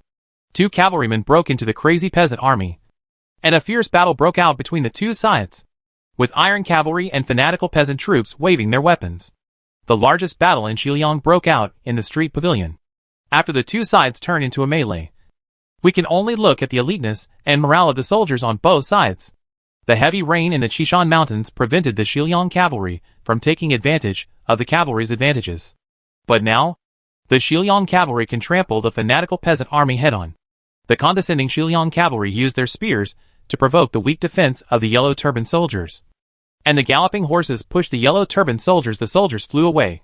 The fanatical Yellow Turban soldiers swarmed forward, trying to block the Shiliang cavalry with their flesh and blood. The Yellow Scarf warrior went crazy. His body size increased sharply, and he used his hammer to kill the Shiliang cavalry. Only the Yellow Turban warriors are at the same level as the Shiliang cavalry. The Yellow Turban warriors in a feverish state can even overwhelm the Shiliang cavalry, and their hammers are enough to break the bones of the Shiliang cavalry or war horses. But the number of Yellow Turban warriors is far different from that of the Shiliang cavalry. CAI's Shiliang cavalry has thousands of cavalry, but the Yellow Turban warriors are less than 1,000. The Chong people of Huangzhong Yi Songhu, led by Chong generals Yao Yizhong and Yao Xiang, stormed the peasant army of Qinsheng and Wu Guang. The Chong cavalry was very powerful. It was the Yi Songhu people of Huangzhong who instigated the rebellion in Xiliang in the late Han dynasty. Representative of the Chong people, Qinsheng and Wu Guang's infantry were attacked and suffered tens of thousands of losses. Our army has fallen into a frenzy and can hold off the 80,000 elites on the opposite side. But when the frenzy ends, our army will be defeated. Arrange each army to retreat to Shanggui's city. Zhang Dao found that his 400,000 troops could not compete with CAI's 80,000 elite troops. If it were just CAI himself, Zhang Dao would not be afraid. But with the help of the Chong and D people, CAI had exceeded Zhang Dao's prediction. The fanatical peasant army can temporarily raise the morale of more than 40 to 80, or even 90. But the fanatic state can only last for a period of time. When the fanatic state ends, the morale will drop to even lower than the original. Maybe only 20 or 30. Morale? When the time comes, the peasant army will flee. The leaders of the peasant army are different from generals, like Wu Qi, who can maintain the morale of the army. The peasant army they command will flee and rebel if their morale drops to a certain level. Zhang Dao was worried that his entire army would be wiped out, so he began to retreat. He has already lost this battle. As many as 70,000 peasant troops died under the attack of Shiliang cavalry, Chong cavalry, and D cavalry. The street pavilion bleeds for thousands of miles. Li Zicheng was responsible for breaking off the rear and stayed behind at Jieting to block Xie from retreating Zhang Dao. Xie Shai immediately attacked Jieting. Deng Chong, Su Cheng and Zhang Hao acted as the first generals to capture Jieting. Li Zicheng was defeated again and again. Another 20,000 peasant troops were lost. They are really fierce generals. Only Lu Bu and Yang Dian can defeat them. If they only ask for high-ranking officials and generous salaries, then with their bravery, it is completely acceptable. I knew that Deng Chong and Zhang Hao were known as the enemies of 10,000 people. They were indeed unstoppable, second only to the top group of warriors, but not far behind. You have made a great contribution and regained Xiliang. It is a certainty. I will go to the court to ask for credit for you. If nothing goes wrong and we defeat Zhang Dao, we will go to Mang Mountain to participate in the war. I need the help of Deng Chong, Zhang Hao, and the others are brave. Over there at Mang Mountain, King Qin is under great pressure, and King Xia has already arrived at Mang Mountain. I wanted to make full use of the Chong and D people to work hard for him. Using the Chong and D people can not only consume the Xia army, but also consume the youth of the Chong and D people, reducing the threat of future rebellions by them. The king of Xia came to Mang Mountain in person? The leader of the D people, Fu Jian, has long been famous. Among the reckless D people, Fu Jian has a gentle personality and a calm demeanor. Zhang Dao was just trying to buy time for King Xia and delay our troops. He did exactly that. But that's the end of it. Xia, I looked towards Mang Mountain. Zhang Dao retreated to Shanggui City and began to organize his troops to withdraw to Hanzhong. The 400,000 peasant army lost 90,000 in the Battle of Jieting, and 40,000 fled during the retreat. The remaining peasant army had low morale and could no longer fight. Report: Su Huang and Pangda from Longxi County have returned and want to besiege Shanggui City with Xie Dai. Has Chu Zima not conquered Mang Mountain yet? I have been fighting for a while, and I will do my best. We will withdraw from Shanggui City, stick to Qishan Fort, and hold on to Wudu County for a while. If Qishan Fort is lost, we will fully retreat to Hanzhong. Zhang Dao tried to attack Shiliang, but found that he still couldn't fight the Shiliang army head-on. Compared with the soldiers and horses of one Hanzhong County, he was far behind the entire Liangzhou. However, Zhang Dao was not at a loss. At least, he plundered part of the population and returned to Hanzhong. My lord, Liu Bei has occupied Chengdu, claims to be the Duke of Shu, leads the Zhou Shepherd, and plans to attack Hanzhong. Zhang Dao learned another bad news. Liu Bei cannot be allowed to occupy Hanzhong. Zhang Dao has a grudge against Liu Bei. Liu Bei stopped him from marching to Chengdu, and now he wants to take advantage of it and seize Hanzhong. I will personally return to Hanzhong to deal with Liu Bei, and Li Zicheng will defend Wudu County. Zhang Dao was furious and directly used the teleportation array in Shanggui City to return to Hanzhong. In the southern barbarians region, Lord Miuk received an envoy from Liu Bei's forces. Liu Bei, as the shepherd of Yizhou, demanded that the southern barbarians surrender, pay taxes, and provide troops. No way! Get out! Miuk directly drove away Liu Bei's envoys. The king of Liang and the protector of the western regions of the Han Empire were steadfast allies with her, and were not afraid of Liu Bei at all. Chapter 774, Liaodong Iron Cavalry. In Hefei City, Jiangdong army once again came to the city and attacked Hefei City. Sun Jian and Sun Su were supervising the battle below the city. At this time, Sun Su was majestic and heroic, and his military strength reached its peak. Jiangdong's army fired thousands of arrows. Dozens of siege towers and ladder vehicles were put into battle, and soldiers continued to roll down from the city wall. The defenders of Hefei have been prepared for a long time. I'm afraid it will be difficult to capture Hefei this time, unless King Xia is defeated at Mang Mountain. Hefei can be captured easily. Sun Jian couldn't help but shake his head when he saw that Hefei was holding on, and the Jiangdong army encountered stubborn resistance from the Hefei defenders just like last time. Father, please let me lead the soldiers and attack the city wall. Sun Su took the initiative to ask for orders from Sun Jian. Try it for now. If it doesn't work, return it immediately. My child obeys. Sun Su led Jiangdong and Lianshan generals to attack Hefei, and Jiangdong's army attacked the city in batches.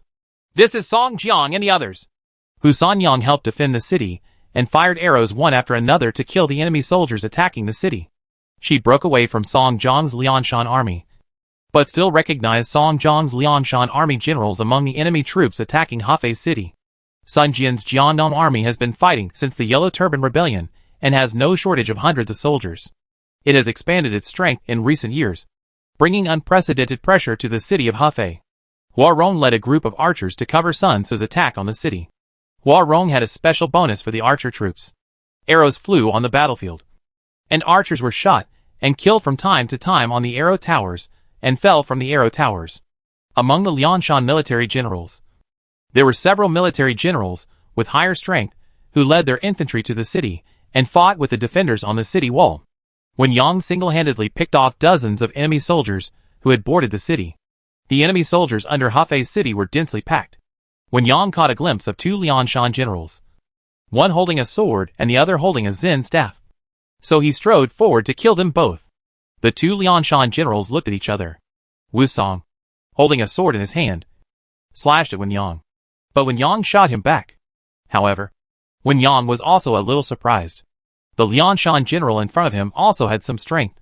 Wu Song was even more horrified. Wen Yang, as the most powerful general in the later three kingdoms, almost knocked his sword away. Lu Zhishan waved his Zen staff, and the tiger were like wind. He and Wu Song attacked Wen Yang. And when Yang was 1 against 2, boom! The stones thrown by the trebuchet destroyed an arrow tower. And the stones rolled down. Zhang Liao suddenly looked at the location of the arrow tower.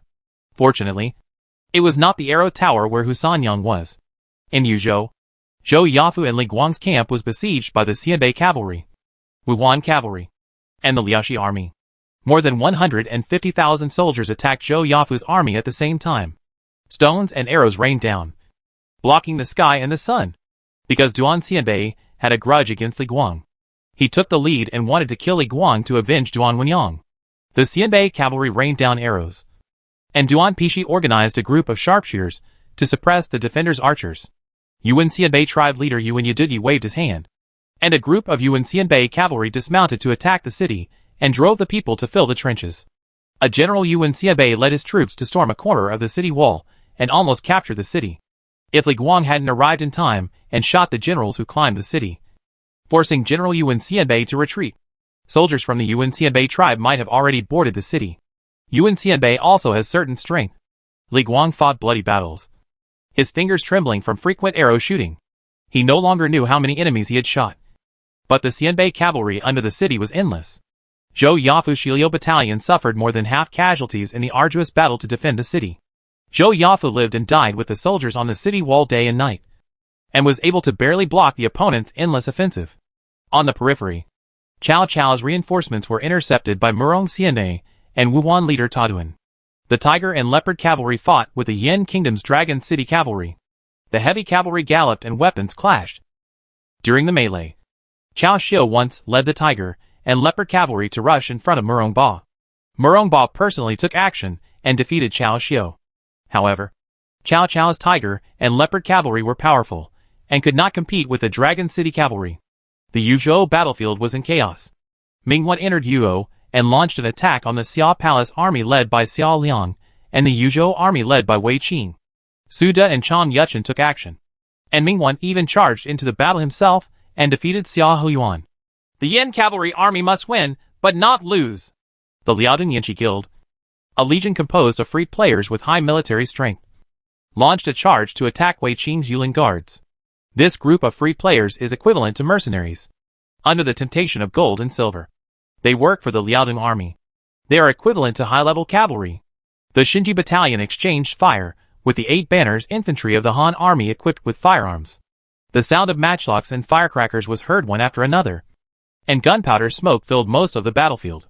Xiao Liang personally went to the front line to command, and the Xinji battalion suppressed the attacks of the 8 banners of the Han army. Taifutu and Guan Ning's cavalry were in full swing, while Jin Wushu and Li Chengyang attacked both sides with ferocious attacks. The Liaodong army came out in full force. 2 cavalry generals, Li Wenzhong and Zhu Neng, held their spears horizontally and led thousands of elite cavalry. They galloped down from the heights and rushed towards the backbone of the Xia army. Xia Jun Yulin guards cavalry surrounded Li Wenzhong and Zhu Neng heavily. Li Wenzhong killed dozens of forest guards in a row, bravely championing the 3 armies, leading his cavalry to charge outwards. And he was invincible. Zhu Ning has hundreds of cavalrymen at his disposal, and he and Li Wenzhong are the horns of each other, and they are invincible. Shui Wanche came and fought several times with Li Wenzhong in the rebel army. However, Li Wenzhong's force was almost the same as that of Shui Wanche. He cooperated with Zhu Neng to defeat Shui Wanche's cavalry, except for Xiao Liang's Xinji battalion and the Yulin guards led by Wei Qing himself, who can gain the upper hand. The rest will be retreating steadily and shrinking their defense lines under the fierce offensive of the Liaodong army. Qin Liangyu chased Jin Wushu on horseback, and the White Pole soldiers attacked Taifutu again, and actually repelled Jin Wushu's Taifutu cavalry. The Iron Buddha is under my command. Mingguan was very dissatisfied with Jin Wushu's failure, and once again deprived Jin Wushu of his command. Jin Wushu's troops are powerful, but his own abilities are not very good. Therefore, when things are urgent, Mingguan, Chang Yuchen and others will directly take away Jin Wushu's Iron Buddha. Under the command of Mingguan, Taifutu exerted a completely different combat power and attacked the White Pole soldiers again. This time the White Pole soldiers suffered heavy losses. Qin Liangyu was seriously injured and tried his best to block Mingguan. Boom! A giant humanoid beast appeared on the battlefield. The southern barbarian soldiers wearing rattan armor arrived under the leadership of Wutu Bone. Wutu Bone's mace swept across, and more than a dozen attacking Iron Buddha cavalry were swept away by Wu Tubone. All of them were severely injured with maces. Mingguan personally led the Iron Buddha too, and originally wanted to completely destroy Qin Liangyu's white-armed soldiers, but was intercepted by Wu Tugu, and his pupils could not help but shrink. Wu Tugu is the tallest warrior he has ever seen. Originally, Mingguan's height of 1.9 meters already stood out from the crowd. But in front of Wu Tugu, Mingguan seemed to be just a dwarf. Kill him! Mingguan is not afraid. Taifuta charged again, and the invulnerable vine-armored soldiers could not stop the iron hoofs of the Liaodong cavalry. The half-ton heavy cavalry does not need to break the defense at all. With the impact of the war horse and the weight of the trampling, it can knock the vine armor soldiers to death or directly trample them to death. Wu Tubone was surrounded by dense iron pagoda cavalry, and sharp spears pierced Wu Tubone one after another. The mace swept across all directions, killing more than a dozen iron pagoda cavalry again. With a clang, the iron pagoda cavalry's spear pierced the protruding armor, causing the iron pagoda cavalry's mouth to hurt. Wu Tugu could not defend himself against the spears thrust from all directions. His armor was constantly pierced by the spears, causing it to dent downwards and be traumatized. Wu Tugu killed 50 Taifuta cavalry by himself, and several wounds inevitably appeared on his body. Taifuta is equivalent to an ordinary silver-level general. Wutagu, withdraw your troops! Qin Liangyu defeated more than a dozen iron pagodas, and his fair cheeks were covered with blood. In the hands of Mingguan, the Iron Buddha is extremely ferocious. It is obvious that Mingguan has the characteristics of two cavalry systems. It is not the same as the Iron Buddha led by Jin Wuxi. It is almost the same as the Iron Buddha led by Chang Yuchen. The White Pole soldiers and Rattan armor soldiers who came from the Nanmen area were severely damaged by Mingguan using a simple and crude method, directly using the Iron Pagoda. For this reason, the price Mingguan paid was that Taifu Tu was almost removed from the list. Jin Wushu's heart was bleeding as he watched Taifu almost die together with the White Pole soldiers and Rattan armor soldiers. Mingguan did not feel any distress. This fierce and rough fighting style was the essence of the Liaodong army. The offensive was fast and ruthless, which was different from the step-by-step approach of the Central Plains princes. Qin Liangyu and Wu Tugu were seriously injured. When they heard that Ming Jin had withdrawn their troops, they retracted their defense lines. Abandon Chongping County and retreat to Ji County. Xiao Liang Shinji Battalion actually had a small number of people. Only 5,000. The 8 banners of the Han army consumed 1,000 people, leaving only 4,000. On the battlefield, the Liaodong army marched straight in. If this continues, the entire army may be annihilated. Chongping County, the northern gateway of Ji County, was abandoned, and the Xiao army retreated to Ji County. In the face of the fierce Liaodong army, the Xiao army's military power was suppressed in Yuzhou. At least 700,000 to 800,000 Liaodong troops invaded Yuzhou, and the Yuo army, including reinforcements, probably numbered less than 400,000. And there was also a gap in the number of generals between the two sides. On the way to retreat to Jixian, the Liaodong army was in hot pursuit. Li Xiaoning used the Princess Zhao's inspiration characteristic to restore the morale of the Xiao army and slightly repel part of the pursuing Liaodong army. Qin Liangyu, Wu Tugu, Su Rong, Xiao Hoyuan, and Xue Wanqie were more or less injured. As Xiao Liang's deputy, Li Xiaoning reported to him the tragic battle situation. When Qin Liangyu came to Xiao Liang covered in blood, even Xiao Liang felt a little distressed. The Liaodong army is famous for its bravery, and only Chu Tian can punish the elite army of Mingguan. However, Chu Tian mobilized many elites to attack Luoyang, and the Yuzhou army was unable to compete with Mingguan for a while. My lord, make progress in Mang Mountain as soon as possible. Otherwise it will be difficult to defend Yuzhou if this continues. Xiao Liang retreated to Jixian. This city was the seat of Yuzhou, and it was also a huge city. It had stored a large amount of food and grass. There was no need to worry about running out of food and grass for a while.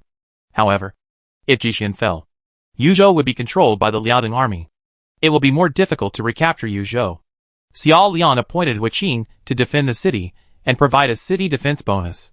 If Chu Tian's elite imperial guards were all used to deal with the Liaodong army, there might still be some remaining strength. But Xiao Liang only had some generals and troops in his hands. Opposite, Su De, Chang Yuchen, and Li Wenzhong are the 3 fierce generals of Han Wu Emperor Zhu Yuanzhang.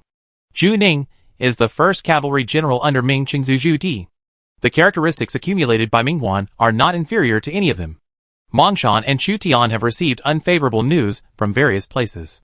Bo Wangpo, Hefei, Yuzhou, Dacai, Atao, and Shiliang started fighting one after another. Liu Bei was also active in Yizhou, attacking Zhang Dao and Muke of the Xiaqing Alliance.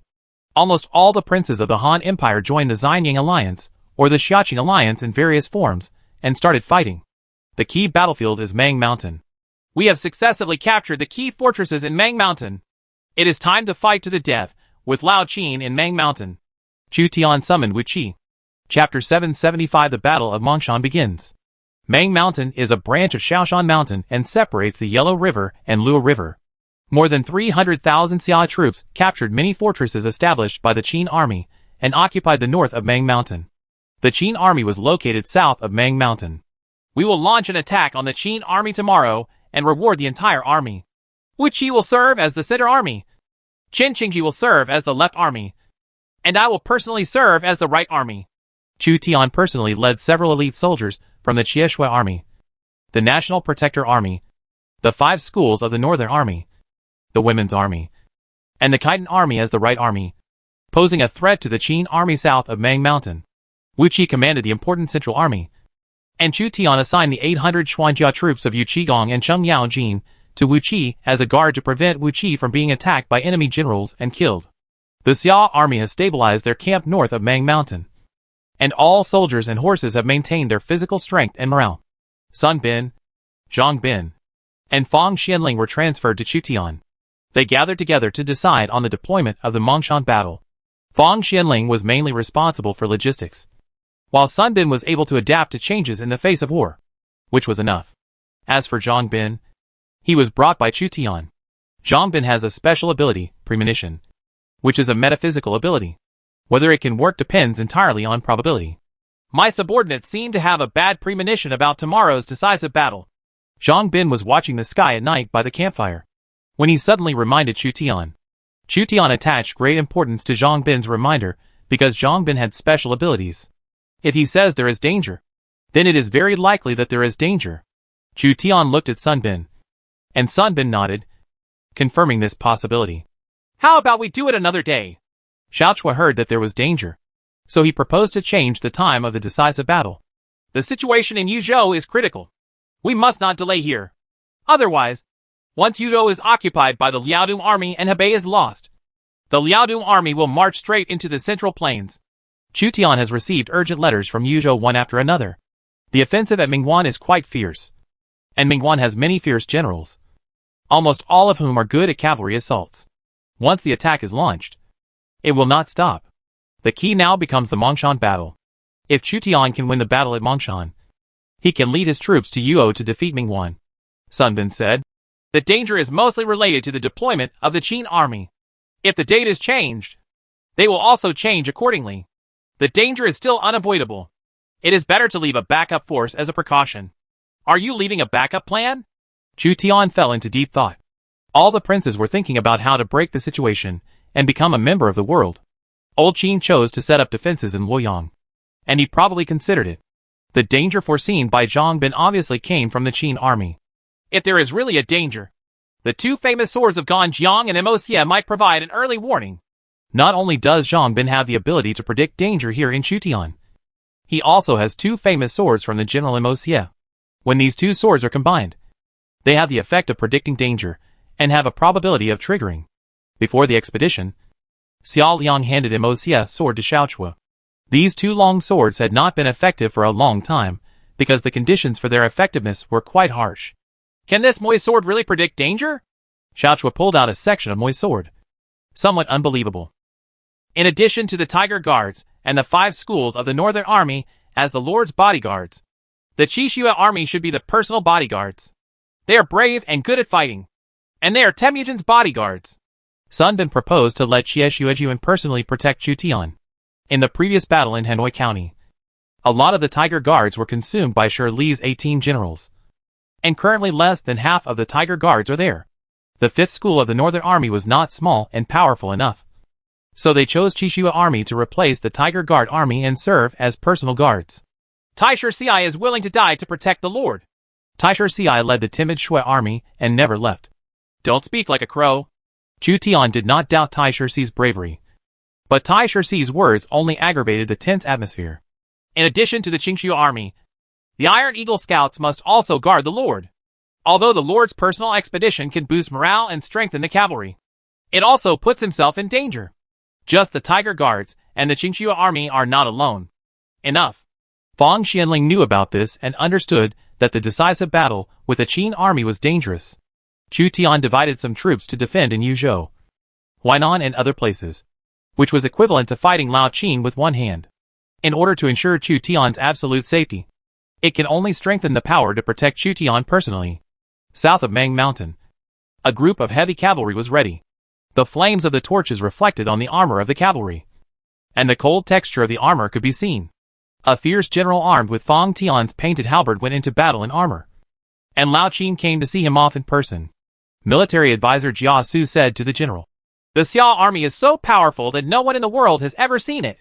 Only General Lu Fengxian, together with the Xixia Iron Kite's cavalry, who are familiar with mountain warfare, can defeat the Xia king among thousands of troops. If you can take the head of King Xia, then the position of King Qi will belong to the general." Lu Bu vowed, "Please rest assured, my lord and military advisors, once the king of Xia passes by tomorrow, I will lead my cavalry into the enemy formation, kill the king of Xia in the midst of thousands of troops, take his head, and claim credit from my lord. The position of king of Qi must belong to me." "Belongs." Lao Qin clasped his hands behind his back and looked north of Mang Mountain. "Take the head of King Xia and come to see me. Then Xuzhou and Qinzhou will be your fiefdoms." Lu Bu held Fang Tian's painted halberd tightly, led the iron kites, with horses biting bits and men biting coins, went to Mang Mountain to ambush, avoiding the eyes and ears of the war eagle. Li Yuanhao was deprived of his exclusive cavalry and did not dare to object. In other words, Li Yuanhao did not dare to carry out such a dangerous mission. Assault on King Xia? It seems that Lao Qin's conditions for making Lu Bu the king are very generous. But in fact, if he attacks the Xia king, even with Lu Bu's force, he will escape death. How likely is it that Lu Bu will be discovered by Chu Zimu? After Lu Bu left, Lao Qin suddenly asked military advisor Jia Su. Jia Su pointed out something. "I'm afraid it's more than 90% likely to be discovered." Lao Qin nodded. "It's just as I imagined." Li Yuanhao was horrified when he heard what Lao Qin and Jia Su said. Even Lao Qin and Jia Su didn't think it was possible for Lu Bu to kill Chu Tian. Lao Qin said, "Send 2 teams of Qin Rui soldiers to meet Lu Bu. On the front, Wang Jian and Meng Wu are resisting Wu Qi, which may be more difficult. The left army consists of Meng Tian, Wanyan Zonghan, Li Ju, Guasi and others. I'm afraid it will be difficult for them to succeed. Our troops and horses all have no choice but to bet on Lu Bu and take the risk." Old Qin seemed to be talking to himself, and a group of Qin army generals had solemn expressions. During the Mongshan battle, they were on the defensive, and Chu Tian had decided to attack in 3 directions to put pressure on the Qin army. Tomorrow the Xia army will press forward in full force, and the Qin army can only choose to attack or retreat. The next day, the Xia army broke out of camp, and the 300,000-strong army divided into 3 groups and marched at the same time. Otherwise, the roads could not accommodate such a large number of troops. In the middle of the road, the General Wu Qi woke up, got up from the ordinary soldiers' tents, and shared the joys and sorrows with the ordinary soldiers. "Wei Wu soldiers, assemble!" The loud sound of the trumpet echoed in the camp, and the Wei soldiers gathered quickly, and the atmosphere was solemn. They knew that the decisive battle with Qin Ruishi was today. Young Master Wei Wuji and Giga disciple Pang Wan led Wei Wu's soldiers to set off one after another. Groups of Wei soldiers armed with long swords crossed the fortress. This was a formidable force. Opposite Wei Wuzu, Wang Jian and Meng Wu led Qin Rui soldiers to form an array relying on the mountain, and faced Wu Qi, as if they would continue to defend. But this time Wu Qi decided to capture Wang Jian, and the outcome would definitely be determined. The battle flags of the Qin army were fluttering, and about 50,000 Qin warriors faced off against 70,000 Wei warriors.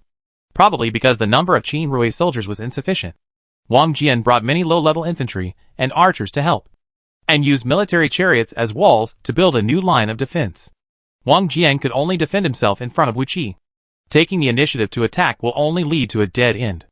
The opposite side is Wuqi. Let's be prepared to cut off the strong man's wrist.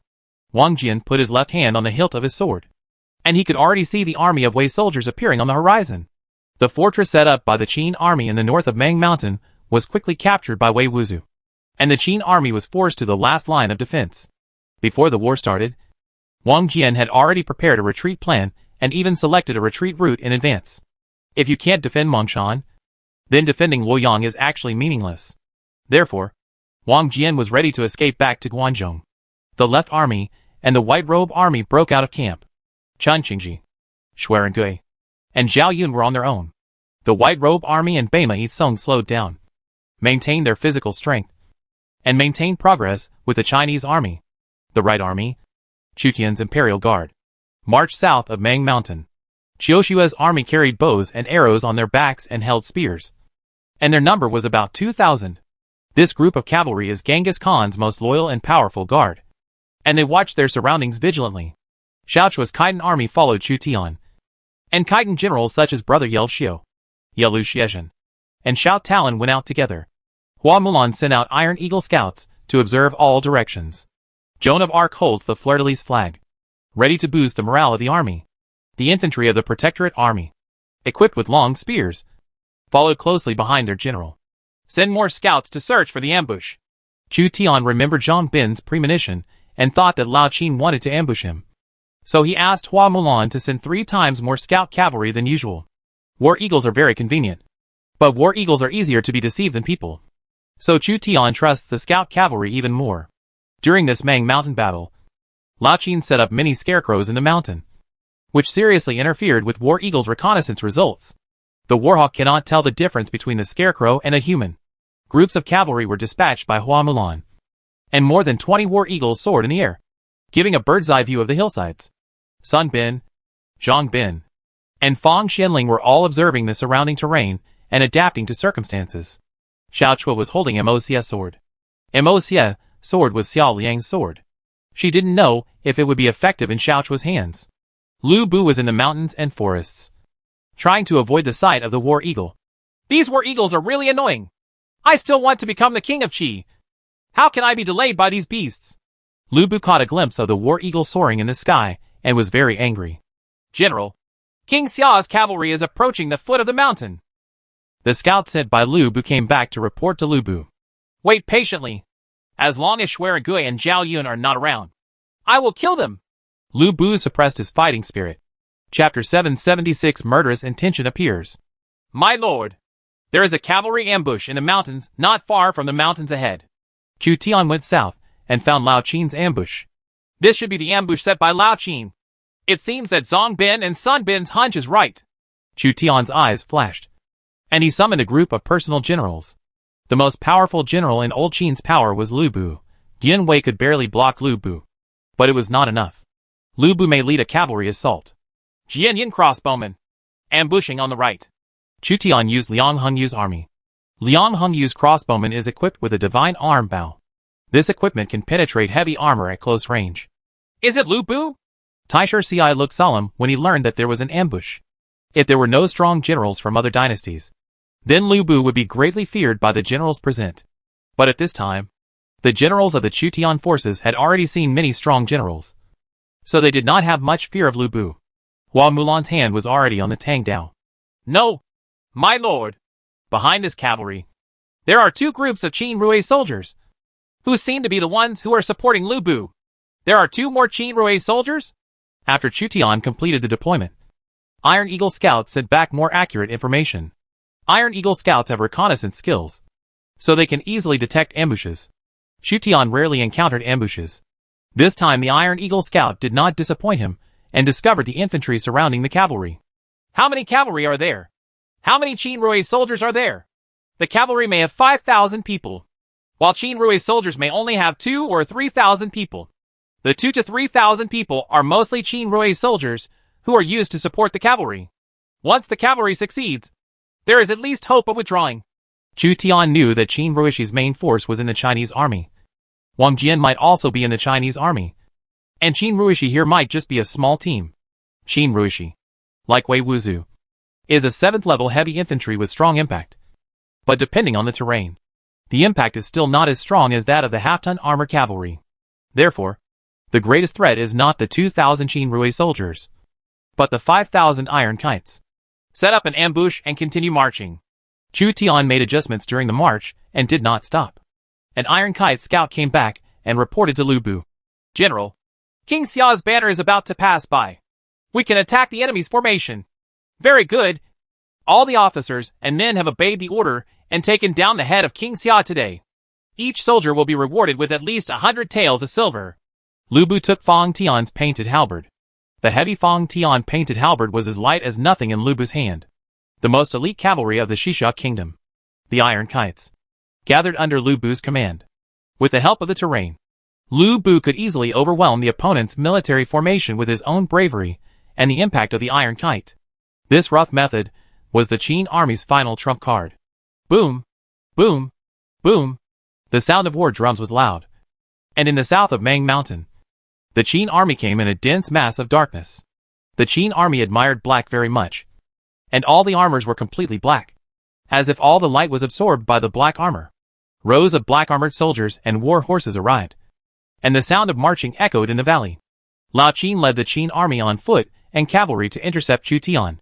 The Qin army gained momentum, and 48 giant cowhide war drums roared, shaking the heaven and earth.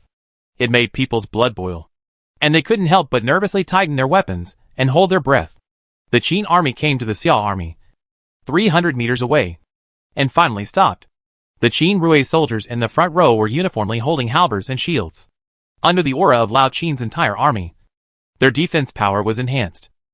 The two armies faced each other, the Xia army and the Qin army, king against king.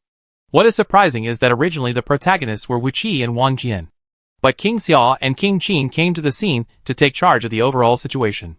The focus of the entire Mang Mountain became the confrontation between two alien princes. After the foreign troubles were generally settled, the two finally officially fought against each other. Lao Qi arrived at the right time, and Chu Tian discovered Lu Bu's ambush. But he did not have time to defeat the ambush. Is he trying to attract my attention? But it's no use. His ambush has been exposed. Chu Tian suddenly realized that something was not quite right. Lao Qin had always been calm and sophisticated, so sending Lu Bu to ambush him was tantamount to death. Array up! Mu Guiying organized Song Jia's heavy infantry, arranged them into a square formation, and faced the Qin army with their armors light facing the sun. Rows of heavy infantry formed an armored formation. Even if the Qin army on the opposite side wanted to break through the square formation, they had to weigh their ability to break the formation. The Song Jia heavy infantry at the rear were holding divine arm bows, with rows of divine arm bows pointing straight ahead. Fan Li's Shiliang cavalry is on the flank. The adoptive father has arrived. I understand that the adoptive father is bluffing to attract the attention of King Xia for us. Lu Bu discovered that Lao Qin did not act according to the plan, and believed that Lao Qin came to the battlefield in person to attract Chu Tian's attention and create an opportunity for him to suddenly kill Chu Tian. Boom! Boom! Boom! The sound of the Qin army's war drum suddenly changed and became more urgent. The Qin army slapped their shields and took neat steps. Step by step. Although it was slow, it felt like a mountain of oppression. At this time, even Lu Bu understood Lao Qin's intention. This was a signal to attack. Commanders, follow me into battle. Lu Bu's Fang Tian painted halberd was raised high, and the red rabbit horse galloped down. Behind Lu Bu, 5,000 iron kite cavalry launched a charge, aiming directly at the flag of Xia Jun's commander. Xiao Chua looked at the place where Lu Bu ambushed his troops with his peripheral vision, wondering if Lu Bu had discovered that Xia Jun's whereabouts had been exposed. Suddenly, Mo Xia's sword trembled violently, and it actually had the effect of predicting danger. It's amazing! Xiao Chua tried to hold Mo Xia's sword. Not only Moi's sword, but Gan Jiang's sword was also trembling. The Qin army has begun to attack. Xia Jun was fully focused and could not relax for a moment in the face of Qin Jun's offensive. Otherwise, he might be defeated by Qin Jun. The ambushed troops of the Qin army should also come out soon, and may have already begun to attack. Lord, the ambushed cavalry has appeared, Hua Mulan reminded Chu Tian. At the same time that the Qin army launched an attack, all Lu Bu's cavalry was dispatched. Chu Tian looked in the direction of Lu Bu's ambush. The ground was shaking. Thousands of cavalry were like a black torrent, galloping down from high places. This was a classic cavalry surprise tactic. The Qin army moves and murderous intent appears. Mu Guiying holds off the Qin army. The Sheshenjing camp and Jianyan crossbowmen are ready. After Lu Bu took the initiative to charge into the battle, Chu Tian secretly mobilized 2 elite long-range units to set up defenses. One was good at using longbows, and the other was good at using crossbows. Kill! Lu Bu roared. He was performing an unprecedentedly difficult task to suddenly kill the king of Xia. This task is more dangerous than when he intercepted various princes at Hula Pass. At that time, he at least had Hula Pass as a retreat. But now, if the raid fails, he may die among thousands of troops. Lu Bu adjusted every muscle in his body to tighten, and his force entered its peak state. He galloped, and the red rabbit horse traveled thousands of miles a day. Lu Bu's eyes were like a knife, piercing towards the commander's flag, as if he wanted to see King Xia, who was under the commander's flag, in the Han Empire. A powerful man. As long as he breaks through to the king of Xia and uses the impact of the war horse to defeat Dian Wei and kill the king of Xia, it is not impossible. Suddenly, the Xia army on the side changed their formation quickly, and thousands of arrows were intertwined and shot out, covering Lu Bu's cavalry. Lu Bu subconsciously raised his head, the top of his head already covered by the shadow cast by the crossbow arrows. Judging from Xia Jun's reaction speed, it didn't look like a panic reaction when encountering an ambush, but more like he had been prepared. Lu Bu's face turned pale for a moment. Whether King Xia was prepared or unprepared, there was a huge difference in the success rate of charging into battle. Fang Tian danced wildly with his halberd, and all the arrows he shot at Lu Bu were swept away by Lu Bu. The Iron Kite cavalry waved their spears, and used the swing of the spears to deflect some of the arrow rain. After a hail of arrows, 60 kites had been shot. As the distance between the two sides gets closer, the damage of the crossbow will only get higher and higher. The first round of arrow rain had just fallen, and the second round of arrow rain rose into the sky again, covering the sky and the sun. Charge forward. The brave will win. The timid will lose. Lu Bu knew there was no turning back, and could only move forward. One by one, the iron kites fell down, and were trampled by the horses from behind. Lu Bu braved the baptism of arrows, and hit the 3,000 infantry battalion of the 5th School of the Northern Army. Fang Tian swept his halberd forward, and the 2 infantrymen shattered into pieces. The impact of Lu Bu, and the red rabbit, and horse is simply unbelievable. They will kill each other instantly. The thief will die! The general leading the infantry battalion was Wu Anhua, a fierce general in Beihai. Wu Anhua holds a hammer weighing dozens of kilograms in his right hand, and is wearing iron armor. 3,000 infantrymen hold long spears, and point diagonally forward. Get away! Lu Bu came on horseback, with the red rabbit horse's front hooves raised high. Lu Bu looked down from a high position, and Fang Tian drew his halberd and chopped it down. At this time, even if he was stepped on by the red rabbit horse, Wu Anhua would probably be seriously injured. The quality of war horses also varied, and it was common for a galloping red rabbit horse to injure or kill a general. Wu Anhua swung the hammer and attacked Lu Bu. Lu Bu's Fang Tian painted halberd hit Wu Anhua's hammer fiercely. As a blunt weapon, the hammer was very heavy. Instead, it was repelled and almost broke away from Wu Anhua's hand. He is indeed the #1 warrior. After all, Wu Anhua's military strength was more than 80%. He was defeated by Lu Bu with one move. Lu Bu's military strength, coupled with the impact of the red rabbit horse. There are not many generals in the world who can defeat him alone. Juing is a BMW used to save lives, while Red Rabbit is a war horse used to charge into battle. Because Lu Bu and Guan Yu obtained Red Rabbit, they are actually more destructive when charging into battle. Guan Yu even assassinated Yin Liang in front of 10,000 troops. More than a dozen spears from the infantry battalion pierced Lu Bu and Red Rabbit horse almost at the same time. But Lu Bu cut them off with his halberd. Red Rabbit horse trampled on the infantry shield, trampled one infantryman to death, and broke into the formation. At the rear, the roaring Iron Kite cavalry followed Lu Bu, and their iron hooves trampled through the 3,000 infantry battalion. Lu Bu relied on the impact of the Red Rabbit horse to defeat Wu Anhua with one move. Although it was not easy for Wu Anhua to survive Lu Bu's move, Lu Bu did not care about Wu Anhua at all. His only goal was to kill King Xia as soon as possible, and then took advantage of Xia's army's chaos to break out with his amazing force and Chitama's unparalleled speed. This is not a fatal mission. Lu Bu is too proud of himself. The Shui army and the Tiger Guard army are afraid. Intercept and kill Lu Bu! Chanshui camp! Yuechi camp! Tunki camp! Listen to my military orders. Chu Tian took over the command of 3 cavalry battalions among the 5 schools of the Northern Army. Normally, the 5th school of the Northern Army was given to Mi Fang, and the others for training, and Chu Tian had no objection to it. However, at this critical moment, Chu Tian personally provided bonuses to the 5th school of the Northern Army, and commanded the 5 schools of the Northern Army to fight with all his strength, resist Lu Bu's surprise attack.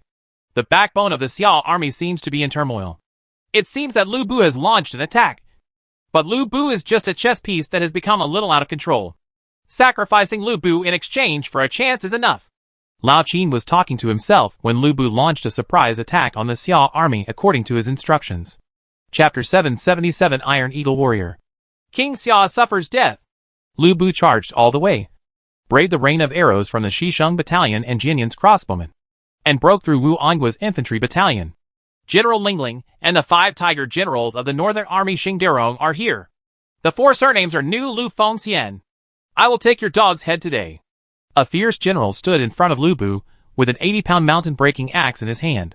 Xingderong only felt that he had the courage that no one would deserve. He could swallow mountains and rivers with all his strength, and might be able to stop Lu Bu. Lu Bu stabbed him with a halberd. Xingderong's scalp went numb, and suddenly his mind went blank. He had no idea how to resist Lu Bu's attack, so he could only block it reflexively. Fang Tian's painted halberd hit the mountain-building axe, and the sound of sharp metal friction stirred up. The mountain-building axe was knocked away by Fang Tian's painted halberd. The sharp blade scratched Xingderong's shoulder, almost killing him instantly. Xingderong's somewhat bloated body shivered for a while, and he broke into a cold sweat. He was almost killed by Lu Bu instantly. The gap between the two is as vast as clouds and mud. After Xingderong realized that he could not be Lu Bu's opponent, he also found that Lu Bu was dismissive of him, and instead attacked Chu Tian. So he shook the big axe in his hand and said, "Brothers, kill Lu Bu. King Xia will give you a heavy reward." Xingderong alone is no match for Lu Bu, so use the cavalry from the 5th school of the Northern Army to bully the few. The heavy cavalry from the Tunki camp charged with spears, hitting Lu Bu and Tai Yozi. The bonus Lu Bu provides to the cavalry is mainly impact power, and instilling fear in the enemy. However, in terms of the improvement of basic attributes, Lu Bu's bonus to the cavalry is not as good as Chu Tian. With the blessing of Chu Tian, the cavalry of the Tunki camp went forward and stabbed Lu Bu one after another. The Tunki camp collided with the iron kites, and the 2 torrents of steel collided. The iron kites cavalry fell to the ground front and back, with their men and horses overturned. Lu Bu still made great progress and defeated the brothers Lu Kuang and Lu Xiang, making him unstoppable for the time being. The handsome flag is right in front of you. However, a group of well-equipped cavalry blocked Lu Bu, and the timid Shui army cavalry aimed their arrows at Lu Bu. Shooting random arrows, Fang Tian waved his halberd, and the arrows of the Mongolian cavalry were shot away by Lu Bu. Lu Bu took the lead in charging into the Cheongshua army's cavalry, and killed 30 Cheongshua army cavalry in less than a quarter of an hour. The 9th-level heavy cavalry was unable to stop Lu Bu, the most powerful general in the 3 Kingdoms period of Lord. But a short halberd thrust forward and the attack was fierce. Unlike the ordinary timid Shui army cavalry, this halberd made a faint sound of breaking through the air, which was enough to threaten Lu Bu. If Lu Bu didn't resist, he would also be killed. A powerful ape-armed general appeared in front of Lu Bu.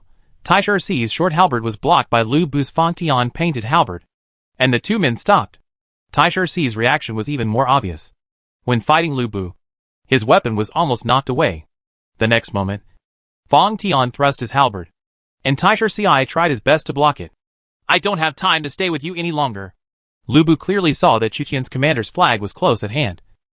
But with Taisher Si and Xie Xuejuan personally protecting the commander's flag, Lu Bu was no longer as invincible as before, but fell into a swamp.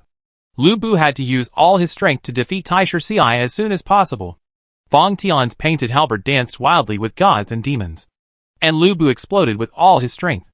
The 20 cowardly Shui army cavalry who besieged Lu Bu splattered with blood, and they all died under Lu Bu's Fang Tian painted halberd.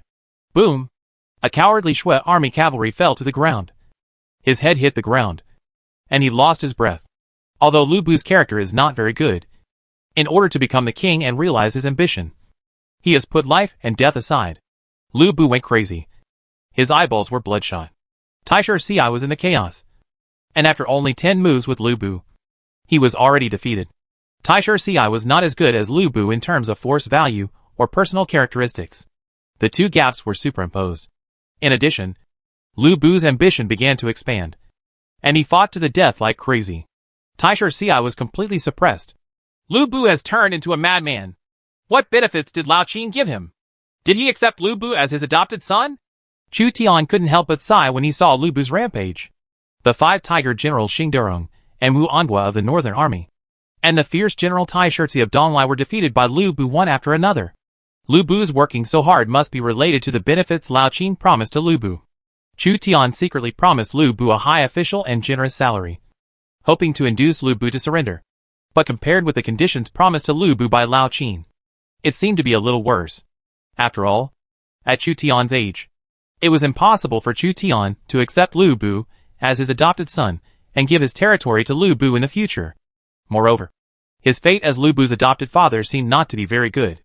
Lu Bu was not qualified to have Chu Tian promise to make him king. Chu Tian said to Dian Wei behind him, "Dian Wei, go help Taisher Ci and stop Lu Bu." Dian Wei was not afraid of Lu Bu, but he was worried about the lack of guards around Chu Tian. So he was a little hesitant, probably seeing what Dian Wei was thinking. Chu Tian said to Dian Wei, "With the protection of Hua Mulan and others, as long as you defeat Lu Bu, the others have nothing to fear." "Yes," Dian Wei groaned, strode forward, and used the same short halberd as Taisher Ci to attack Lu Bu. 2 fierce generals and 4 short halberds cover Lu Bu. Lu Bu originally wanted to go all out and kill Chu Tian, but he still fell into a stalemate melee between generals. He had to fight Dian Wei and Taisher Ci alone. The Iron Kite's cavalry beside Lu Bu were attacked by an army several times their number, and their size gradually shrank. If this continues, Lu Bu will probably have to fight alone. "I am not willing to give in. If there is still an elite force that defeats the cavalry in front of me, then it will definitely kill King Xia." Lu Bu roared again, and Fong Tian's painted halberd danced wildly in his hands, colliding with 4 short halberds. Taisher Ci could only defend, and even Dian Wei could only fight back reluctantly. However, Dian Wei is thick-skinned, and it will take some time for Lu Bu to defeat him and join forces with Taisher Ci. This period of time was enough for Chu Tian's cavalry to defeat the Iron Kites brought by Lu Bu. Without the cover of the Iron Kite, Lu Bu was trapped alone among tens of thousands of elites, and it was almost a certain death. In the front army, Mu Guiying faced the attack of the Guanzhong cavalry. Xixia King Li Yuanhao was disadvantaged in invading Mu Guiying's heavy infantry phalanx, so he turned to attack Fan Lihua's Xiliang cavalry, and a battle broke out with the Xiliang cavalry. Lao Qin personally led troops to attack Mu Guiying's infantry square formation and put pressure on him. The fierce General Yang Dian protected Lao Qin and led the Northern Wei Tiger Pattern cavalry as a reserve team, ready to go, as long as there is a flaw in Mu Guiying's infantry phalanx. Yang Dian will lead the Tiger Striped cavalry to drive straight in and break Mu Guiying's phalanx in one fell swoop. "Attack! Attack!" Cough, cough, cough. Lao Qin rarely looked a little excited. The trump card he had laid out was about to begin, and Lu Bu was just an abandoned child. The Qin army launched an all-out attack with great momentum, trying only to gain a slight chance of victory. Wang Jian's troops are not as strong as Wu Qi's. Coupled with the panel gap, the middle road will be defeated. I can only choose to get a chance on this road. There is only a slight chance, and it is possible to lose my old bottom. However, I can take a risk. It's already worth it. Not only was Lao Qin not discouraged by the high probability of failure. Not many people are qualified to launch such a huge war and deploy it. He is enough to leave a mark in the process of competing in the Central Plains, in the place where Lu Bu originally ambushed. The number of Qin Rui who was responsible for responding to Lu Bu was less than 3,000, and only more than 2,000. According to common sense, Chu Tian might be able to resist these 2,000 Qin Rui soldiers with just 1 battalion from the 5th School of the Northern Army. But every soldier in this group of Qin Rui soldiers is brave and good at fighting. They are braver than ordinary Qin Rui soldiers. Among them, 700 infantry were soldiers from the trapped camp equipped with Qin Ruishi armor. Their general was Gao Shun, a loyal minister under Lu Bu. Gao Shun said to the Qin general beside him, "It's time for us to respond to General Lu. Otherwise, he will be killed." The Qin general looked down at the chaotic battlefield below. The Xia army and the Qin army were fighting. The backbone of the Xia army set up an ambush and trapped Lu Bu. Lu Bu was in danger. "Gao Shun, let's join forces and try to kill the king of Xia. If we don't succeed, then join forces with Lu Bu and retreat. Gao Shun's tone was heavy. Do you think that with my trapped camp and your warriors, I can kill King Xia? Li Xian, your warriors only have 1,500 people, and our combined strength is only 2,200. There are tens of thousands of troops besieging Lu Bu below. At this time, King Xia may not even pay attention to our small group of soldiers and horses with such obvious intentions. It is precisely because the number of people is small that we can win by surprise. My 1,500 warriors are not ordinary warriors, although their equipment does not look any different from ordinary warriors. There are 1,500 more people and less 1,500 warriors. No one will notice. But these are the elite men selected from all the warriors. The Iron Eagle warriors are top-notch in both infantry and cavalry combat. The Lord just got this military talisman not long ago. Iron Eagle warriors. Eagle warrior. Mount up and fight. Li Xian took out a military talisman with the word Iron Eagle engraved on it. He put away his military talismans again, got on his horse, and the 1,500 Qin Rui soldiers turned into elite cavalry, fully armored, with a wide dagger, a fine iron dagger, and a cowhide shield. Put on the spear. Li Xian held a spear and charged into the battle himself. Iron Eagle warrior? Gao Shun's eyes lit up. If he was an Iron Eagle warrior, his combat effectiveness would indeed be stronger than that of an ordinary Qin warrior. The 2,200 infantrymen were inconspicuous on the entire battlefield, but Gao Shun and Li Xian were in charge of the trapped camp and the Iron Eagle warriors. This was a combat force that should not be underestimated. Qin Ruishur himself is already a 7th level heavy infantry, while the Spartian camp and Iron Eagle Rui soldiers are higher level heavy infantry. Moreover, after falling into the camp and equipping the Iron Eagle warriors with war horses, they can hopefully kill King Xia. 2,200 infantry turned into heavy cavalry, commanding the troops. Following Lu Bu, they launched an attack. The target was still the Xia army's commanding flag, where the Xia king was. The relationship between Iron Eagle Ruishur and Qin Ruishur is equivalent to the relationship between Zhongxia army and Heli army. You can select suitable soldiers from Qin Ruishur and transfer to Iron Eagle Ruishur. It takes time, and directly inherit the level. Iron Eagle warriors are the exclusive arms of Sima Qiu, the famous general of Qin state. But they can be recruited with military talismans and props. Chapter 778 Backhand. Lord, Moxia's sword reacted again. The famous sword Moxie in Xiao Chua's hand was shaking violently. When the Ganjiang sword and Moi's sword are within 10 meters, the sword holders are equivalent to a husband and wife relationship, and there is a certain probability of predicting danger. I've noticed it. Chutian's sword also reacted. Originally, after Lu Bu was besieged, General Moxia's 2 swords had calmed down, but now the 2 swords signaled danger again. It's interesting. Lao Qin has 2 hands? So what is Lao Qin's trump card? Lu Bu was injured, but he still charged forward and fought bloody. He was less than 200 meters away from the handsome flag, but he couldn't go any further. He needs a supporting army to open up the situation.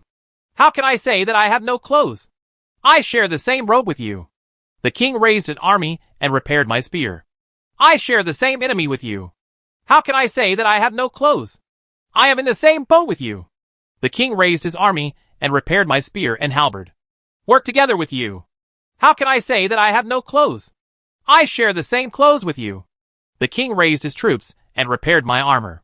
Let's go with you. The Iron Eagle warriors, numbering only 1,500 people, shouted slogans, commanding from a high position, galloping across the mountains and rivers, echoing in the valleys. Everyone on the battlefield looked at this unusual troop. This unit, their armor and weapons were exactly the same as ordinary Qin Rui soldiers, so that everyone regarded them as ordinary Qin Rui soldiers. But on the battlefield, the Iron Eagle warriors broke out, and the gap between them and the ordinary Qin warriors was very obvious, just like the gap between the Zhongxiu army and the Heli army, or the gap between the Yellow Turban chief and the Yellow Turban soldiers. The Iron Eagle warriors were the real elites of the Qin state. In Guangzhong at that time, the General Sima Qiu only selected 1,500 people as 9th level cavalry. Behind the Iron Eagle warriors, 700 soldiers from the trapped camp, all well-equipped and well-equipped in armor, mounted war horses and took the initiative to attack, intending to join Lu Bu and kill the king of Xia together. At this time, Wu Anhua, who was on the outermost side, looked pale. He could not stop Lu Bu, and was arranged by Chu Tian to monitor this small group of Qin Ruishi. But this small group of Qin Ruishi is not ordinary Qin Ruishi. It is very confusing. These two troops may seem small in number, but they are more powerful than ordinary high-level troops. In other words, under the same conditions, the infantry battalion of the 5th School of the Northern Army led by Wu Anhua will be defeated by the Iron Eagle warriors and traps. The camp is torn apart, unless the 5 schools of the Northern Army can rely on their superior strength to kill the Iron Eagle warriors and trap them in the camp. A small elite legion may not necessarily be suitable for a battle involving hundreds of thousands of soldiers and horses. It can kill tens of thousands of people when trapped in a camp, but it can be used for raids to maximize its effect. Avoid its edge and slow down its speed. The command flag near the handsome flag was fluttering, so that Wu Anhua could not fight with him. However, before Wu Anhua had time to adjust his military formation, the Iron Eagle warriors knocked over the infantry of the 5th School of the Northern Army, stabbed the oncoming infantry to death with their spears, then pulled out their daggers and slashed them with a swipe of blood. Splash! The infantry battalions of the 5th School of the Northern Army were completely unable to withstand the Iron Eagle warriors. As a famous general of the Qin state, Li Xian's bonus to the Iron Eagle warriors is not low. However, the characteristics of Chu Tian's arms are all cavalry characteristics, and there is almost no bonus to the infantry. Therefore, the infantry battalion of the 5th School of the Northern Army actually has the combat effectiveness is not strong. After the Iron Kites led by Lu Bu defeated the infantry camp, the Iron Eagle warriors once again broke through Wu Anhua's infantry camp. The Iron Eagle warrior passed by Wu Anhua and slashed at Wu Anhua with his sharp dagger. The clanging sounds came one after another, and Wu Anhua had to fend off the attacks of the Iron Eagle warriors. Lao Qin got random military talismans from the National War, so he would naturally provide the best equipment for the Iron Eagle warriors. These Iron Eagle warriors, whose military strength is equivalent to that of ordinary gold-level generals, are the same as the Zhongxia army, Kong's army, and Xuanjia army. The arms at the same level represent the elites of Qin, Jin, Mongolia, and Tang dynasty respectively. Wu Anhua had more than a dozen sword wounds on his body, and was injured by the Iron Eagle warriors. But Wu Anhua killed 3 Iron Eagle warriors with a hammer. Fire the arrow! The crossbowmen of the Shisheng camp and Jianyan used their crossbows to kill the Iron Eagle warriors, who suddenly came in. There is no absolute restraint among the arms. If there are more yellow turban soldiers, they can still defeat the officers and soldiers. The Jianyan crossbowman equipped with a divine arm bow is equivalent to a 7th level crossbowman, with Liang Hongyu's bonus. It is very impressive. In actual combat, it can kill the Iron Eagle warrior, the Shui army, the Tiger Guard army, and the Tumki camp, with about 5,000 cavalry, are besieging Lu Bu's Iron Kites. Using heavy cavalry to deal with heavy cavalry, Chu Tian also ordered 2 battalions, Changshui Battalion and Yueqi Battalion, with 6,000 cavalry to attack the Taiying Rui engine camps, and cooperated with the Shisheng Battalion and Jianyan crossbowmen, which numbered at least tens of thousands. Li Xian and Gao Shun knew that they did not have many troops, and they had to fight quickly like a sharp knife. Therefore, they could not let Chu Tian complete the deployment of troops. So they directly cut into the military formation and joined Lu Bu at all costs. My foster father actually had such an elite force. Lu Bu saw that the Iron Eagle warriors were more elite than the Iron Kites, and couldn't help but be jealous of the new arms that Lao Qin had obtained. He was actually not very satisfied with his Bingzhou Wolf cavalry. The Bingzhou Wolf cavalry was a light cavalry, and its effectiveness in charging into battle was not as good as that of high-level heavy cavalry. The Iron Eagle warrior is an almost perfect high-level unit in Lu Bu's eyes. It belongs to both infantry and cavalry units. Marquis 1. Fight quickly. Otherwise, you and I will both die in Mongshan. Li Xian picked up the body of a Hu cavalryman from the Yueqi camp and threw it aside to remind Lu Bu who was fighting with Dian Wei and Taisher Ci. If it weren't for the entanglement between these two people, I would have taken King Xiao's head long ago. It's not that Lu Bu didn't want to, but when Dian Wei encountered danger in Chu Tian, his passive characteristics made him stronger as he fought. Even such, Dian Wei was originally no match for Lu Bu, but there was still Taisher Ci plundering the formation. Lu Bu could suppress the two of them, but he couldn't defeat them in a short period of time. Lu Bu saw Li Xian followed by Gao Shun. Gao Shun is also a strange guy. Although Lu Bu thinks that he is not very good to Gao Shun, The taciturn Gao Shun always follows him, and never leaves him. Let's go and kill him! Li Xian will not give up the attack just because Lu Bun doesn't take action. On the contrary, he will complete his mission. The Iron Eagle warriors advanced all the way and fought against Qishua's army. A war broke out between the top arms of the two dynasties at this time. The Qishua army is good at riding, shooting and charging, while the Iron Eagle warriors focus on morale and have superb close combat skills. Qishua's army faced attacks from the Iron Kites, Iron Eagle warriors, and the trapped camp at the same time, and gradually became exhausted. But the famous Qin general Sima Qiu has not yet appeared, and Lao Qin only received the military talisman. Li Xian was appointed by Lao Qin as the temporary commander-in-chief of the Iron Eagle warriors. Li Xian found out that he had a chance to kill King Xia, and he was extremely nervous and excited. If King Xia is killed, the Qin army may divide the world with the Ming army. By then, the Qin army's situation will not be worse than it is now, and they will hope to unify the Han Empire. And with such merits, Li Xian will be sure to become a general in the future. Defeat the most powerful enemy of the Qin army. The credit will be unprecedented. Dian Wei and Tai Shixi held back Lu Bu, correspondingly. Lu Bu also held back Dian Wei and Tai Shixi. The higher-level 9th-level troops were equivalent to a group of gold-level ordinary generals attacking. Even though King Xia still had, even the guards cannot escape. King Xia's handsome flag is close at hand. 100 meters? 80 meters? 50 meters? 30 meters? No! That's my credit! Lu Bu was furious when he found out that Li Xian led the Iron Eagle warriors, and wanted to take away the credit that originally belonged to him. In anger, Lu Bu exploded again, this time completely overwhelming Dian Wei and Tai Shixi. Tai Shixi's short halberd was knocked away by Lu Bu, but Li Xian rushed in very fast, and Lu Bu watched helplessly as the Iron Eagle warrior approached the commander's position. The King of Xia conferred the first title. Li Xian fought his way through Shui's army and galloped. He had penetrated the enemy formation and reached the banner of Commander Xia's army. However, Li Xian saw the panic expression on King Xia's face as expected. Under the commanding flag was not King Xia in noble clothes, but a general wearing armor. The armored general sat on the commander's seat, twisted his neck, and glanced at the incoming Iron Eagle warriors. Monk Wan Yinchin is here, waiting for a long time. Behind Monk Wan Yinchin, a row of Zhongxia army cavalry held divine arm bows and aimed at the Iron Eagle warriors. No! Li Xian panicked. Among the French protectorate of Joan of Arc, another handsome flag was erected to replace the fake handsome flag of Monk Wan Yinchin. At the beginning of the war, the person under the commander's flag was not Chu Tian. Chu Tian was in another position on the battlefield, using the War Eagle to deliver orders to Monk Wan Yinchin in time, and indirectly commanding the army through the command flag for Monk Wan Yinchin. So it seemed tense. But in fact, even if they were unfortunately attacked, the one who would be killed would be Monk Wan Yinchin. During the Warring States period in Japan, life was as precarious as a dream. Many lords had their own avatars to charge into battles on their behalf to boost morale. The lords did not have to take risks themselves. This kind of substitute is called a shadow warrior. That is, a shadow warrior. There were many such people in ancient China. They worked hard for kings and generals, but they were rarely known.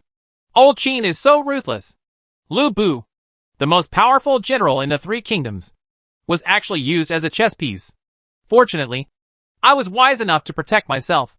I had to capture at least one or two of Old Qin's generals to make up for my mental loss.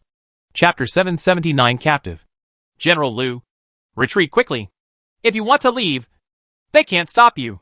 If you fall into the camp, you will be responsible for cutting off the rear. Gao Shun led 700 soldiers, who were trapped in the camp and fought and retreated. Even in the most dangerous time, he was still willing to block Lu Bu's pursuers. This guy. After Lu Bu discovered that Gao Shun was blocking his pursuers, he immediately ran away without saying a word. Li Xian also ignored everything and joined forces with Lu Bu to break out. The most elite Iron Eagle warriors of the Guanzhong Legion were killed one by one in the battle. Various units of the Imperial Guard attacked in a pincer attack, trying to eliminate this elite unit. The trapped soldiers who stayed at the rear suffered the heaviest losses. Even elite units would be destroyed if they were caught in a flanking attack with 10 times more troops. Capture the enemy general alive. Hua Mulan led a group of Iron Eagle scout cavalry to participate in the siege and captured camp. Gao Shun swung his sword and tried his best to block the incoming crossbow arrows. More than 30 arrows were cut off by Gao Shun, But a few arrows still hit Gao Shun and sank into his armor. The trapped camp faced heavy losses and refused to retreat. Gao Shun was injured, but still resisted with all his strength. Gao Shun gasped for air. His legs were shaking, and his inner armor was soaked with blood. "Get away!" Lu Bu fled for his life and killed 2 or 3 cavalrymen with one halberd. But he was still unstoppable. The Iron Eagle warrior protects the General Li Xian and uses his own flesh and blood to fight for the chance for the general to escape. Why did Lu Bu escape so fast? Or maybe it's just right. He can open the way for me. Li Xian discovered that Lu Bu had a red rabbit horse, and he was charging all the way, as if he was in an uninhabited country. So he used Lu Bu and followed Lu Bu to break out of the encirclement easily. Lu Bu had the confidence to carry out this mission, and had absolute confidence in his own force and the speed of the red rabbit horse. The surviving Iron Kite's cavalry followed Lu Bu to break out of the encirclement. They had to face the shooting of the outer shooting battalion and Jianyan crossbowmen, and they fell off their horses one after another. I, Lu Fengxian, am unparalleled in the world. How could I be defeated repeatedly by King Xia? Lu Bu killed dozens of more horses and broke through to the outside. Even so, he was still unavoidable and was hit by several arrows. Even the red rabbit horse was hit by arrows. This was not the first time Lu Bu was defeated by Chu Tian, but the second time. The last time was at Hula Pass. Lu Bu was defeated by 3 of Chu Tian's generals, and even his exclusive weapons were captured. Lu Bu was angry and had no choice but to take the lead in saving his own life. Save your own life to have a chance to win later. In the front army, the Qin army and the Xia army were at a stalemate after Lu Bu and Li Xian left.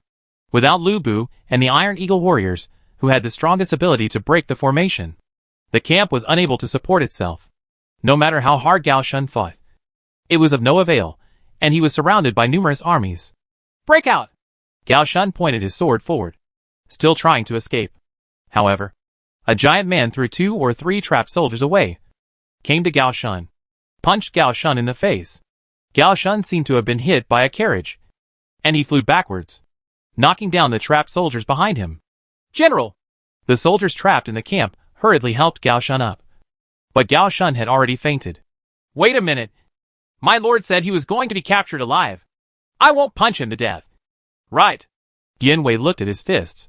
Because he was fighting Lu Bu, he had to use a lot of force to compete with Lu Bu. When dealing with Gao Shun, Dian Wei did not adjust his strength for a while, and almost killed the seriously injured Gao Shun with one punch. If you want your generals to survive, then lay down your weapons and surrender to us. I can assure you that after you surrender, I will not kill you and your generals. Hua Mulan pulled out the Tang sword and summoned the surrendering camp. The soldiers trapped in the camp were grudged and wary of Dian Wei because Dian Wei punched their general and had a fierce look. However, the friendly Hua Mulan came out to surrender. The besieged soldiers in the trapped camp hesitated for a while, seeing that Lu Bu and the Iron Eagle warriors had left. They had no choice but to put down their weapons and surrender to the Xia army. The trapped camp was completely wiped out again, and the Taiyozi were almost completely dead and wounded. About 800 Taiyozi surrendered to the Xia army. The Iron Eagle warriors had stronger assault capabilities, and they would rather die than surrender. Only a few Iron Eagle warriors were captured alive. Father! Fengxian failed to complete the task. Please forgive me! Lu Bu, covered in blood, fled back and knelt in front of Lao Qin. The most powerful general in the 3 kingdoms was seriously injured and almost died in the battle. This is how the same thing. Although Lao Qi is prepared for failure, he still wants to know where the failure lies. Li Xian, who was also seriously injured, said, The king of Xia used a substitute. He is too weak to command the army himself. I didn't expect that Chu Zimu would be so stubborn when he had the advantage in Mang Mountain. There is really nothing we can do against him. Let's withdraw our troops and return to Guanzhong. Lao Qin saw that Chu Tian was too cautious. Even if he wanted to use his strategy, the other party would be invulnerable. Lu Bu, Li Xian, and Chitama were seriously injured. Thousands of Iron Eagle warriors and Iron Kites went out, but only a few hundred came back. They suffered heavy losses and had no capital to continue the war in Mang Mountain. If we don't return to Guanzhong in time, maybe all the main forces will be buried in Mongshan. If you retreat at this time, you still have enough troops to fight and retreat. Jiasu said. The retreat route has been selected in advance, and the defenders of Hongnong County and Tongguan are ready to respond. The population of Luoyang has also migrated to Guangzhou. When I rebuilt Luoyang, I originally wanted to restore the prosperity of the ancient capital. But this place is a battleground for military strategists, and it is difficult to defend after all. Chang'an has Tongwan natural barrier, and the Yellow River is a city wall that can be defended. Lao Qin was helpless in the face of the rapidly deteriorating situation. The Taiying Ruisher's trump card was consumed, and they lost their trump card. They fought head-on with Chu Tian. The Qin army could only defend passively, and its failure was obvious. The Qin army was defeated and began to abandon Mongshan and Luoyang, shrinking across the board. The base of the Qin army is Guangzhou. Due to the Dongzhuo rebellion and the outbreak of the Northern War, the population in Luoyang was moved to Guangzhou. So there is not much population. The current population may be less than 200,000 to 300,000. In the middle, Wu Qi defeated Wang Jian's Qin Rui soldiers. More than 20,000 Qin Rui soldiers were annihilated by Wei soldiers. The Qin army's flag fell to the ground and corpses were everywhere. On the left, Xuerengui and Zhao Yun teamed up to break the formation and chase Wanyan Zhonghan. Wanyan Zhonghan was rescued by Ming Tian's Golden Fire Cavalry. Ming Tian's Golden Fire Cavalry still makes Xuerengui and Zhao Yun quite afraid. The Qin army was completely defeated, and Luoyang was given up by the Qin army. Hula Pass in the east and Mang Mountain in the north were both occupied by the Xiao army. Luoyang was flanked on both sides, and could not defend itself at all. Defending the city, and defending the dangerous terrain on the periphery is the best policy. But truly defending the city is already the worst policy. A city that does not produce food, and is besieged not only affects morale, public sentiment, and public order, but also prevents reinforcements and food from outside the city from entering the city. When Chu Tian attacked Luoyang, he actually divided his troops into two groups, one passing through Mang Mountain in the north, and the other directly leaving Hula Pass. In the direction of Hula Pass, Lui, Fengyi, and Chaoren were originally responsible for the attack, but they were delayed by Shuatang from Nanyang County. So the main force was still attacking Chu Tian, Wu Qi, and Chen Qingji from Mang Mountain. The Qin army has retreated. After occupying Luoyang, Wu Qi guarded it. He moved part of the population of Yuzhou and Yanshou to Luoyang, and transported weapons, grain and grass to Luoyang city to stock up as a bridgehead for attacking Guangzhou. But before that, I need to go there in person. Yuo! Repel the Liaodong army. Mingguan seems to be more difficult. Chu Tian has received requests for help from Yuzhou many times. Unlike Lao Qin's slow defense, Mingguan's advance is very fast. It would be quite troublesome for Mingguan to capture Jixian. Wu Qi was sitting in Luoyang alone, and as long as he was given enough weapons and food, he could resist the threat from Guangzhou. Based on his achievements in the Mongshan battle, Wu Qi was renamed Hedan Yin and was responsible for conquering Hedong County, and continued to pose threats to Guangzhou from the north and east. Chu Tian let Wu Qi take over to deal with Lao Qin's defense. In history, when Wu Qi was in Wei state, he existed to deal with Qin state, and he was very skillful. My lord, how should we deal with this prisoner? Hua Mulan asked people to bring Gao Shun. Gao Shun had woken up. His head was bleeding, but he didn't say a word. He was neither angry nor afraid, as if something quite peaceful had happened. Failure on the battlefield was a common occurrence. Gao Shun, are you willing to serve me? I can assure you that we will treat the soldiers trapped in the camp well. Chu Tian tried to recruit Gao Shun, but as expected, Gao Shun remained silent and unwilling to surrender. Gao Shun is no longer an ordinary loyal person, but a die-hard loyalist who will not surrender even if he is beaten to death. This is Chu Tian's attempt. If he wants to truly recruit Gao Shun, he still needs to use other means, such as recruiting Lu Bu, or using the power of props to forcefully recruit Gao Shun, similar to recruiting monk Wan Yanqin. However, Chu Tian currently does not have props with this function, so there is nothing he can do with Gao Shun for a while. Detain him temporarily, and see what happens next. Chu Tian had no shortage of generals for the time being, so he ordered Gao Shun to be imprisoned. As long as Gao Shun is still a prisoner, there will always be ways to recruit him in the future. Chapter 780 The Battle of Goryeo. In Luoyang City, Wu Qi led Wei Wuzu to enter this new city. Chu Tian's sphere of influence officially expanded to Luoyang City in the west. The originally prosperous city of Luoyang had been burned. Before Lao Qin withdrew from the new city of Luoyang, he did not burn Luoyang, but chose to retain Luoyang. Chu Tian didn't know what Lao Qin was thinking, but it was undoubtedly a good thing that he didn't have to build a Luoyang city again. Luoyang City has opened a teleportation array, which will make our movements easier. Chu Tian accidentally discovered that Luoyang City, which was newly built by Lao Qin, had returned to the size of a large city. However, it had to be said that it was a pity that the Eastern Han Dynasty Palace in Luoyang City was missing. Send prisoners to Kanto to prevent them from escaping. States will replenish lost soldiers. Chu Tian directly led the Imperial Guards into the teleportation array and headed for Yuzhou. Tongguan. Lao Qin repeatedly reinforced this place, and the city wall of Tongguan reached the highest level and was indestructible. Tongguan divides Halua and Guanzhong, with Guanzhong to the west of Tongguan and Halua to the east. Groups of Qin troops, holding long swords in hand, crossed the majestic Tongguan and entered Guanzhong. The Qin army was a little depressed, and the battle flags looked low. About 40,000 Qin Rui soldiers, 3,000 Golden Fire cavalry, 2,000 Flying Bear army, and 100,000 low-level soldiers were killed in the battle. The Iron Eagle Rui soldiers, Iron Kites, and the trap camp were all wiped out, and the leader of the trap camp, Gao Shun, was captured. Jiasu reported the lost troops and horses to Lao Qin. Lao Qin couldn't help but sigh. At least 150,000 soldiers were lost in the Battle of Mongshan. 150,000 soldiers were just lost. A group of troops arrived from Shiliang to Chang'an. They were supposed to go directly to Luoyang to join forces with Lao Qin, but they arrived a step too late. My lord, Zhang Dao, who invaded Liangzhou, has been repulsed. The Chang and Di tribe sent 30,000 troops, and Liangzhou's 50,000 troops came to pick them up. Cai, the governor of Liangzhou, led Su Huang and Pangda to Tongguan to meet Lao Qin. The nobles of the Chang and Di tribes stood behind Cai and met Lao Qin. Lao Qin looked at the surrendered Chang and Di nobles.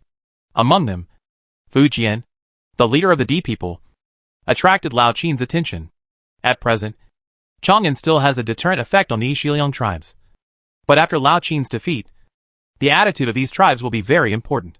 Fu Jian said, Victory and defeat are common matters for military strategists. Please don't worry about it. Your Highness the King of Qin. Maybe things will turn around soon. Stick to Guanzhong and use the dangers of the mountains and rivers to see if there is any chance of improvement. I will hold a banquet in Chang'an to entertain you all. Wang Jian is responsible for the invasion of Luoyang, and Wanyan Zonghan invades Hanwei County, making the Xia army unable to advance westward to Guanzhong. Lao Qin regained his confidence a little and arranged for 2 commanders to invade the 2 counties of Yin and Hanoi and Hunan occupied by the Xia army. They disturbed but did not attack, so as to slow down the pace of the Xia army's attack on Guanzhong. For Chang'an, Luoyang is the outer line of defense. Without the outer perimeter, there are still Tongguan and the Yellow River to defend. In Chang'an City, Li Si fell into silence after hearing about the battle at Mongshan. Wang Lang, you can go back. I will betray the King of Qin and take refuge with the King of Xia. I will not accept your orders. Li Si rejected the proposal of Wang Lang, the envoy sent by Chu Tian. Wang Lang was Chu Tian's subordinate when he was in Xuzhou. He had been following Chu Tian for a long time and was sent by Chu Tian to lobby Li Si. Wang Lang said, Since Emperor Huan and Emperor Ling, the yellow turbans have been rampant, and the world has been strife. The country is in danger of losing its eggs, and all living beings are in danger.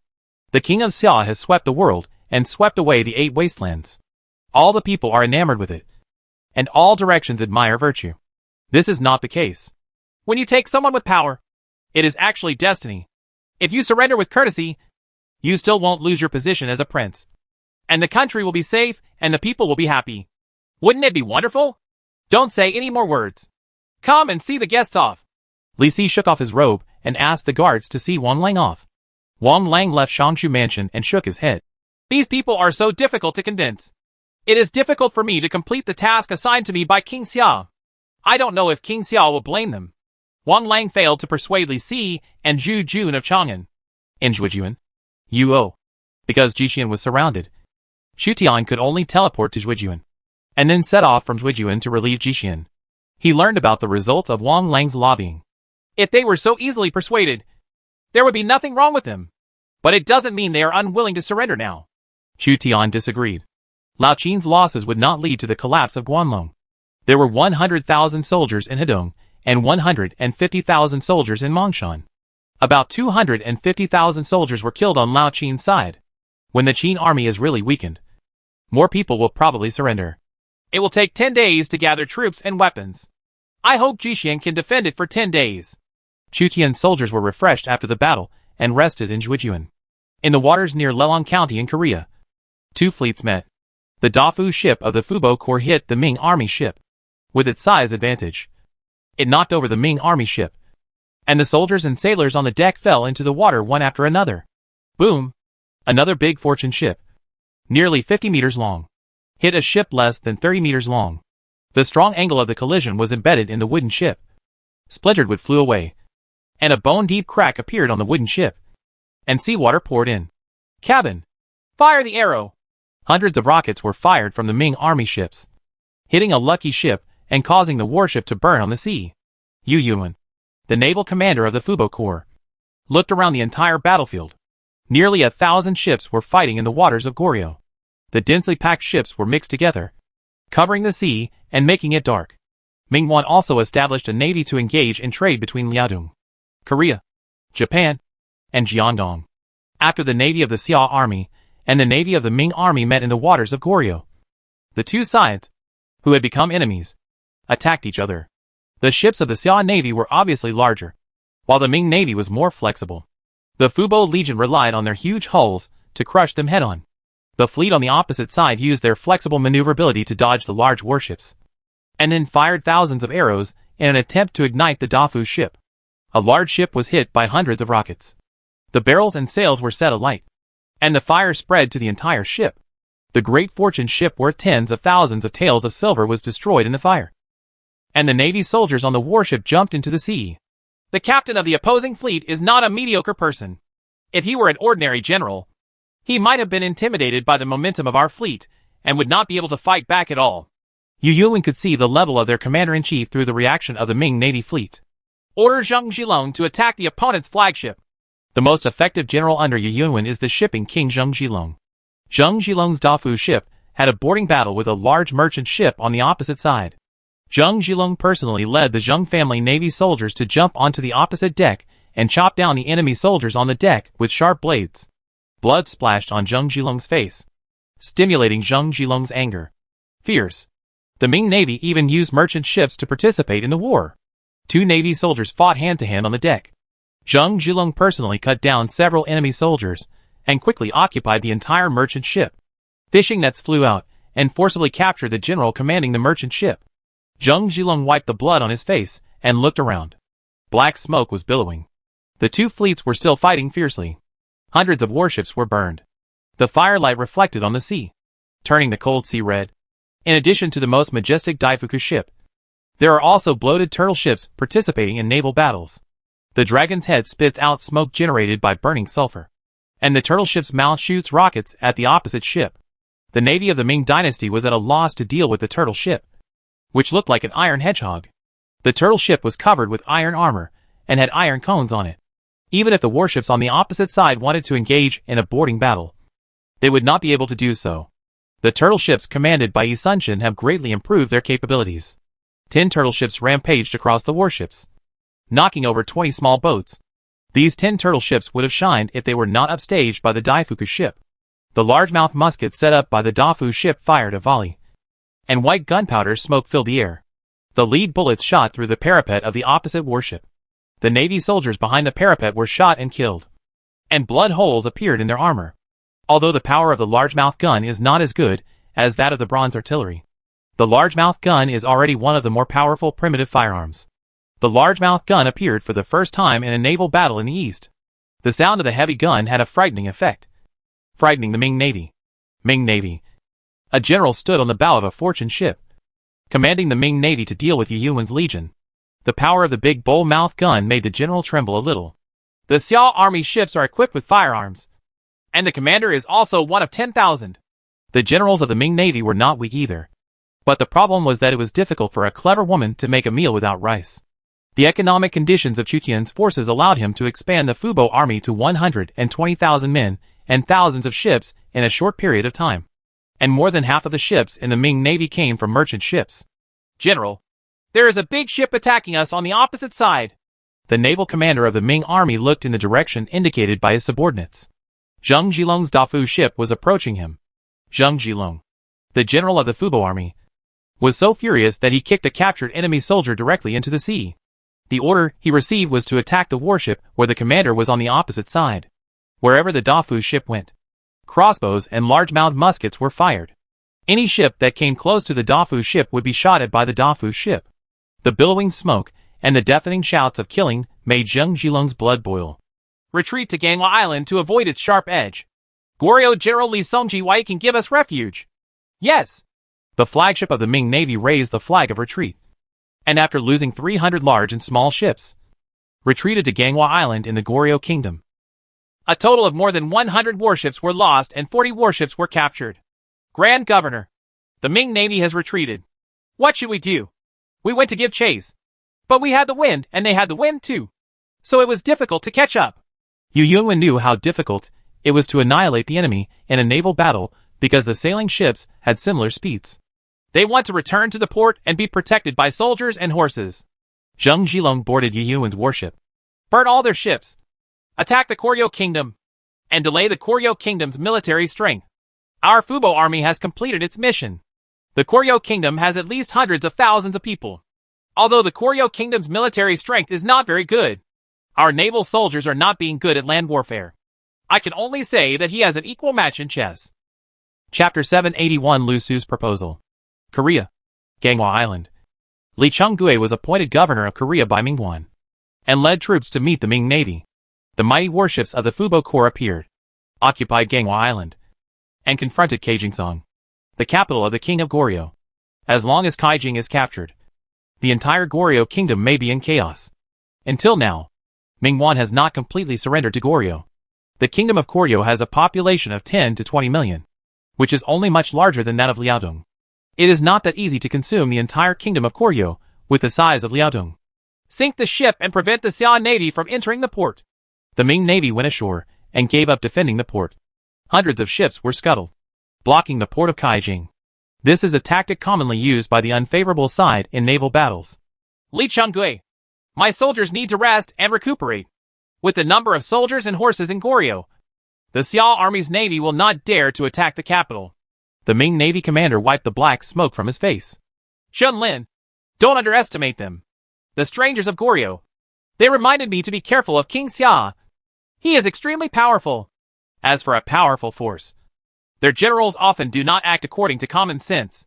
For the sake of military exploits, they may take the initiative to attack us. Li Chunggui was not as reassured as the Ming Navy generals.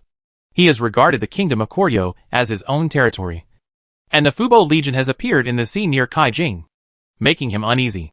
I, under the orders of King Ming, and the governor of Goryeo, will never allow the navy of the Xia army to take away the city of Kaijing that I am guarding. Li Chunggui was on the shore, looking at the Xia army fleet appearing on the horizon. Among them were 9 large Dafu ships with towering masts. Fubo Legion has 120,000 soldiers and horses, including 70,000 combat soldiers. These 70,000 people can not only fight on water, but also become an elite division on land. And the fleet can transport troops. Behind Li Chunggui, 200,000 Korean troops formed a camp. The fleet of the Fubo Corps patrolled Ganghua Island. As expected, they sank ashore. The number of soldiers and horses of the Goryeo Kingdom seems to be quite large. Zheng Zhilong looked at the Korean army on the shore, which was covered in darkness as far as the eye could see. I'm afraid it's not that easy to attack Beijing. Yu Yuan sighed. In Hefei City, Sun Jian stood at the foot of the city, looking up at this indestructible fortress. Sun Ce stood next to Sun Jian. Sun Ce had scars on his face. He was slightly injured when he attacked the city in person. Father! Luoyang City has been captured by King Xia's troops. It seems that we have lost the best opportunity to attack Hefei and retreated to Lujiang County. Sun Jian learned that the Xia army had won the Battle of Mongshan, and knew that he had lost the opportunity to capture Hefei. Song Jiang said from the side. The king of Xia is really cautious. The battle in the north was so brutal, but he never transferred the defenders of Hefei. I thought there would be a chance for a sneak attack. Song Jiang knew that Sun Jian had spent a lot of time preparing for the raid on Hefei, which was what King Wu wanted. Hefei was in the hands of King Xia, which posed a great threat to Jiandong. The forces in Jiandong dreamed of taking over Hefei and Shochuan. When King Xia's main force enters Guangzhou, we still have a chance to attack Hefei. As long as King Xia dares to mobilize Hefei's troops, we will definitely be able to take Hefei. Sun Jian's second attack on Hefei city ended in failure, and he could only withdraw his troops temporarily. Jiangdong's army burned the camp, boarded warships, and withdrew to the Lujiang River.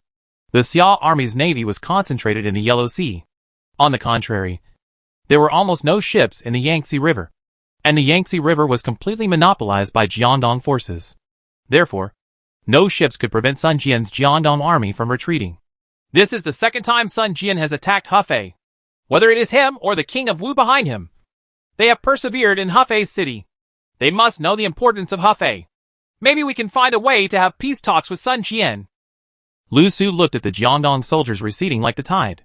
Although Sun Jian was unable to capture the tightly defended Hefei city, every time Sun Jian led his army to attack, the defenders of Hefei city suffered considerable losses, and a large amount of gold and silver was spent on mobilizing troops, horses, and food. Zhang Liao glanced at Lu Su with his peripheral vision. How to negotiate peace with Sun Jian? Sun Jian is the tiger of Jiangdong, the sworn brother of King Wu. His attack on Hefei was probably ordered by King Wu. Lu Su disagreed. Sworn brothers do not mean that they will act completely on each other's side. The two major factions in Jiangdong are not exactly the same. For the sake of the interests of the Sun family, Sun Jian will naturally choose the option that is most beneficial to the Sun family. However, how to win over Sun Jian is indeed a difficult task. Chen Ding, who came from Guangling County to help defend the city, listened to Lu Su's words. If you want to win over Sun Jian, it is nothing more than fame and fortune, and profit is divided into gold and silver, beautiful women, family interests, etc. The relationship between Sun Jian and the King of Wu is that of sworn brothers. The only thing closer than sworn brothers is marriage. Lu Su thought thoughtfully. Marriage? How many sons does Sun Jian have? Given the martial prowess of the Jiangdong tiger, they should be pretty good. Sun Ce, the eldest son of the Sun family, caused us a lot of losses. Tianji and Yushi were once he was injured. Lu Su seems to have great respect for Sun Jian and Sun Ce and his son, and has an inexplicable affection for them.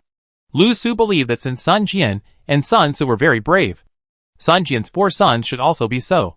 Moreover, Sun Jian also has 3 daughters. Suggest to the Lord. How to make a decision depends on the Lord's will.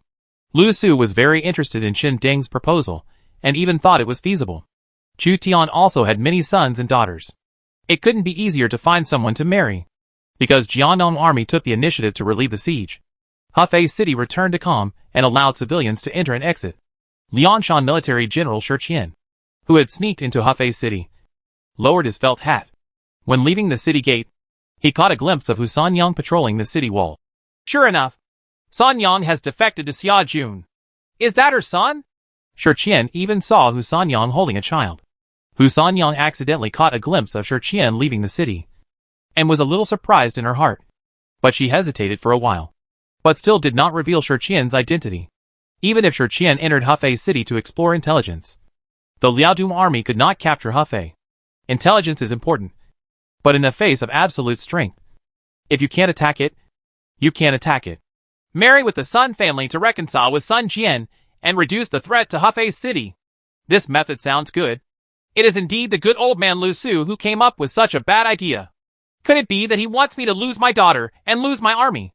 When Chu Tian was gathering troops in Zhujian, Lu Su, who was committed to diplomacy, proposed a marriage plan. But Chu Tian had no interest in marriage. The basis of political marriage is that both parties have common interests. Currently, Xia Jun and Wu Jun are in conflict, so the marriage is really not very reliable.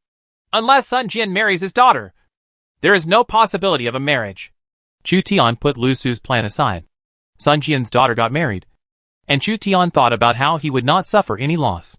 Lord, the various legions of the Imperial Guard have been assembled. Chu Tian stayed in Zhujian for a few days, and his Imperial Guards finally completed their assembly in Zhujian. Go and rescue Yuzhou. The Liaodong army should be one of the most powerful cavalry Chu Tian has ever encountered. In Jixian County, the Liaodong army surrounded the seat of Yuzhou and used hundreds of large siege equipment to attack the city day and night. The large siege tower as high as the city gate tower, driven by hundreds of infantry, approached Jixian again. Kong Yud, the commander of the 8 banners of the Han army, stood on one of the large siege towers and had a clear view of the movements of the defenders on the city wall. In the face of large siege towers, the advantages of city walls disappear.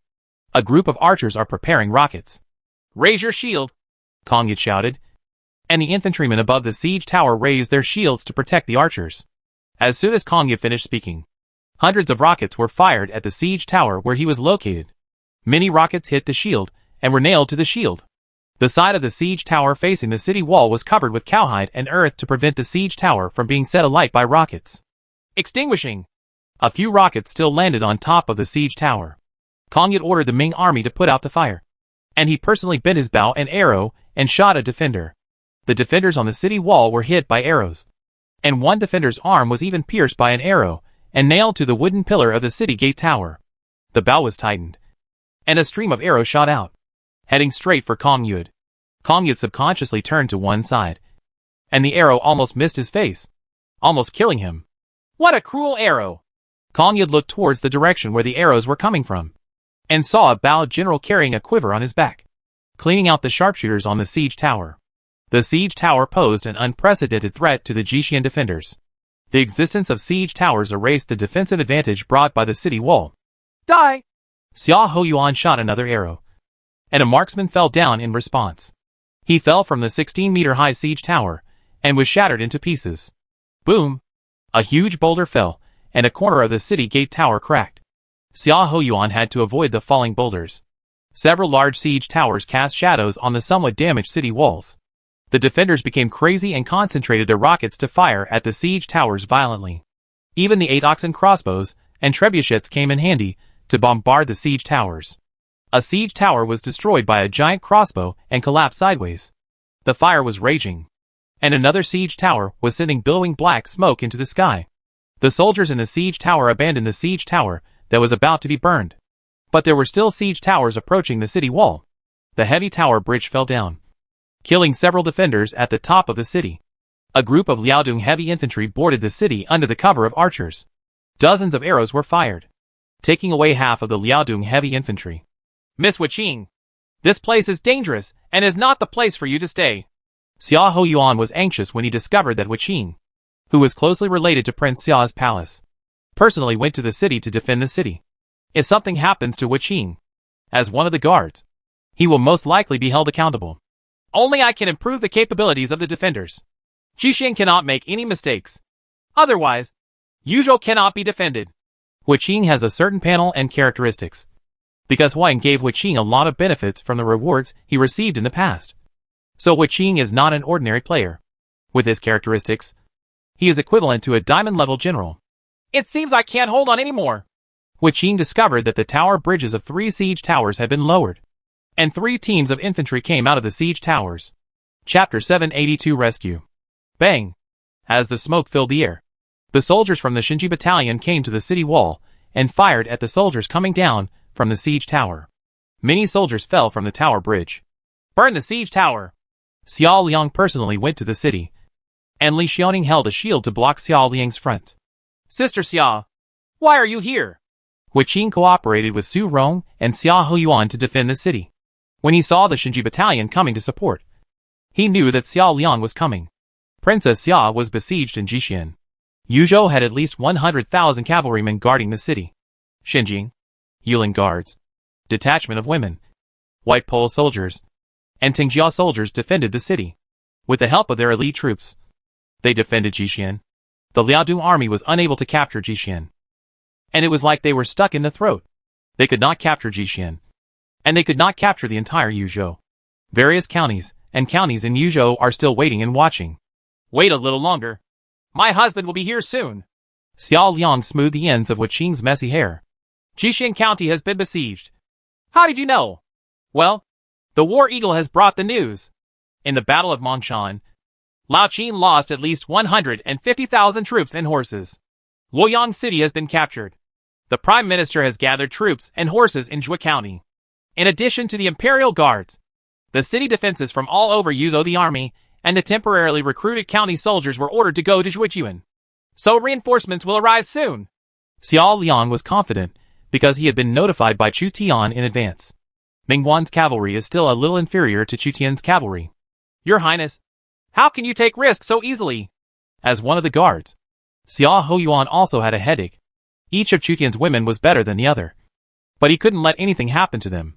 Xiao Lian looked down at the entire battlefield, filled with black smoke, flying arrows, rain of arrows covering the sky, stones falling from the sky, weapons colliding, and the soldiers who were hit rolled down. The brutality of this siege is evident. The Liaodong army should have known that our reinforcements were coming, so they launched the largest attack. As long as this offensive is repelled, Jixian County can be defended. Xiao Liang accurately judged the intentions of the Liaodong army in Mingwan. The princess has an order to hold on for a day or two. Our reinforcements are coming. King Xiao will personally relieve us. Li Xiaoning quickly conveyed the news and stabilized the morale of the troops. Hearing that reinforcements were coming, the morale of all the defenders was boosted. Morale will affect the combat effectiveness of the defenders, and news of the arrival of reinforcements can restore morale. Despite everything, capture Jixian, Chan Yuchen, Li Wenzhong. You too. Attack the city yourself. King Xia has assembled troops in Zhujian and will arrive soon. Mingwan was a little crazy. He knew that Lao Qin was forced to give up Luoyang, and Chutian's main force was free to support Yuzhou. There is not much time left for him to capture Yuzhou. As you command? Two fierce generals, Chan Yuchen and Li Wenzhong, each holding a spear, led the Liaodong heavy infantry to the city. The last general led the archers to suppress the defenders. The famous General Su Dadai led a group of archers to shoot arrows at the city wall. The archers on the city wall did not dare to show their heads. The city wall has the advantage of height and defense bonus, but it is relatively narrow, and the number of archers that can be deployed is not as many as those of the siege party. Attacking and defending a city is a collision between spears and shields. More than 100,000 Liaodong troops were attacking the city at the same time, and two fierce generals, Chan Yuchen and Li Wenzhong, appeared among the army. The siege tower approaching the city was lit by torches, and the light of the fire reflected in Mingwan's eyes. It was extremely difficult to capture Jixian. Countless soldiers were like ants, clinging to the ladders, under the cover of dense arrows and stones. They attacked the city wall and fought with the defenders on the wall. From time to time, soldiers fell from the city wall. The yasha ring with iron nails fell from the top of the head, and many soldiers were pierced by the iron nails. Chan Yuchen climbed the ladder as if walking on flat ground, and fought all the way to the city wall. He single-handedly defeated dozens of defenders. A female general with a gun and white pole soldiers arrived and besieged Chan Yuchen, who was ascending the city. Chan Yuchen was extremely brave, and many counties and checkpoints in Yuzhou were captured by Chan Yuchen. Qin Lianyu's spear was like a dragon, but it was blocked by Chan Yuchen. Chan Yuchen fired back, and his spear was like a dragon, sweeping Qin Lianyu and the white soldiers around her. Qin Lianyu could only resist, but even so, it is quite rare to be able to stop Chan Yuchen. After all, the most powerful generals in the Xiao army were taken by Chu Tian to attack Luoyang city, and there were not many generals left in Yuzhou. Wu Tugu can maintain a stalemate with Chan Yuchen by force, but Wu Tugu is too tall, which is actually not conducive to defending the city, because the city walls cannot hide Wu Tugu's size. Standing on the city wall, Wu Tugu will become the target of all archers. Even if Wu Tugu is a fierce southern barbarian general, he cannot withstand the fire of thousands of archers. Qin Lianyu and the white pole soldiers held Chan Yuchen back. On the other side, Li Wenzhong held a gun and swept across a corner of the city. He killed the retreating defenders in order to let more soldiers board the city and seize a corner of the city. Li Xiaoying led a group of women's troops to motivate the defenders and try to expel Li Wenzhong. The Liaodong army and the Yuzhou army were fighting fiercely. The fire was spreading and thick smoke could be seen miles away. Below Jixian County, the Liaodong army suffered at least 40,000 casualties. After seeing many big scenes in the summer, it is now very calm. On the official road from Zhujian to Jixian, Chu Tian led the imperial guards and reinforcements from various counties, more than 100,000 cavalry, and directly took the road to support Jixian. With great fanfare, he wanted to push back the Liaodong army and reorganize Yuzhou's defense line. What are Cao Cao and Zhou Yafu doing? Chu Tian knew that Yuzhou was divided into two battlefields. One was the besieged Jixian County.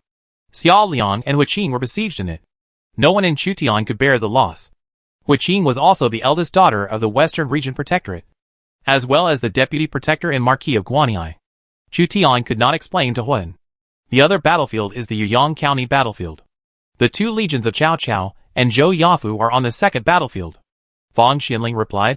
They are surrounded by the Xianbei, Wuhuan, and Liaoxi legions, which is probably quite difficult. The Xianbei at this time is not the cowardly Xianbei. Chu Tian also thought Xianbei was a bit tricky. Among the 5 Hus, Xianbei has the most military generals. Murong Xianbei, Tuoba Xianbei, Yuan Xianbei, Duan Xianbei, and other tribes all have many talented people. We must suppress the Xianbei tribe and the Jurchen tribe. They are currently the most powerful tribes. One is in western Liaoning, and the other is in eastern Liaoning. Otherwise, there will be a lot of trouble in the future. Chu Tian was already considering taking the opportunity to suppress the Xianbei and Jurchen tribes. Chu Tian could control the Xiongnu and Khitan, because the Xiongnu had almost no decent generals. Yu Fulua was dead, and the Xiongnu only had Hichiquan to help Chu Tian raise horses. The Khitan tribe did have a few generals, but the population was only tens of thousands. The current Khitan leader Xiao Chua entered the Xiao Palace again. The Jia tribe is mining, so they will be removed from the tribe. The Xianbei and Jurchen tribes are different. Tuoba Xianbei and Murong Xianbei are tribes that established the Northern Wei and former Yin kingdoms, and their military commanders are of high quality. Wanyan Aguda and Nurachi of the Jurchen tribe were no exception and established dynasties. Let Cao Cao and Zhou Yafu deal with the enemy troops carefully. Don't be anxious. The reinforcements have arrived. If they can't attack Jishan and Mingwan, they will retreat. Next time we invade western Liaoning and completely wipe out the Xianbei tribe. As for the Wuhuan cavalry, they are just a foil. Chu Tian subconsciously despised the Wuhuan cavalry. The Wuhuan cavalry are at most as good as Gong Shenzan. They are helpless when encountering Cao Cao, Zhang Liao and others. So don't worry too much. Boom! A huge boulder fell next to Xiao Liang. One of the gravel scratched the back of Xiao Liang's hand, and bright red blood flowed out. Xiao Liang went to the doctor calmly, disinfected with alcohol, and then tore off a piece of gauze to wrap the wound. Compared with the defenders' desperate efforts to defend the city, this minor injury is nothing. A group of vine armor soldiers came to the city wall to replace the exhausted defenders. Gong Sunao, Shui Wanche and other generals were all wounded. In order to repel the defenders, almost all the generals fought bloody battles. Even a commander like Wei Qing, who was not known for his force, personally killed more than a dozen enemy soldiers. The Liaodong army was completely crazy. Su Da's bonus to the army was extremely high. The Liaodong archers he personally commanded completely suppressed the defenders of the city wall. Wei Qing's deputy general Gong Sunao was shot by an arrow and was seriously injured. If the Liaodong army continues to attack for several days, Jishan will be lost. The determination of the Liaodong army to win is really scary. Wei Qing killed a Liaodong infantry with one sword and lacked confidence in continuing to defend Jishan. The Liaodong army attacked the city at all costs. And even if they were willing to pay a high enough price, the fortified city might be lost. When the heroes were divided a few years ago, the siege capabilities of the various princes were not so strong. However, as each prince obtained more powerful weapons and siege equipment blueprints, and recruited more special units, the siege capabilities have also reached a certain level. Degree. The 8 banners of the Han army in Liaodong even used matchlock guns and firecrackers to shoot at the Shinji battalion on the city wall, causing the Shinji battalion to also lack the advantage. The situation was not favorable for the defenders of Jishan County. Wait a minute. This is the sound of the Liaodong army calling for gold to retreat. Just when the morale of the defenders of Jishan County turned low, the Liaodong army attacking Jishan County suddenly retreated with a request for money. You're lucky this time. Chang Yechen had defeated Qin Liangyu, but he heard Ming Jin's voice withdrawing his troops and had to retreat under the cover of Suda. The same is true for Li Wenzhong. The originally aggressive Liaodong army retreated, leaving thousands of corpses behind. Unexpectedly, I still fell short. If Lao Qin can delay for a while in Mang Mountain, or even kill Chu Zimu, then Yuzhou will definitely be mine, and it will be easy to take over the central plains. Mingwan knew that Jishan would be captured by him in a few days, but Chu Qian's reinforcements had arrived and were about to meet the Liaodong army. If he continued to fight at this time, he would be defeated by Chu Qian's reinforcements and Jishan's defenders. Whether it was Chu Qian's reinforcements or the defenders of Jishan, they all had combat power that the Liaodong army did not dare to underestimate. It's a pity that we failed this time. Mingguan did not hesitate. When it was time to retreat, he retreated in time to reduce unnecessary losses. The king of Xia has arrived. After the defenders of Jishan County were sure that the Liaodong army had retreated, they saw King Xia's flag and a cavalry group appeared outside Jixian County. Chapter 783 The Liaodong Army Retreats. Lord Wei Qing, Shui Wanche, Xia Hoyuan, and other generals of the Yuzhou army came out of the gate of Ji County to see Chu Tian. These generals are more or less injured. The Yuzhou War was even more brutal than the Mongshan War. Chu Tian can still gain an advantage in Mang Mountain, but the Yuzhou army is on the defensive. Thank you for your hard work. All those who defended the city will record their military exploits, just like the soldiers who participated in the Battle of Mongshan. Chu Tian saw that the generals of the Yuzhou army were injured and knew that they were going through life and death in order to defend Yuzhou. Chu Tian's eyes fell on Xiao Liang again. She personally went to Jixian and led the Shinji battalion and the Yuzhou army to defend Jixian, which also contributed a lot. Your hands. Chu Tian found that one of Xiao Liang's hands was injured. Injured while defending the city. It's no big deal. It doesn't matter if it's cool in summer. I have recorded this matter, and I will have to pay the price in the future. Chu Tian thought that his power was not that great, and he still had to find the place that should be recovered. Not only Xiao Liang, Hu Qing, Qin Liangyu and others also came to participate in the defense of Jixian, as well as the rather exaggerated Wu Tugu. Among all the people, Wu Tubone stands out like a chicken, like a hill, which is quite shocking. Hu Qing didn't know what to call Chu Tian. After all, she hadn't received a formal identity yet. You also have merit in this battle. I will mention this to Huan. He should be happy because you have grown. He won't. Hu Qing pouted. Qin Liangyu was injured while guarding the city, and there is still a shallow scratch on his face. Have the White Pole soldiers and rattan armor soldiers of the southern barbarians come to defend the city? It seems that they still owe Myuk a favor.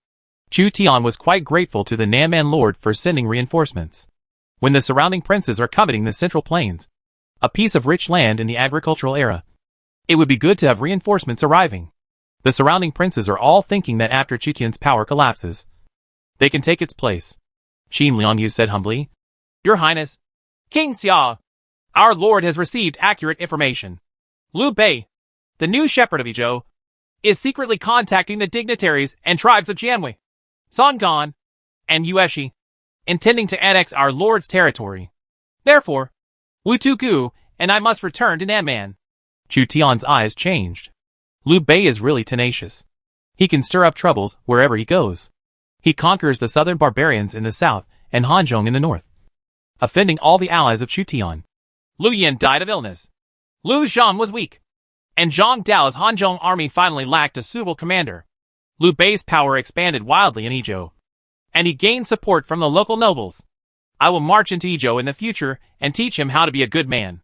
Chu Tian was helpless against the charismatic Liu Bei, and Chu Tian was temporarily powerless to distract from the internal fighting in Yizhou. If the southern barbarians are in danger of being annexed, you can freely enter and leave the Xia Palace to request reinforcements. The southern barbarians cannot be captured by Liu Bei. Chu Tian was not very willing to see Liu Bei obtain the special troops of the southern barbarians.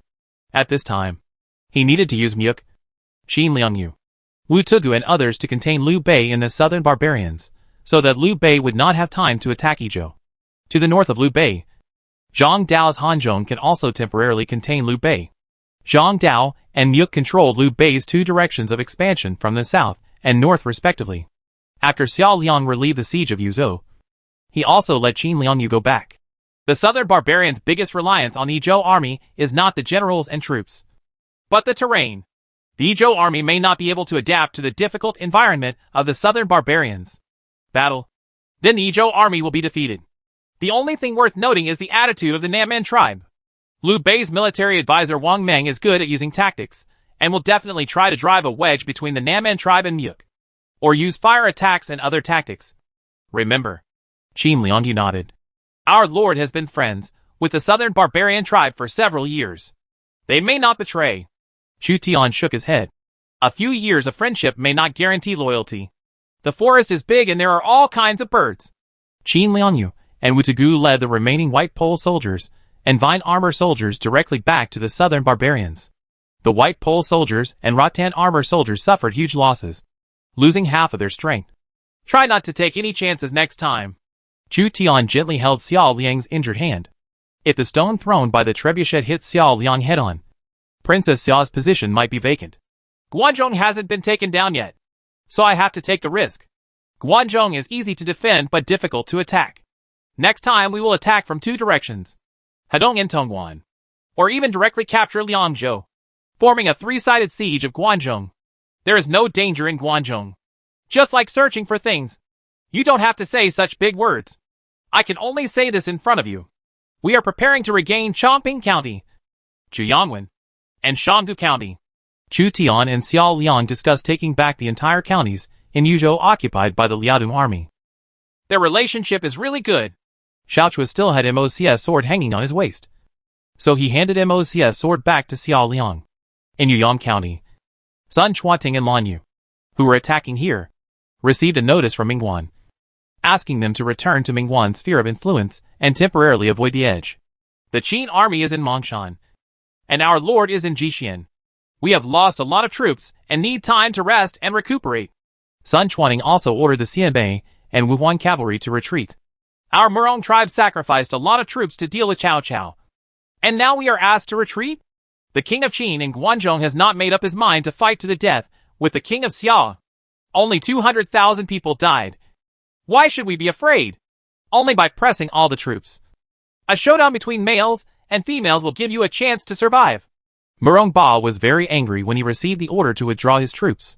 In his opinion, neither Lao Qi nor Mingguan had the courage to spend huge sums of money. The three major princes seemed to be still testing each other's background. Otherwise, if the three major princes really fight, it will definitely not be as simple as killing 200,000 troops. Even if 1,000,000 troops are killed, the possibility is extremely high. Murong Ba led the Yin Kingdom Dragon City Iron Cavalry to attack Xiahou Dun, causing Xiahou Dun to be seriously injured. However, Cao Cao's Tiger and Leopard Cavalry also wounded Murong Ba's other son Murong Bao. Withdraw troops?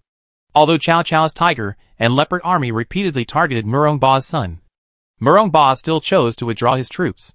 Without the support of Mingguan's army, the Murong tribe would not be able to compete with the Yuzhou army.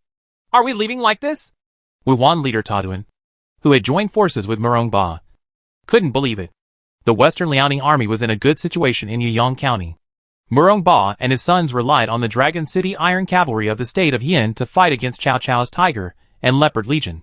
Murong Ba even charged into the battle himself, and Taduan's Wuhuan cavalry was responsible for plundering the battle formation. But it seems possible to win. Zhou Yafu was besieged by Sun Chuaning, Lan Yu, Yuan Xianbei, Duan Xianbei, and two Wuhuan leaders. It was only a matter of time before the camp was captured. But Mingguan took the initiative to avoid Chu Tian's sharp attack and seemed to be a little afraid of Chu Tian. After all, Mingguan's Liaodong army was absolutely elite. Once all were lost in Yuzhou, Mingguan would be completely unable to control the servant armies of each tribe. If you don't want to die, just stay here, Murong Ba said coldly. And Taduan finally followed Murong Ba obediently and left. He also knew that without Murong Ba, the most capable Xianbei war god among the Xianbei generals, he would have been suddenly killed by Cao Cao's Tiger and Leopard cavalry. I'm really unwilling. Brother will definitely avenge you, Duan Pishi, the Xianbei leader of the Duan clan, said to the seriously injured Duan Wenyang. Duan Wenyang is the most powerful general of Duan Xianbei, and he is also a dead soldier who dares to charge into battle. His strength is above 90. But in the duel with Li Guang, he was shot by Li Guang with a bow and arrow and almost died. Brother, Li Guang shot and wounded me. He will avenge me personally after I recover from the injury. Duan Wenyang's body was wrapped with several layers of gauze. His serious injuries had not healed, and the pain from time to time made Duan Wenyang grit his teeth. As the most powerful general of Duan Xianbei, he was shot and wounded by Li Guang in front of the two armies, which made him lose face within the Duan's tribe. What's more, Li Guang is not the most powerful general in Chu Tian's forces. Just heal your injuries, and we will have a chance. After Duan Pishi gave the order, Duan Xianbei cavalry began to withdraw to the east. Prince Ming asked us to withdraw our troops, conserve our strength, and prepare for the next decisive battle. I really don't know how Prince Ming considered it. After all, he chose to endure this opportunity. Yuan Xianbei's leader Yuan Yadugi also received an order to withdraw his troops.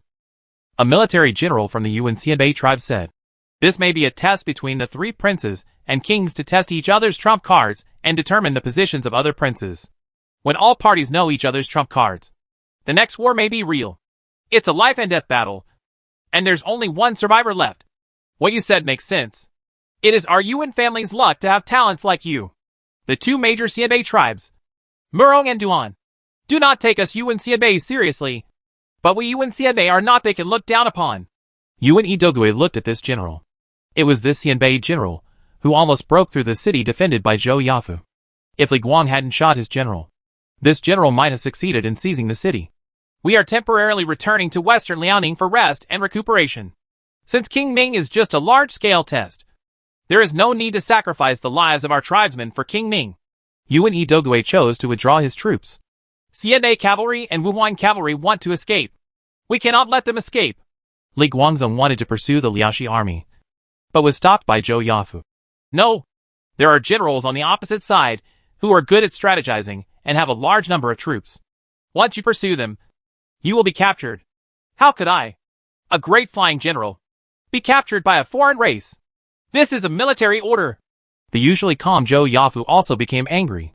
Li Guang was a little frightened by Zhou Yafu's glare. Zhou Yafu watched the cavalry outside the city leaving. Indifferent. They didn't go out of the city to pursue them. It seems that the ambush was of no use. Zhou Yafu is really cautious.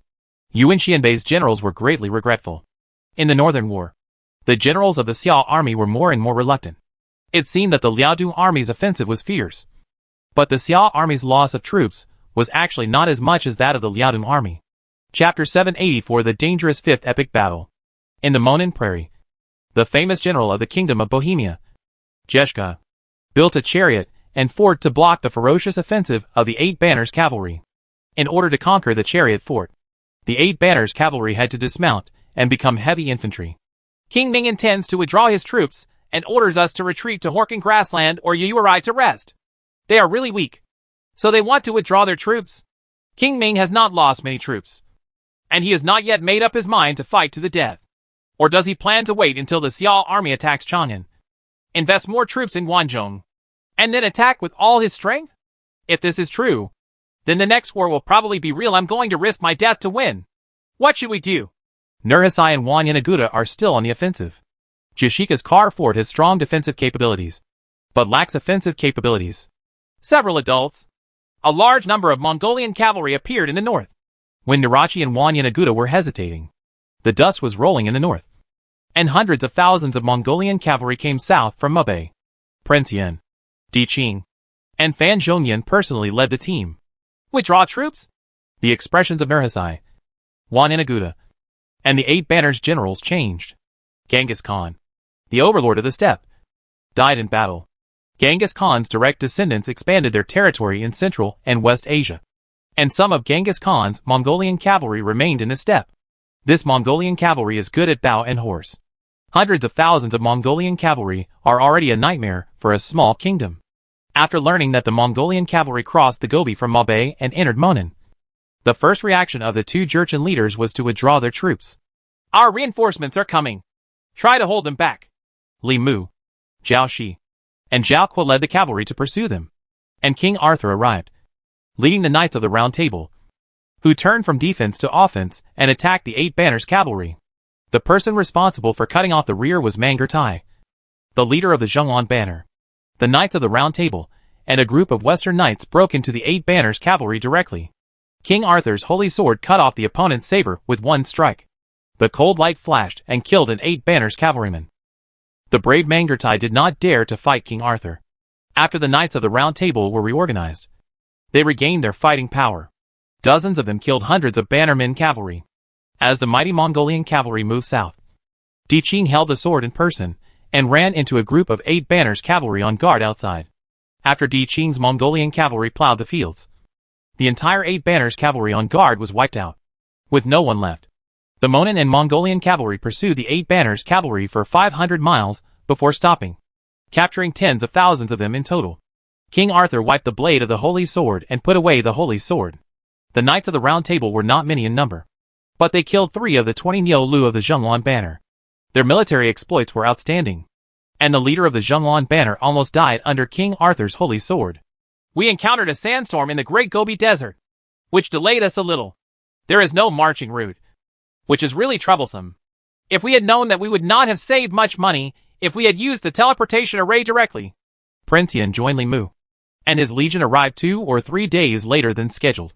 Looking at it from this point of view, in the future, you will still have to rely on the teleportation array to travel between Mabe and Monan. Prince Yan's practice also let the Chutian forces know that directly crossing the Gobi was not a more valuable way to march. However, using teleportation arrays to transport troops also has disadvantages. Once half of the troops are transferred and the enemy comes to the city, it will be quite dangerous. The crisis in the prairie has been lifted for the time being, and the 8 Banners cavalry does not seem to be attacking with all its strength, but is waiting to see what happens at Mingwan. In Yuo and Mingwan, the Liaodong army invaded Yuyang County and retreated to the western Liaoning corridor, abandoning Shangdu County and Jiyong Pass. Chutian forces easily recovered these places. Mingwan still robbed a lot of gold and silver from these places to make up for his losses. It is really disturbing that the western Liaoning corridor is controlled by Mingwan. We must find a way to occupy the western Liaoning corridor. Chutian was unhappy that the western Liaoning corridor was controlled by Mingwan. At the end of the Ming dynasty, after the Liaoxi corridor was taken away by Ho Jin, the capital was always threatened by the 8 Banners cavalry, and the 8 Banners cavalry was always at Shanhaiguan. What's more, there was no Shanhaiguan at this time. Lu Su mentioned to me that he would marry Sun Jian and drive a wedge between Sun Jian and Tong Kai. Is it feasible? Chu Tian occasionally thought of Lu Su's proposal and inadvertently mentioned it to Xiao Liang, wanting to see what she thought. Except for Sun Ce, who is a brave general. Sun Jian's sons are not very good. Sun Quan is only half as capable as Sun Jian and Sun Ce, and his temper is not very good when he gets old. Do you have the heart to let Xiener and the others marry Sun Quan? Xiao Liang objected. At this time, Sun Jian was not even considered a prince, and he was not the Suchao power occupying the 6 counties east of the Yangtze River, so there was no need to deliberately curry favor with him. What I mean is to marry Wu and Sun Shangxiang, or Sun Jian's other 2 daughters. They are all about the same age. No matter what, we will not suffer. Xiao Liang rolled his eyes. Sun Shangxiang? If she wields a knife or a gun, I'm afraid our Prince Xiao's palace will be restless in the future. Yes, that's true. Although Sun Shangxiang is younger than Chu Wu, and is indeed a suitable candidate to win over Sun Jian for marriage, Sun Shangxiang is indeed not an ordinary person, and is the type who can easily tear down his family. The Xia Prince's mansion may be demolished by then. We should wait until Wu grows up to discuss this matter.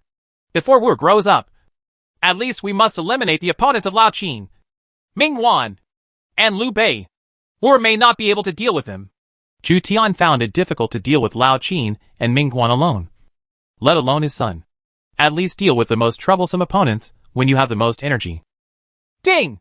The 5th epic battle decision of destiny will start in November of the 11th year of the Lord calendar. Since the current number of lords is too small, all participating lords will be randomly assigned to the epic battle copy, randomly assigned camps, and you can freely choose the difficulty. Receive rewards based on difficulty and performance. Ding! The 5th epic battle. The random copy does not include the Yellow Turban Rebellion, Cruelty against Dong Zhuo, Battle of Mabe, Battle of Jinkong. It may be Battle of Chongping, Feishui, any one of the battles such as Battle of Kunyang, Battle of Saru, etc. Ding! The 5th epic battle is divided into 5 difficulties: easy, normal, hard, extremely hard, and hell. Lords, please choose the difficulty carefully. Otherwise the probability of death in battle will be greatly increased. Ding! You can exit this epic battle midway. The waiting time for exiting is 10 minutes, and exiting can be interrupted. Chu Tian was planning to occupy western Liaoning, and suddenly a notice for the 5th epic battle sounded. Chu Tian thought there would be no epic battles or national wars this year, but the epic battles were still announced. Epic battles are different from national battles. Players can think of national wars as world dungeons, while epic battles are civilization dungeons, and each civilization zone has its own dungeon. In the previous 4 epic battles, all lords participated in a copy and received rewards through ranking and points. But this time, it turned out to be a random dungeon. Each lord's dungeon was different, and there were 5 difficulty levels to choose from. Hell difficulty? When Chu Tian saw this name, his scalp went numb. Anyone who has played the game knows what hell difficulty means. With hopeless enemies and a high probability of death, there is no way to save Lord. The 5th epic battle may be interrupted when exiting. To choose to exit the copy, you need to wait 10 minutes. If you are ambushed or raided by the enemy on the way, you may be killed before you can withdraw. During the Third National War, there was a similar mechanism. The Roman giant Crassus had no time to withdraw and was captured by the Mongolian cavalry because his withdrawal was interrupted. If you choose Hell difficulty, you will most likely die. Moreover, the dungeon camp is also random. For a time, the surviving princes of the Han Empire, Lao Qin and Mingwan, were also stunned. There are 5 difficulties. No one knows which difficulty to choose because the dungeon and camp are random. All the princes are ruthless people and are keenly aware of the unusualness of this rule. For example, if you choose Hell difficulty and are assigned to the Battle of Chongping dungeon, you will be in the Qin camp, which are 2 completely different experiences. Located in the Qin camp, you can attack Zhao Kuo with Bai Qi. He is in the Zhao camp, but will be crushed by the slain god White Flag on Hell difficulty. To give another example, the Battle of Yashan was a battle to destroy the country in the Southern Song dynasty. At this time, there was only a remnant army left in the Southern Song dynasty. If you are in the Mongolian and Yuan camp, it will be relatively easy. If you are in the Southern Song dynasty camp, then the difficulty is as high as heaven defying. All the princes didn't know how to choose for a while, because they didn't know what copy or camp they would be assigned to. Chapter 785 Hell difficulty. Chu Tian was also entangled. The difficulty and rewards of easy difficulty dungeons and L difficulty dungeons are completely different. He could see simple descriptions of the 5 difficulties. Simple mode, you can carry up to 10 generals and 100,000 troops. The enemy NPC's army attributes are minus 25%, and there is a high probability of being assigned to the dominant camp. Normal mode, you can carry up to 8 generals and 80,000 troops. The enemy NPC's army attributes are minus 10%, and there is a small probability of being assigned to the dominant camp.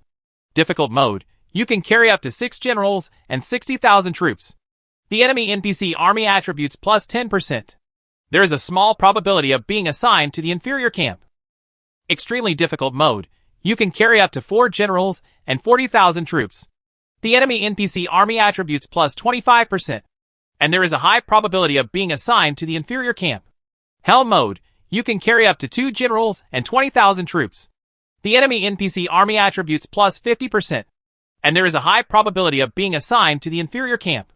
Chu Tian looked at the 5 difficulty limits and based on past experience, he could probably understand what each difficulty meant. In the last battle of Jingkong, the attributes of the golden soldiers were plus 100%, and Jin Wushu's iron pagoda could break through the camps of several princes of the Han Empire. However, the situation was a little different last time. In the Battle of Jingkong, all the princes of the Han Empire participated in the battle, bringing many elites with them. This time, in L mode, each lord fought alone, and could only bring 2 generals and 20,000 troops, with a high probability of distribution to the disadvantaged camp. The difficulty is higher than the Battle of Jingkong. Don't choose the L difficulty. You have a greater chance of unifying the Han Empire. There is no need to choose the highest difficulty. The rewards for the 4th and 5th levels of difficulty are probably not much different. If you accidentally fail because of a little surprise in the rewards, what happened? What should Wu and I do? After Chu Tian showed Xiao Liang the introduction of the 5 difficulties, Xiao Liang knew that Chu Tian would prefer a higher difficulty, so he suggested choosing the 4th difficulty. After all, the 5th difficulty seems a bit too much. With 2 generals and 20,000 troops, there is a high probability that they will be assigned to the inferior camp. This level of difficulty is simply unbelievable. If Chu Tian is assigned to the Battle of Chongping and Zhao Kuo is surrounded by the slain god Bai Qi's army is already strong. If it is strengthened by 50%, it is estimated that the panel will explode and Chu Tian's 20,000 people will be directly destroyed by Bai Qi. Start crushing. It can be said that this is an adventure for all the lords of the Han Empire. The difficulty of the adventure is chosen by themselves, and accordingly, they have to bear the consequences of their choices. Compared to epic battles, the main world is indeed more important. But that doesn't necessarily mean that you can't take risks. If the situation goes bad, you can choose to exit directly after entering the dungeon. But the rewards are gone. Chu Tian hesitated again. Although the L mode is indeed unbelievable, and it takes 10 minutes to cast a spell to exit the dungeon. But if you realize that something is wrong and return in advance, the possibility of coming back alive is very high. It doesn't matter which difficulty you choose. It just depends on how each lord chooses. Chu Tian prefers to choose one of the two difficulties, extremely difficult, and HL. If the hard mode reward is worth 25, and the probability of winning is 100%. The extremely hard reward is worth 50, and the chance of winning is 50%. And the reward of HL difficulty is worth 100, and the chance of winning is 25%. Then their expected return value is 25. In fact, it's the same. Try the extremely difficult mode first. The HL mode is too scary. Before Chu Tian defeated the two tough opponents, Lao Qin and Ming Guan, he thought it was better to be cautious. Chu Tian thought that HL mode was not that simple, and he might die as soon as he entered. The enemy generals in each epic copy are too strong, such as Bai Qi in the Chomping battle, Han Xian in the Gaishao battle, etc. He is in a high position, and as Xiao Liang said, there is no need to take huge risks and choose HL mode. The result of this epic battle will not have an earth-shaking impact on the main world. In other words, if Chu Tian is killed in HL mode, it will have the greatest impact on the Han Empire. Hell mode. On the way back to Liaodong, Ming Guan couldn't help but get goosebumps when he saw this difficulty. How hard can HL mode be? In fact, each player can calculate the difficulty by himself. Take the Battle of Chomping as an example. In HL mode, the Lord has a high probability of being assigned to the Zhao camp. The player can only bring 2 generals and 20,000 troops. The teammates are Zhao with 400,000 Zhao soldiers and farmers. And the enemy is Bai. Hundreds of thousands of Qin's young men were raised, including the Qin ruins who were warriors, and the 9th level soldiers left by Gong Sun Kuo. The Iron Eagle ruins. Bai Qi's own powerful characteristics, coupled with a 50% system bonus, are equivalent to gaining an extra Super SSS level characteristic. The outcome can be imagined. Even Ming Guan, who is usually brave, can't help but hesitate. If you choose HL mode and fail, the rewards are not even as good as hard mode, and there is a chance of dying in battle. Ming Guan played with a dagger in his hand. This choice stumped many princes of the Han Empire. How should I choose? In my current situation, it seems that I can no longer choose HL mode, although only HL mode can change my destiny. Although Lao Qin was defeated in Mongshan, he still leisurely held a banquet in Chang'an to entertain the leaders of the Chang, Di and Dongxiang tribes. He couldn't help but sigh when he heard the contents of the 5th epic battle. It's not that you don't want to do some things, but that you can't do them. Your Highness King Qin, what's wrong? Fu Jian was sitting behind the desk and found Lao Qin stunned. You don't need to worry about it. The people of Guanzhong can use it. If the Xiao army dares to enter Guanzhong, it will be difficult to move forward, spending a lot of troops and material resources, and they will retreat within a few months. Lao Qin raised his wine bottle.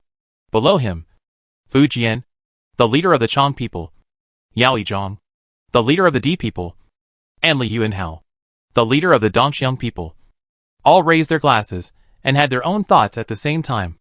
As long as the king of Qin makes him a silly captain, he will defeat the king of Xia for the king of Qin and even capture the king of Xia alive. Deng Chong, the general behind Fu Jian, stepped forward and asked Lao Qin for the official position of Silly Xiaowei. Silly Xiaowei looks like just a school captain, but his actual power is equivalent to that of the governor of the Guangzhong region, half a level higher than that of the governor of each state. All the big shots present looked at this fierce general, especially Lu Bu, who was still tied with layers of gauze, stared angrily. Even Lu Bu did not dare to offer to serve as the silly colonel. And even he, Lu Bu, could not kill the king of Xia.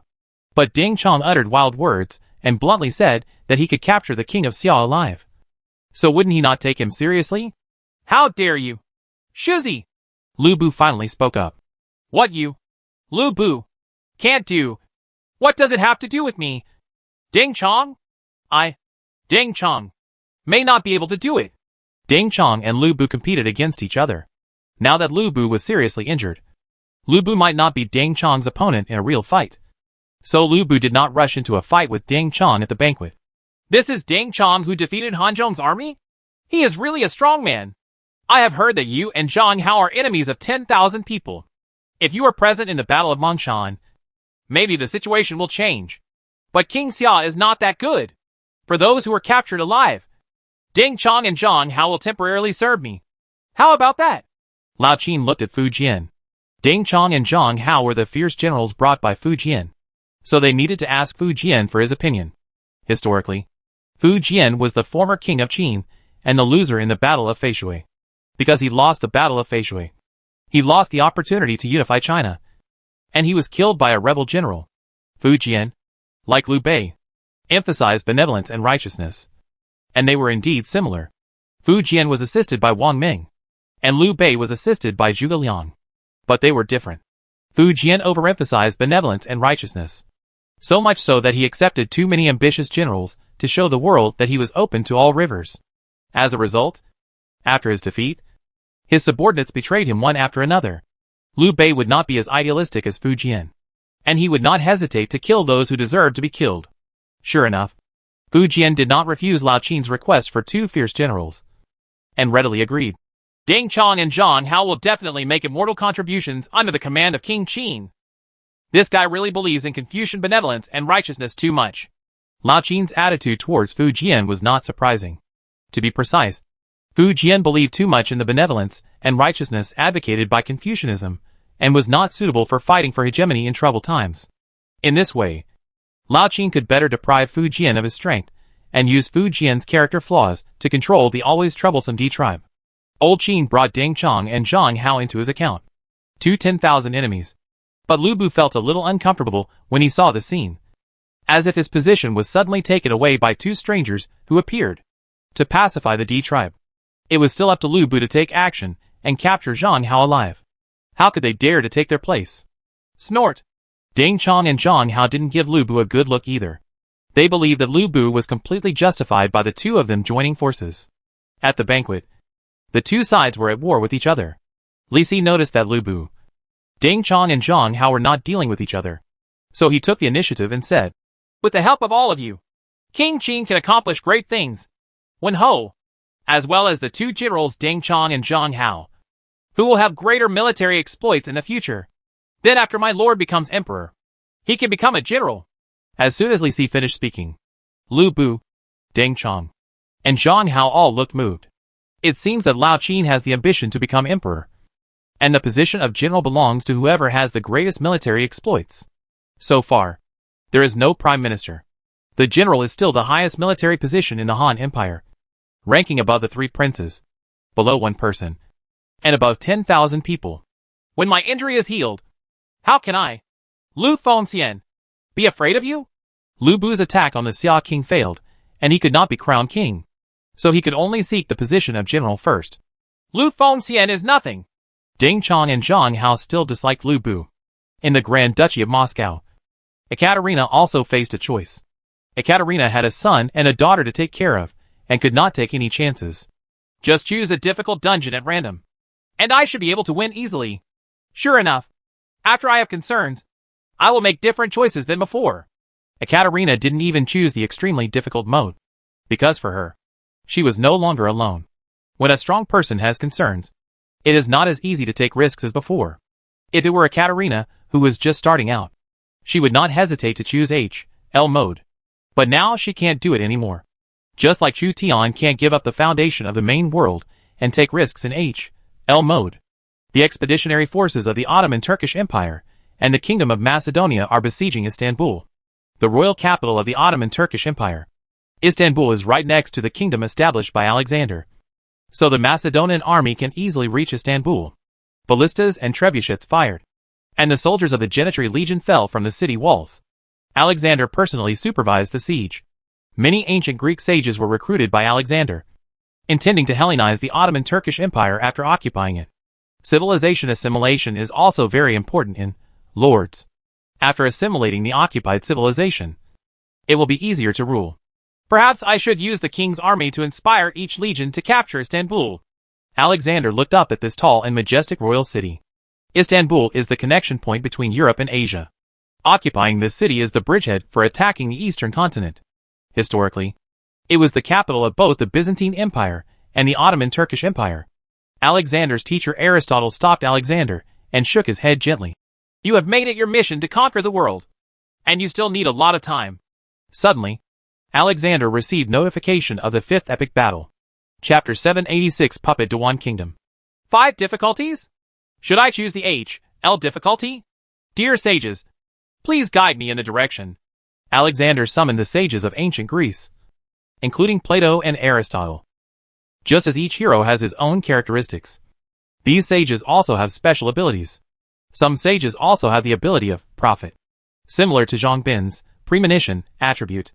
Aristotle and others fell into a brief silence. Hell mode might really send Alexander to H.L. Aristotle said, Asia Minor is a fertile ground for establishing an empire, and there is no need for the king to take risks. By occupying Asia Minor, the king will challenge H.L. in a more powerful manner. What my master said makes sense. It is extremely difficult to try it first this time. Alexander agreed with Aristotle. He is still young and has decades to conquer the world. There is no need to turn the tide and choose the most difficult H.L. mode. The lords of Rome, Germany, the United States, and Arabia also made their own choices. It seems that not many lords dare to try hell mode unless they are desperate. Not only ancient China, but other civilizations also had extremely difficult battles. For example, in the Battle of Constantinople in 1453 AD, the last emperor of the Byzantine Empire, Constantine XI, defended Constantinople, the last Byzantine city, with thousands of people, facing the Ottoman Empire with more than 10 times the strength. The offensive itself is already a H.L. level of difficulty.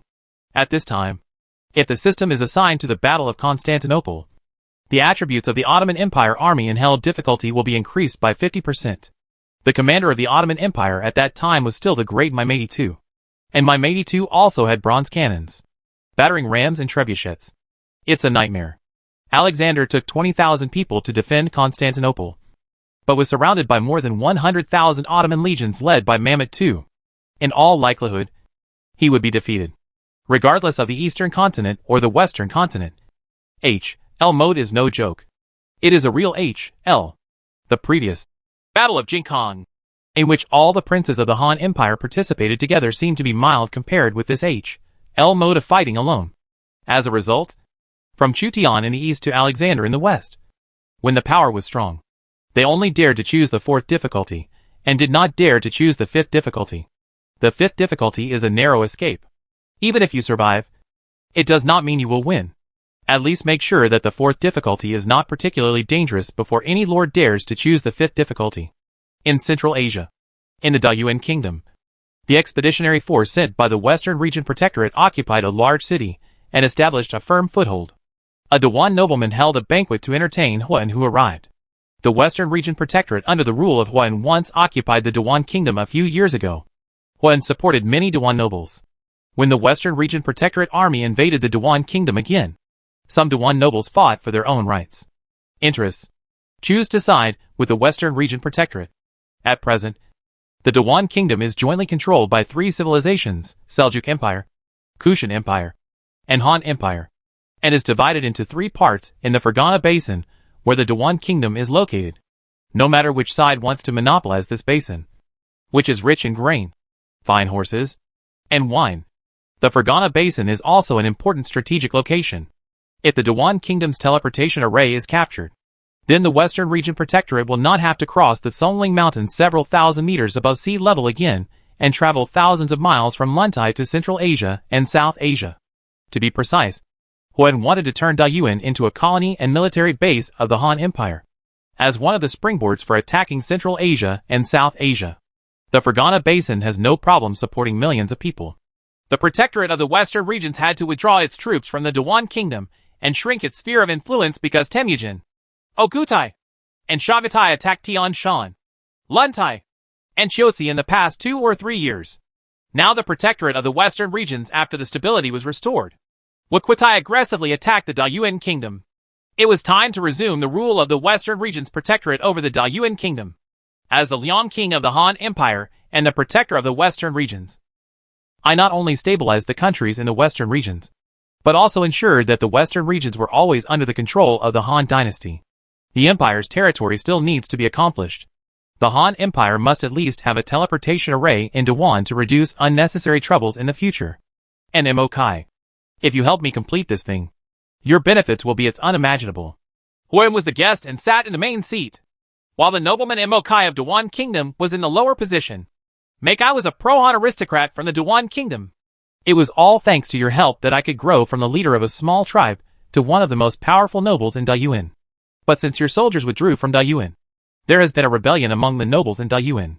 Killed the king you supported and elected a new king.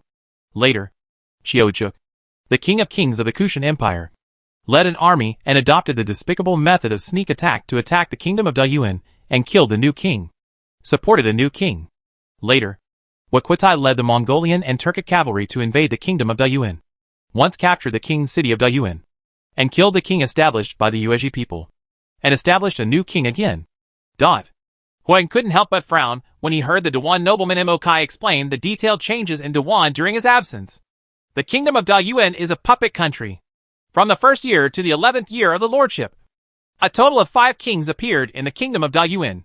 In addition to the old king, 4 of them were the nobles of the kingdom of Dayuan, the protectorate of the western regions, and the Kushan Empire, a puppet controlled by Wokuatai. There is a saying that Central Asia is like a bus, and it is often outsiders who rule here. Huan was also ruthless in his rule here. The size of Dawan state destined them to be dependent on the powerful empires around them. Whichever empire is more powerful can gain control of Dawan. This is the tragedy of small countries. But even so, the nobles of the Dawan kingdom still fawned over the powerful empires around them like moths to a flame, hoping to use the power of the empire to ascend to the throne of the Dawan kingdom. Mokai learned of the arrival of Huan's Han Empire expeditionary force and saw the hope of becoming king.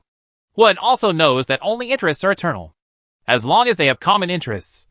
They are brothers. Who are these two? Matsai saw 2 important figures beside Huan. Their status in the Western Region Protectorate was second only to Huan and Huiqing's brother and sister, Su Fengnian and King Wusun. King Wusun? Matsai knew that before being conquered by the Protectorate of the Western Regions, Wusun was considered a powerful country among the 36 kingdoms of the Western Regions, but it still submitted to the Protectorate of the Western Regions. King Wusun made great contributions in the Han Empire's expeditionary forces' victory over Temujin and Chagatai, so he had a high status in the Western Region Protectorate and was also a vassal king with the acquiescence of the Han Empire's princes. Military exploits are very important in troubled times, and those who achieve military exploits will gain status. Several adults, Turks and Mongols, they began to withdraw their troops and withdrew from the kingdom of Dawan. While Huan was talking with several Dawan nobles who had taken refuge in the Western Region Protectorate, Wokuatai announced his withdrawal and left the Fergana Basin. What is that guy Wokuatai thinking? He and the Kushan Empire fought for control of the Dawan kingdom.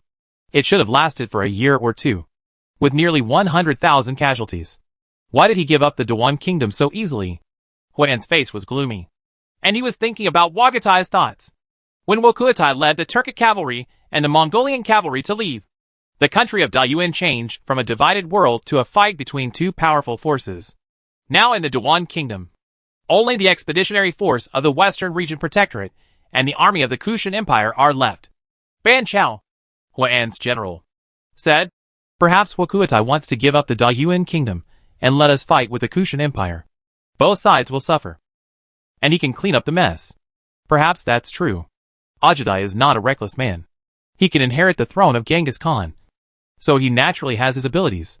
But we can adopt quick tactics to completely occupy the entire continent before Ajudai has time to react. 1 kingdom. By then, even if he wants to go out and clean up the mess, there is nothing he can do. Ban Chao agreed. A quick battle and a quick decision is indeed a winning strategy.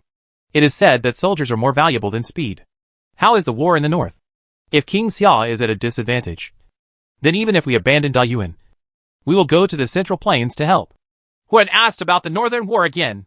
The marriage between the Protectorate of the Western Regions and the Prince of Xia's palace was actually a community of interests. Even if Chutian unified the Han Empire, Huan could still retain relatively large real power. Therefore, if Chutian encounters a crisis, Huan will consider sending the Western Region troops used to defend Central Asia to support Chutian. However, allowing Wokuatai to expand barbarically in Central Asia would be detrimental to the future of the Han Empire. This requires a clever balance by the Western Region Protectorate. Wang Xuanzi, the chief historian, said, "The northern war seems to have come to an end. King Xia's army has occupied Hanoi County and Hunanin, and is attacking Hudong County. The 3 major princes are still testing each other's cards. It is estimated that they will soon be fighting to the death. Is there any way to defeat the Kushan Empire as soon as possible? I need to pacify the Dawan Kingdom before November." because there is an expedition waiting for me to go. Then, say maybe we can still participate in the Northern War. Huan chose the epic campaign dungeon in extremely difficult mode. He can be regarded as an aggressive lord, but he still gave up the HL mode copy. No one wants to experience the feeling of being surrounded by invincible enemy forces. The development momentum of the Western Region Protectorate is pretty good, and Huan does not have to take huge risks to pursue a slight chance of winning. At present, the various lords are relatively restrained. Wang Xuanzi replied, I have a plan. Maybe I can quickly defeat the Guishang Empire and control the Dawan Kingdom in one fell swoop. But if you want to gain something, you have to pay the price. You come with me. Huan and Wang Xuanzi went to the backyard to discuss strategies to defeat the Kushan Empire's army. This is the first time that the Western Region Protectorate has fought against the Kushan Empire. The Kushan Empire was an empire established by the Yuezhi people. The Yuezhi people robbed the Dawan Kingdom ruled by the Western Region Protectorate. Now the Western Region Protectorate wants to take back their puppet state. Chapter 787 King Kushan. King Wusun. You lead 30,000 Wusun cavalry as the vanguard to defeat King Kushan. The expeditionary force of the Western Region Protectorate marched towards the Kushan Empire's army. Huan ordered the Wusun cavalry arriving from Wusun Kingdom to attack the Kushan Empire's army. The Kushan Empire has at least 300,000 troops in Dayuan. If I lead 30,000 cavalry to attack the Kushan Empire's army, doesn't that mean I'm seeking death?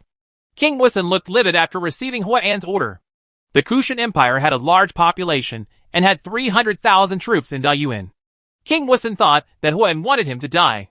The cavalry of the Wusun Kingdom cannot be defeated by 1 against 10. This is an order. If the cavalry of the Wusun Kingdom does not go, the Wusun Kingdom will be expelled. As commanded.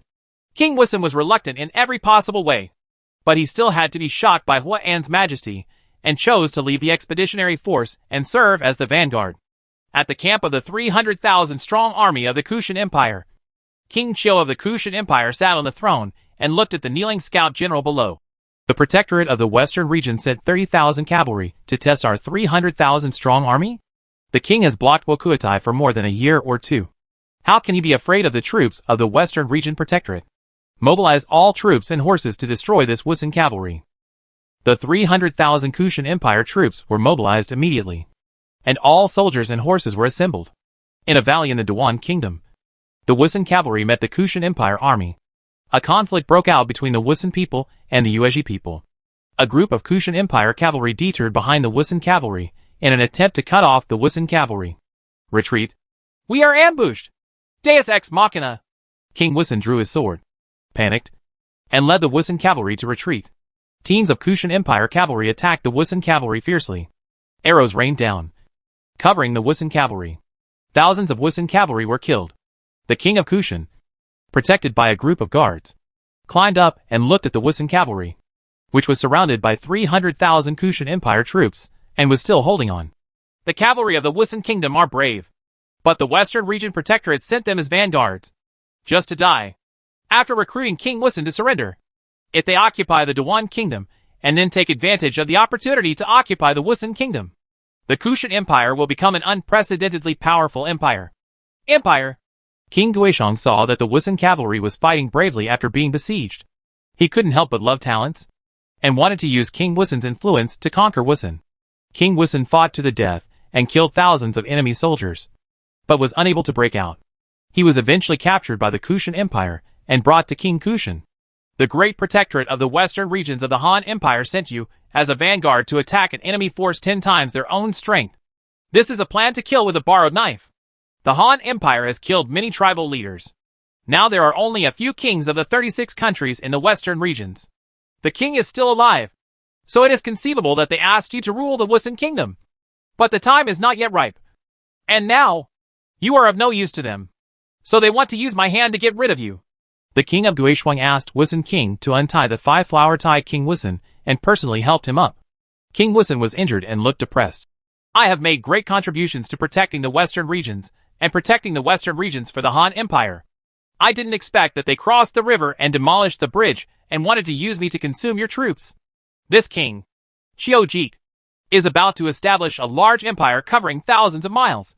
Work for me and defeat the Western Region Protectorate. I promise you and your descendants to rule the territory of Wusun Kingdom forever. The cavalry of the Wusun Kingdom are willing to serve the King of Kings of the River World. After King Wusun was captured, he simply surrendered to the Kushan Empire's army. When Huan was marching, he heard that King Wusun had surrendered and was very angry. When the nobles of Dewan who were on Hua and side saw what happened, they looked at each other and did not dare to say anything. About 70,000 troops from the Western Region Protectorate were confronting the 300,000 troops from the Kushan Empire camp in the wilderness. Opposite, there are many cavalrymen from the Kushan Empire, equipped with Oriental-style armor. Their armor is sharp, and they hold spears in their hands. Armored cavalry, no matter which civilization they are in, are elite legions. The feudal warriors of the Kushan Empire, as well as the Punjabi warriors who surrendered to the Kushan Empire, led low-ranking infantry to form an infantry phalanx, which was a mighty mixture of ancient Chinese, ancient Greek, ancient Indian, and ancient Persian styles. The civilizations of Central Asia were influenced by the East and the West, so the legions of the Kushan Empire were also influenced by various civilizations. The Kushan Empire has a population of tens of millions, 300,000 soldiers and horses, 20,000 mounted cavalry, and a large number of horse archers. It is not easy to win. Ban Chao reined in his horse and looked at the boundless Kushan Empire army on the opposite side. The expeditionary force of the Western Region Protectorate was 100,000, including 30,000 Wusun cavalry. After thousands of casualties, they surrendered to the Kushan Empire. More than 20,000 Wusun cavalry flanked the Kushan Empire. We have fewer troops, so the king of Kushan dares to go out of the city to fight with us and decide the battle as quickly as possible. This is an opportunity for us, but it is also very dangerous. Huatsubing, Ma Chao, be prepared to attack the Kushan Empire's army. Huan has two fierce generals here who dare to charge into battle. Huatsubing's 800 Han Empire Hussars are extremely rare 9th level light cavalry. Light cavalry generally has a maximum level of 7. But Huatsubing's light cavalry is a 9th level light cavalry. It has the mobility of a light cavalry and the impact of a heavy cavalry. The Qin dynasty's Iron Eagle warriors, the Han dynasty's Imperial Hussars, the Tang dynasty's Xuanjia army, and the Mongolian Empire's Qishua army were all the elites who suppressed an era. The Han Empire's Hussars were riding behind Huatsubing. Both men and horses were wearing armor, carrying bows, and were equipped with 2 spears, in order to increase the speed of the attack. The horses were not equipped with heavy armor. Ma Chao's Shiliang cavalry were heavy cavalry. After the Shiliang cavalry was reorganized, there were 5,000 Shiliang cavalry in formation. Ma Chao looked at Huatsubing aside. Although Huatsubing was not as powerful as him, his ability to command cavalry in foreign wars was stronger than his. Can we defeat the Kushan Empire's army? They are a powerful empire. Once defeated, we may be captured alive by the Kushan king and none of us can escape. The Dewan nobles on the Huan camp were very nervous. The Kushan Empire's army was huge and terrifying. Sometimes population isn't everything. Use your brains too. Huan looked at the dark formation on the opposite side. The Kushan Empire's military formation was indeed terrifying. There were princes from many tribes in the Kushan Empire gathered together, and 3 of the 5 Yuezhi tribes were on the opposite side. The Western Region Protectorate actually dares to face a force 4 times their size. They really don't know whether to live or die. The king of Kushan asked each prince to command each army separately. Otherwise he alone would not be able to provide bonuses for the 300,000 strong army. The Western Region Protectorate has always been domineering and wants to rule the entire Central Asia. This seems to be their style. Let us, the Kushan Empire, put an end to the ambition of the Protectorate of the Western regions. Only we, the Kushan Empire, can do it.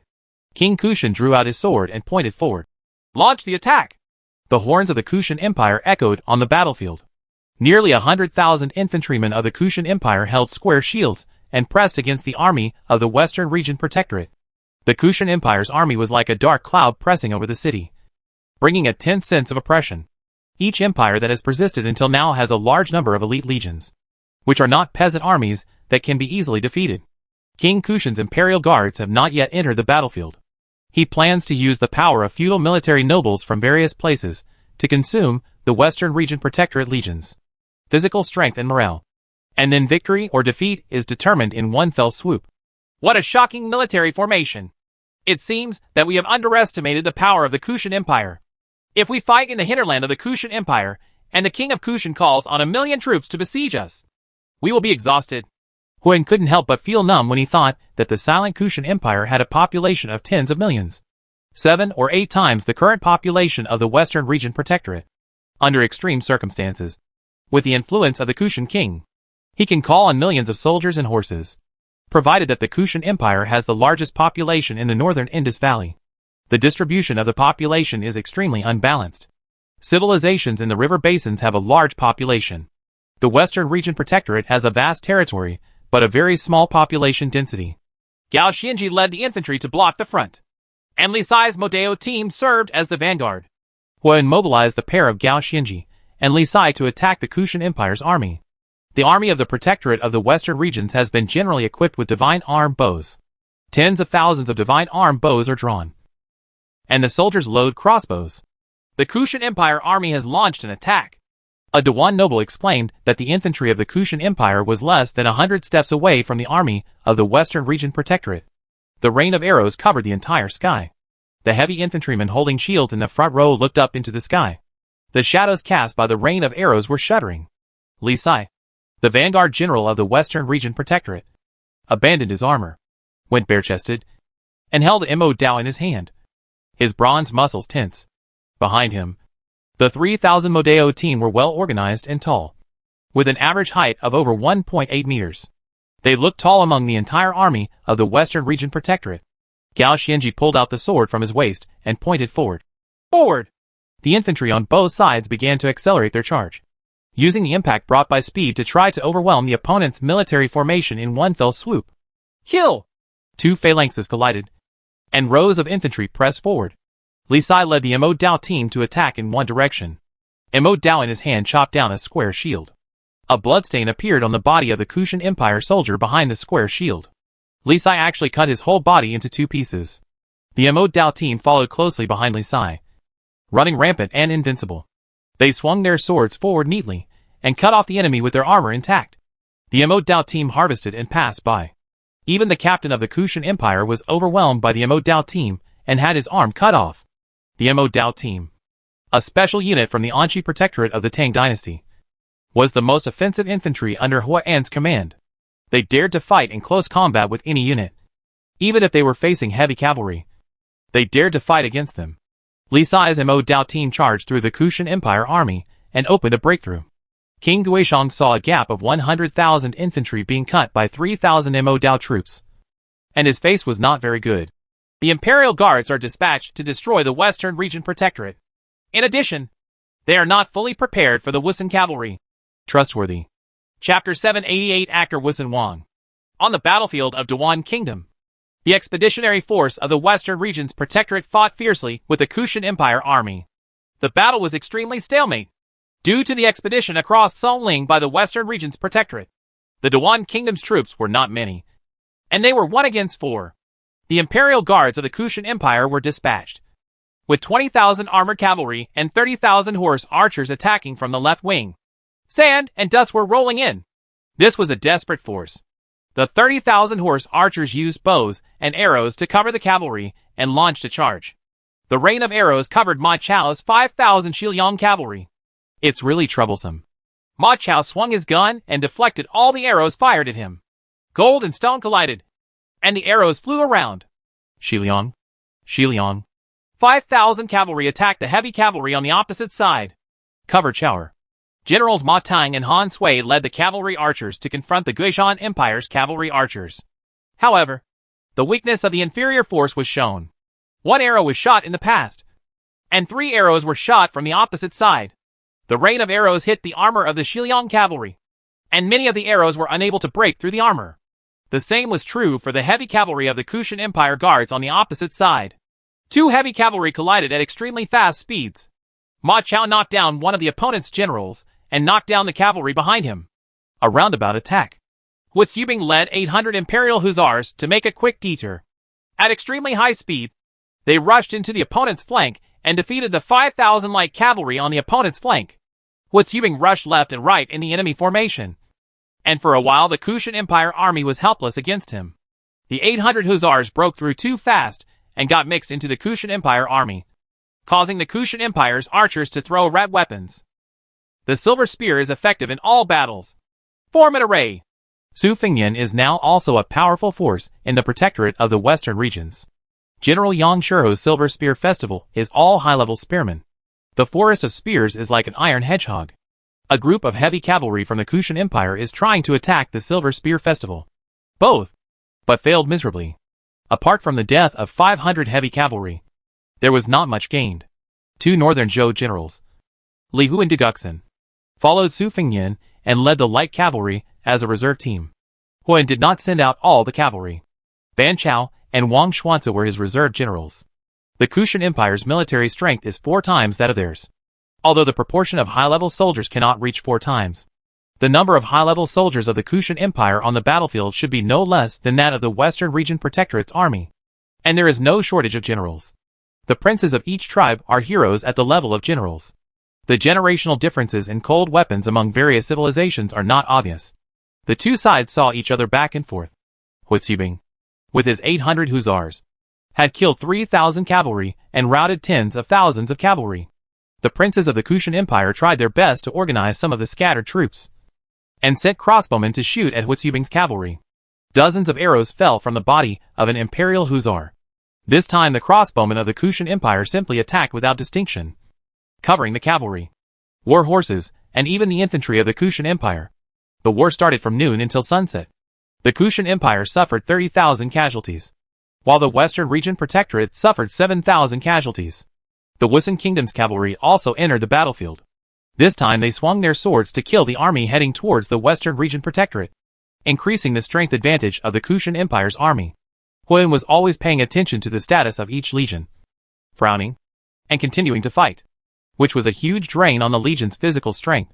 The Kushan Empire still has excess troops that can be rotated to restore morale and physical strength. Legion, Han Empire Hussars. General, Huizibing. Number of people, 532. Status tired. Average grade 87. Morale, 47, combat strength.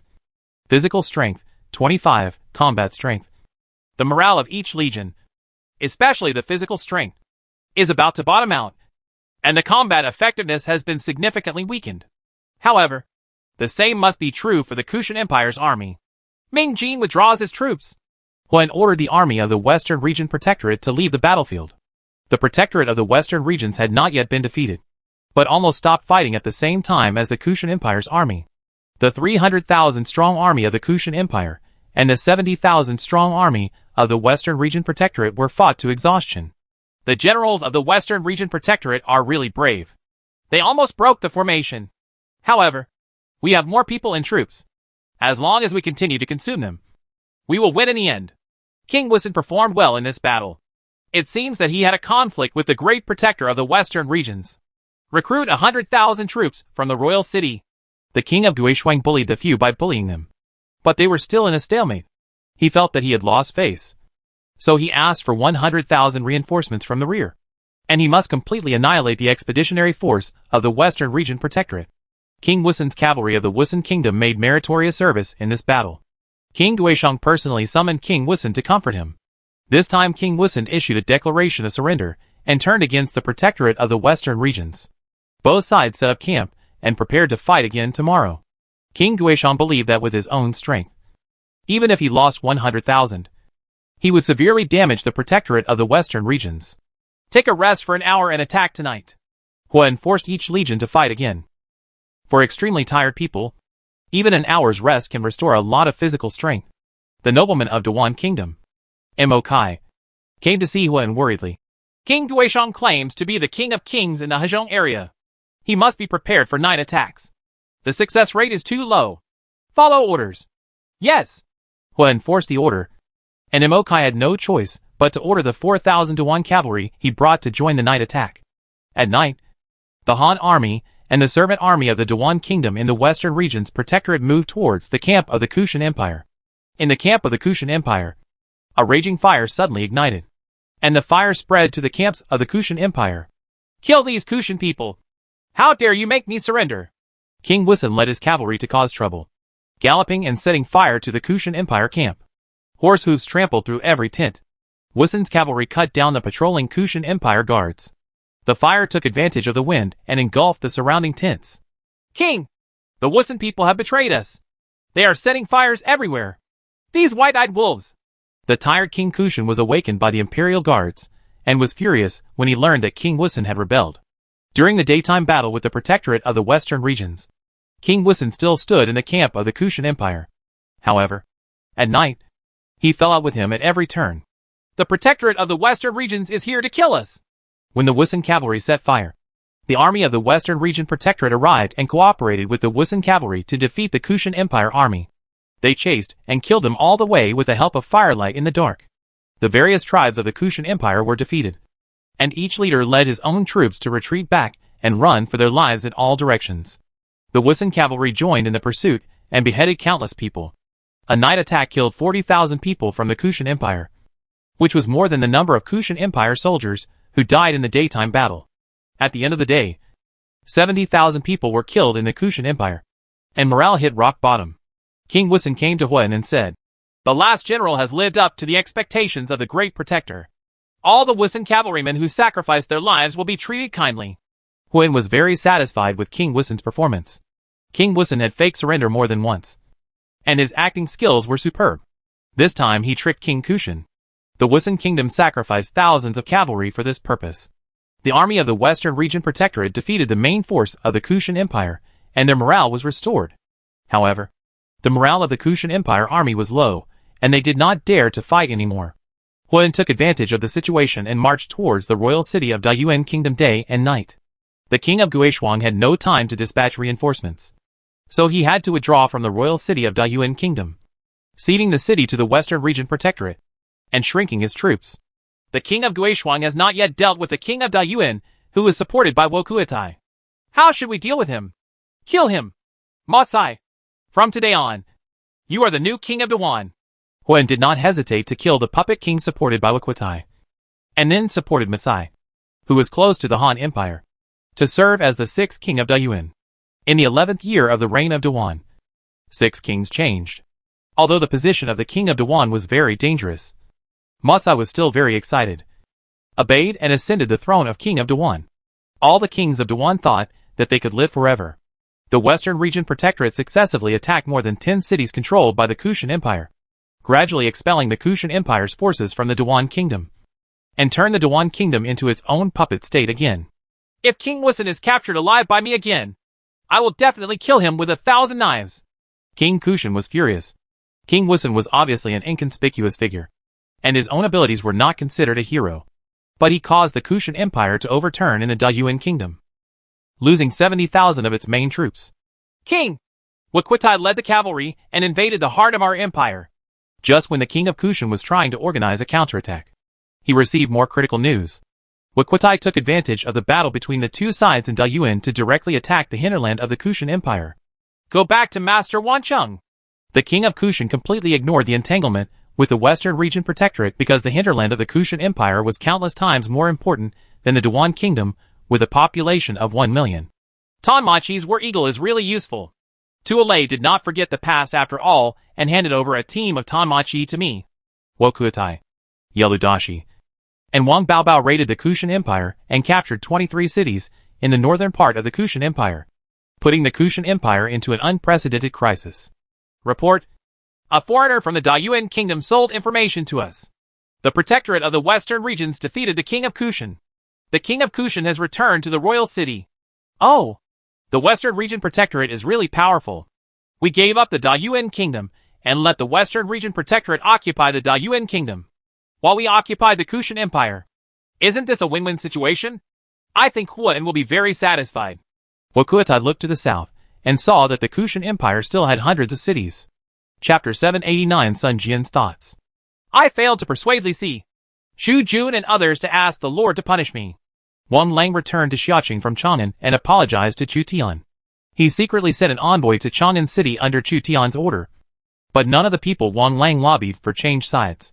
Wang Lang now looked worried that Chu Tian would punish him for this. Chu Tian took a look at the middle-aged Wang Lang. This Wang Situ in history can be regarded as a number 1 figure. He did not have many outstanding deeds.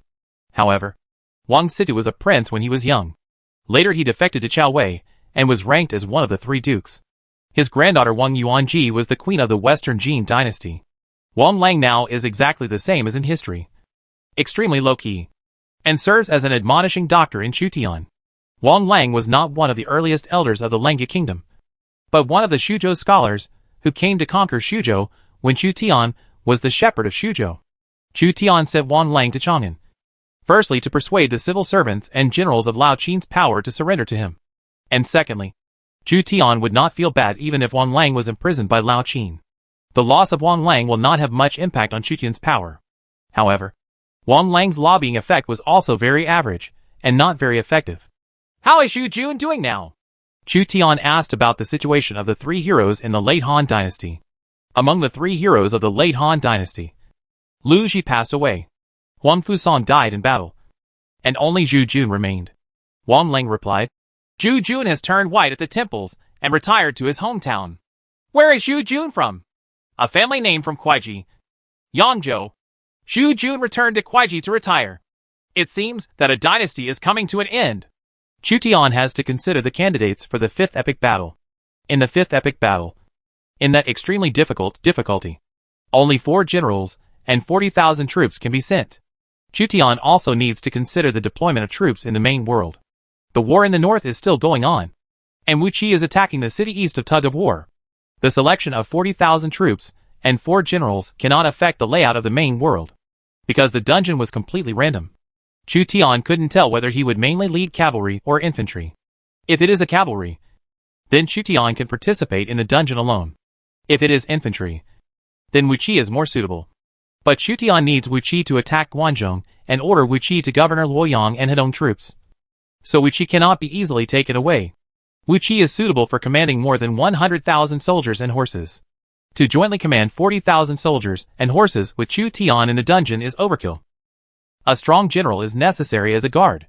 He must buy at least 10 minutes for Chu Tian. Only when Chu Tian is in danger can he exit the dungeon. Next are an infantry general, a crossbow general, and a military advisor. This combination is enough to handle almost any situation. Infantry generals, in addition to Wu Qi, Lo Yi, and Zhou Yafu who guard one side.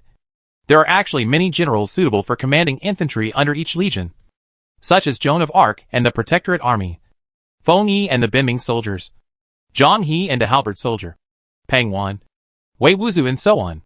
The archers are generals such as Liang Hongyu and Zhu Yi. There are more candidates for military advisors, such as Sun Bin, Fan Xianling, Zhang Bin, Sun Yu, Guijia, etc.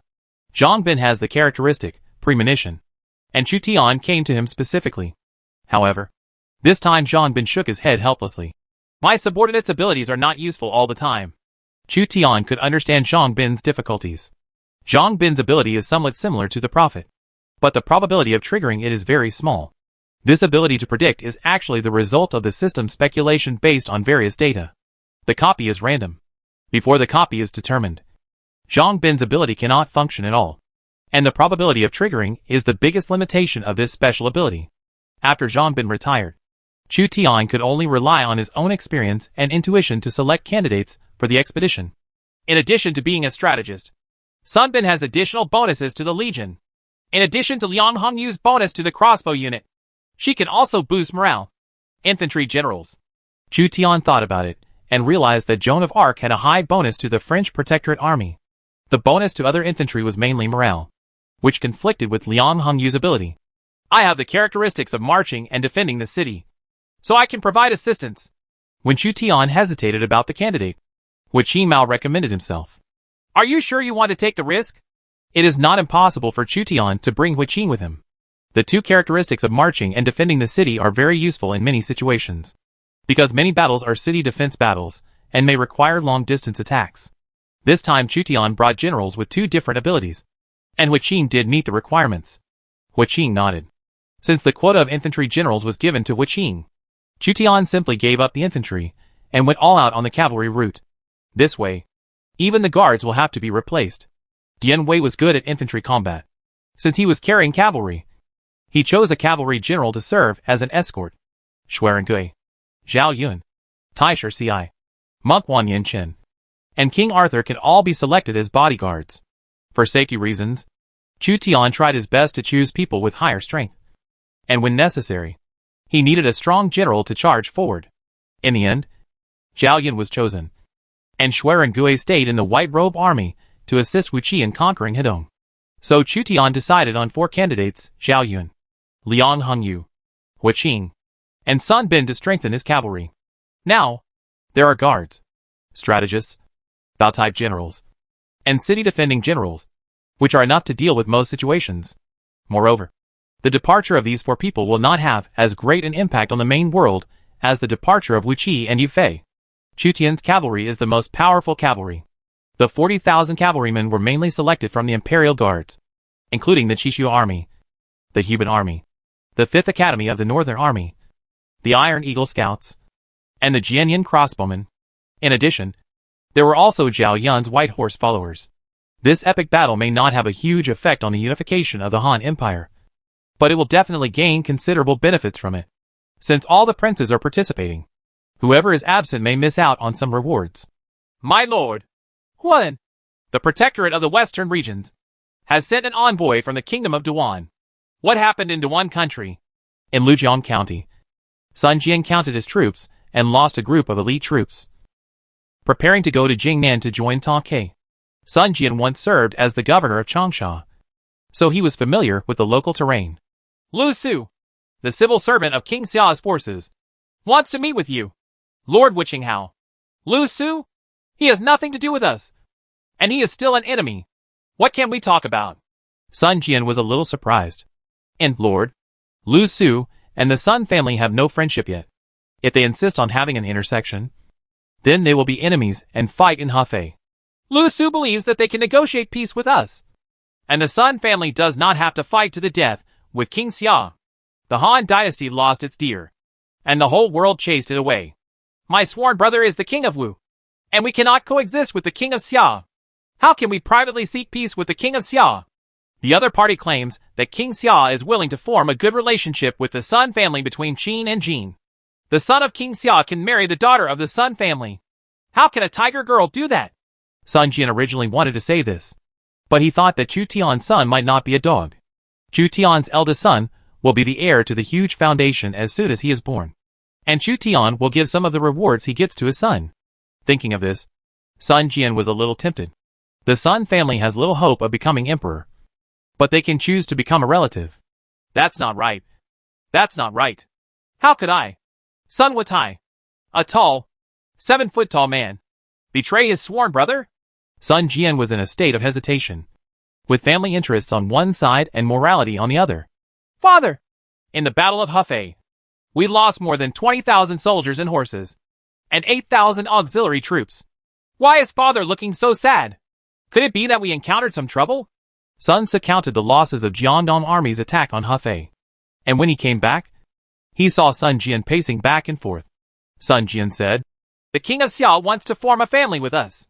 Maybe King Xia is afraid of us, so he wants to prevent us from attacking Hefei through marriage, so as to solve the hidden danger from Jiandong." Sun Ce's intuition allowed him to immediately guess Lu Su's intention.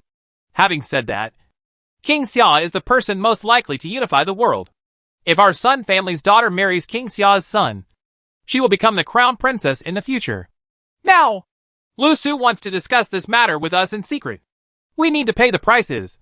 Of course, that we will not be able to easily use force against King Xia's forces in the future.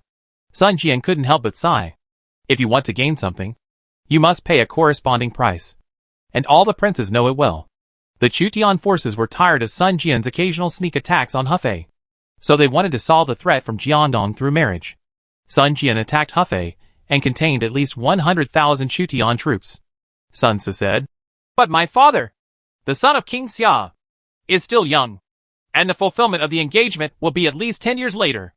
Who knows whether this is King Xia's delaying strategy? He will wait until he conquers the north and sweeps the world, and then kills him again. If we deny it, wouldn't we suffer a great loss?" One word awakened the dreamer. King Xia has always been cunning, and it is indeed possible that it was just a delaying tactic. If he refuses to admit his guilt in the future, there will be nothing we can do against him, unless there is something written in black and white. Sun Jian was responsible for his daughter, so at least he could not let his daughter suffer. "Father, which one do you plan to use to marry the son of King Xia?" "The son of King Xia should be younger than Quan'er and a little older than Xiangxiang.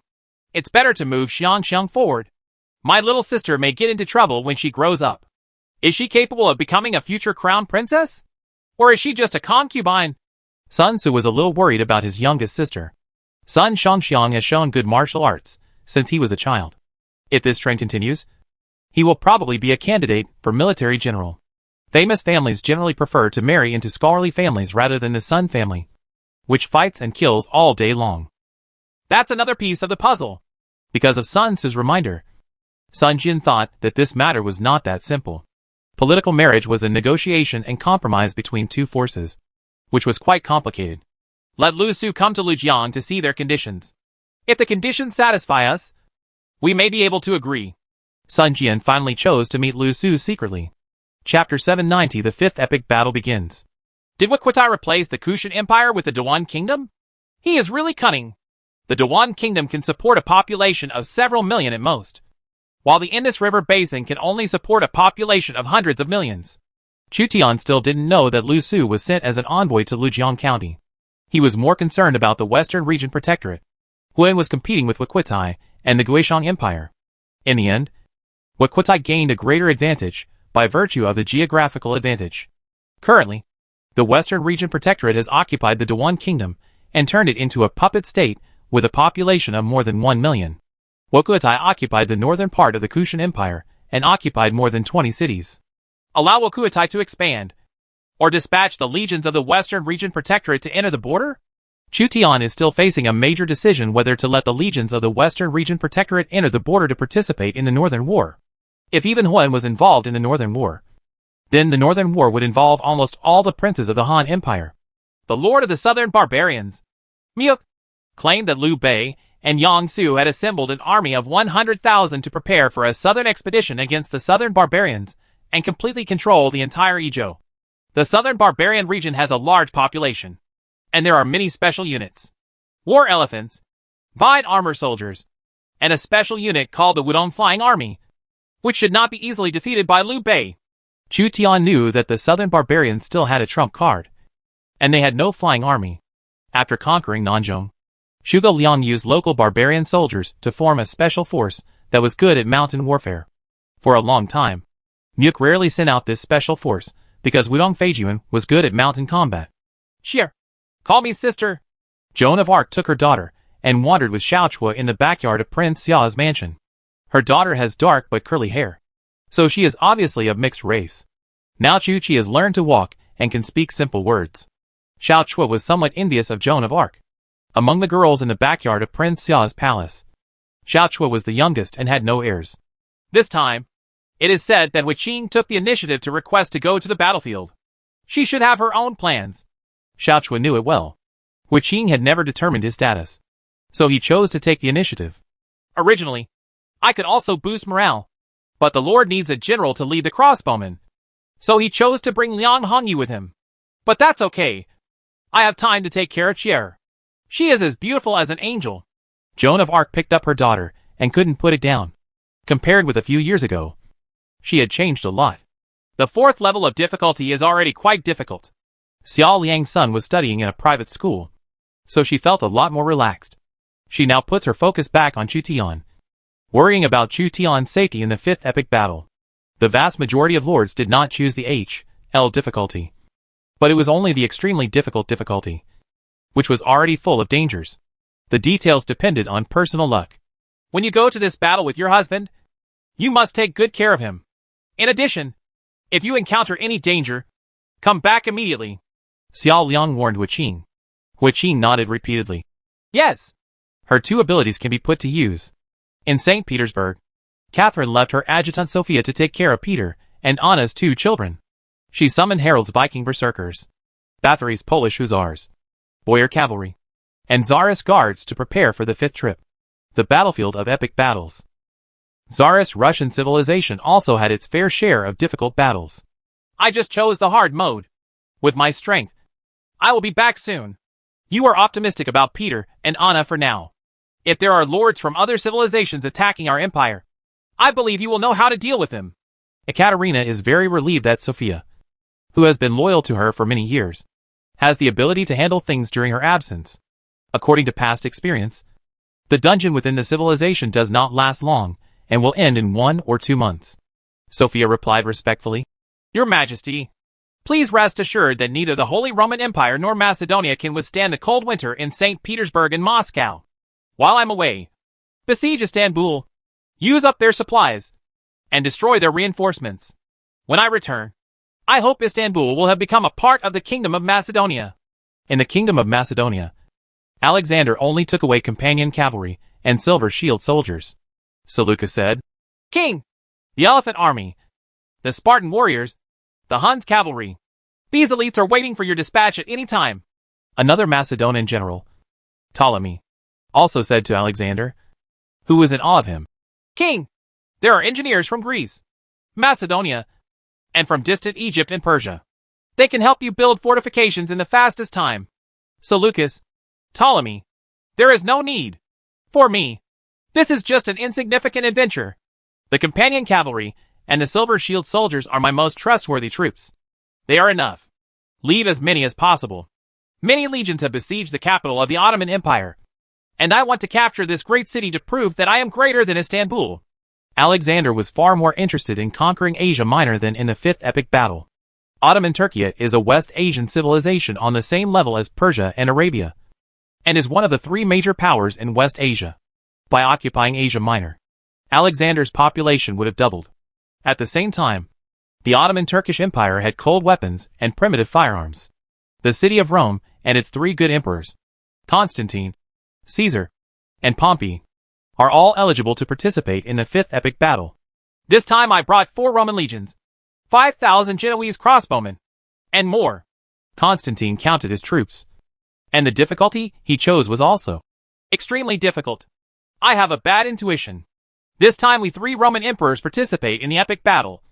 Someone will encounter Hannibal, the holy commander of Carthage in North Africa. His Carthaginian legions will be our nightmare. Not me. That is, Caesar and Pompey. Constantine had an uneasy premonition. Carthage, ancient Tunisia, in North Africa once occupied ancient Spain and competed with Rome for hegemony. Hannibal, Carthage's most powerful commander, led his army from Spain to cross the Pyrenees during the Second Punic War. He entered the mountains and Alps into northern Italy, and repeatedly defeated the Roman army with few victories and many defeats. He fought in the territory of the Roman Republic for 15 years, and many Roman consuls and generals died in his hands. But in the end, Hannibal lost to the national power of Rome and the emergence of the famous Roman general, Scipio the Great. If in that extremely difficult mode, you encounter the systematically strengthened Roman enemy Hannibal, then Constantine, Caesar, and Pompey will be defeated. In Roman civilization, the probability of 2 Punic Wars was very high. I have Hannibal's mortal enemy Scipio here. He has served me for many years, and his attributes have reached their peak, even if they meet Hannibal. In addition, there are elite legions of other civilizations, and they should also have a battle power. Constantine regained his confidence. Holy Roman Empire. The new emperor ascends the throne, and Hohenzollern holds the imperial scepter.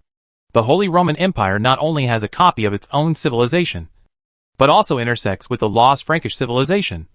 So a copy of the Frankish kingdom may appear. I hope we won't encounter the Arab armies from the Great Conquest era who once invaded Europe. Hohenzollern also had its terrible battles. In the American Civilization Zone, Lord Marshal of the United States convened the lords of various states. The parliament was noisy. They did not know what copy their civilization would have. After all, their history was too short, and they had almost no history of cold weapons. Quiet! Quiet! We should work together to make the United States as great as this world. Marshall banged on the wooden table, causing the American lords to calm down a bit. Marshall, in addition to the Fifth Epic Battle, we in the United States are facing a shortage of slaves, and all players want to become slave owners. Our population is insufficient, so we will conquer other civilizations and plunder the population. Our ancestors have not done this once. Everything is for profit. Now think about how we can obtain enough in this epic battle the benefits of. The time for the Fifth Epic Battle is gradually approaching, and a temporary army of 40,000 people will follow Chu Tian to fight in the dungeon. Zhao Yun was sent back by Chu Tian to temporarily replace Dian Wei. Zhao Yun's cavalry can equal 1,000, but Dian Wei's cavalry is not as good as Zhao Yun's. You should be optimistic that Prince Xia's palace has various battlefields. Each battlefield has a commander. They will carefully look after the places under their jurisdiction. Although it is a bit similar to Jidushi, the administrative power of each battlefield must always be controlled by the palace. Before leaving, Chu Tian warned Xiao Liang, Xiao Chua and others. With Xiao Liang and Xiao Chua here, as long as they don't fight among themselves, there will basically be no problems. The vast majority of generals and troops are in the main world. Lao Qin and the others also wanted to take the generals to the epic battle dungeon. Xiao Liang came with Wu Er to see him off. It's the same sentence. Come back alive. Hua Mulan took her daughter Chu Xian with her. I can't accompany my husband in the battle this time. But as Iron Eagle scouts, they will be controlled by my husband and get the information he wants. Chu Xian said in a sweet voice. Daddy must come back. Chu Tian picked up his eldest daughter. She was the eldest princess of Prince Xiao's palace and had a distinguished status. Xian'er is also going to learn to read in a private school. Ding! The fifth epic battle has begun, and all lords will be sent to dungeons of different difficulties and types. Chu Tian received the system notification and put down his eldest daughter. Chu Xian obediently waved her hand to Chu Tian. The scene in front of him changed, and Chu Tian and his 40,000 troops were teleported to an independent battlefield. The sky is hazy, and a solid city stands not far away, surrounded by a moat and flags standing on the city wall. What kind of battlefield is this? Chu Tian looked at the city and had a bad premonition. Dungeons at extremely difficult levels will most likely be assigned to the disadvantaged camp. This seemingly small city is nearby. Do you want to attack the city or defend it?